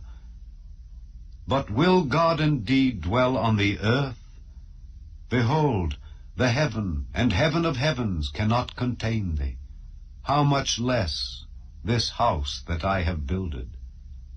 Yet have thou respect unto the prayer of thy servant, and to his supplication, O Lord my God, to hearken unto the cry and to the prayer which thy servant prayeth before thee today, that thine eyes may be opened toward this house night and day, even toward the place of which thou hast said, My name shall be there, that thou mayest hearken unto the prayer which thy servant shall make toward this place. And hearken thou to the supplication of thy servant and of thy people Israel, when they shall pray toward this place. And hear thou in heaven thy dwelling place, and when thou hearest, forgive. If any man trespass against his neighbor, and an oath be laid upon him to cause him to swear, and the oath come before thine altar in this house, then hear thou in heaven, and do and judge thy servants, condemning the wicked to bring his way upon his head, and justifying the righteous to give him according to his righteousness. When thy people Israel be smitten down before the enemy, because they have sinned against thee, and shall turn again to thee, and confess thy name, and pray and make supplication unto thee in this house, then hear thou in heaven, and forgive the sin of thy people Israel, and bring them again unto the land which thou gavest unto their fathers. When heaven is shut up, and there is no rain, because they have sinned against thee, if they pray toward this place, and confess thy name, and turn from their sin, when thou afflictest them, then hear thou in heaven, and forgive the sin of thy servants and of thy people Israel, that thou teach them the good way wherein they should walk, and give rain upon thy land which thou hast given to thy people for an inheritance. If there be in the land famine, if there be pestilence, blasting, mildew, locust, or if there be caterpillar, if their enemy besiege them in the land of their cities, whatsoever plague, whatsoever sickness there be, what prayer and supplication soever be made by any man or by all thy people Israel, which shall know every man the plague of his own heart, and spread forth his hands toward this house, then hear thou in heaven thy dwelling place, and forgive, and do, and give to every man according to his ways, whose heart thou knowest. For thou, even thou only, knowest the hearts of all the children of men. that they may fear thee all the days that they live in the land which thou gavest unto our fathers. Moreover, concerning a stranger that is not of thy people Israel, but cometh out of a far country, for thy name's sake, for they shall hear of thy great name, and of thy strong hand, and of thy stretched out arm, when he shall come and pray toward this house, hear thou in heaven thy dwelling place, and do according to all that the stranger calleth to thee for, that all people of the earth may know thy name, to fear thee, as do thy people Israel, and that they may know that this house which I have builded is called by thy name. If thy people go out to battle against their enemy whithersoever thou shalt send them, and shall pray unto the Lord toward the city which thou hast chosen, and toward the house that I have built for thy name, then hear thou in heaven their prayer and their supplication, and maintain their cause. If they sin against thee, for there is no man that sinneth not, and thou be angry with them, and deliver them to the enemy, so that they carry them away captives unto the land of the enemy, far or near, yet if they shall bethink themselves in the land whither they were carried captives, and repent, and make supplication unto thee in the land of them that carried them captives, saying, We have sinned, and have done perversely, we have committed wickedness, and so return unto thee with all their heart and with all their soul in the land of their enemies which led them away captive, and pray unto thee toward their land which thou gavest unto their fathers, the city which thou hast chosen, and the house which I have built for thy name, then hear thou their prayer and their supplication in heaven thy dwelling place, and maintain their cause, and forgive thy people that have sinned against thee, and all their transgressions wherein they have transgressed against thee, and give them compassion before them who carried them captive, that they may have compassion on them. For they be thy people, and thine inheritance, which thou broughtest forth out of Egypt, from the midst of the furnace of iron, that thine eyes may be open unto the supplication of thy servant, and unto the supplication of thy people Israel, to hearken unto them in all that they call for unto thee. For thou didst separate them from among all the people of the earth, to be thine inheritance, as thou spakest by the hand of Moses thy servant, when thou broughtest our fathers out of Egypt, O Lord God. And it was so that when Solomon had made an end of praying all this prayer and supplication unto the Lord, he arose from before the altar of the Lord, from kneeling on his knees with his hands spread up to heaven. And he stood and blessed all the congregation of Israel with a loud voice, saying, Blessed be the Lord that hath given rest unto his people Israel, according to all that he promised. There hath not failed one word of all his good promise, which he promised by the hand of Moses his servant. The Lord our God be with us, as he was with our fathers. Let him not leave us nor forsake us, that he may incline our hearts unto him, to walk in all his ways, and to keep his commandments and his statutes and his judgments, which he commanded our fathers. And let these my words, wherewith I have made supplication before the Lord, be nigh unto the Lord our God day and night, that he maintain the cause of his servant, and the cause of his people Israel, at all times, as the matter shall require, that all the people of the earth may know that the Lord is God, and that there is none else. Let your heart therefore be perfect with the Lord our God, to walk in his statutes, and to keep his commandments, as at this day. And the king and all Israel with him offered sacrifice before the Lord. And Solomon offered a sacrifice of peace offerings, which he offered unto the Lord, 22,000 oxen, and 120,000 sheep. So the king and all the children of Israel dedicated the house of the Lord. The same day did the king hallow the middle of the court that was before the house of the Lord, for there he offered burnt offerings and meat offerings, and the fat of the peace offerings, because the brazen altar that was before the Lord was too little to receive the burnt offerings and meat offerings, and the fat of the peace offerings. And at that time Solomon held a feast, and all Israel with him, a great congregation, from the entering in of Hamath unto the river of Egypt, before the Lord our God, 7 days and 7 days, even 14 days.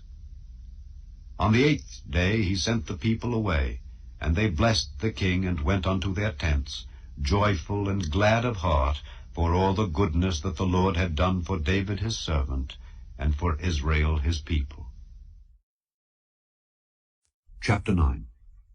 And it came to pass, when Solomon had finished the building of the house of the Lord, and the king's house, and all Solomon's desire which he was pleased to do, that the Lord appeared to Solomon the 2nd time, as he had appeared unto him at Gibeon. And the Lord said unto him, I have heard thy prayer and thy supplication that thou hast made before me.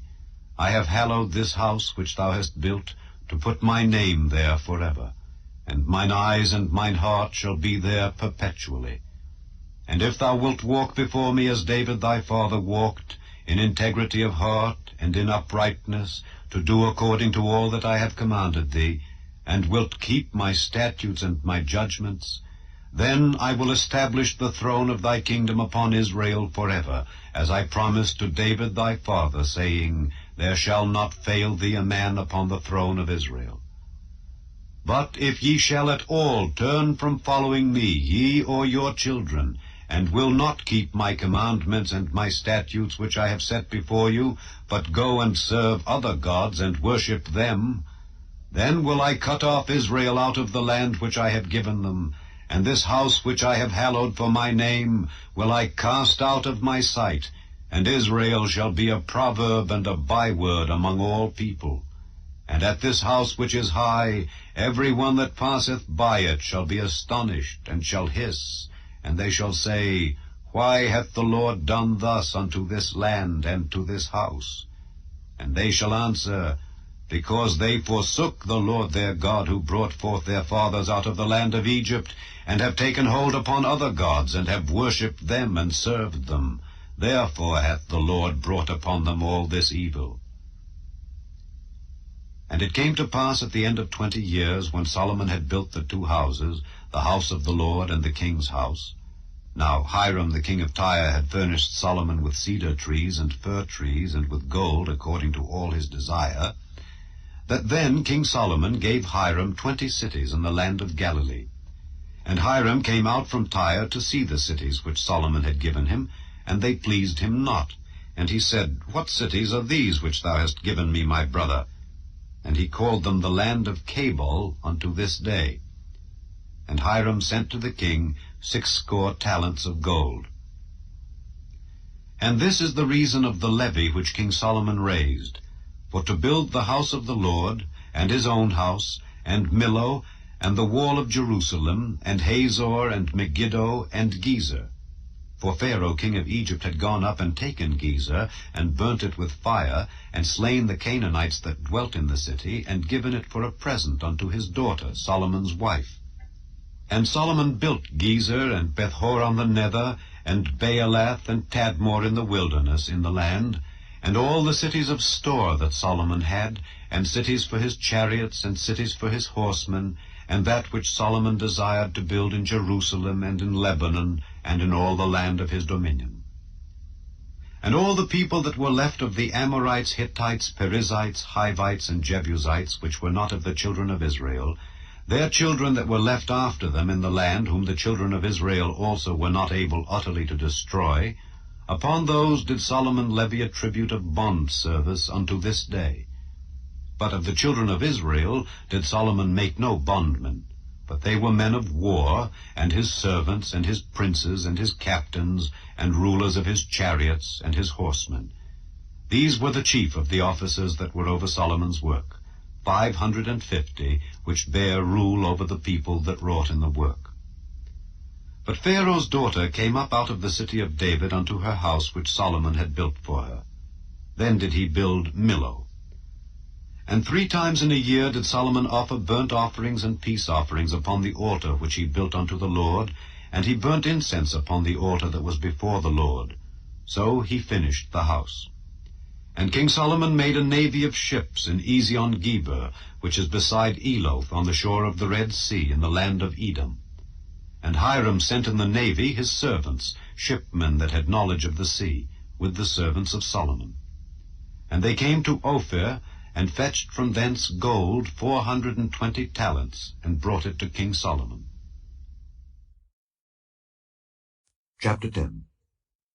And when the queen of Sheba heard of the fame of Solomon concerning the name of the Lord, she came to prove him with hard questions. And she came to Jerusalem with a very great train, with camels that bear spices, and very much gold and precious stones. And when she was come to Solomon, she communed with him of all that was in her heart. And Solomon told her all her questions. There was not anything hid from the king which he told her not. And when the queen of Sheba had seen all Solomon's wisdom, and the house that he had built, and the meat of his table, and the sitting of his servants, and the attendance of his ministers, and their apparel, and his cupbearers, and his ascent by which he went up unto the house of the Lord, there was no more spirit in her. And she said to the king, It was a true report that I heard in mine own land, of thy acts and of thy wisdom. Howbeit I believed not the words, until I came, and mine eyes had seen it. And behold, the half was not told me. Thy wisdom and prosperity exceedeth the fame which I heard. Happy are thy men, happy are these thy servants, which stand continually before thee, and that hear thy wisdom. Blessed be the Lord thy God, which delighted in thee, to set thee on the throne of Israel. Because the Lord loved Israel forever, therefore made he thee king, to do judgment and justice. And she gave the king 120 talents of gold, and of spices very great store, and precious stones. There came no more such abundance of spices as these which the queen of Sheba gave to King Solomon. And the navy also of Hiram, that brought gold from Ophir, brought in from Ophir great plenty of almug trees and precious stones. And the king made of the almug trees pillars for the house of the Lord, and for the king's house, harps also, and psalteries for singers. There came no such almug trees, nor was seen unto this day.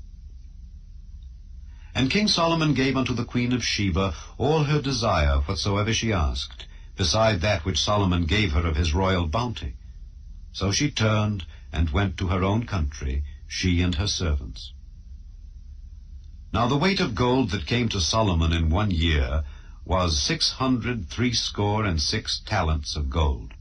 Beside that he had of the merchantmen, and of the traffic of the spice merchants, and of all the kings of Arabia, and of the governors of the country. And King Solomon made 200 targets of beaten gold. 600 shekels of gold went to one target. And he made 300 shields of beaten gold. 3 pound of gold went to one shield. And the king put them in the house of the forest of Lebanon.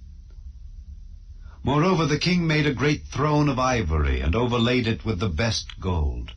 The throne had 6 steps, and the top of the throne was round behind. And there were stays on either side on the place of the seat, and 2 lions stood beside the stays. And 12 lions stood there on the one side, and on the other upon the 6 steps. There was not the like made in any kingdom.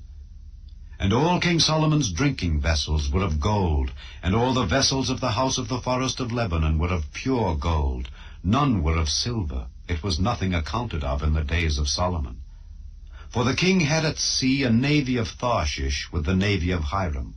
Once in 3 years came the navy of Tharshish, bringing gold and silver, ivory and apes and peacocks. So King Solomon exceeded all the kings of the earth, for riches and for wisdom. And all the earth sought to Solomon to hear his wisdom, which God had put in his heart. And they brought every man his present, vessels of silver and vessels of gold, and garments and armor and spices, horses and mules, a rate year by year. And Solomon gathered together chariots and horsemen, and he had 1,400 chariots, and 12,000 horsemen, whom he bestowed in the cities for chariots, and with the king at Jerusalem.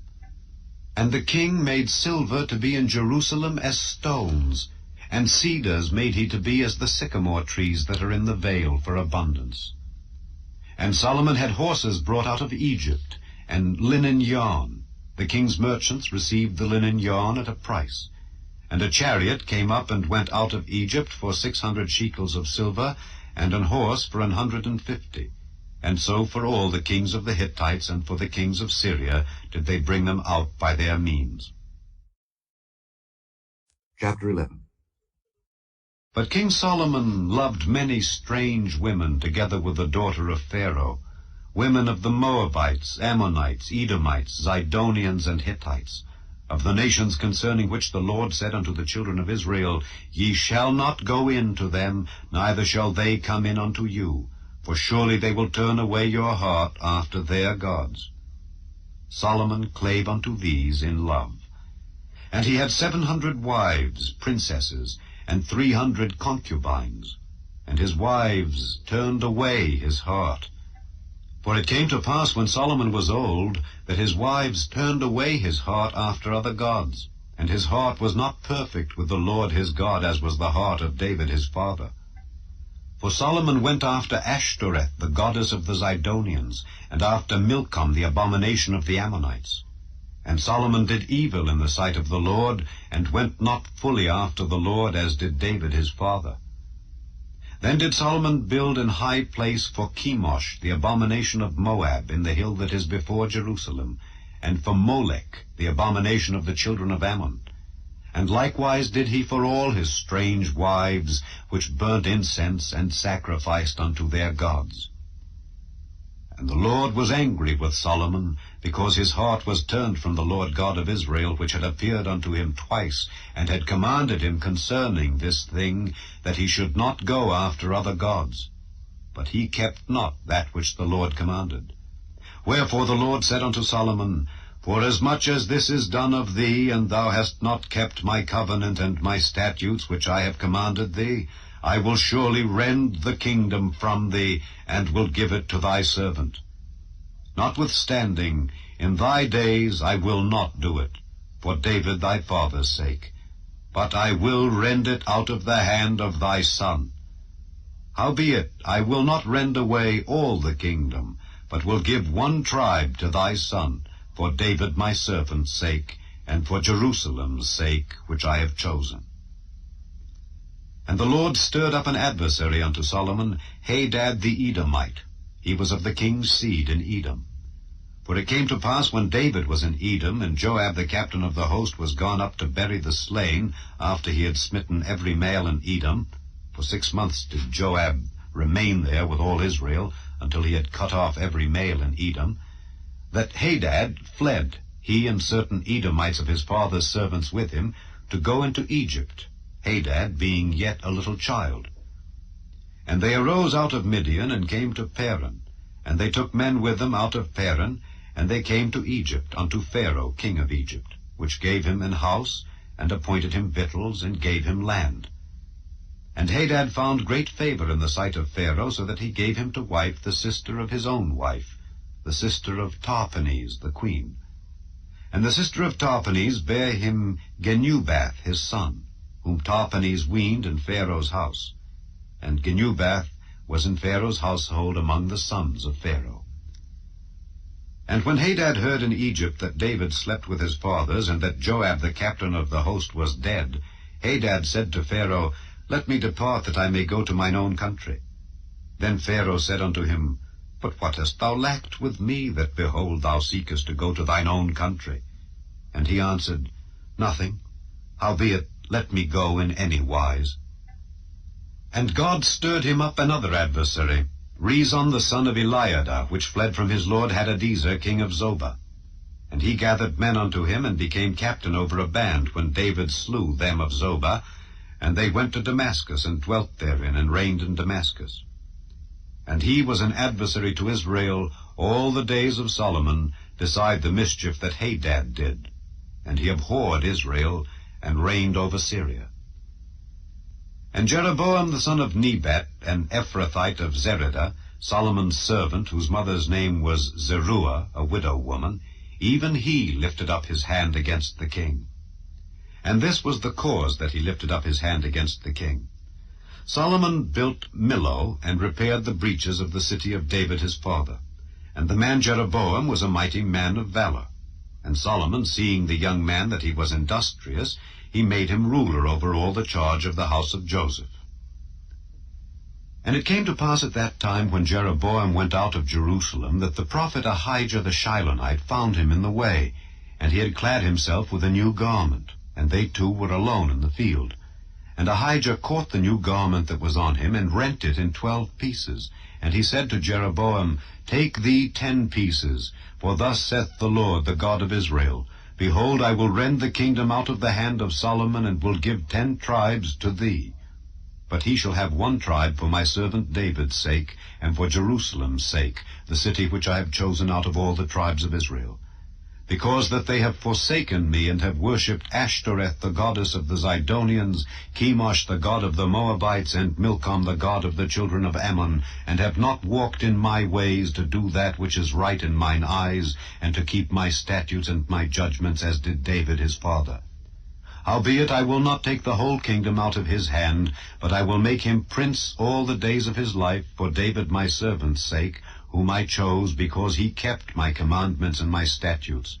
But I will take the kingdom out of his son's hand, and will give it unto thee, even 10 tribes.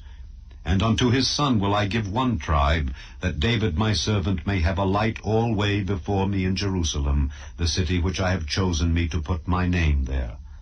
And I will take thee, and thou shalt reign according to all that thy soul desireth, and shalt be king over Israel. And it shall be, if thou wilt hearken unto all that I command thee, and wilt walk in my ways, and do that is right in my sight, to keep my statutes and my commandments, as David my servant did, that I will be with thee, and build thee a sure house, as I built for David, and will give Israel unto thee. And I will for this afflict the seed of David, but not forever. Solomon sought therefore to kill Jeroboam. And Jeroboam arose and fled into Egypt unto Shishak king of Egypt, and was in Egypt until the death of Solomon. And the rest of the acts of Solomon, and all that he did, and his wisdom, are they not written in the book of the acts of Solomon? And the time that Solomon reigned in Jerusalem over all Israel was 40 years. And Solomon slept with his fathers, and was buried in the city of David his father. And Rehoboam his son reigned in his stead. Chapter 12. And Rehoboam went to Shechem, for all Israel were come to Shechem to make him king. And it came to pass, when Jeroboam the son of Nebat, who was yet in Egypt, heard of it, for he was fled from the presence of King Solomon, and Jeroboam dwelt in Egypt, that they sent and called him. And Jeroboam and all the congregation of Israel came, and spake unto Rehoboam, saying, Thy father made our yoke grievous. Now therefore make thou the grievous service of thy father, and his heavy yoke which he put upon us, lighter, and we will serve thee.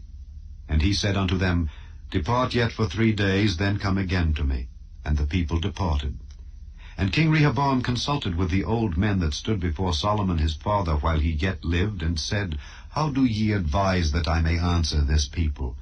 And they spake unto him, saying, If thou wilt be a servant unto this people this day, and wilt serve them, and answer them, and speak good words to them, then they will be thy servants forever. But he forsook the counsel of the old men which they had given him, and consulted with the young men that were grown up with him, and which stood before him. And he said unto them, What counsel give ye, that we may answer this people who have spoken to me, saying, Make the yoke which thy father did put upon us lighter?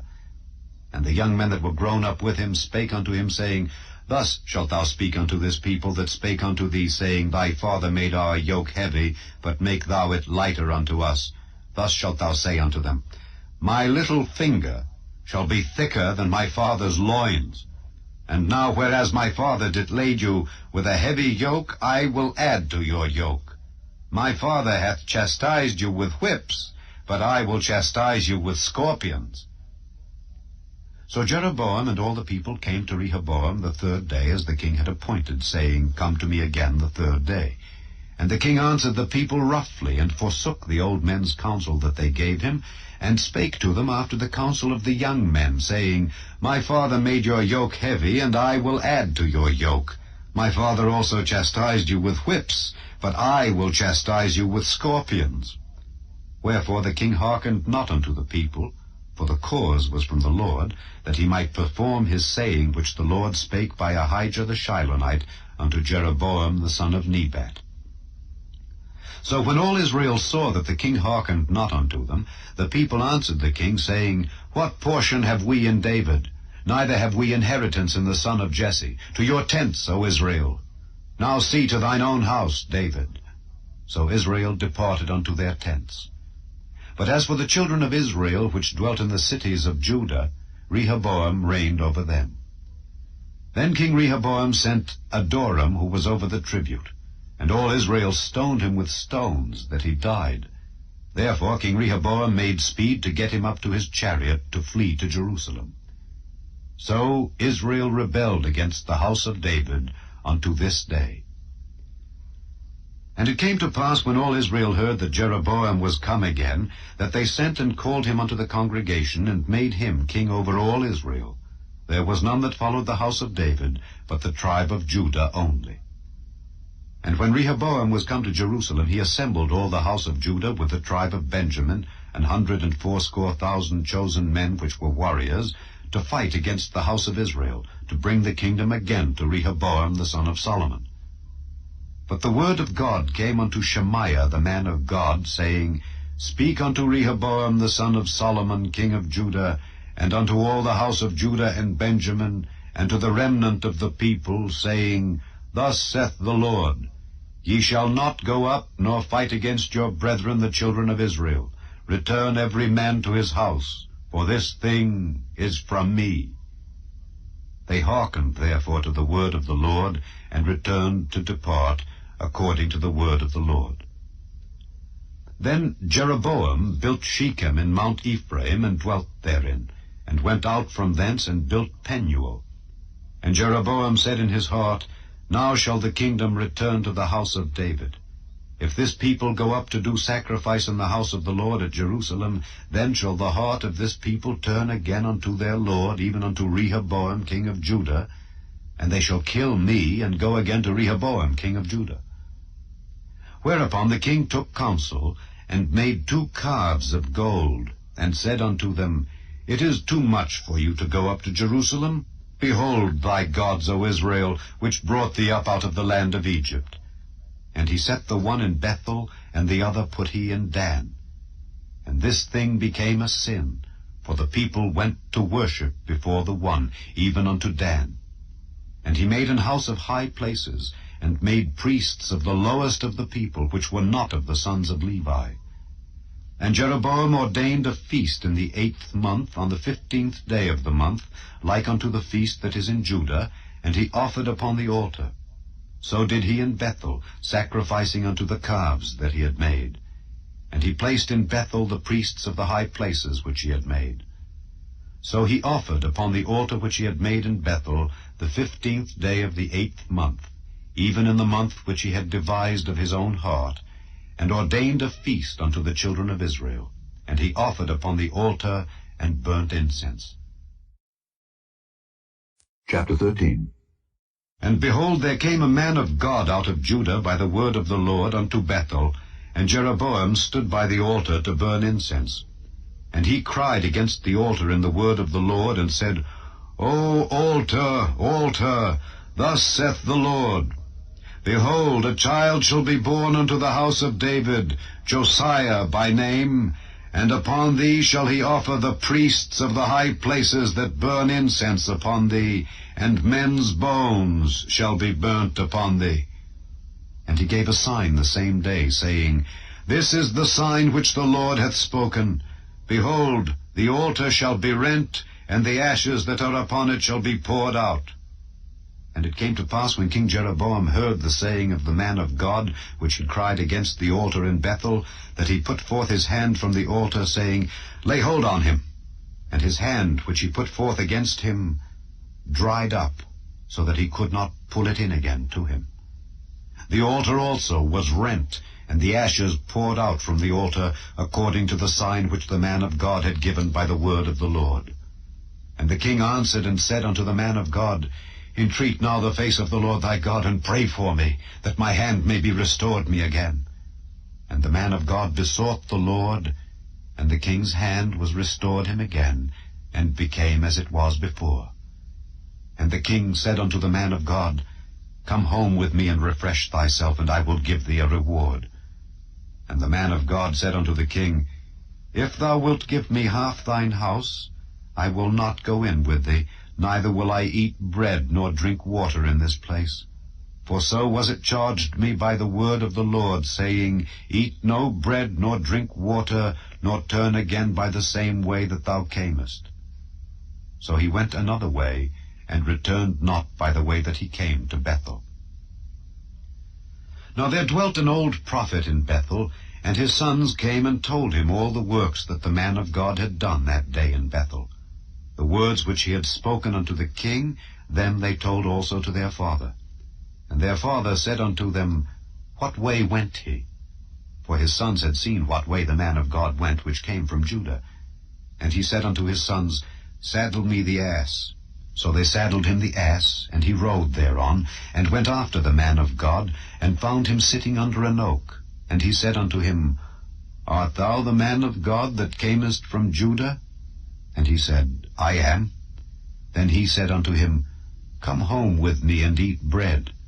And he said, I may not return with thee, nor go in with thee, neither will I eat bread nor drink water with thee in this place.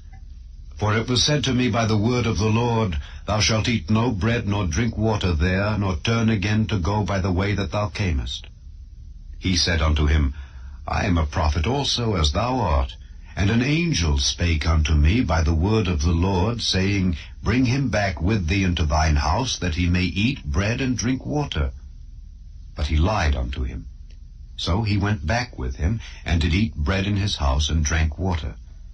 And it came to pass, as they sat at the table, that the word of the Lord came unto the prophet that brought him back, and he cried unto the man of God that came from Judah, saying, Thus saith the Lord, Forasmuch as thou hast disobeyed the mouth of the Lord, and hast not kept the commandment which the Lord thy God commanded thee, but camest back, and hast eaten bread and drunk water in the place of the which the Lord did say to thee, Eat no bread and drink no water, thy carcass shall not come unto the sepulchre of thy fathers.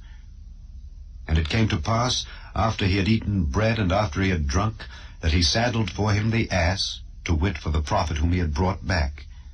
And when he was gone, a lion met him by the way, and slew him, and his carcass was cast in the way, and the ass stood by it.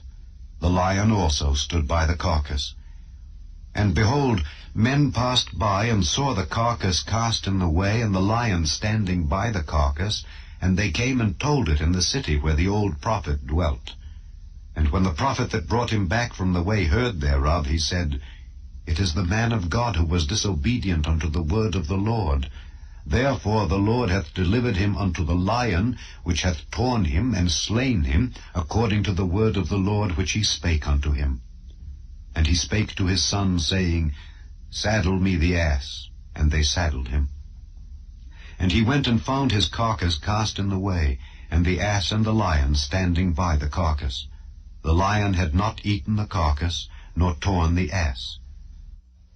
And the prophet took up the carcass of the man of God, and laid it upon the ass, and brought it back. And the old prophet came to the city, to mourn and to bury him.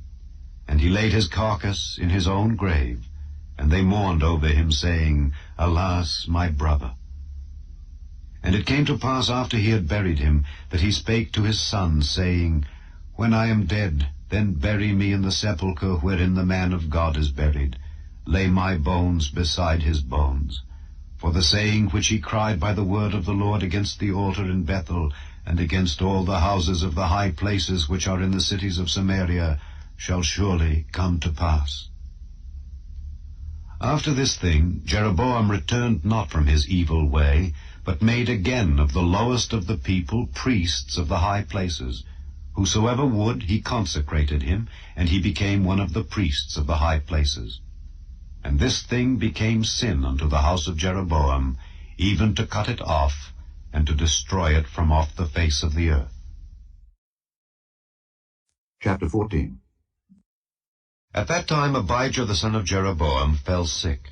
And Jeroboam said to his wife, Arise, I pray thee, and disguise thyself, that thou be not known to be the wife of Jeroboam, and get thee to Shiloh. Behold, there is Ahijah the prophet, which told me that I should be king over this people. And take with thee 10 loaves, and cracknels, and a cruse of honey, and go to him. He shall tell thee what shall become of the child. And Jeroboam's wife did so, and arose, and went to Shiloh, and came to the house of Ahijah. But Ahijah could not see, for his eyes were set by reason of his age. And the Lord said unto Ahijah, Behold, the wife of Jeroboam cometh to ask a thing of thee for her son, for he is sick. Thus and thus shalt thou say unto her, for it shall be when she cometh in that she shall feign herself to be another woman. And it was so, when Ahijah heard the sound of her feet as she came in at the door, that he said, Come in, thou wife of Jeroboam. Why feignest thou thyself to be another? For I am sent to thee with heavy tidings. Go, tell Jeroboam, Thus saith the Lord God of Israel, Forasmuch as I exalted thee from among the people, and made thee prince over my people Israel, and rent the kingdom away from the house of David, and gave it thee, and yet thou hast not been as my servant David, who kept my commandments, and who followed me with all his heart, to do that only which was right in mine eyes, but hast done evil above all that were before thee. For thou hast gone and made thee other gods, and molten images to provoke me to anger, and hast cast me behind thy back. Therefore, behold, I will bring evil upon the house of Jeroboam, and will cut off from Jeroboam him that pisseth against the wall, and him that is shut up and left in Israel, and will take away the remnant of the house of Jeroboam, as a man taketh away dung, till it be all gone. Him that dieth of Jeroboam in the city shall the dogs eat, and him that dieth in the field shall the fowls of the air eat, for the Lord hath spoken it. Arise thou therefore, get thee to thine own house, and when thy feet enter into the city, the child shall die, and all Israel shall mourn for him and bury him. For he only of Jeroboam shall come to the grave, because in him there is found some good thing toward the Lord God of Israel in the house of Jeroboam. Moreover, the Lord shall raise him up a king over Israel, who shall cut off the house of Jeroboam that day. But what? Even now. For the Lord shall smite Israel as a reed is shaken in the water, and he shall root up Israel out of this good land which he gave to their fathers, and shall scatter them beyond the river, because they have made their groves, provoking the Lord to anger. And he shall give Israel up because of the sins of Jeroboam, who did sin, and who made Israel to sin. And Jeroboam's wife arose and departed, and came to Tirzah. And when she came to the threshold of the door, the child died. And they buried him. And all Israel mourned for him, according to the word of the Lord which he spake by the hand of his servant Ahijah the prophet. And the rest of the acts of Jeroboam, how he warred and how he reigned, behold, they are written in the book of the Chronicles of the kings of Israel. And the days which Jeroboam reigned were 22 years, and he slept with his fathers, and Nadab his son reigned in his stead. And Rehoboam the son of Solomon reigned in Judah. Rehoboam was 41 years old when he began to reign, and he reigned 17 years in Jerusalem, the city which the Lord did choose out of all the tribes of Israel to put his name there. And his mother's name was Naamah an Ammonitess. And Judah did evil in the sight of the Lord, and they provoked him to jealousy with their sins which they had committed, above all that their fathers had done. For they also built them high places and images and groves on every high hill and under every green tree. And there were also Sodomites in the land, and they did according to all the abominations of the nations which the Lord cast out before the children of Israel. And it came to pass in the 5th year of King Rehoboam that Shishak king of Egypt came up against Jerusalem, and he took away the treasures of the house of the Lord and the treasures of the king's house. He even took away all. And he took away all the shields of gold which Solomon had made. And King Rehoboam made in their stead brazen shields, and committed them unto the hands of the chief of the guard, which kept the door of the king's house. And it was so, when the king went into the house of the Lord, that the guard bare them, and brought them back into the guard chamber. Now the rest of the acts of Rehoboam, and all that he did, are they not written in the book of the Chronicles of the kings of Judah? And there was war between Rehoboam and Jeroboam all their days. And Rehoboam slept with his fathers, and was buried with his fathers in the city of David. And his mother's name was Naamah, an Ammonitess. And Abijam his son reigned in his stead. Chapter 15. Now in the 18th year of King Jeroboam the son of Nebat reigned Abijam over Judah. 3 years reigned he in Jerusalem. And his mother's name was Maacah, the daughter of Abishalom. And he walked in all the sins of his father, which he had done before him. And his heart was not perfect with the Lord his God, as the heart of David his father.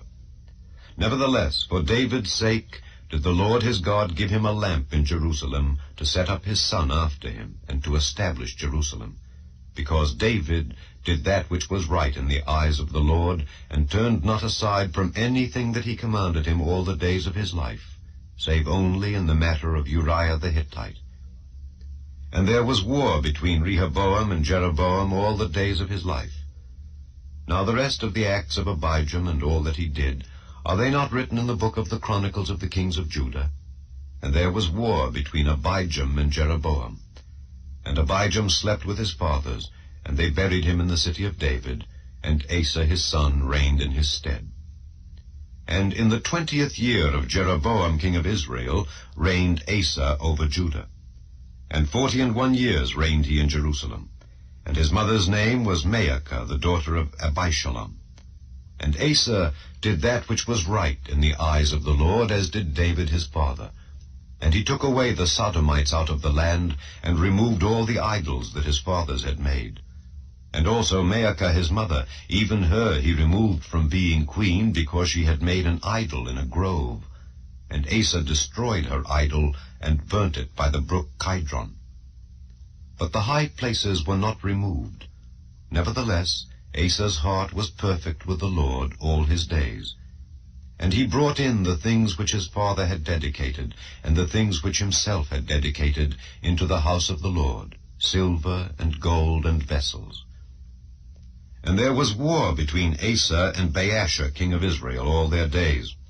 And Baasha king of Israel went up against Judah, and built Ramah, that he might not suffer any to go out or come in to Asa king of Judah. Then Asa took all the silver and the gold that were left in the treasures of the house of the Lord, and the treasures of the king's house, and delivered them into the hand of his servants. And King Asa sent them to Benhadad, the son of Tabrimmon, the son of Hezion, king of Syria, that dwelt at Damascus, saying, There is a league between me and thee, and between my father and thy father. Behold, I have sent unto thee a present of silver and gold. Come and break thy league with Baasha king of Israel, that he may depart from me. So Benhadad hearkened unto King Asa, and sent the captains of the hosts which he had against the cities of Israel, and smote Ijon, and Dan, and Abel-Beth-Maacah, and all Cinneroth, with all the land of Naphtali. And it came to pass, when Baasha heard thereof, that he left off building of Ramah, and dwelt in Tirzah. Then King Asa made a proclamation throughout all Judah. None was exempted. And they took away the stones of Ramah, and the timber thereof, wherewith Baasha had builded. And King Asa built with them Geba of Benjamin, and Mizpah. The rest of all the acts of Asa, and all his might, and all that he did, and the cities which he built, are they not written in the book of the Chronicles of the kings of Judah? Nevertheless, in the time of his old age he was diseased in his feet. And Asa slept with his fathers, and was buried with his fathers in the city of David his father. And Jehoshaphat his son reigned in his stead. And Nadab the son of Jeroboam began to reign over Israel in the 2nd year of Asa king of Judah, and reigned over Israel 2 years. And he did evil in the sight of the Lord, and walked in the way of his father, and in his sin, wherewith he made Israel to sin. And Baasha the son of Ahijah of the house of Issachar conspired against him. and Baasha smote him at Gibbethon, which belonged to the Philistines. For Nadab and all Israel laid siege to Gibbethon. Even in the 3rd year of Asa king of Judah did Baasha slay him, and reigned in his stead.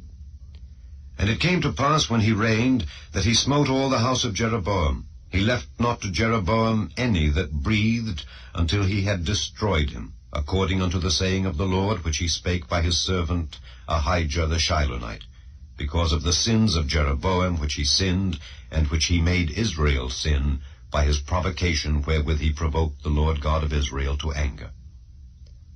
Now the rest of the acts of Nadab and all that he did, are they not written in the book of the Chronicles of the kings of Israel? And there was war between Asa and Baasha king of Israel all their days. In the 3rd year of Asa king of Judah began Baasha the son of Ahijah to reign over all Israel in Tirzah, 24 years. And he did evil in the sight of the Lord, and walked in the way of Jeroboam, and in his sin wherewith he made Israel to sin. Chapter 16.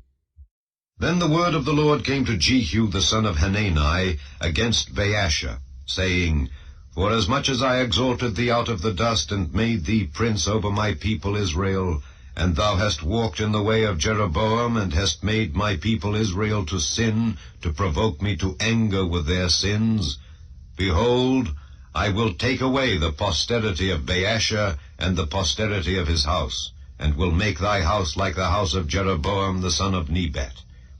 Him that dieth of Baasha in the city shall the dogs eat, and him that dieth of his in the fields shall the fowls of the air eat. Now the rest of the acts of Baasha, and what he did, and his might, are they not written in the book of the Chronicles of the kings of Israel? So Baasha slept with his fathers, and was buried in Tirzah, and Elah his son reigned in his stead. And also by the hand of the prophet Jehu the son of Hanani came the word of the Lord against Baasha and against his house, even for all the evil that he did in the sight of the Lord, in provoking him to anger with the work of his hands, in being like the house of Jeroboam, and because he killed him. In the 26th year of Asa king of Judah began Elah the son of Baasha to reign over Israel in Tirzah 2 years. And his servant Zimri, captain of half his chariots, conspired against him, as he was in Tirzah, drinking himself drunk in the house of Arza, steward of his house in Tirzah. And Zimri went in and smote him, and killed him, in the 27th year of Asa king of Judah, and reigned in his stead. And it came to pass when he began to reign, as soon as he sat on his throne, that he slew all the house of Baasha. He left him not one that pisseth against a wall, neither of his kinsfolks, nor of his friends. Thus did Zimri destroy all the house of Baasha, according to the word of the Lord which he spake against Baasha by Jehu the prophet, for all the sins of Baasha, and the sins of Elah his son, by which they sinned, and by which they made Israel to sin, in provoking the Lord God of Israel to anger with their vanities. Now the rest of the acts of Elah and all that he did, are they not written in the book of the Chronicles of the kings of Israel? In the 27th year of Asa king of Judah did Zimri reign 7 days in Tirzah. And the people were encamped against Gibbethon, which belonged to the Philistines. And the people that were encamped heard say, Zimri hath conspired, and hath also slain the king. Wherefore all Israel made Omri the captain of the host king over Israel that day in the camp. And Omri went up from Gibbethon, and all Israel with him, and they besieged Tirzah. And it came to pass, when Zimri saw that the city was taken, that he went into the palace of the king's house, and burnt the king's house over him with fire, and died, for his sins which he sinned in doing evil in the sight of the Lord, in walking in the way of Jeroboam, and in his sin which he did, to make Israel to sin. Now the rest of the acts of Zimri, and his treason that he wrought, are they not written in the book of the Chronicles of the kings of Israel? Then were the people of Israel divided into 2 parts. Half of the people followed Tibni the son of Ginath to make him king, and half followed Omri. But the people that followed Omri prevailed against the people that followed Tibni the son of Ginath. So Tibni died, and Omri reigned. In the 31st year of Asa king of Judah began Omri to reign over Israel 12 years. 6 years reigned he in Tirzah. And he bought the hill Samaria of Shemer for 2 talents of silver, and built on the hill, and called the name of the city which he built after the name of Shemer, owner of the hill, Samaria. But Omri wrought evil in the eyes of the Lord, and did worse than all that were before him.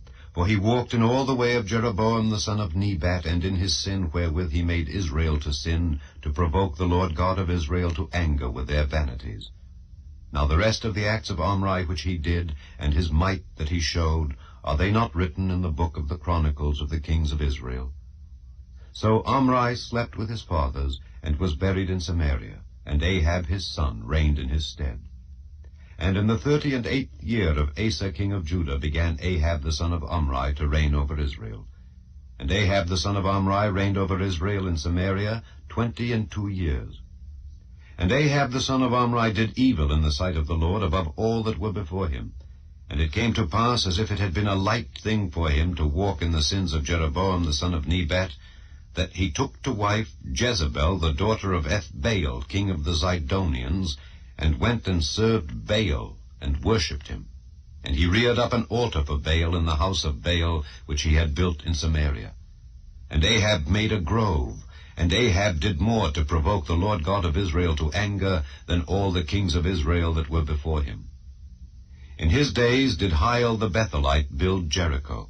He laid the foundation thereof in Abiram his firstborn, and set up the gates thereof in his youngest son Segub, according to the word of the Lord which he spake by Joshua the son of Nun. Chapter 17. And Elijah the Tishbite, who was of the inhabitants of Gilead, said unto Ahab, As the Lord God of Israel liveth, before whom I stand, there shall not be dew nor rain these years, but according to my word. And the word of the Lord came unto him, saying, Get thee hence, and turn thee eastward, and hide thyself by the brook Cherith, that is before Jordan. And it shall be that thou shalt drink of the brook, and I have commanded the ravens to feed thee there. So he went and did according unto the word of the Lord, for he went and dwelt by the brook Cherith, that is before Jordan. And the ravens brought him bread and flesh in the morning, and bread and flesh in the evening, and he drank of the brook. And it came to pass after a while, that the brook dried up, because there had been no rain in the land. And the word of the Lord came unto him, saying, Arise, get thee to Zarephath, which belongeth to Zidon, and dwell there. Behold, I have commanded a widow woman there to sustain thee. So he arose and went to Zarephath. And when he came to the gate of the city, behold, the widow woman was there gathering of sticks. And he called to her, and said, Fetch me, I pray thee, a little water in a vessel, that I may drink. And as she was going to fetch it, he called to her, and said, Bring me, I pray thee, a morsel of bread in thine hand. And she said, As the Lord thy God liveth, I have not a cake, but an handful of meal in a barrel, and a little oil in a cruse. And behold, I am gathering 2 sticks, that I may go in and dress it for me and my son, that we may eat it and die. And Elijah said unto her, Fear not, go and do as thou hast said, but make me thereof a little cake first, and bring it unto me, and after make for thee and for thy son. For thus saith the Lord God of Israel, The barrel of meal shall not waste, neither shall the cruse of oil fail, until the day that the Lord sendeth rain upon the earth. And she went and did according to the saying of Elijah, and she and he and her house did eat many days. And the barrel of meal wasted not, neither did the cruse of oil fail, according to the word of the Lord which he spake by Elijah. And it came to pass after these things, that the son of the woman, the mistress of the house, fell sick, and his sickness was so sore that there was no breath left in him. And she said unto Elijah, What have I to do with thee, O thou man of God? Art thou come unto me to call my sin to remembrance, and to slay my son? And he said unto her, Give me thy son. And he took him out of her bosom, and carried him up into a loft, where he abode, and laid him upon his own bed. And he cried unto the Lord, and said, O Lord my God, hast thou also brought evil upon the widow with whom I sojourn, by slaying her son? And he stretched himself upon the child 3 times, and cried unto the Lord, and said, O Lord my God, I pray thee, let this child's soul come into him again. And the Lord heard the voice of Elijah, and the soul of the child came into him again, and he revived. And Elijah took the child, and brought him down out of the chamber into the house, and delivered him unto his mother. And Elijah said, See, thy son liveth. And the woman said to Elijah, Now by this I know that thou art a man of God, and that the word of the Lord in thy mouth is truth. Chapter 18. And it came to pass after many days that the word of the Lord came to Elijah in the 3rd year, saying, Go, show thyself unto Ahab, and I will send rain upon the earth. And Elijah went to show himself unto Ahab, and there was a sore famine in Samaria. And Ahab called Obadiah, which was the governor of his house. Now Obadiah feared the Lord greatly, for it was so when Jezebel cut off the prophets of the Lord, that Obadiah took 100 prophets, and hid them by 50 in a cave, and fed them with bread and water. And Ahab said unto Obadiah, Go into the land unto all fountains of water, and unto all brooks, peradventure we may find grass to save the horses and mules alive, that we lose not all the beasts. So they divided the land between them to pass throughout it. Ahab went one way by himself, and Obadiah went another way by himself. And as Obadiah was in the way, behold, Elijah met him. And he knew him, and fell on his face, and said, Art thou that my lord Elijah? And he answered him, I am. Go tell thy lord, Behold, Elijah is here. And he said, What have I sinned, that thou wouldest deliver thy servant into the hand of Ahab to slay me? As the Lord thy God liveth, there is no nation or kingdom whither my Lord hath not sent to seek thee. And when they said, He is not there, he took an oath of the kingdom and nation that they found thee not. And now thou sayest, Go, tell thy Lord, Behold, Elijah is here. And it shall come to pass, as soon as I am gone from thee, that the Spirit of the Lord shall carry thee whither I know not. And so when I come and tell Ahab, and he cannot find thee, he shall slay me. But I thy servant fear the Lord from my youth. Was it not told, my Lord, what I did when Jezebel slew the prophets of the Lord? How I hid 100 men of the Lord's prophets by 50 in a cave, and fed them with bread and water? And now thou sayest, Go, tell thy Lord, Behold, Elijah is here, and he shall slay me. And Elijah said, As the Lord of hosts liveth, before whom I stand, I will surely show myself unto him today. So Obadiah went to meet Ahab, and told him. And Ahab went to meet Elijah. And it came to pass, when Ahab saw Elijah, that Ahab said unto him, Art thou he that troubleth Israel? And he answered, I have not troubled Israel, but thou and thy father's house, in that ye have forsaken the commandments of the Lord, and thou hast followed Baalim. Now therefore send and gather to me all Israel unto Mount Carmel, and the prophets of Baal 450, and the prophets of the groves 400, which eat at Jezebel's table. So Ahab sent unto all the children of Israel, and gathered the prophets together unto Mount Carmel.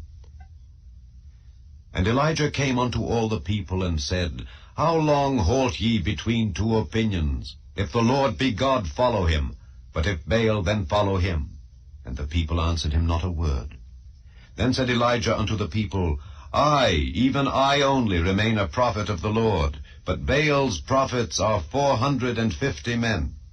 Let them therefore give us 2 bullocks, and let them choose 1 bullock for themselves, and cut it in pieces, and lay it on wood, and put no fire under. And I will dress the other bullock, and lay it on wood, and put no fire under. And call ye on the name of your gods, and I will call on the name of the Lord.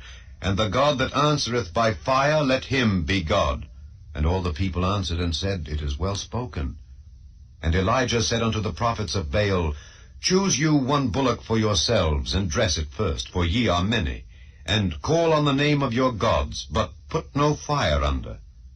And they took the bullock which was given them, and they dressed it, and called on the name of Baal from morning even until noon, saying, O Baal, hear us. But there was no voice, nor any that answered. And they leaped upon the altar which was made. And it came to pass at noon that Elijah mocked them, and said, Cry aloud, for he is a god. Either he is talking, or he is pursuing, or he is in a journey, or peradventure he sleepeth and must be awaked. And they cried aloud, and cut themselves after their manner with knives and lancets, till the blood gushed out upon them. And it came to pass, when midday was past, and they prophesied until the time of the offering of the evening sacrifice, that there was neither voice, nor any to answer, nor any that regarded. And Elijah said unto all the people, Come near unto me. And all the people came near unto him. And he repaired the altar of the Lord that was broken down. And Elijah took 12 stones, according to the number of the tribes of the sons of Jacob, unto whom the word of the Lord came, saying, Israel shall be thy name. And with the stones he built an altar in the name of the Lord. And he made a trench about the altar, as great as would contain 2 measures of seed. And he put the wood in order, and cut the bullock in pieces, and laid him on the wood, and said, Fill 4 barrels with water, and pour it on the burnt sacrifice and on the wood. And he said, Do it the 2nd time. And they did it the 2nd time. And he said, Do it the 3rd time. And they did it the 3rd time. And the water ran round about the altar, and he filled the trench also with water. And it came to pass, at the time of the offering of the evening sacrifice, that Elijah the prophet came near, and said, Lord God of Abraham, Isaac, and of Israel, let it be known this day that thou art God in Israel, and that I am thy servant, and that I have done all these things at thy word. Hear me, O Lord, hear me, that this people may know that thou art the Lord God, and that thou hast turned their heart back again.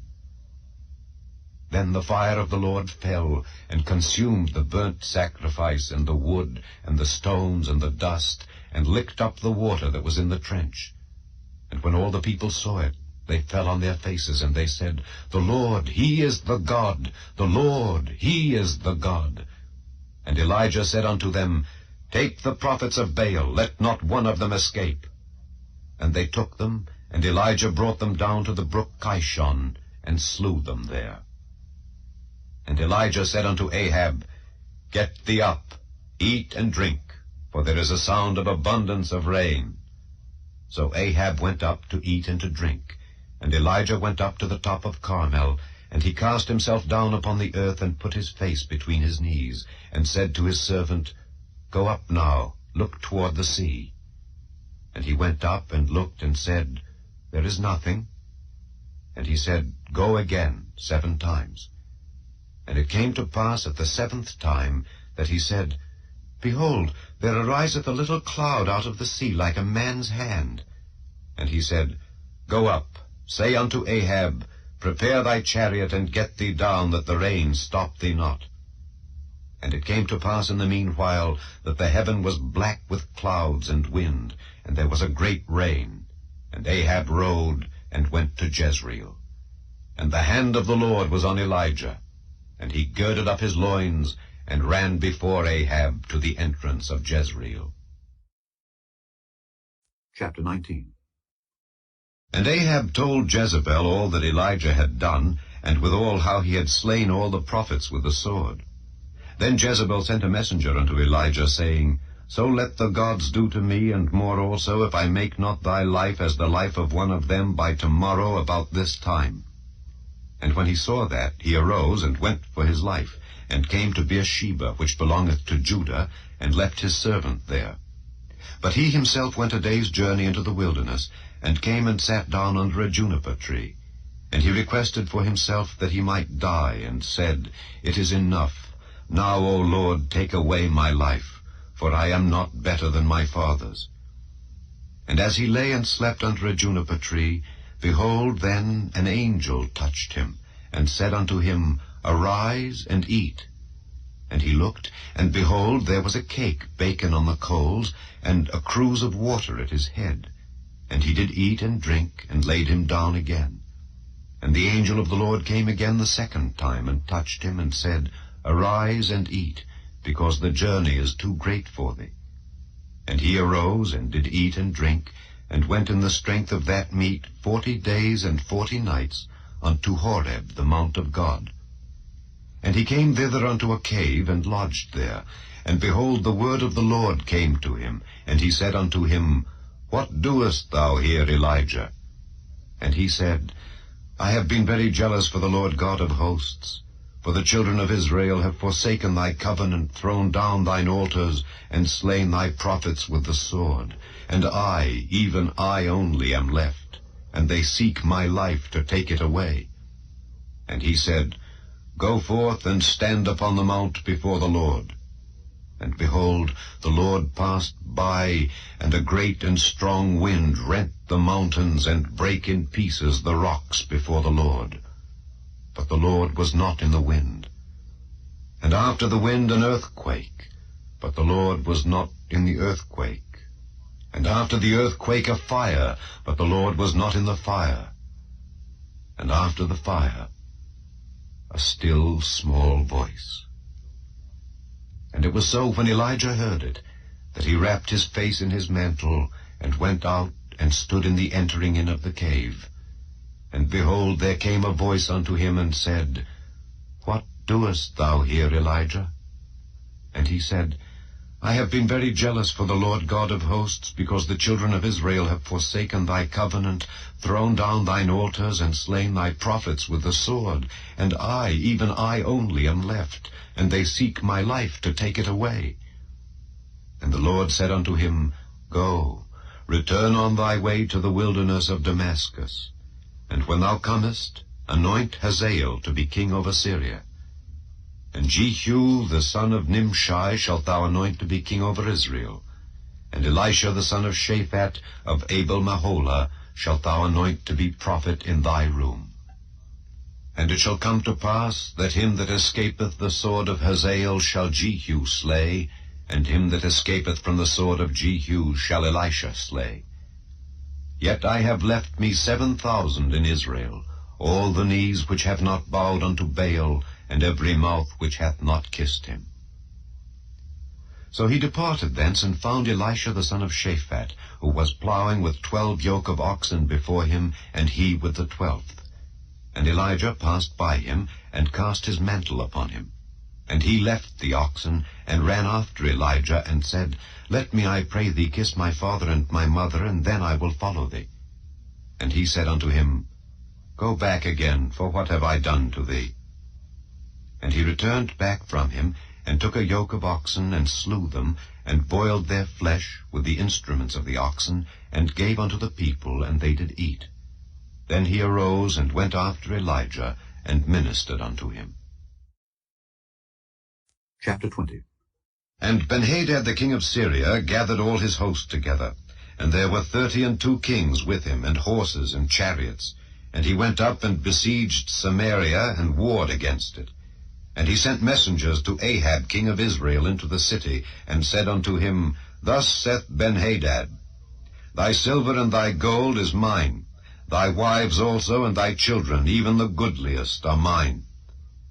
And the king of Israel answered and said, My lord, O king, according to thy saying, I am thine, and all that I have.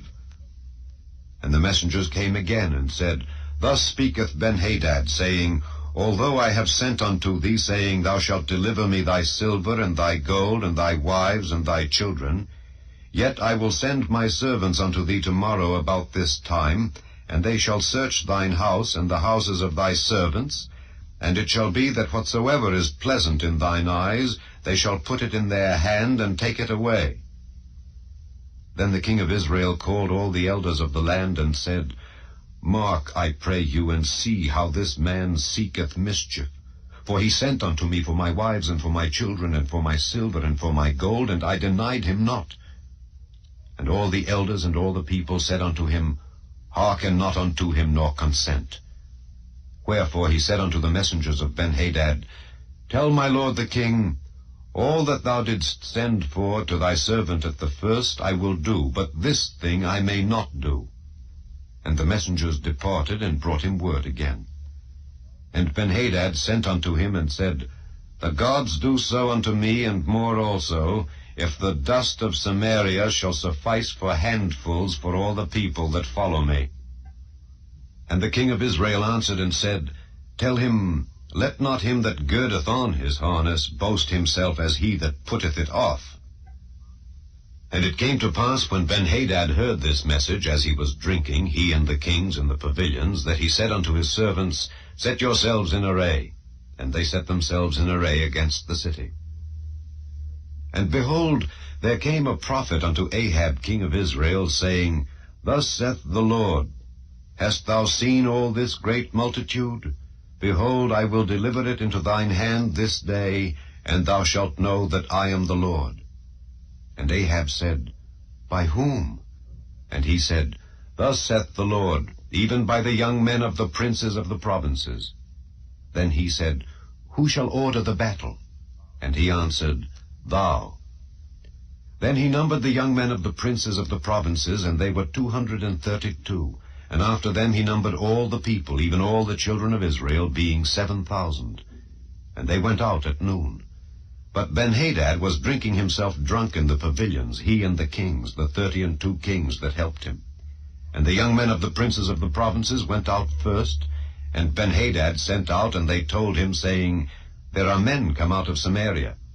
And he said, Whether they be come out for peace, take them alive, or whether they be come out for war, take them alive.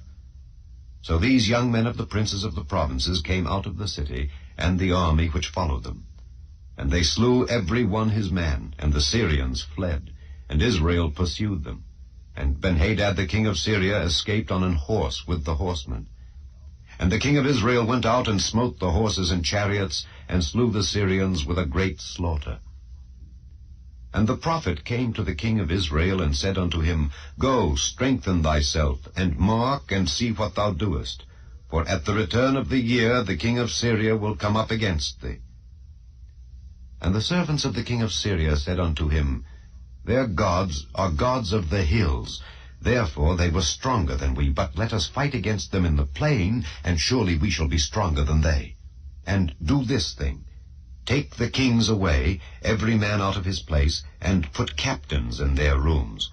And number thee an army like the army that thou hast lost, horse for horse, and chariot for chariot.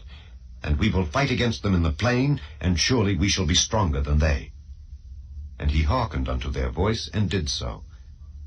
And it came to pass at the return of the year, that Benhadad numbered the Syrians, and went up to Aphek to fight against Israel. And the children of Israel were numbered, and were all present, and went against them. And the children of Israel pitched before them like 2 little flocks of kids. But the Syrians filled the country.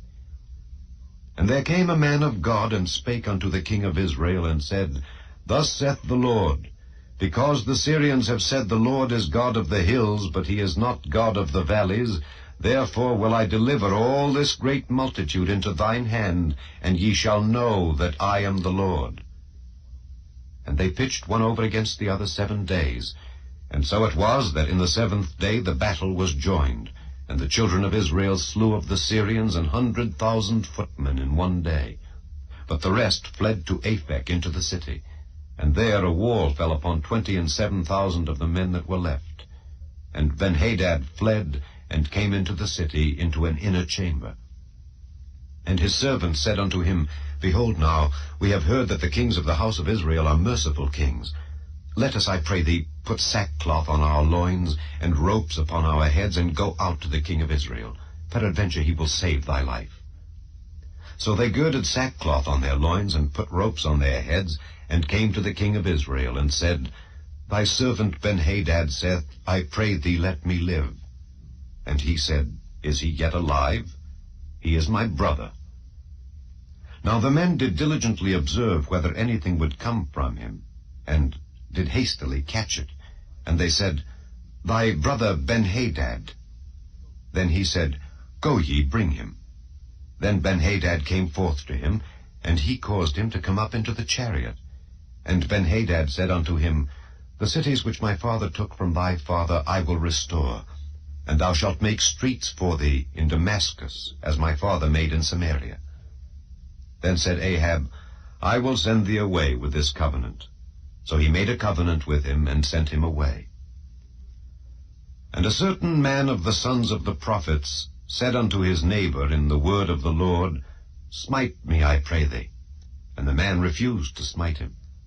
Then said he unto him, Because thou hast not obeyed the voice of the Lord, Behold, as soon as thou art departed from me, a lion shall slay thee. And as soon as he was departed from him, a lion found him and slew him. Then he found another man and said, Smite me, I pray thee. And the man smote him, so that in smiting he wounded him. So the prophet departed, and waited for the king by the way, and disguised himself with ashes upon his face. And as the king passed by, he cried unto the king, and he said, Thy servant went out into the midst of the battle, and behold, a man turned aside and brought a man unto me, and said, Keep this man. If by any means he be missing, then shall thy life be for his life, or else thou shalt pay a talent of silver. And as thy servant was busy here and there, he was gone. And the king of Israel said unto him, So shall thy judgment be. Thyself hast decided it. And he hasted and took the ashes away from his face, and the king of Israel discerned him that he was of the prophets.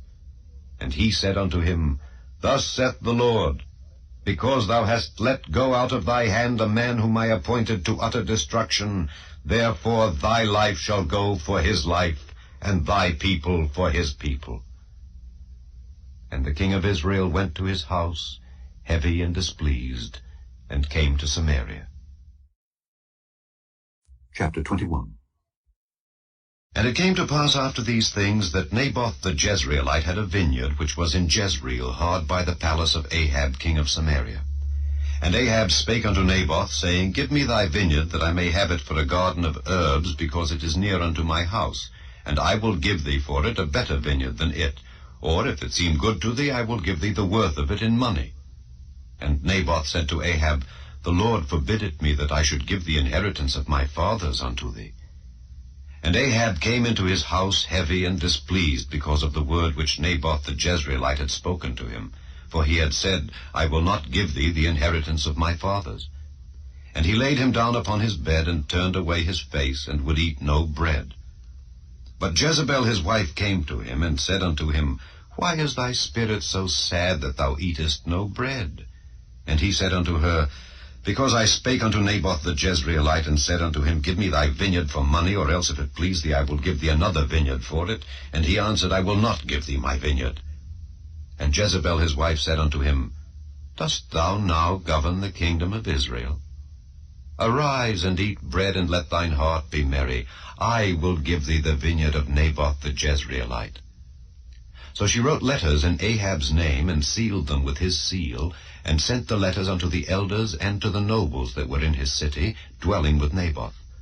And she wrote in the letters, saying, Proclaim a fast, and set Naboth on high among the people, and set 2 men, sons of Belial, before him, to bear witness against him, saying, Thou didst blaspheme God and the king, and then carry him out and stone him, that he may die. And the men of his city, even the elders and the nobles who were the inhabitants in his city, did as Jezebel had sent unto them, and as it was written in the letters which she had sent unto them. They proclaimed a fast, and set Naboth on high among the people. And there came in 2 men, children of Belial, and sat before him. And the men of Belial witnessed against him, even against Naboth, in the presence of the people, saying, Naboth did blaspheme God and the king. Then they carried him forth out of the city, and stoned him with stones, that he died.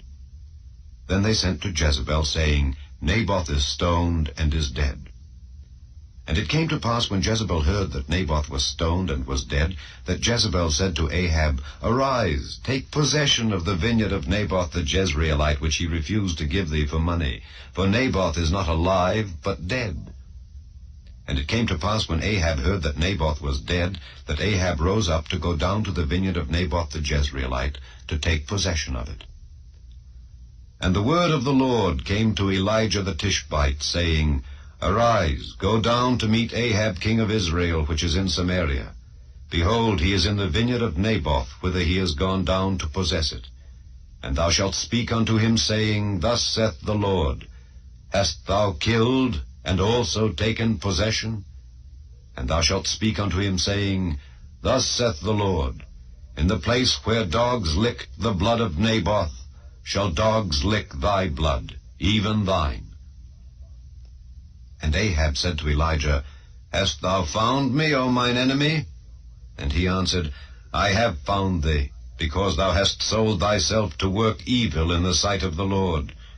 Behold, I will bring evil upon thee, and will take away thy posterity, and will cut off from Ahab him that pisseth against the wall, and him that is shut up and left in Israel, and will make thine house like the house of Jeroboam the son of Nebat, and like the house of Baasha the son of Ahijah, for the provocation wherewith thou hast provoked me to anger, and made Israel to sin. And of Jezebel also spake the Lord, saying, The dogs shall eat Jezebel by the wall of Jezreel. Him that dieth of Ahab in the city the dogs shall eat, and him that dieth in the field shall the fowls of the air eat. But there was none like unto Ahab, which did sell himself to work wickedness in the sight of the Lord, whom Jezebel his wife stirred up. And he did very abominably in following idols, according to all things as did the Amorites, whom the Lord cast out before the children of Israel. And it came to pass, when Ahab heard those words, that he rent his clothes, and put sackcloth upon his flesh, and fasted, and lay in sackcloth, and went softly. And the word of the Lord came to Elijah the Tishbite, saying, Seest thou how Ahab humbleth himself before me? Because he humbleth himself before me, I will not bring the evil in his days, but in his son's days will I bring the evil upon his house. Chapter 22. And they continued 3 years without war between Syria and Israel. And it came to pass in the 3rd year that Jehoshaphat the king of Judah came down to the king of Israel. And the king of Israel said unto his servants, Know ye that Ramoth in Gilead is ours, and we be still, and take it not out of the hand of the king of Syria? And he said unto Jehoshaphat, Wilt thou go with me to battle to Ramoth Gilead? And Jehoshaphat said to the king of Israel, I am as thou art, my people as thy people, my horses as thy horses. And Jehoshaphat said unto the king of Israel, Inquire, I pray thee, at the word of the Lord today. Then the king of Israel gathered the prophets together, about 400 men, and said unto them, Shall I go against Ramoth Gilead to battle, or shall I forbear? And they said, Go up, for the Lord shall deliver it into the hand of the king. And Jehoshaphat said, Is there not here a prophet of the Lord besides, that we might inquire of him? And the king of Israel said unto Jehoshaphat, There is yet one man, Micaiah the son of Imlah, by whom we may inquire of the Lord. But I hate him, for he doth not prophesy good concerning me, but evil. And Jehoshaphat said, Let not the king say so. Then the king of Israel called an officer, and said, Hasten hither Micaiah the son of Imlah. And the king of Israel and Jehoshaphat the king of Judah sat each on his throne, having put on their robes, in a void place in the entrance of the gate of Samaria, and all the prophets prophesied before them. And Zedekiah the son of Chenaanah made him horns of iron, and he said, Thus saith the Lord, With these shalt thou push the Syrians until thou have consumed them. And all the prophets prophesied so, saying, Go up to Ramoth Gilead, and prosper, for the Lord shall deliver it into the king's hand.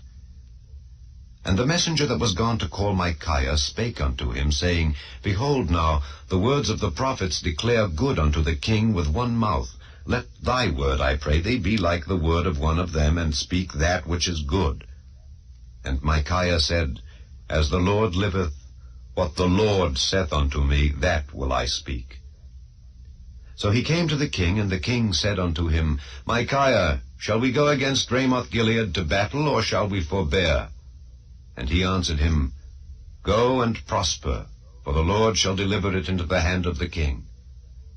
And the king said unto him, How many times shall I adjure thee that thou tell me nothing but that which is true in the name of the Lord? And he said, I saw all Israel scattered upon the hills, as sheep that have not a shepherd. And the Lord said, These have no master, let them return every man to his house in peace. And the king of Israel said unto Jehoshaphat, Did I not tell thee that he would prophesy no good concerning me, but evil? And he said, Hear thou therefore the word of the Lord. I saw the Lord sitting on his throne, and all the host of heaven standing by him on his right hand and on his left. And the Lord said, Who shall persuade Ahab that he may go up and fall at Ramoth-Gilead? And one said on this manner, and another said on that manner. And there came forth a spirit, and stood before the Lord, and said, I will persuade him. And the Lord said unto him, Wherewith? And he said, I will go forth, and I will be a lying spirit in the mouth of all his prophets. And he said, Thou shalt persuade him, and prevail also. Go forth and do so. Now therefore, behold, the Lord hath put a lying spirit in the mouth of all these thy prophets, and the Lord hath spoken evil concerning thee. But Zedekiah the son of Chenaanah went near, and smote Micaiah on the cheek, and said, Which way went the Spirit of the Lord from me to speak unto thee? And Micaiah said, Behold, thou shalt see in that day when thou shalt go into an inner chamber to hide thyself. And the king of Israel said, Take Micaiah, and carry him back unto Amon the governor of the city, and to Joash the king's son, and say, Thus saith the king, Put this fellow in the prison, and feed him with bread of affliction and with water of affliction, until I come in peace. And Micaiah said, If thou return at all in peace, the Lord hath not spoken by me. And he said, Hearken, O people, every one of you. So the king of Israel and Jehoshaphat the king of Judah went up to Ramoth-Gilead. And the king of Israel said unto Jehoshaphat, I will disguise myself and enter into the battle, but put thou on thy robes. And the king of Israel disguised himself, and went into the battle. But the king of Syria commanded his 32 captains that had rule over his chariots, saying, Fight neither with small nor great, save only with the king of Israel. And it came to pass, when the captains of the chariots saw Jehoshaphat, that they said, Surely it is the king of Israel. And they turned aside to fight against him. And Jehoshaphat cried out. And it came to pass, when the captains of the chariots perceived that it was not the king of Israel, that they turned back from pursuing him. And a certain man drew a bow at a venture, and smote the king of Israel between the joints of the harness. Wherefore he said unto the driver of his chariot, Turn thine hand, and carry me out of the host, for I am wounded. And the battle increased that day, and the king was stayed up in his chariot against the Syrians, and died at even, and the blood ran out of the wound into the midst of the chariot. And there went a proclamation throughout the host about the going down of the sun, saying, Every man to his city, and every man to his own country. So the king died, and was brought to Samaria, and they buried the king in Samaria. And one washed the chariot in the pool of Samaria, and the dogs licked up his blood, and they washed his armor, according unto the word of the Lord which he spake. Now the rest of the acts of Ahab, and all that he did, and the ivory house which he made, and all the cities that he built, are they not written in the book of the Chronicles of the kings of Israel? So Ahab slept with his fathers, and Ahaziah his son reigned in his stead. And Jehoshaphat the son of Asa began to reign over Judah in the 4th year of Ahab king of Israel. Jehoshaphat was 35 years old when he began to reign, and he reigned 25 years in Jerusalem. And his mother's name was Azubah, the daughter of Shilhi. And he walked in all the ways of Asa his father. He turned not aside from it, doing that which was right in the eyes of the Lord. Nevertheless, the high places were not taken away, for the people offered and burnt incense yet in the high places. And Jehoshaphat made peace with the king of Israel. Now the rest of the acts of Jehoshaphat, and his might that he showed, and how he warred, are they not written in the book of the Chronicles of the kings of Judah? And the remnant of the Sodomites which remained in the days of his father Asa, he took out of the land. There was then no king in Edom, a deputy was king. Jehoshaphat made ships of Tarshish to go to Ophir for gold, but they went not, for the ships were broken at Ezion-Geber. Then said Ahaziah the son of Ahab unto Jehoshaphat, Let my servants go with thy servants in the ships. But Jehoshaphat would not. And Jehoshaphat slept with his fathers, and was buried with his fathers in the city of David his father. And Jehoram his son reigned in his stead. Ahaziah the son of Ahab began to reign over Israel and Samaria the 17th year of Jehoshaphat king of Judah, and reigned 2 years over Israel. And he did evil in the sight of the Lord, and walked in the way of his father, and in the way of his mother, and in the way of Jeroboam the son of Nebat, who made Israel to sin. For he served Baal and worshipped him, and provoked to anger the Lord God of Israel, according to all that his father had done. The second book of the Kings, commonly called the fourth book of the Kings. Chapter 1. Then Moab rebelled against Israel after the death of Ahab. And Ahaziah fell down through a lattice in his upper chamber that was in Samaria, and was sick. And he sent messengers, and said unto them, Go, inquire of Baal-zebub, the god of Ekron, whether I shall recover of this disease. But the angel of the Lord said to Elijah the Tishbite, Arise, go up to meet the messengers of the king of Samaria, and say unto them, Is it not because there is not a God in Israel that ye go to inquire of Baal-zebub, the god of Ekron? Now therefore thus saith the Lord, Thou shalt not come down from that bed on which thou art gone up, but shalt surely die.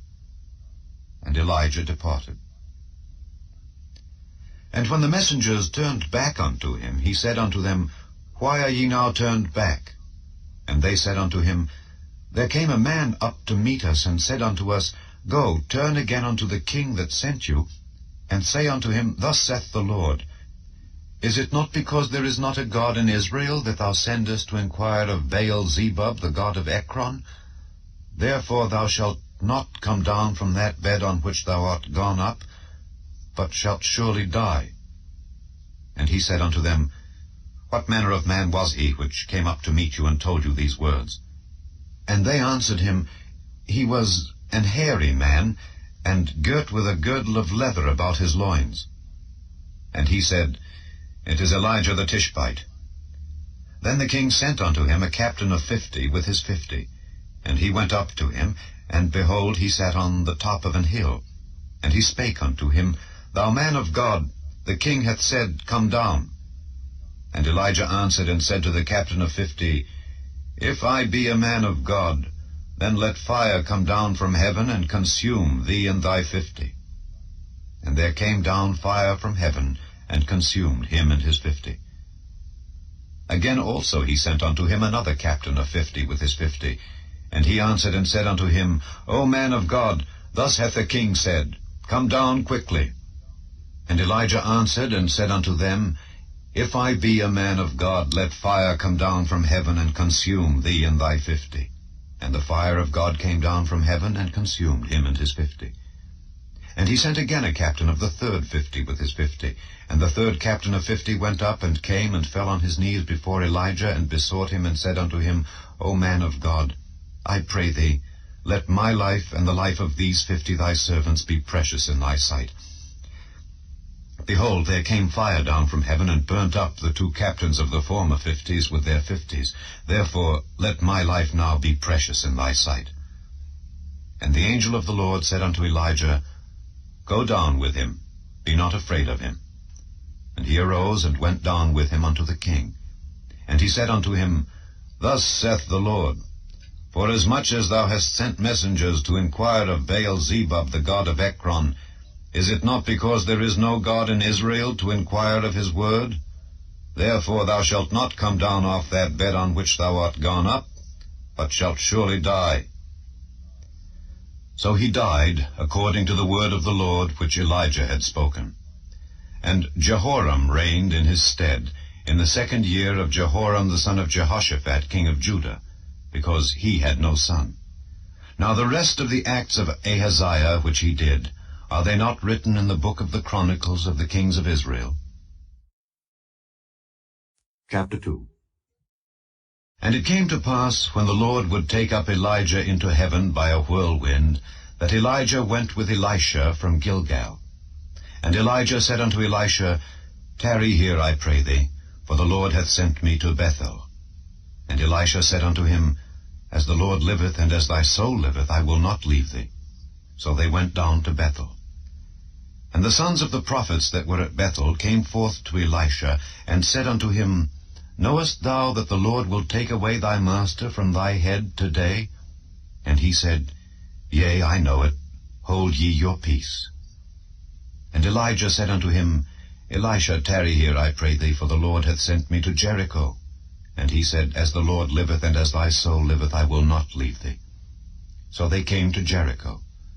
And the sons of the prophets that were at Jericho came to Elisha, and said unto him, Knowest thou that the Lord will take away thy master from thy head today? And he answered, Yea, I know it. Hold ye your peace. And Elijah said unto him, Tarry, I pray thee here, for the Lord hath sent me to Jordan. And he said, As the Lord liveth, and as thy soul liveth, I will not leave thee. And they two went on. And 50 men of the sons of the prophets went and stood to view afar off. And they two stood by Jordan. And Elijah took his mantle, and wrapped it together, and smote the waters, and they were divided hither and thither, so that they two went over on dry ground. And it came to pass, when they were gone over, that Elijah said unto Elisha, Ask what I shall do for thee, before I be taken away from thee. And Elisha said, I pray thee, let a double portion of thy spirit be upon me. And he said, Thou hast asked a hard thing. Nevertheless, if thou see me when I am taken from thee, it shall be so unto thee. But if not, it shall not be so. And it came to pass, as they still went on and talked, that, behold, there appeared a chariot of fire, and horses of fire, and parted them both asunder, and Elijah went up by a whirlwind into heaven. And Elisha saw it, and he cried, My father, the chariot of Israel, and the horsemen thereof. And he saw him no more. And he took hold of his own clothes, and rent them in 2 pieces. He took up also the mantle of Elijah that fell from him, and went back, and stood by the bank of Jordan. And he took the mantle of Elijah that fell from him, and smote the waters, and said, Where is the Lord God of Elijah? And when he also had smitten the waters, they parted hither and thither, and Elisha went over. And when the sons of the prophets which were to view at Jericho saw him, they said, The spirit of Elijah doth rest on Elisha. And they came to meet him, and bowed themselves to the ground before him.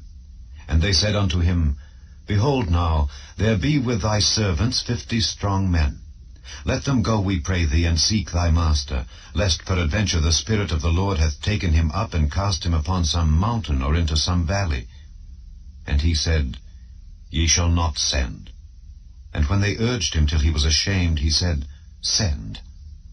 They sent therefore 50 men, and they sought 3 days, but found him not. And when they came again to him, for he tarried at Jericho, he said unto them, Did I not say unto you, Go not? And the men of the city said unto Elisha, Behold, I pray thee, the situation of this city is pleasant, as my Lord seeth, but the water is naught, and the ground barren. And he said, Bring me a new cruse, and put salt therein. And they brought it to him. And he went forth unto the spring of the waters, and cast the salt in there, and said, Thus saith the Lord, I have healed these waters. There shall not be from thence any more death or barren land. So the waters were healed unto this day, according to the saying of Elisha which he spake. And he went up from thence unto Bethel. And as he was going up by the way, there came forth little children out of the city, and mocked him, and said unto him, Go up, thou bald head, go up, thou bald head. And he turned back, and looked on them, and cursed them in the name of the Lord. And there came forth 2 she-bears out of the wood, and tare 42 children of them. And he went from thence to Mount Carmel, and from thence he returned to Samaria. Chapter 3. Now Jehoram the son of Ahab began to reign over Israel in Samaria the 18th year of Jehoshaphat king of Judah, and reigned 12 years. And he wrought evil in the sight of the Lord, but not like his father and like his mother, for he put away the image of Baal that his father had made. Nevertheless he cleaved unto the sins of Jeroboam the son of Nebat, which made Israel to sin. He departed not therefrom. And Mesha, king of Moab, was a sheepmaster, and rendered unto the king of Israel 100,000 lambs and 100,000 rams with the wool. But it came to pass when Ahab was dead, that the king of Moab rebelled against the king of Israel. And King Jehoram went out of Samaria the same time, and numbered all Israel. And he went and sent to Jehoshaphat the king of Judah, saying, The king of Moab hath rebelled against me. Wilt thou go with me against Moab to battle? And he said, I will go up. I am as thou art, my people as thy people, and my horses as thy horses. And he said, Which way shall we go up? And he answered, The way through the wilderness of Edom. So the king of Israel went, and the king of Judah, and the king of Edom. And they fetched a compass of 7 days' journey. And there was no water for the host, and for the cattle that followed them. And the king of Israel said, Alas, that the Lord hath called these 3 kings together to deliver them into the hand of Moab. But Jehoshaphat said, Is there not here a prophet of the Lord, that we may inquire of the Lord by him? And one of the king of Israel's servants answered and said, Here is Elisha the son of Shaphat, which poured water on the hands of Elijah. And Jehoshaphat said, The word of the Lord is with him. So the king of Israel and Jehoshaphat and the king of Edom went down to him. And Elisha said unto the king of Israel, What have I to do with thee?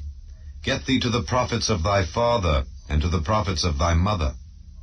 And the king of Israel said unto him, Nay, for the Lord hath called these 3 kings together to deliver them into the hand of Moab.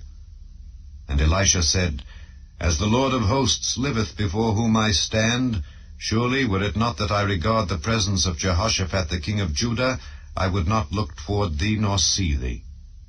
But now bring me a minstrel. And it came to pass, when the minstrel played, that the hand of the Lord came upon him.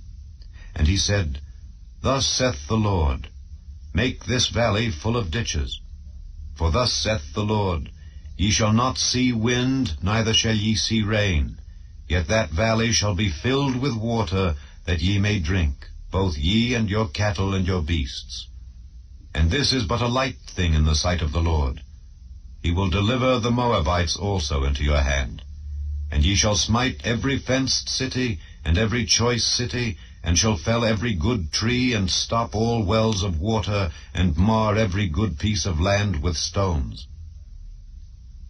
And it came to pass in the morning, when the meat offering was offered, that, behold, there came water by the way of Edom, and the country was filled with water. And when all the Moabites heard that the kings were come up to fight against them, they gathered all that were able to put on armor, and upward, and stood in the border. And they rose up early in the morning, and the sun shone upon the water. And the Moabites saw the water on the other side, as red as blood. And they said, This is blood. The kings are surely slain, and they have smitten one another. Now therefore, Moab, to the spoil. And when they came to the camp of Israel, the Israelites rose up and smote the Moabites, so that they fled before them. But they went forward, smiting the Moabites, even in their country. And they beat down the cities, and on every good piece of land cast every man his stone, and filled it. And they stopped all the wells of water, and felled all the good trees. Only in Kirharaseth left they the stones thereof. Howbeit the slingers went about it, and smote it.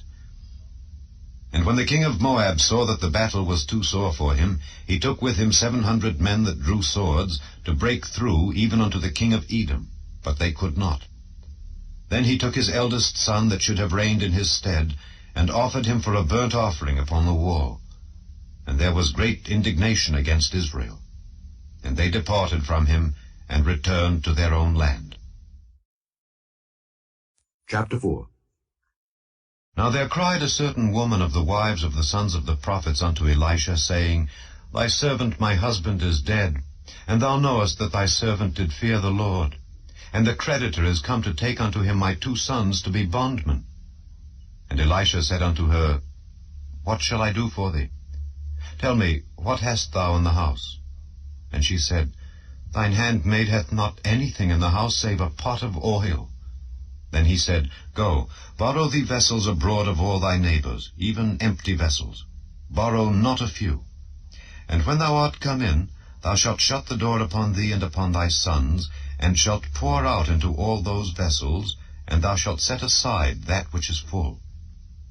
So she went from him, and shut the door upon her and upon her sons, who brought the vessels to her, and she poured out. And it came to pass, when the vessels were full, that she said unto her son, Bring me yet a vessel. And he said unto her, There is not a vessel more. And the oil stayed. Then she came and told the man of God. And he said, Go, sell the oil, and pay thy debt, and live thou and thy children of the rest. And it fell on a day that Elisha passed to Shunem, where was a great woman, and she constrained him to eat bread. And so it was, that as oft as he passed by, he turned in thither to eat bread. And she said unto her husband, Behold now, I perceive that this is an holy man of God, which passeth by us continually.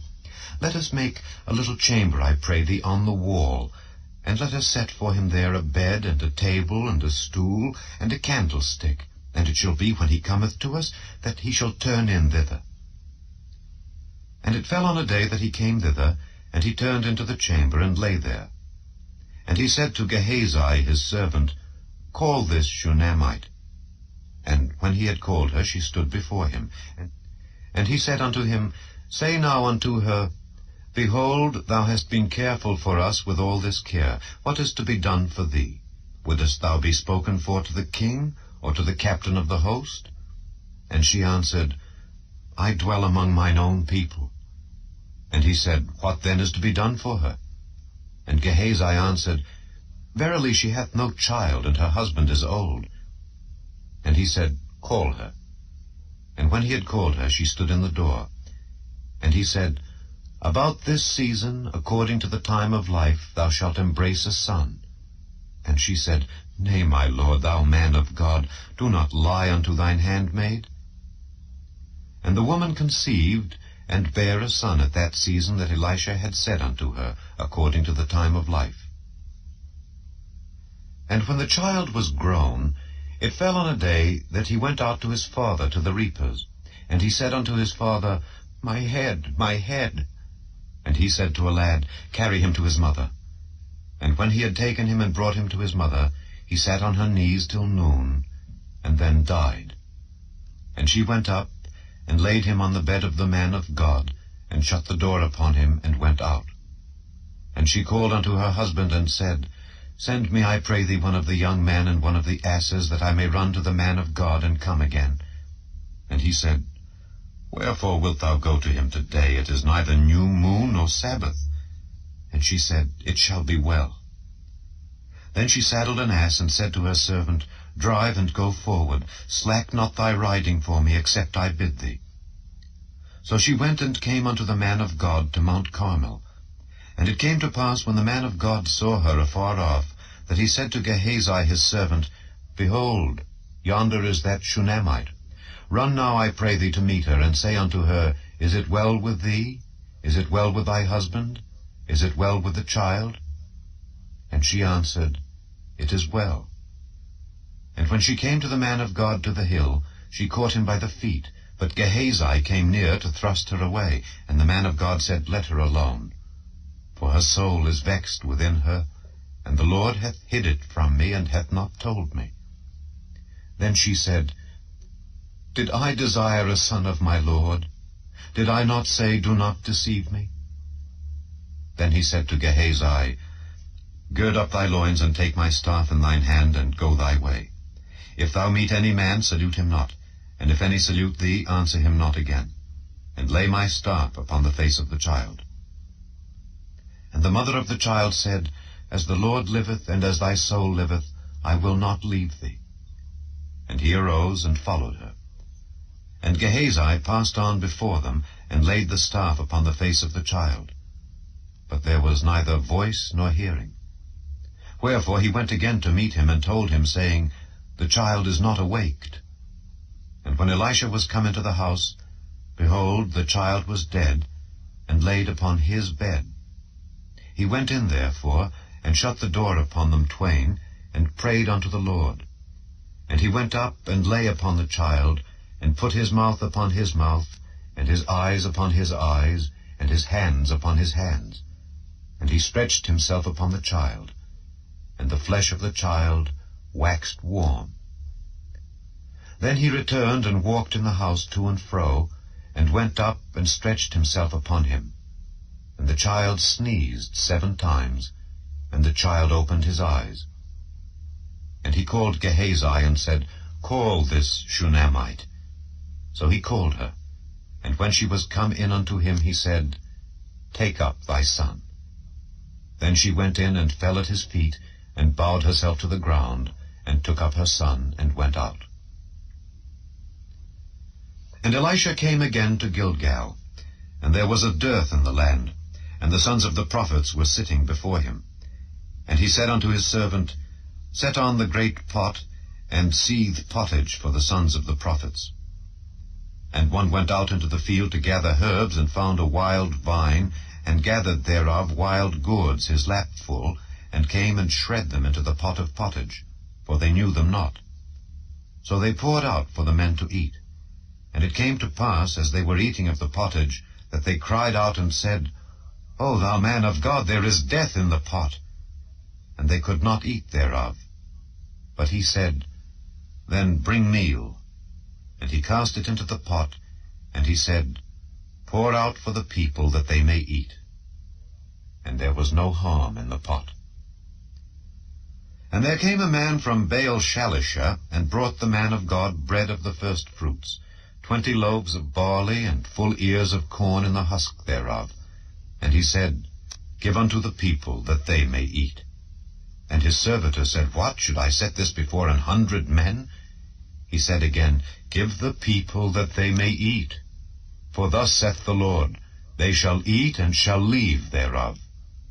So he set it before them, and they did eat, and left thereof according to the word of the Lord.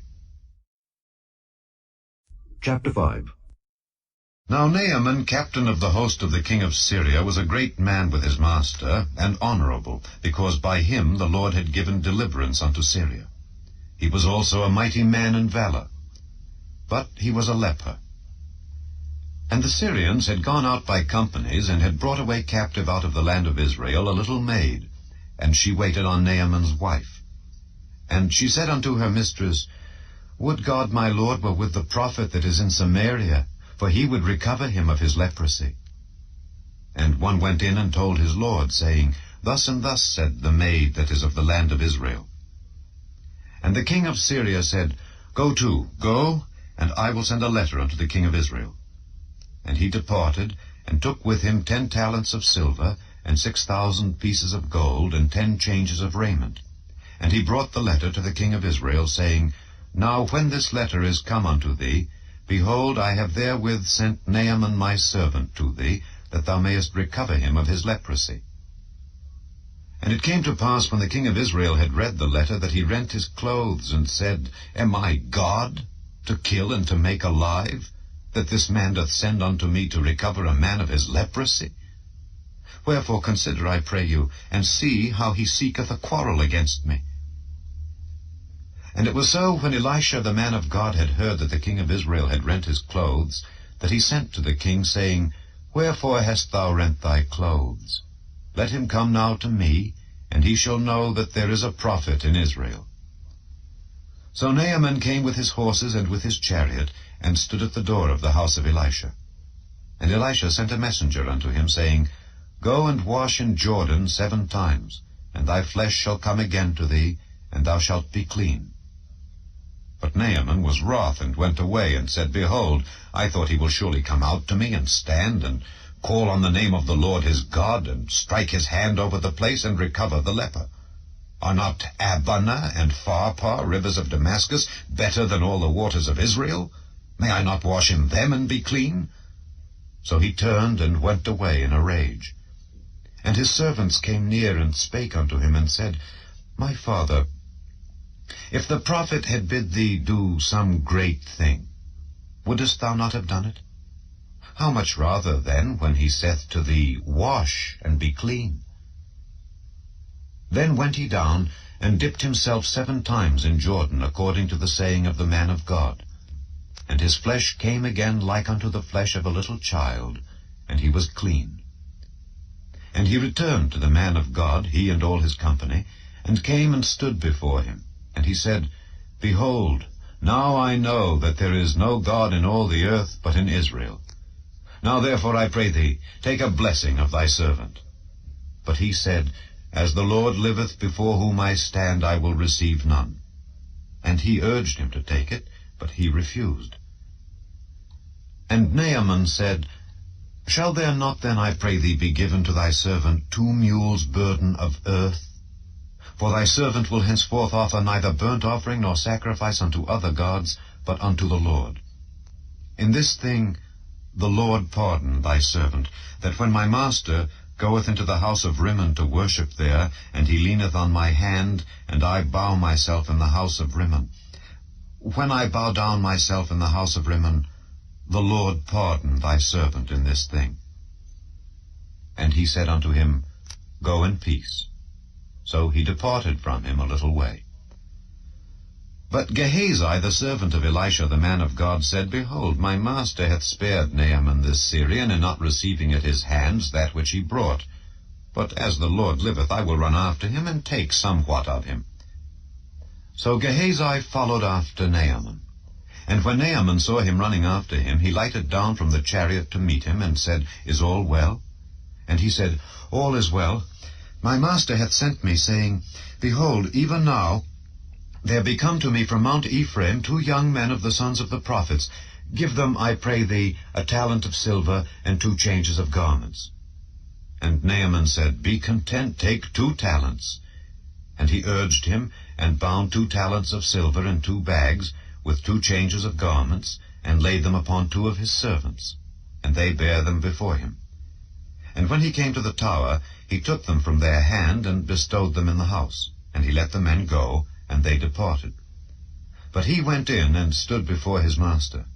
And Elisha said unto him, Whence comest thou, Gehazi? And he said, Thy servant went no whither.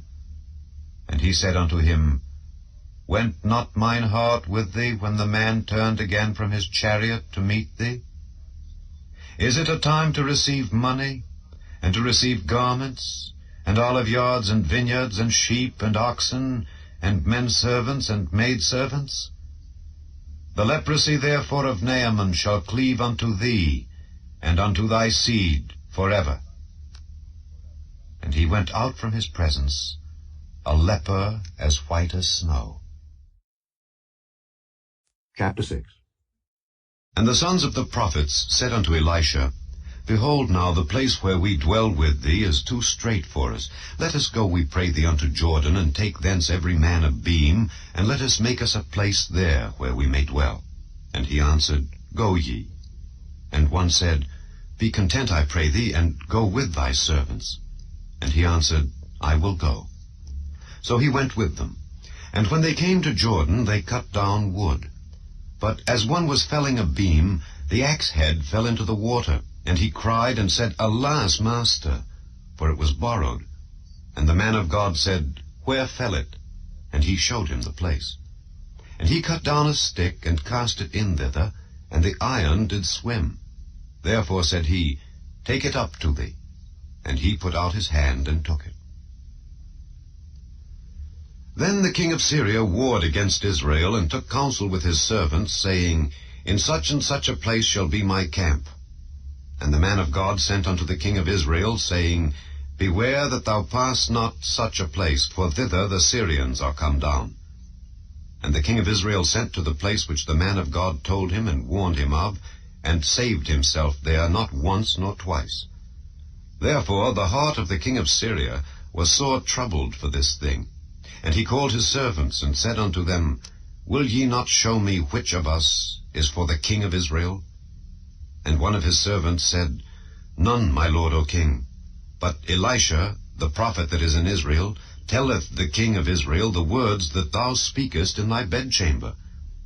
And he said, Go and spy where he is, that I may send and fetch him. And it was told him, saying, Behold, he is in Dothan. Therefore sent he thither horses and chariots and a great host, and they came by night and compassed the city about. And when the servant of the man of God was risen early and gone forth, behold, an host compassed the city, both with horses and chariots. And his servant said unto him, Alas, my master, how shall we do? And he answered, Fear not, for they that be with us are more than they that be with them. And Elisha prayed and said, Lord, I pray thee, open his eyes that he may see. And the Lord opened the eyes of the young man, and he saw, and behold, the mountain was full of horses and chariots of fire round about Elisha. And when they came down to him, Elisha prayed unto the Lord, and said, Smite this people, I pray thee, with blindness. And he smote them with blindness, according to the word of Elisha. And Elisha said unto them, This is not the way, neither is this the city. Follow me, and I will bring you to the man whom ye seek. But he led them to Samaria. And it came to pass, when they were come into Samaria, that Elisha said, Lord, open the eyes of these men, that they may see.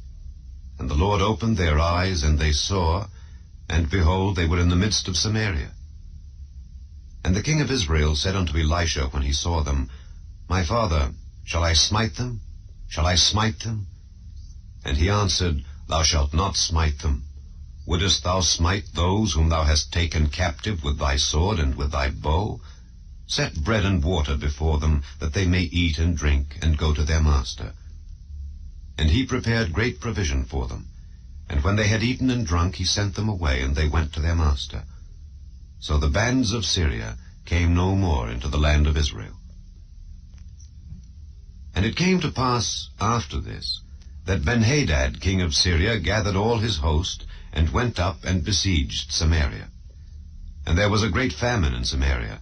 And behold, they besieged it, until an ass's head was sold for 80 pieces of silver, and the 4th part of a cab of dove's dung for 5 pieces of silver.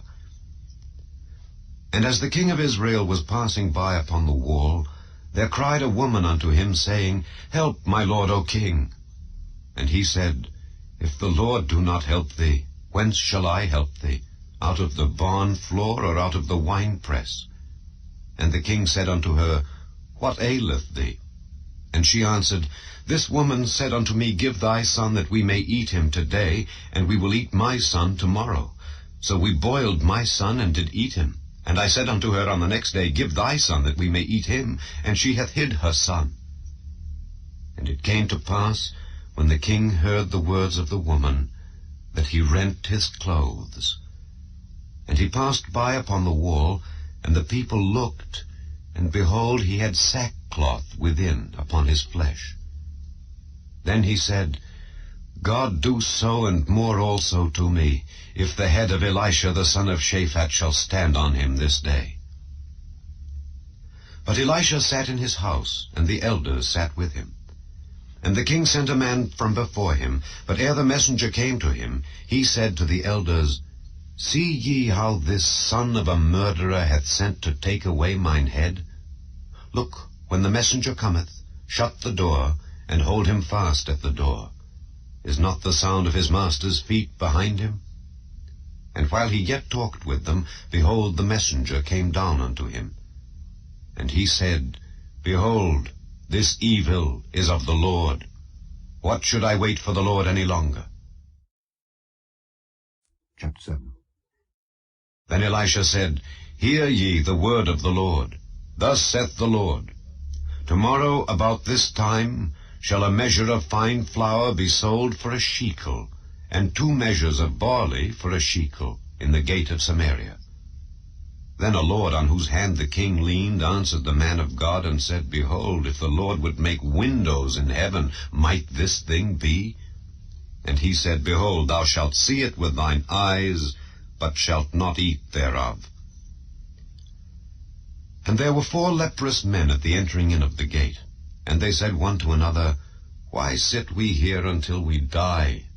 If we say, We will enter into the city, then the famine is in the city, and we shall die there. And if we sit still here, we die also. Now therefore come, and let us fall unto the host of the Syrians. If they save us alive, we shall live. And if they kill us, we shall but die. And they rose up in the twilight to go unto the camp of the Syrians. And when they were come to the uttermost part of the camp of Syria, behold, there was no man there.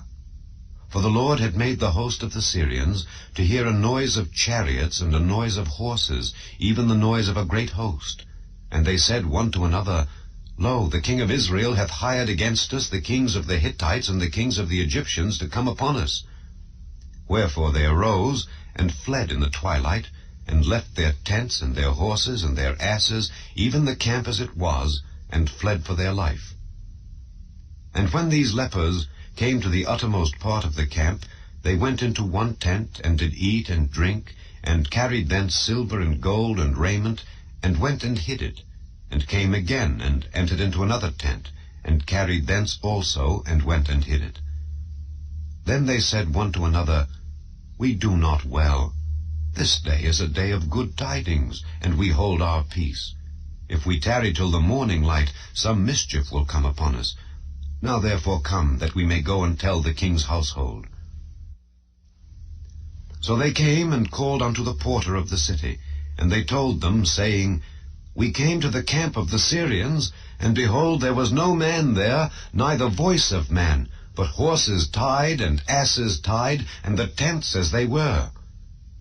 And he called the porters, and they told it to the king's house within. And the king arose in the night, and said unto his servants, I will now show you what the Syrians have done to us. They know that we be hungry, therefore are they gone out of the camp to hide themselves in the field, saying, When they come out of the city, we shall catch them alive, and get into the city. And one of his servants answered and said, Let some take, I pray thee, 5 of the horses that remain, which are left in the city. Behold, they are as all the multitude of Israel that are left in it.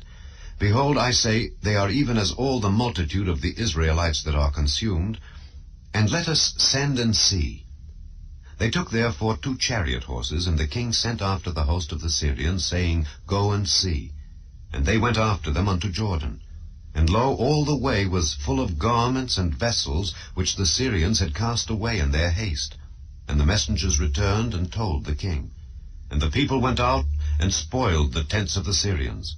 So a measure of fine flour was sold for a shekel, and 2 measures of barley for a shekel, according to the word of the Lord.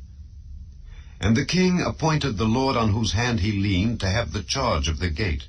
And the people trode upon him in the gate, and he died, as the man of God had said, who spake when the king came down to him.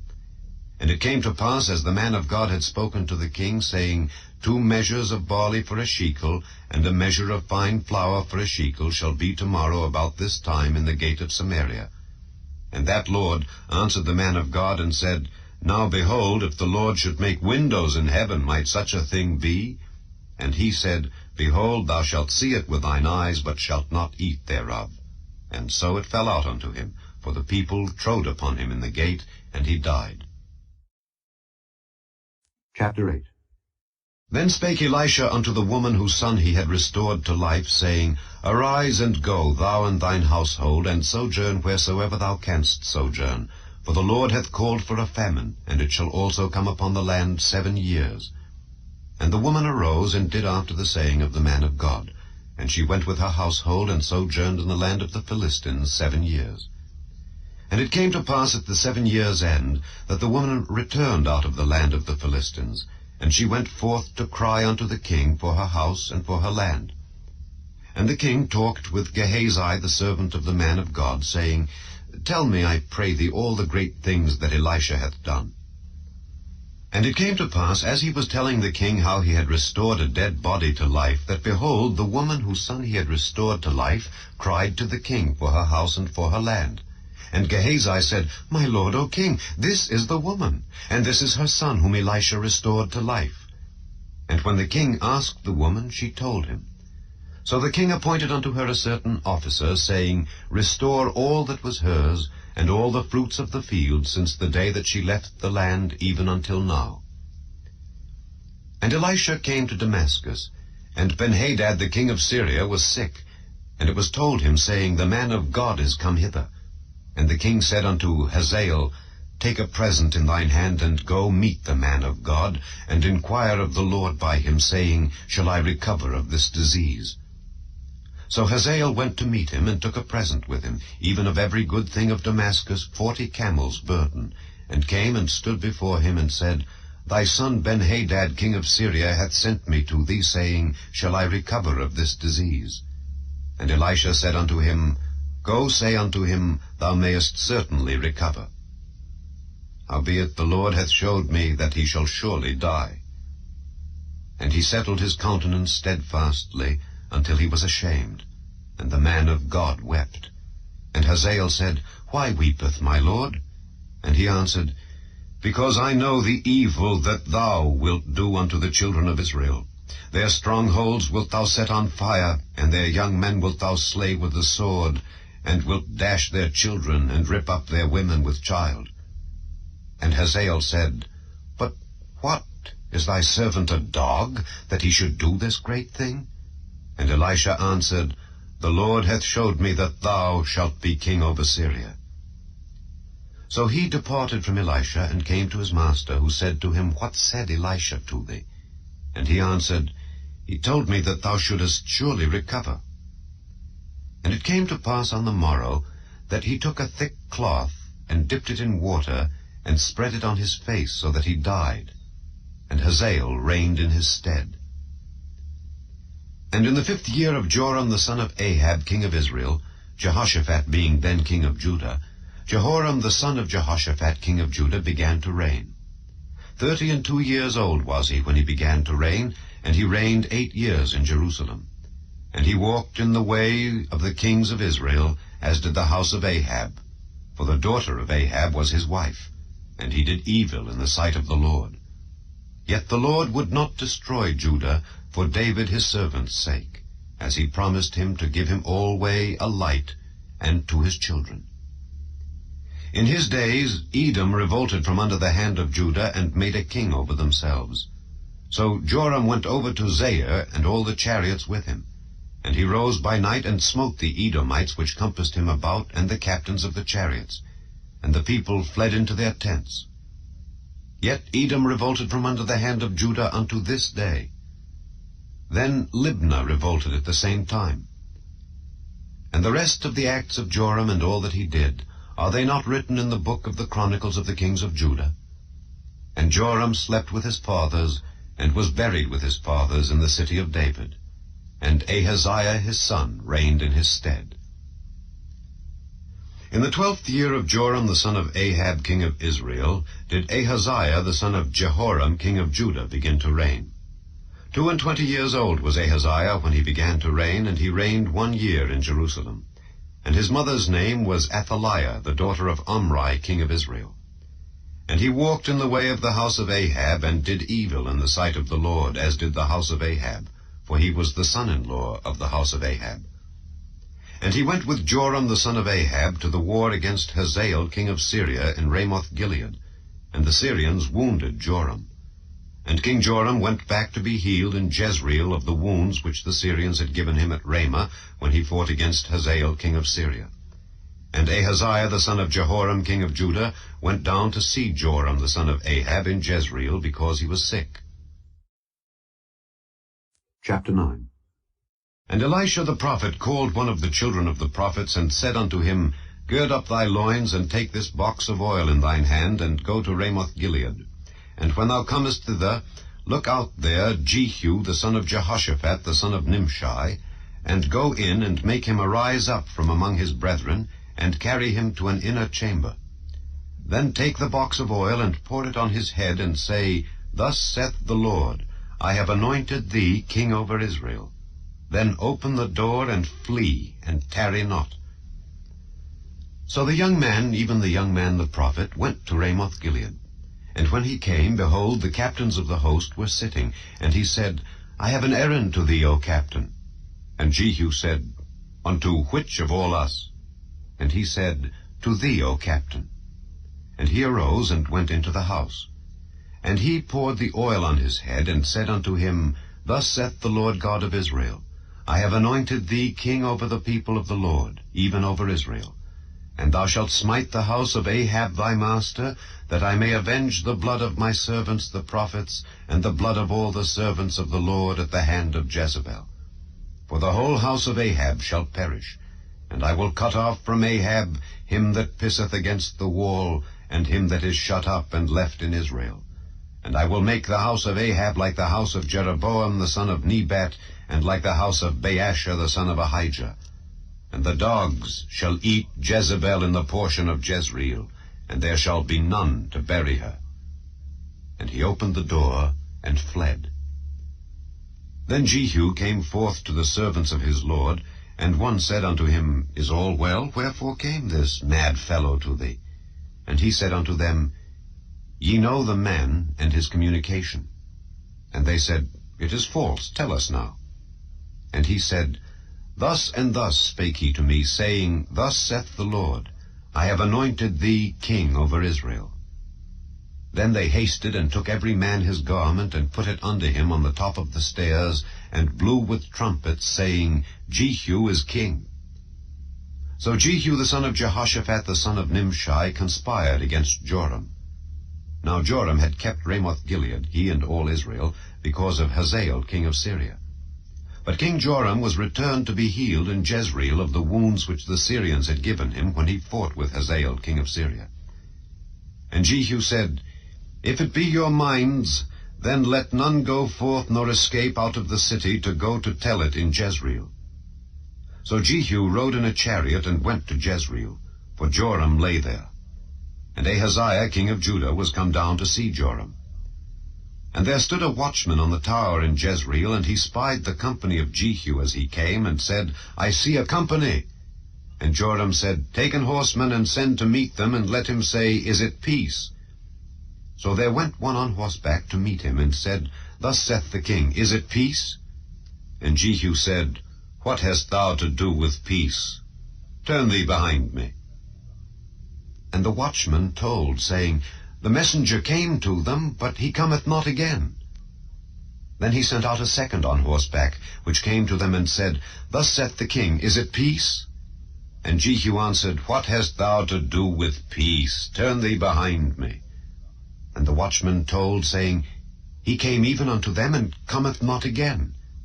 And the driving is like the driving of Jehu the son of Nimshi, for he driveth furiously. And Joram said, Make ready. And his chariot was made ready. And Joram king of Israel and Ahaziah king of Judah went out each in his chariot, and they went out against Jehu, and met him in the portion of Naboth the Jezreelite. And it came to pass, when Joram saw Jehu, that he said, Is it peace, Jehu? And he answered, What peace, so long as the whoredoms of thy mother Jezebel and her witchcrafts are so many? And Joram turned his hands and fled, and said to Ahaziah, There is treachery, O Ahaziah. And Jehu drew a bow with his full strength, and smote Jehoram between his arms, and the arrow went out at his heart, and he sunk down in his chariot. Then said Jehu to Bidkar his captain, Take up and cast him in the portion of the field of Naboth the Jezreelite. For remember how that when I and thou rode together after Ahab his father, the Lord laid this burden upon him. Surely I have seen yesterday the blood of Naboth, and the blood of his sons, saith the Lord, and I will requite thee in this plat, saith the Lord. Now therefore take and cast him into the plat of ground according to the word of the Lord. But when Ahaziah the king of Judah saw this, he fled by the way of the garden house. And Jehu followed after him, and said, Smite him also in the chariot. And they did so at the going up to Gur, which is by Ibleam. And he fled to Megiddo, and died there. And his servants carried him in a chariot to Jerusalem, and buried him in his sepulchre with his fathers in the city of David. And in the 11th year of Joram the son of Ahab began Ahaziah to reign over Judah. And when Jehu was come to Jezreel, Jezebel heard of it. And she painted her face, and tired her head, and looked out at a window. And as Jehu entered in at the gate, she said, Had Zimri peace, who slew his master? And he lifted up his face to the window, and said, Who is on my side? Who? And there looked out to him 2 or 3 eunuchs. And he said, Throw her down. So they threw her down, and some of her blood was sprinkled on the wall and on the horses, and he trode her under foot. And when he was come in, he did eat and drink, and said, Go, see now this cursed woman, and bury her, for she is a king's daughter. And they went to bury her, but they found no more of her than the skull, and the feet, and the palms of her hands. Wherefore they came again and told him. And he said, This is the word of the Lord, which he spake by his servant Elijah the Tishbite, saying, In the portion of Jezreel shall dogs eat the flesh of Jezebel. And the carcass of Jezebel shall be as dung upon the face of the field in the portion of Jezreel, so that they shall not say, This is Jezebel. Chapter 10. And Ahab had 70 sons in Samaria.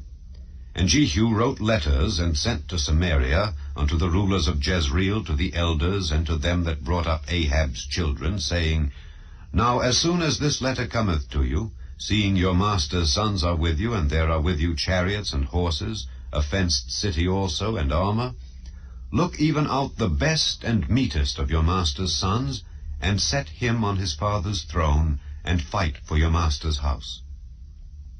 But they were exceedingly afraid, and said, Behold, 2 kings stood not before him. How then shall we stand?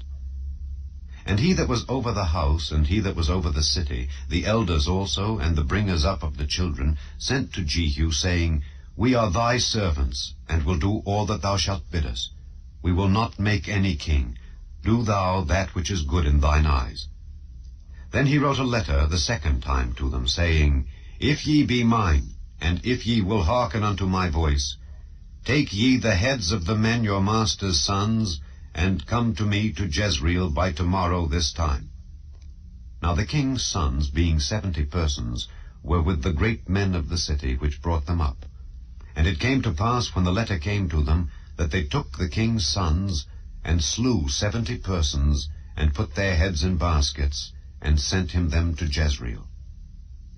And there came a messenger, and told him, saying, They have brought the heads of the king's sons. And he said, Lay ye them in 2 heaps at the entering in of the gate until the morning. And it came to pass in the morning, that he went out and stood, and said to all the people, Ye be righteous. Behold, I conspired against my master, and slew him. But who slew all these? Know now that there shall fall unto the earth nothing of the word of the Lord which the Lord spake concerning the house of Ahab. For the Lord hath done that which he spake by his servant Elijah.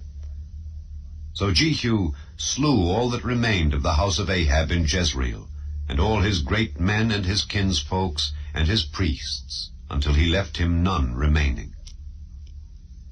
And he arose and departed, and came to Samaria. And as he was at the shearing house in the way, Jehu met with the brethren of Ahaziah king of Judah, and said, Who are ye? And they answered, We are the brethren of Ahaziah, and we go down to salute the children of the king and the children of the queen. And he said, Take them alive.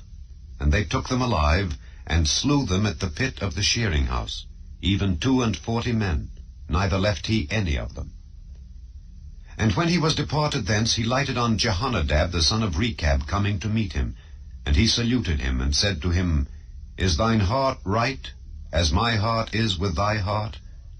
And Jehonadab answered, It is. If it be, give me thine hand. And he gave him his hand, and he took him up to him into the chariot. And he said, Come with me, and see my zeal for the Lord. So they made him ride in his chariot. And when he came to Samaria, he slew all that remained unto Ahab in Samaria, till he had destroyed him, according to the saying of the Lord, which he spake to Elijah. And Jehu gathered all the people together, and said unto them, Ahab served Baal a little, but Jehu shall serve him much. Now therefore, call unto me all the prophets of Baal, all his servants, and all his priests. Let none be wanting. For I have a great sacrifice to do to Baal. Whosoever shall be wanting, he shall not live. But Jehu did it in subtlety, to the intent that he might destroy the worshippers of Baal. And Jehu said, Proclaim a solemn assembly for Baal. And they proclaimed it. And Jehu sent through all Israel, and all the worshippers of Baal came, so that there was not a man left that came not. And they came into the house of Baal, and the house of Baal was full from one end to another. And he said unto him that was over the vestry, Bring forth vestments for all the worshippers of Baal. And he brought them forth vestments. And Jehu went, and Jehonadab the son of Rechab, into the house of Baal, and said unto the worshippers of Baal, Search, and look that there be here with you none of the servants of the Lord, but the worshippers of Baal only.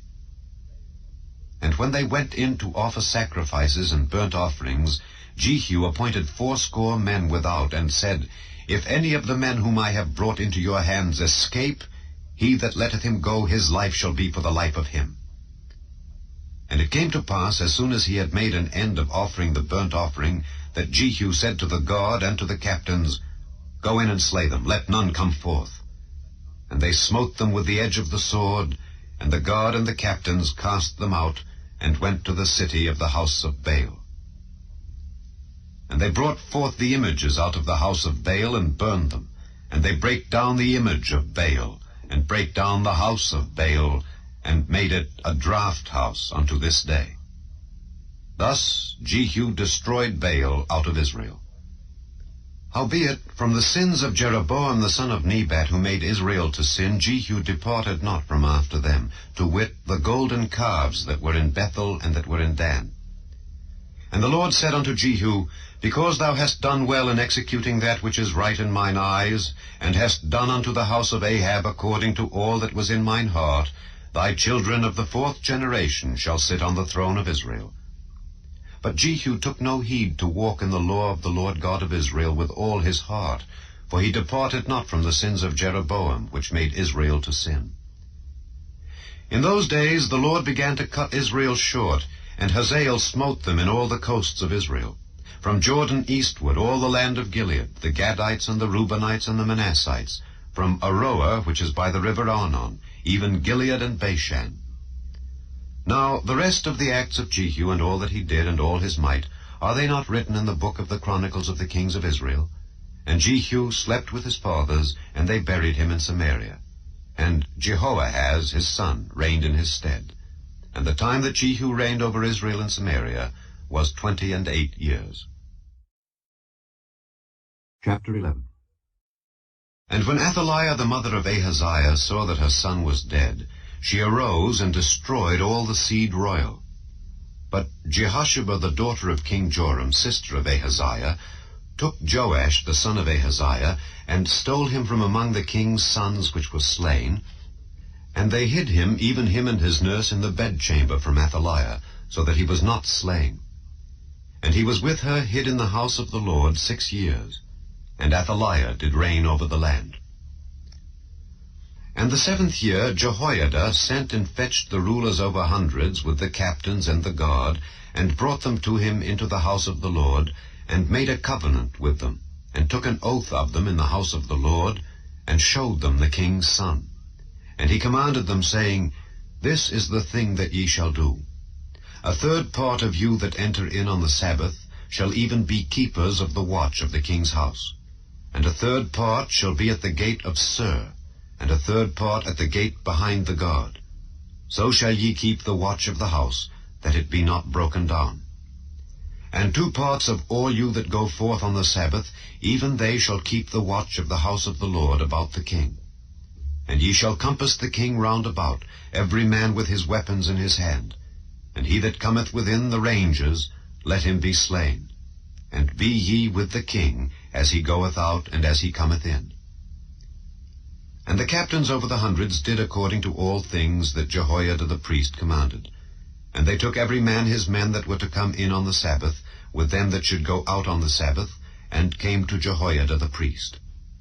And to the captains over hundreds did the priest give King David spears and shields that were in the temple of the Lord. And the guard stood, every man with his weapons in his hand, round about the king, from the right corner of the temple to the left corner of the temple, along by the altar and the temple.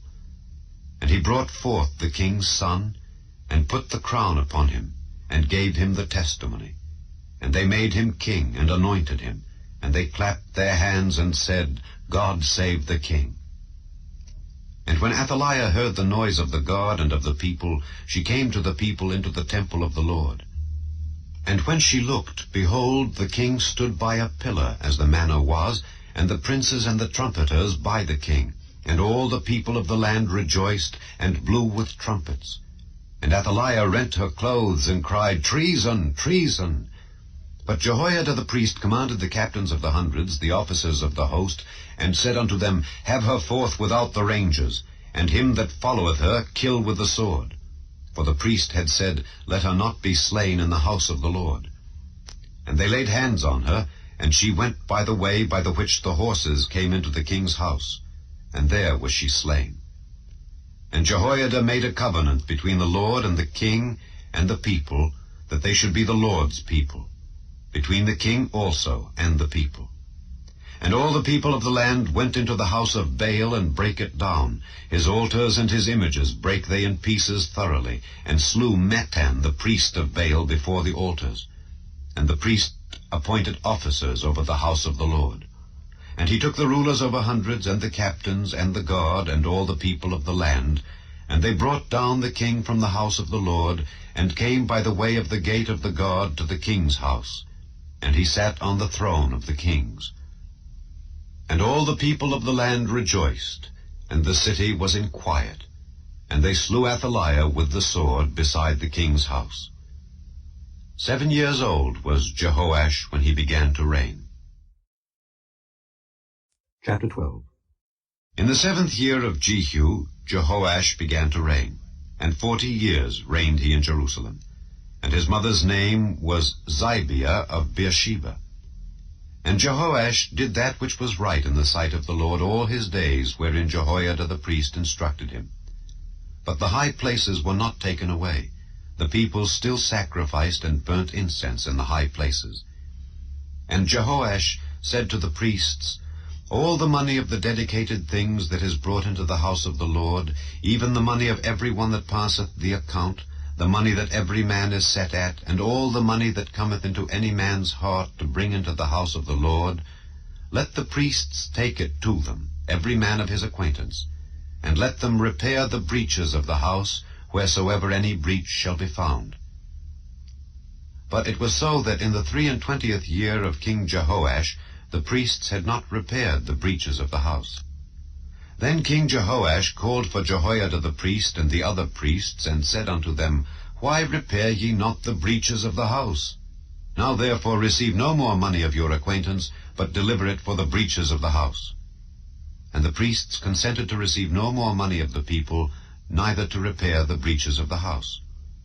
But Jehoiada the priest took a chest, and bored a hole in the lid of it, and set it beside the altar on the right side as one cometh into the house of the Lord. And the priests that kept the door put therein all the money that was brought into the house of the Lord. And it was so, when they saw that there was much money in the chest, that the king's scribe and the high priest came up, and they put up in bags, and told the money that was found in the house of the Lord. And they gave the money, being told, into the hands of them that did the work, that had the oversight of the house of the Lord. And they laid it out to the carpenters and builders that wrought upon the house of the Lord, and to masons and hewers of stone, and to buy timber and hewed stone to repair the breaches of the house of the Lord, and for all that was laid out for the house to repair it. Howbeit, there were not made for the house of the Lord bowls of silver, snuffers, basins, trumpets, any vessels of gold or vessels of silver of the money that was brought into the house of the Lord. But they gave that to the workmen, and repaired therewith the house of the Lord. Moreover, they reckoned not with the men into whose hand they delivered the money to be bestowed on workmen, for they dealt faithfully. The trespass money and sin money was not brought into the house of the Lord. It was the priests. Then Hazael king of Syria went up and fought against Gath, and took it. And Hazael set his face to go up to Jerusalem. And Jehoash king of Judah took all the hallowed things that Jehoshaphat and Jehoram and Ahaziah his fathers, kings of Judah, had dedicated, and his own hallowed things, and all the gold that was found in the treasures of the house of the Lord, and in the king's house, and sent it to Hazael king of Syria. And he went away from Jerusalem. And the rest of the acts of Joash and all that he did, are they not written in the book of the Chronicles of the kings of Judah? And his servants arose and made a conspiracy, and slew Joash in the house of Millo, which goeth down to Silla. For Josachar the son of Shimeath, and Jehozabad the son of Shomer his servant, smote him, and he died. And they buried him with his fathers in the city of David. And Amaziah his son reigned in his stead. Chapter 13. In the 23 year of Joash the son of Ahaziah king of Judah, Jehoahaz the son of Jehu began to reign over Israel and Samaria, and reigned 17 years. And he did that which was evil in the sight of the Lord, and followed the sins of Jeroboam the son of Nebat, which made Israel to sin. He departed not therefrom.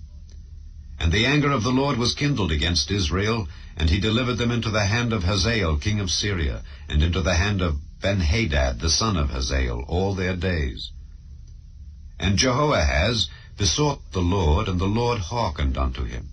For he saw the oppression of Israel, because the king of Syria oppressed them. And the Lord gave Israel a Saviour, so that they went out from under the hand of the Syrians. And the children of Israel dwelt in their tents, as beforetime. Nevertheless they departed not from the sins of the house of Jeroboam, who made Israel sin, but walked therein. And there remained the grove also in Samaria. Neither did he leave of the people to Jehoahaz but 50 horsemen, and 10 chariots, and 10,000 footmen. For the king of Syria had destroyed them, and had made them like the dust by threshing. Now the rest of the acts of Jehoahaz, and all that he did, and his might, are they not written in the book of the Chronicles of the kings of Israel? And Jehoahaz slept with his fathers, and they buried him in Samaria. And Joash his son reigned in his stead.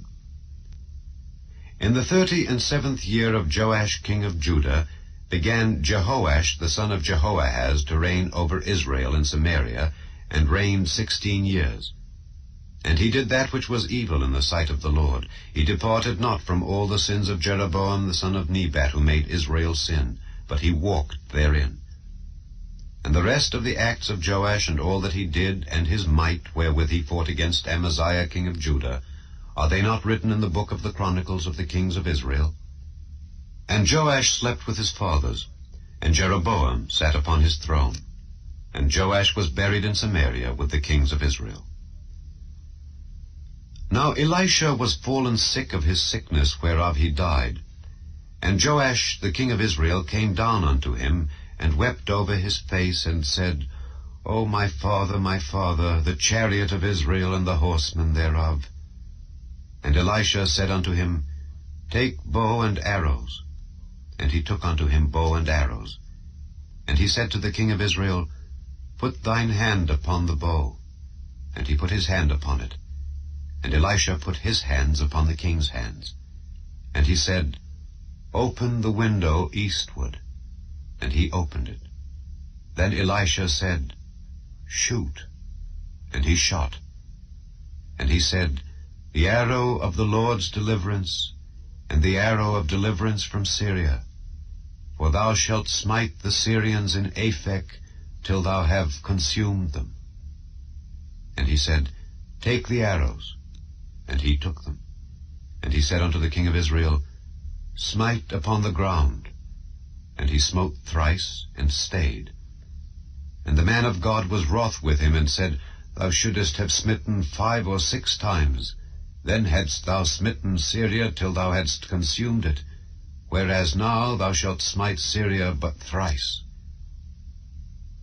And Elisha died, and they buried him. And the bands of the Moabites invaded the land at the coming in of the year. And it came to pass, as they were burying a man, that, behold, they spied a band of men, and they cast the man into the sepulchre of Elisha. And when the man was let down and touched the bones of Elisha, he revived and stood up on his feet. But Hazael king of Syria oppressed Israel all the days of Jehoahaz. And the Lord was gracious unto them, and had compassion on them, and had respect unto them, because of his covenant with Abraham, Isaac, and Jacob, and would not destroy them, neither cast he them from his presence as yet. So Hazael king of Syria died, and Benhadad his son reigned in his stead. And Jehoash the son of Jehoahaz took again out of the hand of Benhadad the son of Hazael the cities which he had taken out of the hand of Jehoahaz his father by war. 3 times did Joash beat him, and recovered the cities of Israel. Chapter 14. In the 2nd year of Joash son of Jehoahaz king of Israel, reigned Amaziah the son of Joash king of Judah. He was 25 years old when he began to reign, and reigned 29 years in Jerusalem. And his mother's name was Jehoaddan of Jerusalem. And he did that which was right in the sight of the Lord, yet not like David his father. He did according to all things as Joash his father did. Howbeit the high places were not taken away. As yet the people did sacrifice and burnt incense on the high places. And it came to pass, as soon as the kingdom was confirmed in his hand, that he slew his servants which had slain the king his father. But the children of the murderers he slew not, according unto that which is written in the book of the law of Moses, wherein the Lord commanded, saying, The fathers shall not be put to death for the children, nor the children be put to death for the fathers, but every man shall be put to death for his own sin.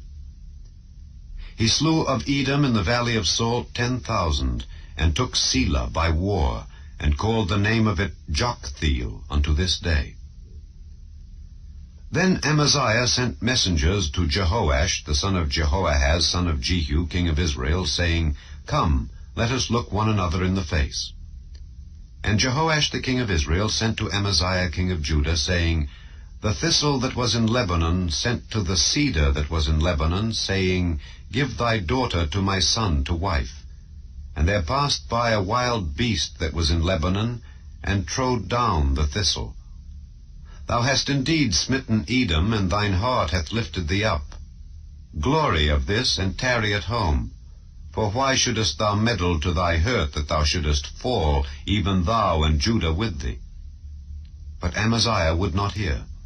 Therefore Jehoash king of Israel went up, and he and Amaziah king of Judah looked one another in the face at Bethshemesh, which belongeth to Judah. And Judah was put to the worse before Israel, and they fled every man to their tents. And Jehoash king of Israel took Amaziah king of Judah, the son of Jehoash, the son of Ahaziah, at Bethshemesh, and came to Jerusalem, and brake down the wall of Jerusalem from the gate of Ephraim unto the corner gate, 400 cubits. And he took all the gold and silver, and all the vessels that were found in the house of the Lord, and in the treasures of the king's house, and hostages, and returned to Samaria. Now the rest of the acts of Jehoash which he did, and his might, and how he fought with Amaziah king of Judah, are they not written in the book of the Chronicles of the kings of Israel? And Jehoash slept with his fathers, and was buried in Samaria with the kings of Israel. And Jeroboam his son reigned in his stead. And Amaziah the son of Joash king of Judah lived after the death of Jehoash son of Jehoahaz king of Israel 15 years. And the rest of the acts of Amaziah, are they not written in the book of the Chronicles of the kings of Judah? Now they made a conspiracy against him in Jerusalem, and he fled to Lachish. But they sent after him to Lachish, and slew him there. And they brought him on horses, and he was buried at Jerusalem with his fathers in the city of David. And all the people of Judah took Azariah, which was 16 years old, and made him king instead of his father Amaziah. He built Elath, and restored it to Judah, after that the king slept with his fathers.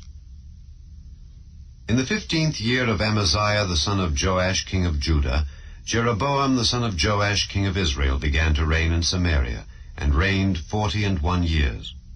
And he did that which was evil in the sight of the Lord. He departed not from all the sins of Jeroboam the son of Nebat, who made Israel to sin. He restored the coast of Israel from the entering of Hamath unto the sea of the plain, according to the word of the Lord God of Israel, which he spake by the hand of his servant Jonah the son of Amittai, the prophet, which was of Gath-hepher. For the Lord saw the affliction of Israel, that it was very bitter. For there was not any shut up, nor any left, nor any helper for Israel. And the Lord said not that he would blot out the name of Israel from under heaven, but he saved them by the hand of Jeroboam the son of Joash. Now the rest of the acts of Jeroboam, and all that he did, and his might, how he warred, and how he recovered Damascus and Hamath, which belonged to Judah, for Israel, are they not written in the book of the Chronicles of the kings of Israel? And Jeroboam slept with his fathers, even with the kings of Israel, and Zechariah his son reigned in his stead. Chapter 15. In the 27th year of Jeroboam king of Israel began Azariah son of Amaziah king of Judah to reign. 16 years old was he when he began to reign, and he reigned 52 years in Jerusalem. And his mother's name was Jecholiah of Jerusalem. And he did that which was right in the sight of the Lord, according to all that his father Amaziah had done, save that the high places were not removed.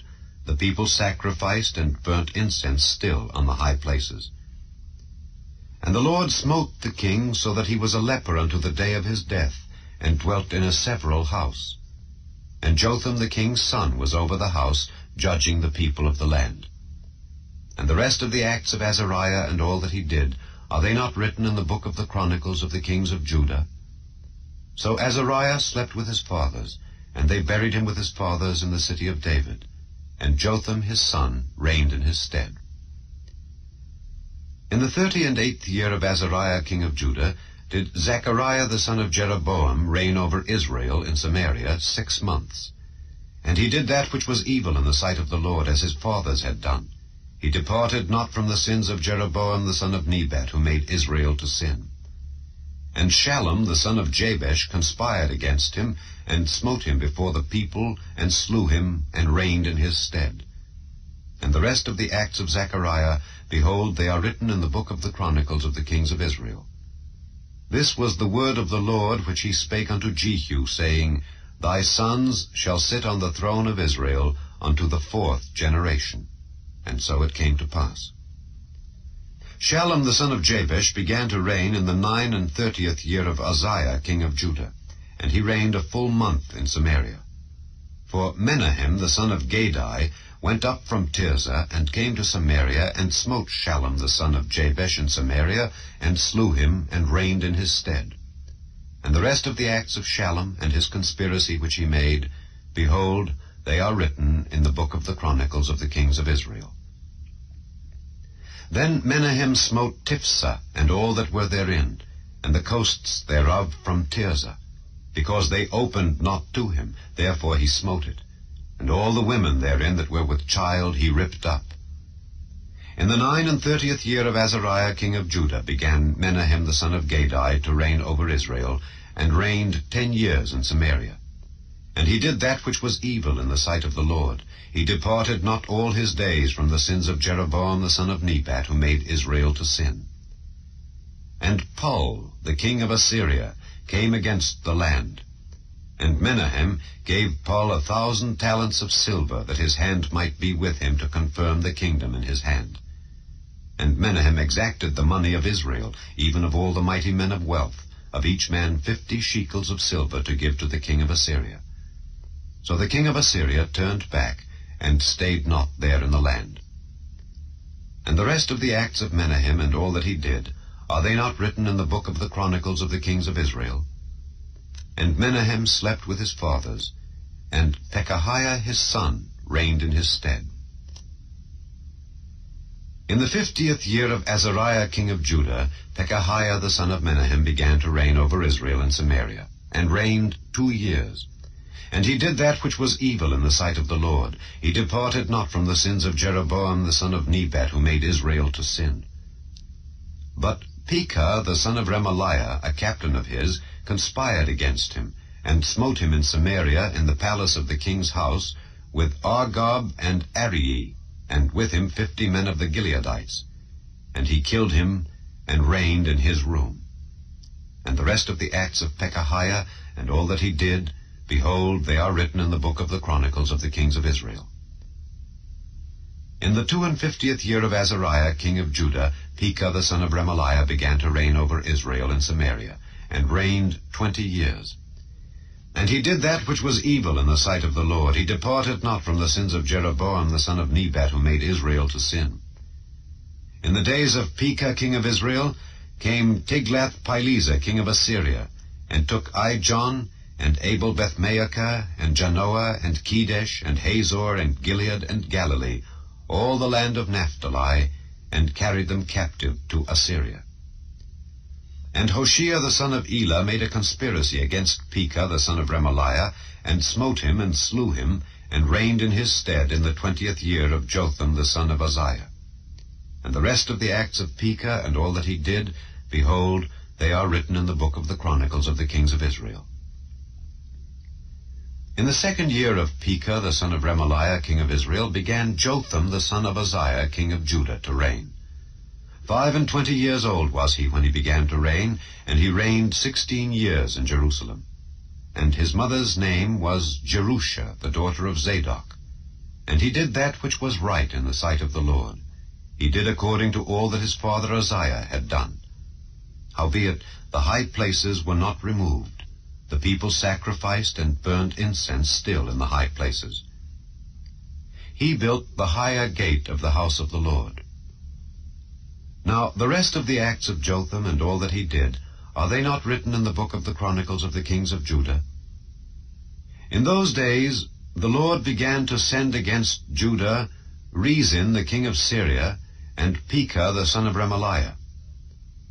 And Jotham slept with his fathers, and was buried with his fathers in the city of David his father, and Ahaz his son reigned in his stead. Chapter 16. In the 17th year of Pekah the son of Remaliah, Ahaz the son of Jotham king of Judah began to reign. 20 years old was Ahaz when he began to reign, and reigned 16 years in Jerusalem, and did not that which was right in the sight of the Lord his God like David his father. But he walked in the way of the kings of Israel, yea, and made his son to pass through the fire, according to the abominations of the heathen, whom the Lord cast out from before the children of Israel. And he sacrificed and burnt incense in the high places, and on the hills, and under every green tree. Then Rezin king of Syria, and Pekah son of Remaliah king of Israel, came up to Jerusalem to war, and they besieged Ahaz, but could not overcome him. At that time Rezin king of Syria recovered Elath to Syria, and drave the Jews from Elath. And the Syrians came to Elath, and dwelt there unto this day. So Ahaz sent messengers to Tiglath-Pileser king of Assyria, saying, I am thy servant and thy son. Come up and save me out of the hand of the king of Syria, and out of the hand of the king of Israel, which rise up against me. And Ahaz took the silver and gold that was found in the house of the Lord, and in the treasures of the king's house, and sent it for a present to the king of Assyria. And the king of Assyria hearkened unto him. For the king of Assyria went up against Damascus, and took it, and carried the people of it captive to Kir, and slew Rezin. And King Ahaz went to Damascus to meet Tiglath-Pileser king of Assyria, and saw an altar that was at Damascus.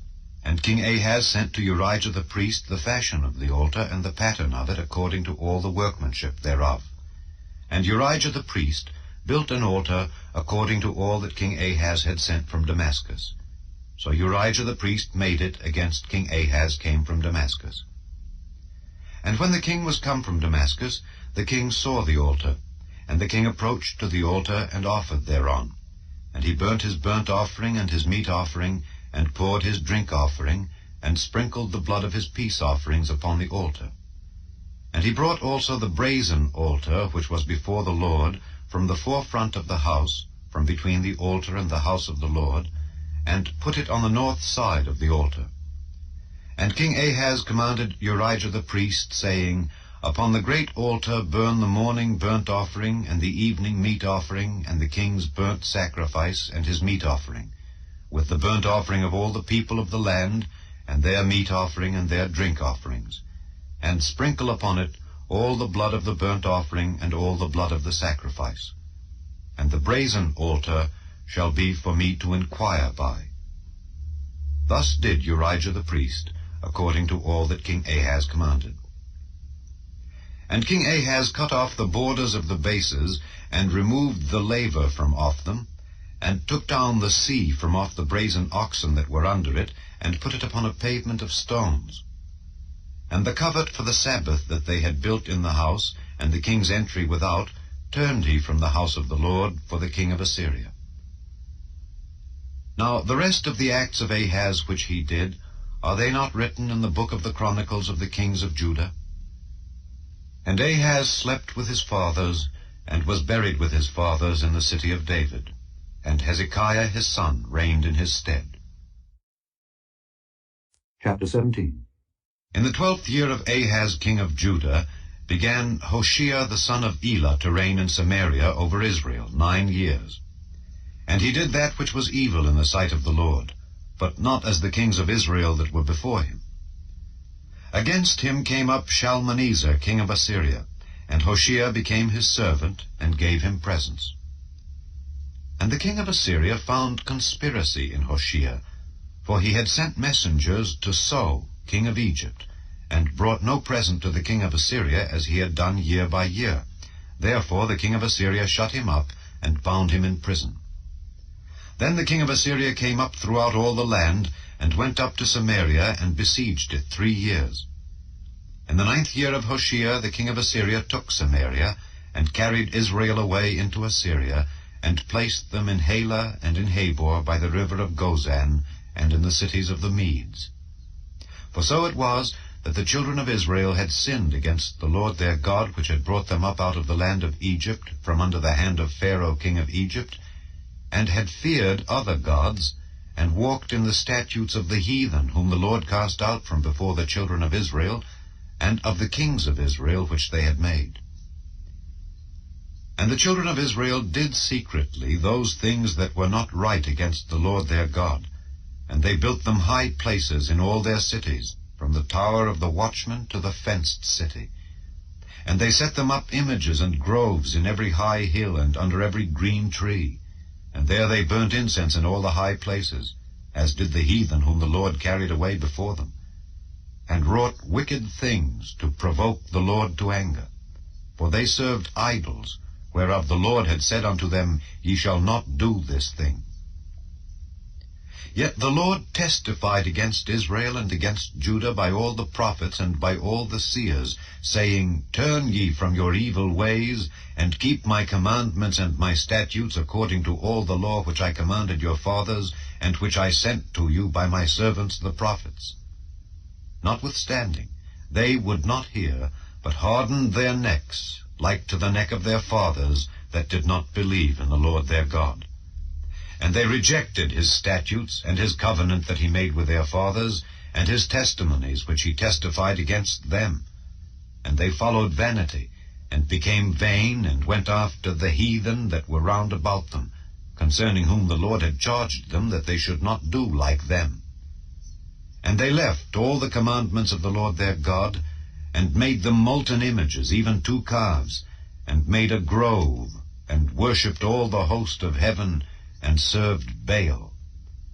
And they caused their sons and their daughters to pass through the fire, and used divination and enchantments, and sold themselves to do evil in the sight of the Lord, to provoke him to anger. Therefore the Lord was very angry with Israel, and removed them out of his sight. There was none left but the tribe of Judah only. Also Judah kept not the commandments of the Lord their God, but walked in the statutes of Israel which they made. And the Lord rejected all the seed of Israel, and afflicted them, and delivered them into the hand of spoilers, until he had cast them out of his sight. For he rent Israel from the house of David, and they made Jeroboam the son of Nebat king.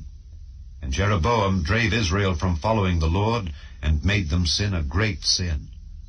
For the children of Israel walked in all the sins of Jeroboam which he did. They departed not from them, until the Lord removed Israel out of his sight, as he had said by all his servants the prophets. So was Israel carried away out of their own land to Assyria unto this day.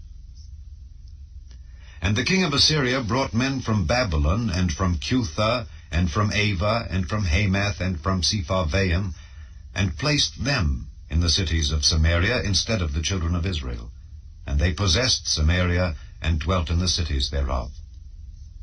And so it was at the beginning of their dwelling there, that they feared not the Lord.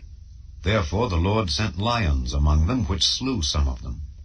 Wherefore they spake to the king of Assyria, saying, The nations which thou hast removed and placed in the cities of Samaria know not the manner of the God of the land. Therefore he hath sent lions among them, and behold, they slay them, because they know not the manner of the God of the land. Then the king of Assyria commanded, saying, Carry thither one of the priests whom ye brought from thence, and let them go and dwell there, and let him teach them the manner of the God of the land. Then one of the priests whom they had carried away from Samaria came and dwelt in Bethel, and taught them how they should fear the Lord. Howbeit every nation made gods of their own, and put them in the houses of the high places which the Samaritans had made, every nation in their cities wherein they dwelt.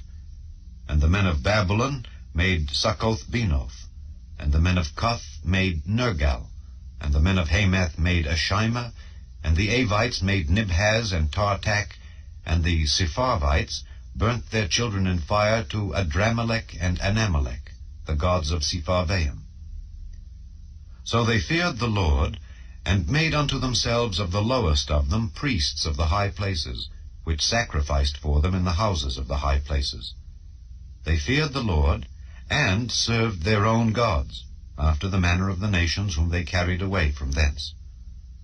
Unto this day they do after the former manners. They fear not the Lord, neither do they after their statutes, or after their ordinances, or after the law and commandment which the Lord commanded the children of Jacob, whom he named Israel, with whom the Lord had made a covenant, and charged them, saying, Ye shall not fear other gods, nor bow yourselves to them, nor serve them, nor sacrifice to them. But the Lord, who brought you up out of the land of Egypt with great power and a stretched out arm, him shall ye fear, and him shall ye worship, and to him shall ye do sacrifice. And the statutes and the ordinances and the law and the commandment which he wrote for you, ye shall observe to do forevermore, and ye shall not fear other gods. And the covenant that I have made with you ye shall not forget, neither shall ye fear other gods. But the Lord your God ye shall fear, and he shall deliver you out of the hand of all your enemies. Howbeit they did not hearken, but they did after their former manner. So these nations feared the Lord, and served their graven images, both their children and their children's children. As did their fathers, so do they unto this day. Chapter 18. Now it came to pass in the 3rd year of Hoshea son of Elah king of Israel, that Hezekiah the son of Ahaz king of Judah began to reign. 25 years old was he when he began to reign, and he reigned 29 years in Jerusalem. His mother's name also was Abi, the daughter of Zechariah. And he did that which was right in the sight of the Lord, according to all that David his father did. He removed the high places, and brake the images, and cut down the groves, and brake in pieces the brazen serpent that Moses had made. For unto those days the children of Israel did burn incense to it. And he called it Nehushtan. He trusted in the Lord God of Israel, so that after him was none like him among all the kings of Judah, nor any that were before him. For he clave to the Lord, and departed not from following him, but kept his commandments which the Lord commanded Moses. And the Lord was with him, and he prospered whithersoever he went forth. And he rebelled against the king of Assyria, and served him not. He smote the Philistines, even unto Gaza and the borders thereof, from the tower of the watchman to the fenced city. And it came to pass in the 4th year of King Hezekiah, which was the 7th year of Hoshea son of Elah king of Israel, that Shalmaneser king of Assyria came up against Samaria, and besieged it. And at the end of 3 years they took it. Even in the 6th year of Hezekiah, that is, the 9th year of Hoshea king of Israel, Samaria was taken.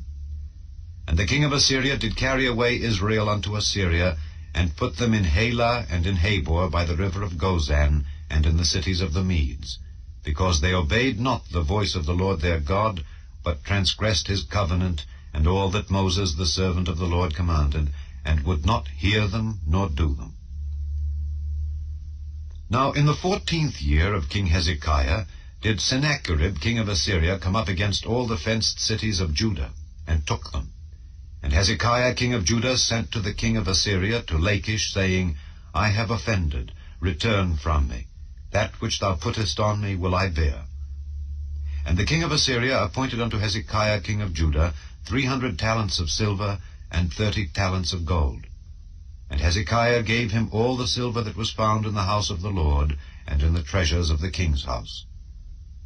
At that time did Hezekiah cut off the gold from the doors of the temple of the Lord, and from the pillars which Hezekiah king of Judah had overlaid, and gave it to the king of Assyria.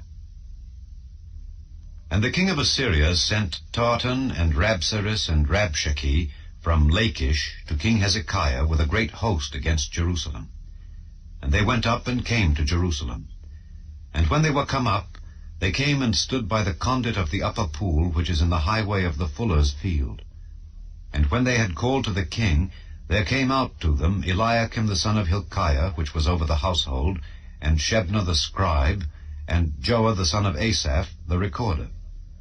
And Rabshakeh said unto them, Speak ye now to Hezekiah, Thus saith the great king, the king of Assyria, What confidence is this wherein thou trustest?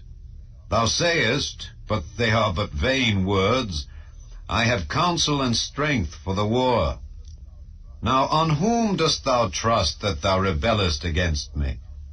Now behold, thou trustest upon the staff of this bruised reed, even upon Egypt, on which if a man lean, it will go into his hand and pierce it. So is Pharaoh king of Egypt unto all that trust on him. But if ye say unto me, We trust in the Lord our God, is not that he whose high places and whose altars Hezekiah hath taken away, and hath said to Judah and Jerusalem, Ye shall worship before this altar in Jerusalem? Now therefore I pray thee, give pledges to my lord the king of Assyria, and I will deliver thee 2,000 horses, if thou be able on thy part to set riders upon them. How then wilt thou turn away the face of one captain of the least of my master's servants, and put thy trust on Egypt for chariots and for horsemen? Am I now come up without the Lord against this place to destroy it? The Lord said to me, Go up against this land and destroy it. Then said Eliakim the son of Hilkiah, and Shebna, and Joah unto Rabshakeh, Speak, I pray thee, to thy servants in the Syrian language, for we understand it, and talk not with us in the Jews' language in the ears of the people that are on the wall. But Rabshakeh said unto them, Hath my master sent me to thy master, and to thee to speak these words?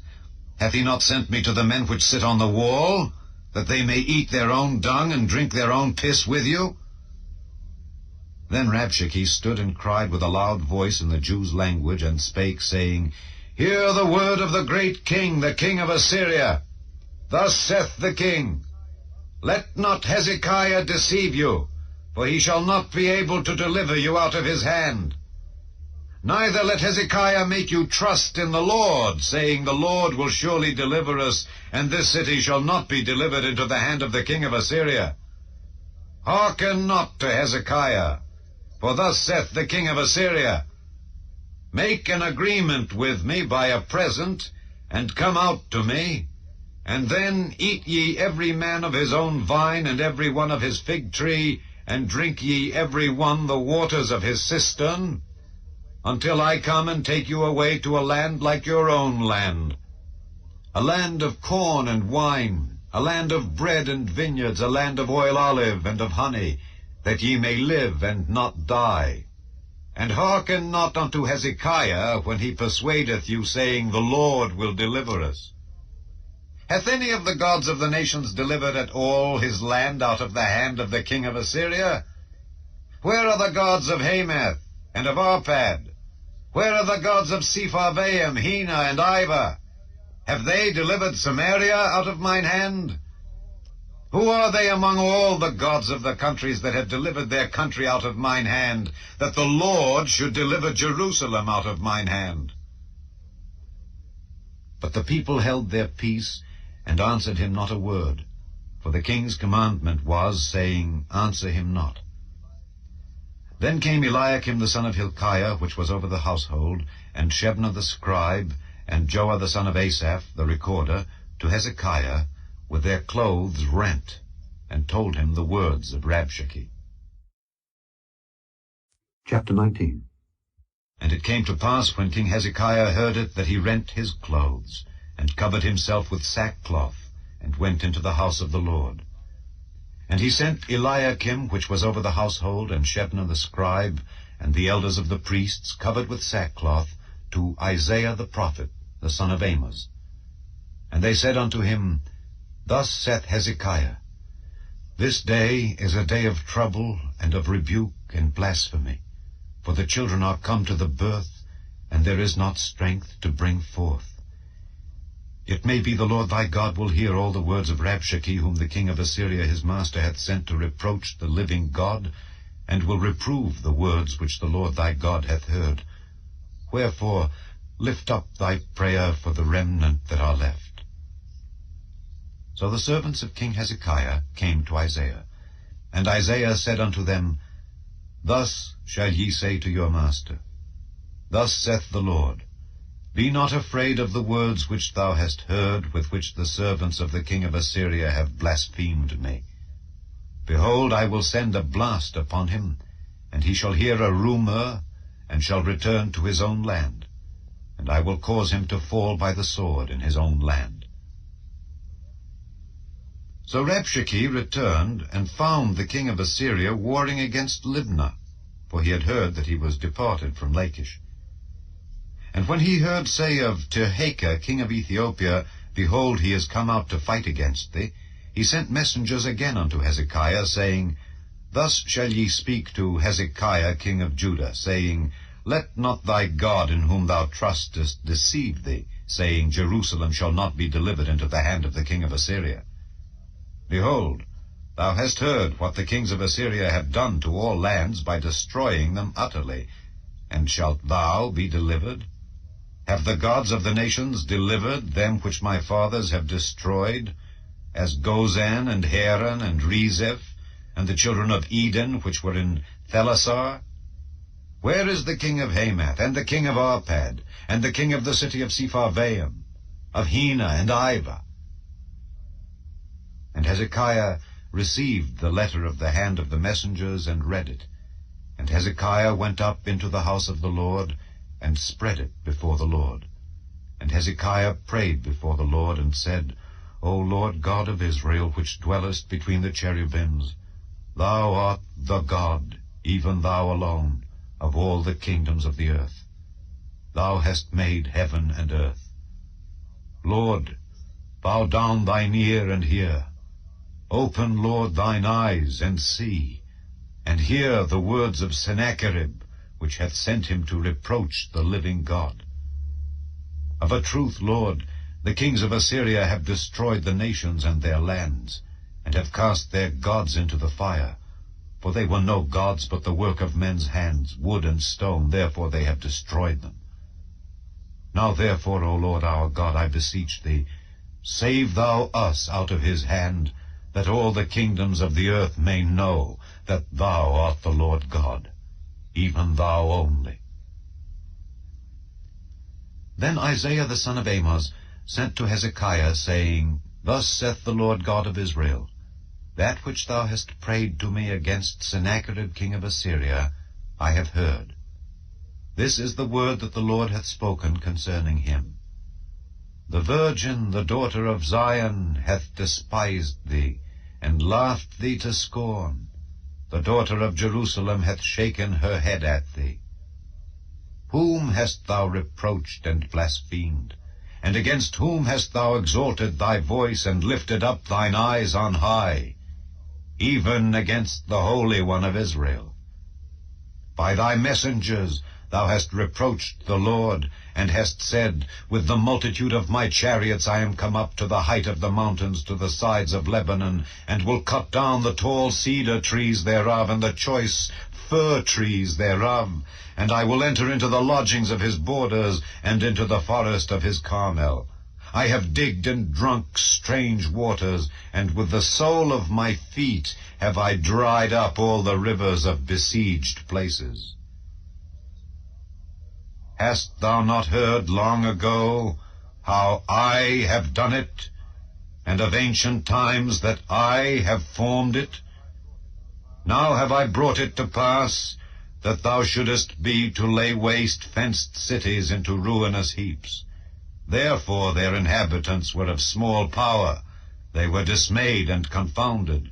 They were as the grass of the field, and as the green herb, as the grass on the housetops, and as corn blasted before it be grown up. But I know thy abode, and thy going out, and thy coming in, and thy rage against me. Because thy rage against me and thy tumult is come up into mine ears, therefore I will put my hook in thy nose, and my bridle in thy lips, and I will turn thee back by the way by which thou camest. And this shall be a sign unto thee.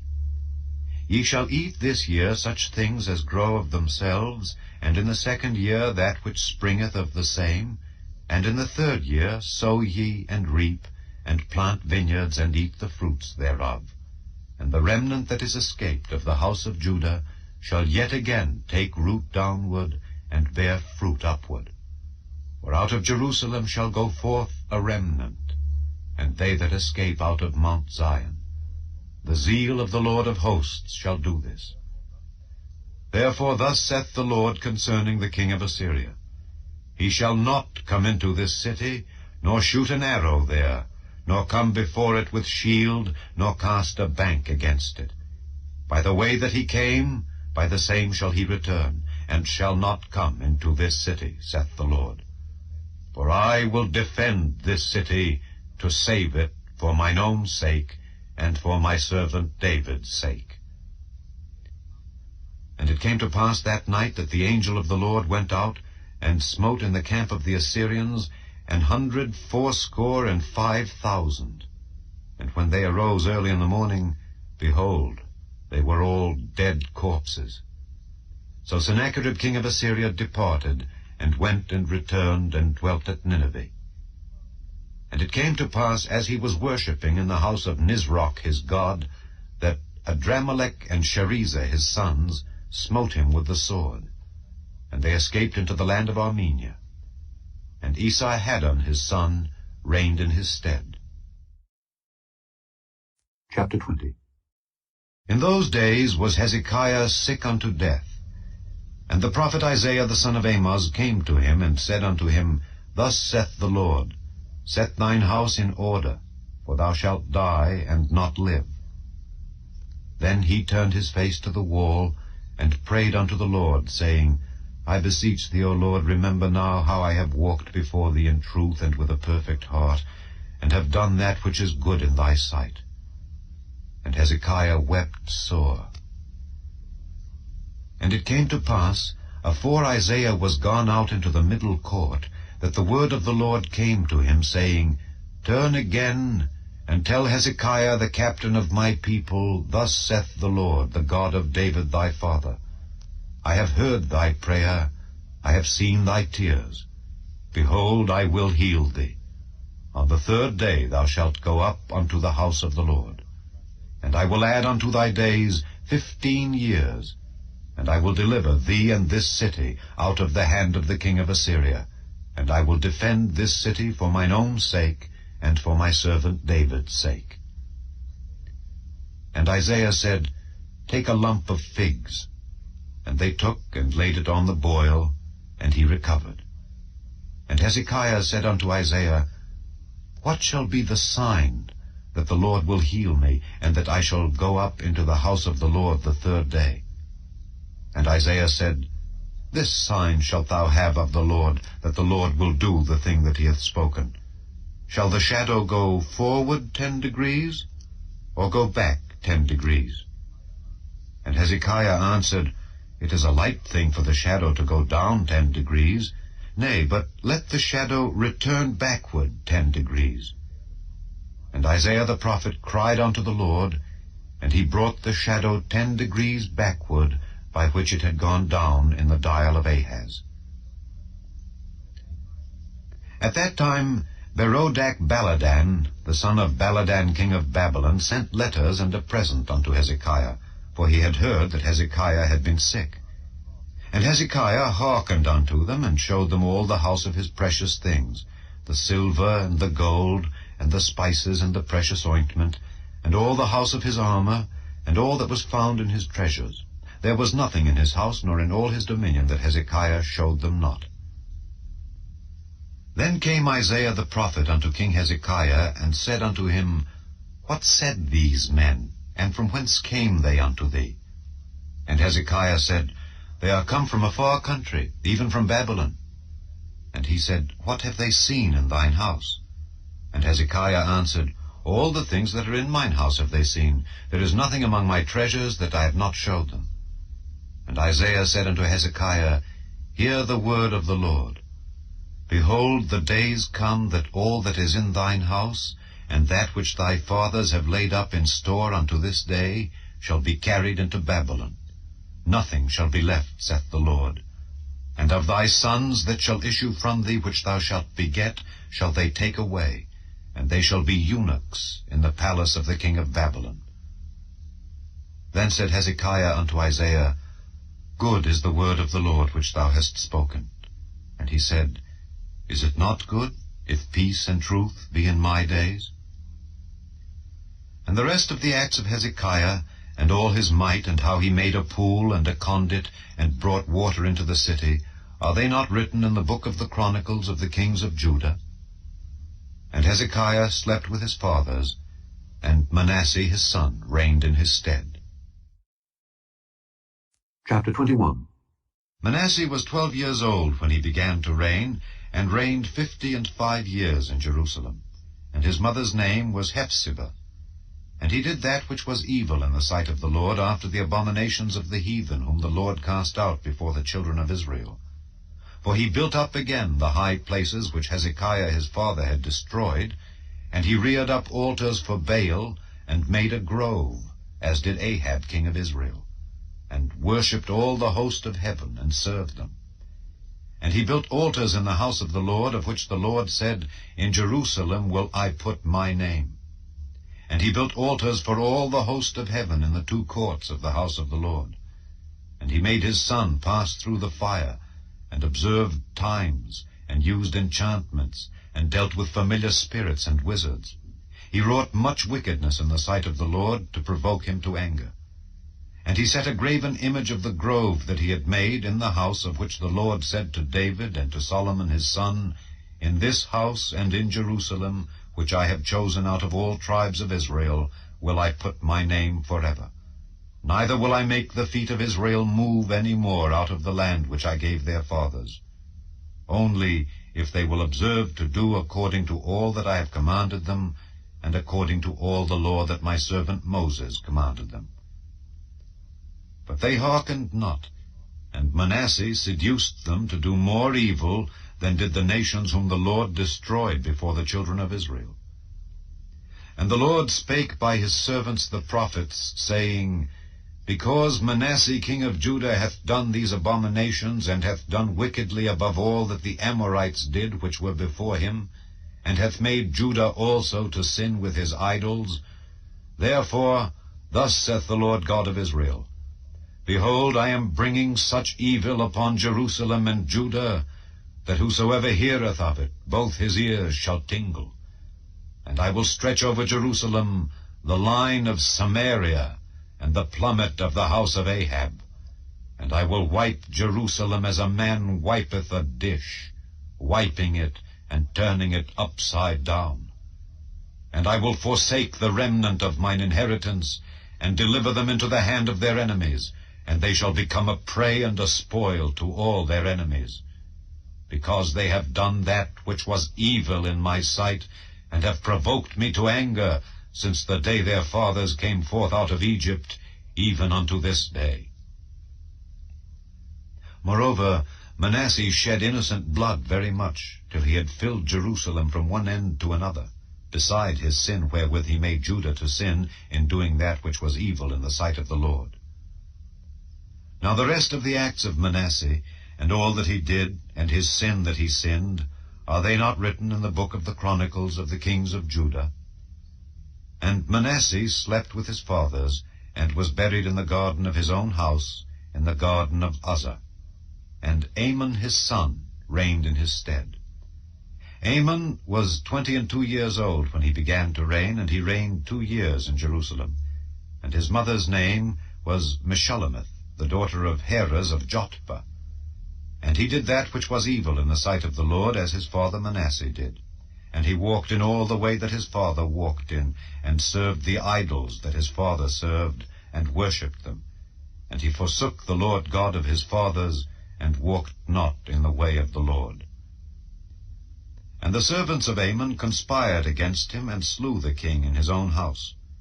And the people of the land slew all them that had conspired against King Amon. And the people of the land made Josiah his son king in his stead. Now the rest of the acts of Amon which he did, are they not written in the book of the Chronicles of the kings of Judah? And he was buried in his sepulchre in the garden of Uzzah.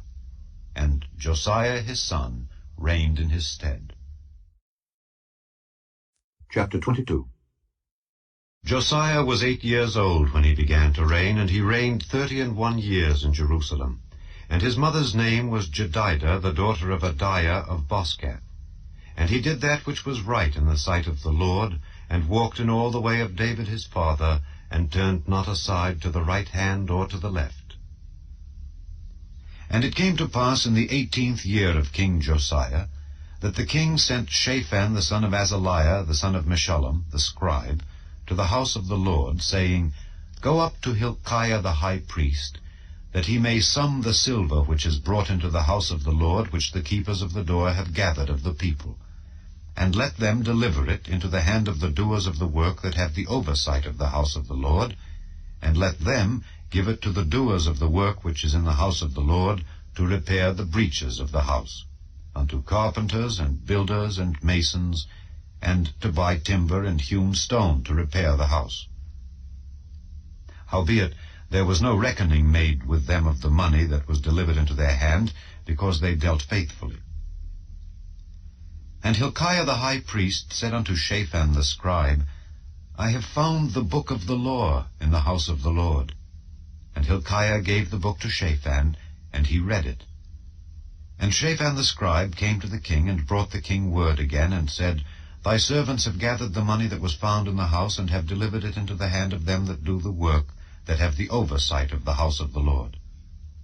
And Shaphan the scribe showed the king, saying, Hilkiah the priest hath delivered me a book.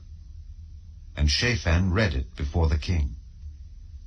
And it came to pass, when the king had heard the words of the book of the law, that he rent his clothes. And the king commanded Hilkiah the priest, and Ahikam the son of Shaphan, and Achbor the son of Micaiah, and Shaphan the scribe, and Asahiah a servant of the king's, saying, Go ye, inquire of the Lord for me and for the people and for all Judah, concerning the words of this book that is found. For great is the wrath of the Lord that is kindled against us, because our fathers have not hearkened unto the words of this book, to do according unto all that which is written concerning us. So Hilkiah the priest, and Ahikam, and Achbor, and Shaphan, and Asahiah, went unto Huldah the prophetess, the wife of Shallum the son of Tikvah, the son of Harhaz, keeper of the wardrobe. Now she dwelt in Jerusalem in the college. And they communed with her. And she said unto them, Thus saith the Lord God of Israel, Tell the man that sent you to me, Thus saith the Lord, Behold, I will bring evil upon this place, and upon the inhabitants thereof, even all the words of the book which the king of Judah hath read, because they have forsaken me, and have burned incense unto other gods, that they might provoke me to anger with all the works of their hands. Therefore my wrath shall be kindled against this place, and shall not be quenched. But to the king of Judah, which sent you to inquire of the Lord, thus shall ye say to him, Thus saith the Lord God of Israel, As touching the words which thou hast heard, because thine heart was tender, and thou hast humbled thyself before the Lord, when thou heardest what I spake against this place, and against the inhabitants thereof, that they should become a desolation and a curse, and hast rent thy clothes, and wept before me, I also have heard thee, saith the Lord. Behold, therefore, I will gather thee unto thy fathers, and thou shalt be gathered into thy grave in peace. And thine eyes shall not see all the evil which I will bring upon this place. And they brought the king word again. Chapter 23. And the king sent, and they gathered unto him all the elders of Judah and of Jerusalem. And the king went up into the house of the Lord, and all the men of Judah and all the inhabitants of Jerusalem with him, and the priests and the prophets, and all the people, both small and great. And he read in their ears all the words of the book of the covenant which was found in the house of the Lord. And the king stood by a pillar, and made a covenant before the Lord, to walk after the Lord, and to keep his commandments and his testimonies and his statutes with all their heart and all their soul, to perform the words of this covenant that were written in this book. And all the people stood to the covenant. And the king commanded Hilkiah the high priest, and the priests of the second order, and the keepers of the door, to bring forth out of the temple of the Lord all the vessels that were made for Baal, and for the grove, and for all the host of heaven. And he burned them without Jerusalem in the fields of Kidron, and carried the ashes of them unto Bethel. And he put down the idolatrous priests whom the kings of Judah had ordained to burn incense in the high places in the cities of Judah, and in the places round about Jerusalem. Them also that burned incense unto Baal, to the sun, and to the moon, and to the planets, and to all the host of heaven. And he brought out the grove from the house of the Lord without Jerusalem unto the brook Kidron, and burned it at the brook Kidron, and stamped it small to powder, and cast the powder thereof upon the graves of the children of the people. And he brake down the houses of the Sodomites that were by the house of the Lord, where the women wove hangings for the grove. And he brought all the priests out of the cities of Judah, and defiled the high places where the priests had burned incense from Geba to Beersheba, and brake down the high places of the gates that were in the entering in of the gate of Joshua the governor of the city, which were on a man's left hand at the gate of the city. Nevertheless, the priests of the high places came not up to the altar of the Lord in Jerusalem, but they did eat of the unleavened bread among their brethren. And he defiled Topheth, which is in the valley of the children of Hinnom, that no man might make his son or his daughter to pass through the fire to Molech. And he took away the horses that the kings of Judah had given to the sun at the entering in of the house of the Lord by the chamber of Nathan-Melech, the chamberlain, which was in the suburbs, and burned the chariots of the sun with fire. And the altars that were on the top of the upper chamber of Ahaz, which the kings of Judah had made, and the altars which Manasseh had made in the two courts of the house of the Lord, did the king beat down, and break them down from thence, and cast the dust of them into the brook Kidron. And the high places that were before Jerusalem, which were on the right hand of the mount of corruption, which Solomon the king of Israel had builded for Ashtoreth the abomination of the Zidonians, and for Chemosh the abomination of the Moabites, and for Milcom the abomination of the children of Ammon, did the king defile. And he brake in pieces the images, and cut down the groves, and filled their places with the bones of men. Moreover, the altar that was at Bethel, and the high place which Jeroboam the son of Nebat, who made Israel to sin, had made, both that altar and the high place he brake down, and burned the high place, and stamped it small to powder, and burned the grove. And as Josiah turned himself, he spied the sepulchres that were there in the mount, and sent and took the bones out of the sepulchres, and burned them upon the altar, and polluted it, according to the word of the Lord which the man of God proclaimed, who proclaimed these words. Then he said, What title is that I see? And the men of the city told him, It is the sepulchre of the man of God which came from Judah, and proclaimed these things that thou hast done against the altar of Bethel. And he said, Let him alone, let no man move his bones. So they let his bones alone, with the bones of the prophet that came out of Samaria. And all the houses also of the high places that were in the cities of Samaria, which the kings of Israel had made to provoke the Lord to anger, Josiah took away, and did to them according to all the acts that he had done in Bethel. And he slew all the priests of the high places that were there upon the altars, and burned men's bones upon them, and returned to Jerusalem. And the king commanded all the people, saying, Keep the Passover unto the Lord your God, as it is written in the book of this covenant. Surely there was not holden such a Passover from the days of the judges that judged Israel, nor in all the days of the kings of Israel, nor of the kings of Judah, but in the 18th year of King Josiah, wherein this Passover was holden to the Lord in Jerusalem. Moreover, the workers with familiar spirits, and the wizards, and the images, and the idols, and all the abominations that were spied in the land of Judah and in Jerusalem, did Josiah put away, that he might perform the words of the law which were written in the book that Hilkiah the priest found in the house of the Lord. And like unto him was there no king before him, that turned to the Lord with all his heart, and with all his soul, and with all his might, according to all the law of Moses. Neither after him arose there any like him.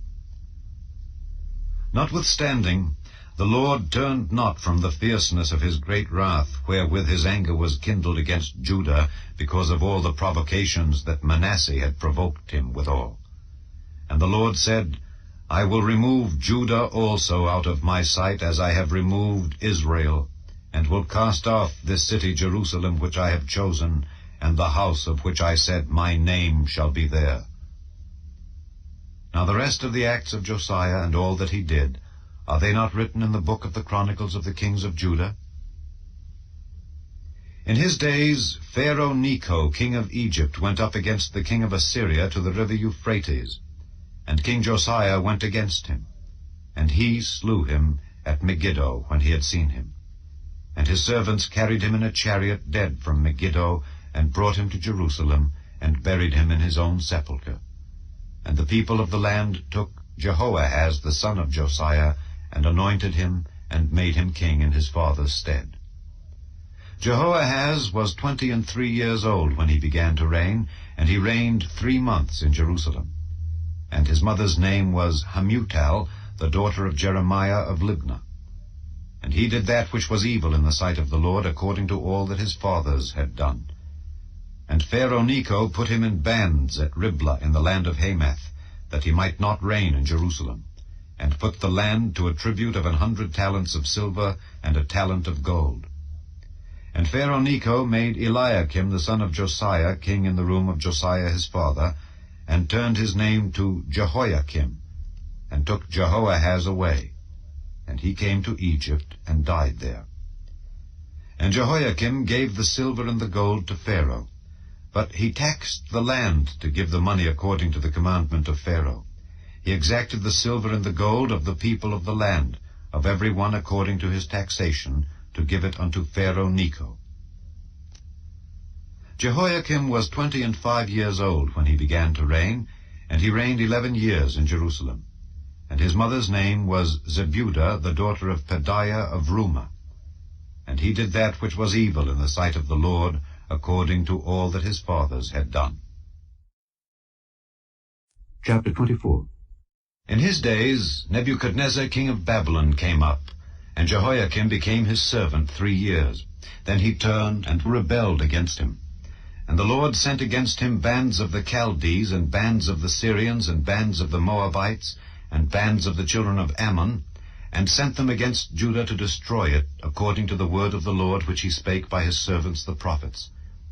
Surely at the commandment of the Lord came this upon Judah, to remove them out of his sight, for the sins of Manasseh, according to all that he did, and also for the innocent blood that he shed.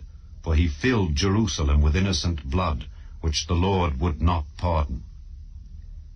Now the rest of the acts of Jehoiakim and all that he did, are they not written in the book of the Chronicles of the kings of Judah? So Jehoiakim slept with his fathers, and Jehoiachin his son reigned in his stead. And the king of Egypt came not again any more out of his land, for the king of Babylon had taken from the river of Egypt unto the river Euphrates all that pertained to the king of Egypt. Jehoiachin was 18 years old when he began to reign, and he reigned in Jerusalem 3 months. And his mother's name was Nehushta, the daughter of Elnathan of Jerusalem. And he did that which was evil in the sight of the Lord, according to all that his father had done. At that time the servants of Nebuchadnezzar king of Babylon came up against Jerusalem, and the city was besieged. And Nebuchadnezzar king of Babylon came against the city, and his servants did besiege it. And Jehoiakim the king of Judah went out to the king of Babylon, he and his mother and his servants and his princes and his officers, and the king of Babylon took him in the 8th year of his reign. And he carried out thence all the treasures of the house of the Lord and the treasures of the king's house, and cut in pieces all the vessels of gold which Solomon king of Israel had made in the temple of the Lord, as the Lord had said. And he carried away all Jerusalem, and all the princes and all the mighty men of valor, even 10,000 captives, and all the craftsmen and smiths. None remained save the poorest sort of the people of the land. And he carried away Jehoiakim to Babylon, and the king's mother, and the king's wives, and his officers, and the mighty of the land, those carried he into captivity from Jerusalem to Babylon. And all the men of might, even 7,000, and craftsmen and smiths 1,000, all that were strong and apt for war, even them the king of Babylon brought captive to Babylon. And the king of Babylon made Mattaniah his father's brother king in his stead, and changed his name to Zedekiah. Zedekiah was 21 years old when he began to reign, and he reigned 11 years in Jerusalem. And his mother's name was Hamutal, the daughter of Jeremiah of Libnah. And he did that which was evil in the sight of the Lord, according to all that Jehoiakim had done. For through the anger of the Lord it came to pass in Jerusalem and Judah, until he had cast them out from his presence, that Zedekiah rebelled against the king of Babylon. Chapter 25. And it came to pass in the 9th year of his reign, in the 10th month, in the 10th day of the month, that Nebuchadnezzar king of Babylon came, he and all his host, against Jerusalem, and pitched against it. And they built forts against it round about. And the city was besieged unto the 11th year of King Zedekiah. And on the 9th day of the 4th month the famine prevailed in the city, and there was no bread for the people of the land. And the city was broken up, and all the men of war fled by night by the way of the gate between 2 walls, which is by the king's garden. Now the Chaldees were against the city round about. And the king went the way toward the plain. And the army of the Chaldees pursued after the king, and overtook him in the plains of Jericho, and all his army was scattered from him. So they took the king, and brought him up to the king of Babylon to Riblah, and they gave judgment upon him. And they slew the sons of Zedekiah before his eyes, and put out the eyes of Zedekiah, and bound him with fetters of brass, and carried him to Babylon. And in the 5th month, on the 7th day of the month, which is the 19th year of King Nebuchadnezzar king of Babylon, came Nebuzaradan, captain of the guard, a servant of the king of Babylon, unto Jerusalem. And he burnt the house of the Lord, and the king's house, and all the houses of Jerusalem. And every great man's house burnt he with fire. And all the army of the Chaldees that were with the captain of the guard brake down the walls of Jerusalem round about. Now the rest of the people that were left in the city, and the fugitives that fell away to the king of Babylon with the remnant of the multitude, did Nebuzaradan the captain of the guard carry away. But the captain of the guard left of the poor of the land to be vine-dressers and husbandmen. And the pillars of brass that were in the house of the Lord, and the bases, and the brazen sea that was in the house of the Lord, did the Chaldees break in pieces, and carried the brass of them to Babylon.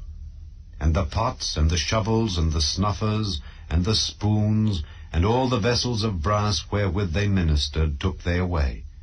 And the fire pans, and the bowls, and such things as were of gold, in gold, and of silver, in silver, the captain of the guard took away. The 2 pillars, 1 sea, and the bases which Solomon had made for the house of the Lord, the brass of all these vessels was without weight. The height of the 1 pillar was 18 cubits, and the chapiter upon it was brass, and the height of the chapiter 3 cubits. And the wreathen work and pomegranates upon the chapiter round about, all of brass. and like unto these had the second pillar with wreathen work. And the captain of the guard took Seraiah the chief priest, and Zephaniah the second priest, and the 3 keepers of the door, and out of the city he took an officer that was set over the men of war, and 5 men of them that were in the king's presence, which were found in the city, and the principal scribe of the host, which mustered the people of the land, and 60 men of the people of the land that were found in the city. And Nebuzaradan, captain of the guard, took these, and brought them to the king of Babylon to Riblah. And the king of Babylon smote them, and slew them at Riblah in the land of Hamath. So Judah was carried away out of their land. And as for the people that remained in the land of Judah, whom Nebuchadnezzar king of Babylon had left, even over them he made Gedaliah the son of Ahikam, the son of Shaphan, ruler. And when all the captains of the armies, they and their men, heard that the king of Babylon had made Gedaliah governor, there came to Gedaliah to Mizpah, even Ishmael the son of Nethaniah, and Johanan the son of Kareah, and Seraiah the son of Tanhumeth the Netophathite, and Jaazaniah the son of a Maacathite, they and their men. And Gedaliah sware to them and to their men, and said unto them, Fear not to be the servants of the Chaldees. Dwell in the land, and serve the king of Babylon, and it shall be well with you. But it came to pass in the 7th month, that Ishmael the son of Nethaniah, the son of Elishama, of the seed royal, came, and 10 men with him, and smote Gedaliah that he died, and the Jews and the Chaldees that were with him at Mizpah. And all the people, both small and great, and the captains of the armies, arose and came to Egypt, for they were afraid of the Chaldees. And it came to pass in the 37th year of the captivity of Jehoiakim king of Judah, in the 12th month, on the 27th day of the month, that evil Merodach, king of Babylon, in the year that he began to reign, did lift up the head of Jehoiakim king of Judah out of prison. And he spake kindly to him, and set his throne above the throne of the kings that were with him in Babylon, and changed his prison garments, and he did eat bread continually before him all the days of his life. And his allowance was a continual allowance given him of the king, a daily rate for every day, all the days of his life. The first book of the Chronicles. Adam, Sheth, Enosh, Kenan, Mahalaleel, Jered, Enoch, Methuselah, Lamech, Noah, Shem, Ham, and Japheth. The sons of Japheth, Gomer and Magog and Madai and Javan and Tubal and Meshech and Tyrus. And the sons of Gomer, Ashkenaz and Riphath and Togarmah. And the sons of Javan, Elisha and Tarshish, Kittim and Dodanim. The sons of Ham, Cush and Mizraim, Put and Canaan. And the sons of Cush, Seba and Havilah and Sabta and Raamah and Sabteka. And the sons of Raamah, Sheba and Dedan. And Cush begat Nimrod, he began to be mighty upon the earth. And Mizraim begat Ludim and Anamim and Lehabim and Naphtuhim and Pathrusim and Casluhim, of whom came the Philistines, and Caphthorim. And Canaan begat Zidon his firstborn, and Heth, the Jebusite also, and the Amorite, and the Girgashite, and the Hivite, and the Archite, and the Sinite, and the Arvadite, and the Zemarite, and the Hamathite. The sons of Shem, Elam, and Asher, and Arphaxad, and Lud, and Aram, and Uz, and Hul, and Gether, and Meshech. And Arphaxad begat Shelah, and Shelah begat Eber. And unto Eber were born 2 sons. The name of the one was Peleg, because in his days the earth was divided, and his brother's name was Joktan. And Joktan begat Almodad, and Sheleph, and Hazarmaveth, and Jerah, Hadoram also, and Uzal, and Diklah, and Ebal, and Abimael, and Sheba, and Ophir, and Havilah, and Jobab. All these were the sons of Joktan. Shem, Arphaxad, Shelah, Eber, Peleg, Reu, Serug, Nahor, Terah, Abram. The same is Abraham. The sons of Abraham, Isaac and Ishmael. These are their generations. The firstborn of Ishmael, Nebaioth. Then Kedar and Adbeel and Mibsam, Mishma and Duma, Massa, Hadad and Tema, Jeter, Naphish and Kedema. These are the sons of Ishmael. Now the sons of Keturah, Abraham's concubine, she bare Zimran and Jokshan and Medan and Midian and Ishbak and Shua. And the sons of Jokshan, Sheba and Dedan. And the sons of Midian, Ephah and Epher and Henoch and Abida and Eldaah. All these are the sons of Keturah. And Abraham begat Isaac. The sons of Isaac, Esau and Israel. The sons of Esau, Eliphaz, Reuel, and Jeush, and Jaalam, and Korah. The sons of Eliphaz, Teman, and Omar, Zephi, and Gatam, Kenaz, and Timnah, and Amalek. The sons of Reuel, Nahath, Zerah, Shammah, and Mizah. And the sons of Seir, Lotan, and Shobal, and Zibeon, and Anah, and Dishon, and Ezer, and Dishan.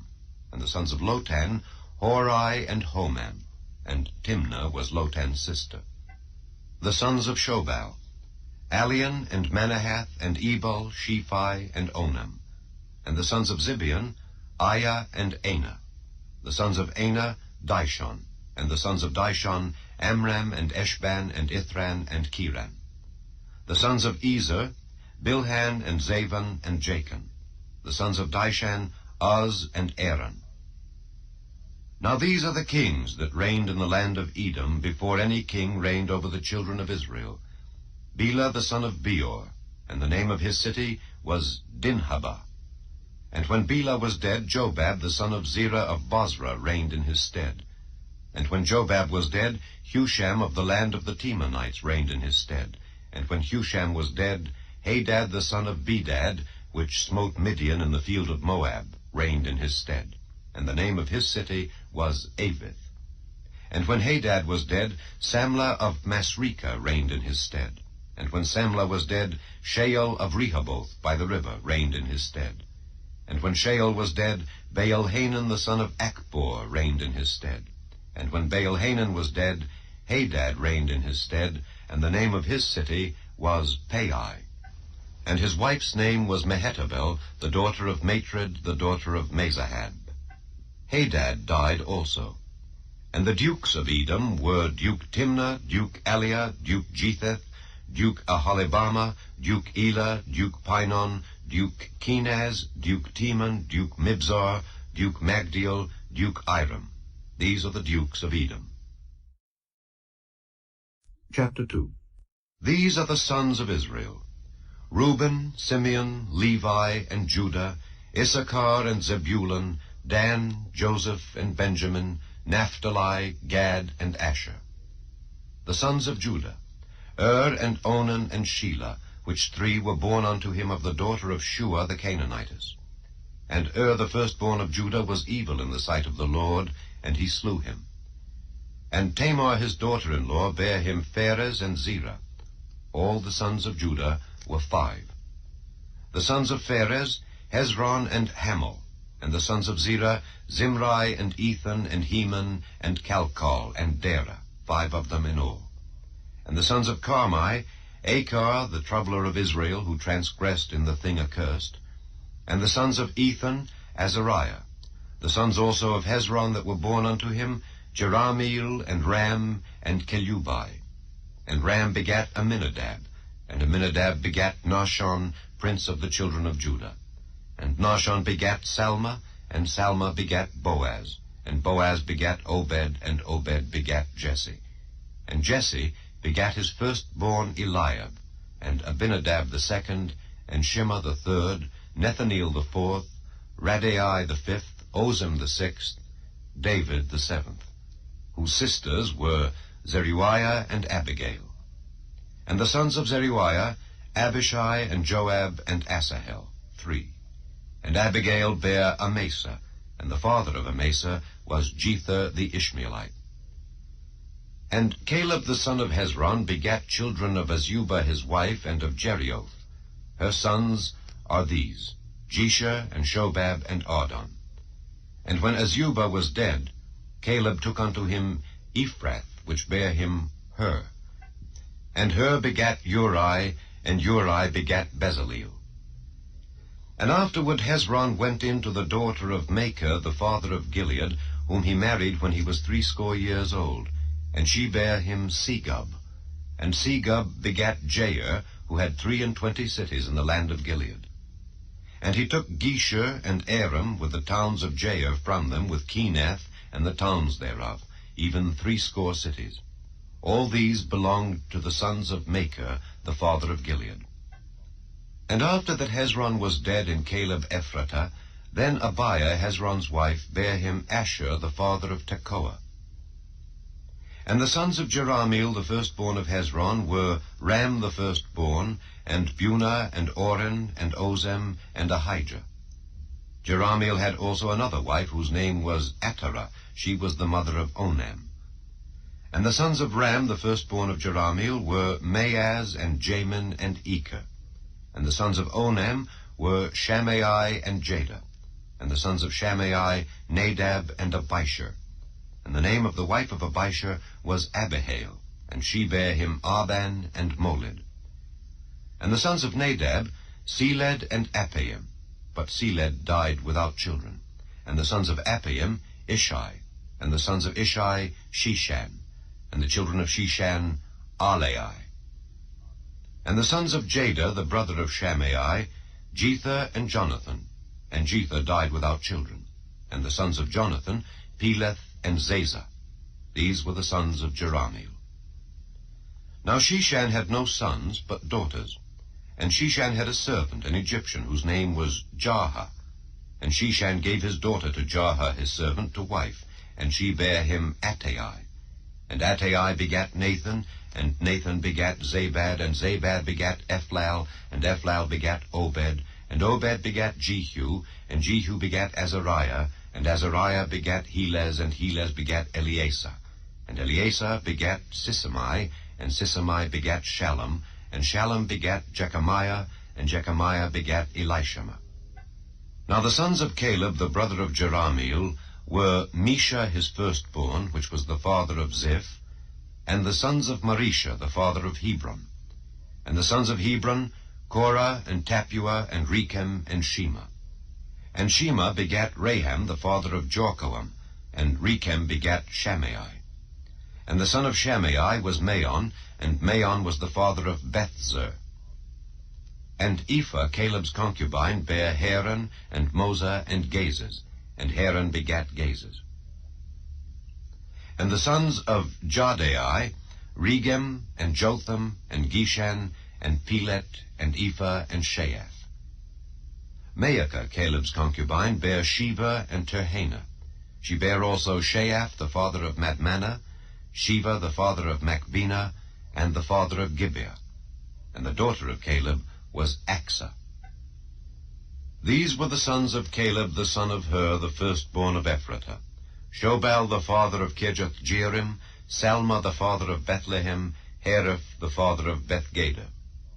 And Shobal, the father of Kirjath-jearim, had sons, Haroe, and half of the Menahithites. And the families of Kirjath-jearim, the Ithrites, and the Puhites, and the Shumathites, and the Mishraites. Of them came the Zariathites, and the Eshtaulites. The sons of Salma, Bethlehem, and the Netophathites, Ataroth, the house of Joab, and half of the Manahithites, the Zorites. And the families of the scribes which dwelt at Jabez, the Tirathites, the Shimeathites, and Sukathites. These are the Kenites that came of Hemath, the father of the house of Rechab. Chapter 3. Now these were the sons of David which were born unto him in Hebron. The firstborn Amnon of Ahinoam the Jezreelitess, the second Daniel of Abigail the Carmelitess, the third Absalom the son of Maacah the daughter of Talmai king of Geshur, the fourth Adonijah the son of Haggith, the fifth Shephatiah of Abital, the sixth Ithream by Eglah his wife. These 6 were born unto him in Hebron, and there he reigned 7 years and 6 months. And in Jerusalem he reigned 33 years, and these were born unto him in Jerusalem, Shimeah and Shobab and Nathan and Solomon, 4, of Bathshua the daughter of Ammiel. Ibhar also, and Elishama and Eliphalet and Nogah and Nepheg and Japhiah and Elishama and Eliada and Eliphalet, 9. These were all the sons of David, beside the sons of the concubines, and Tamar their sister.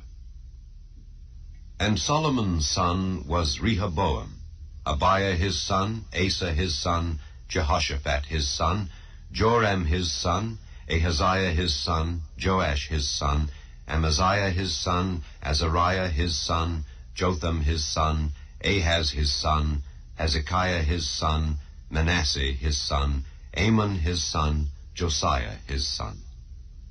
And the sons of Josiah were the firstborn Johanan, the second Jehoiakim, the third Zedekiah, the fourth Shallum.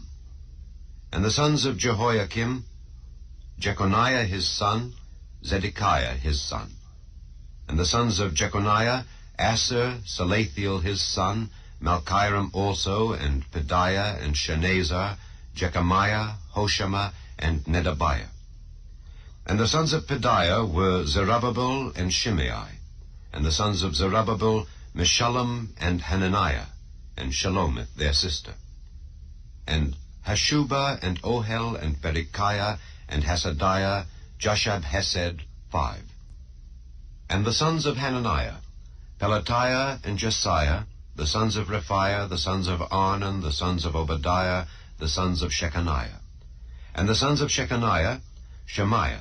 And the sons of Shemaiah, Hattush and Ijael and Bariah and Neariah and Shaphat, 6. And the sons of Neariah, Elioenai and Hezekiah and Azrikam, 3. And the sons of Elioenai were Hodiah and Eliashib and Peliah and Achab and Johanan and Daliah and Anani, 7. Chapter 4. The sons of Judah, Perez, Hezron, and Carmi, and Hur, and Shobal.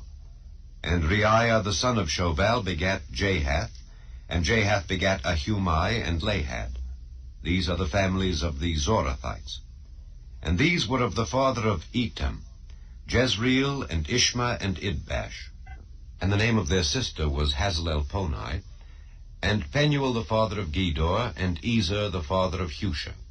These are the sons of Hur, the firstborn of Ephratah, the father of Bethlehem. And Asher the father of Tekoa had 2 wives, Helah and Naarah. And Naarah bare him Ahuzam, and Hepher, and Temani, and Haahashtari. These were the sons of Naarah. And the sons of Helah were Zereth, and Jezoar, and Ethnan. And Koz begat Anub and Zobeba, and the families of Aharhel the son of Haram. And Jabez was more honorable than his brethren, and his mother called his name Jabez, saying, Because I bare him with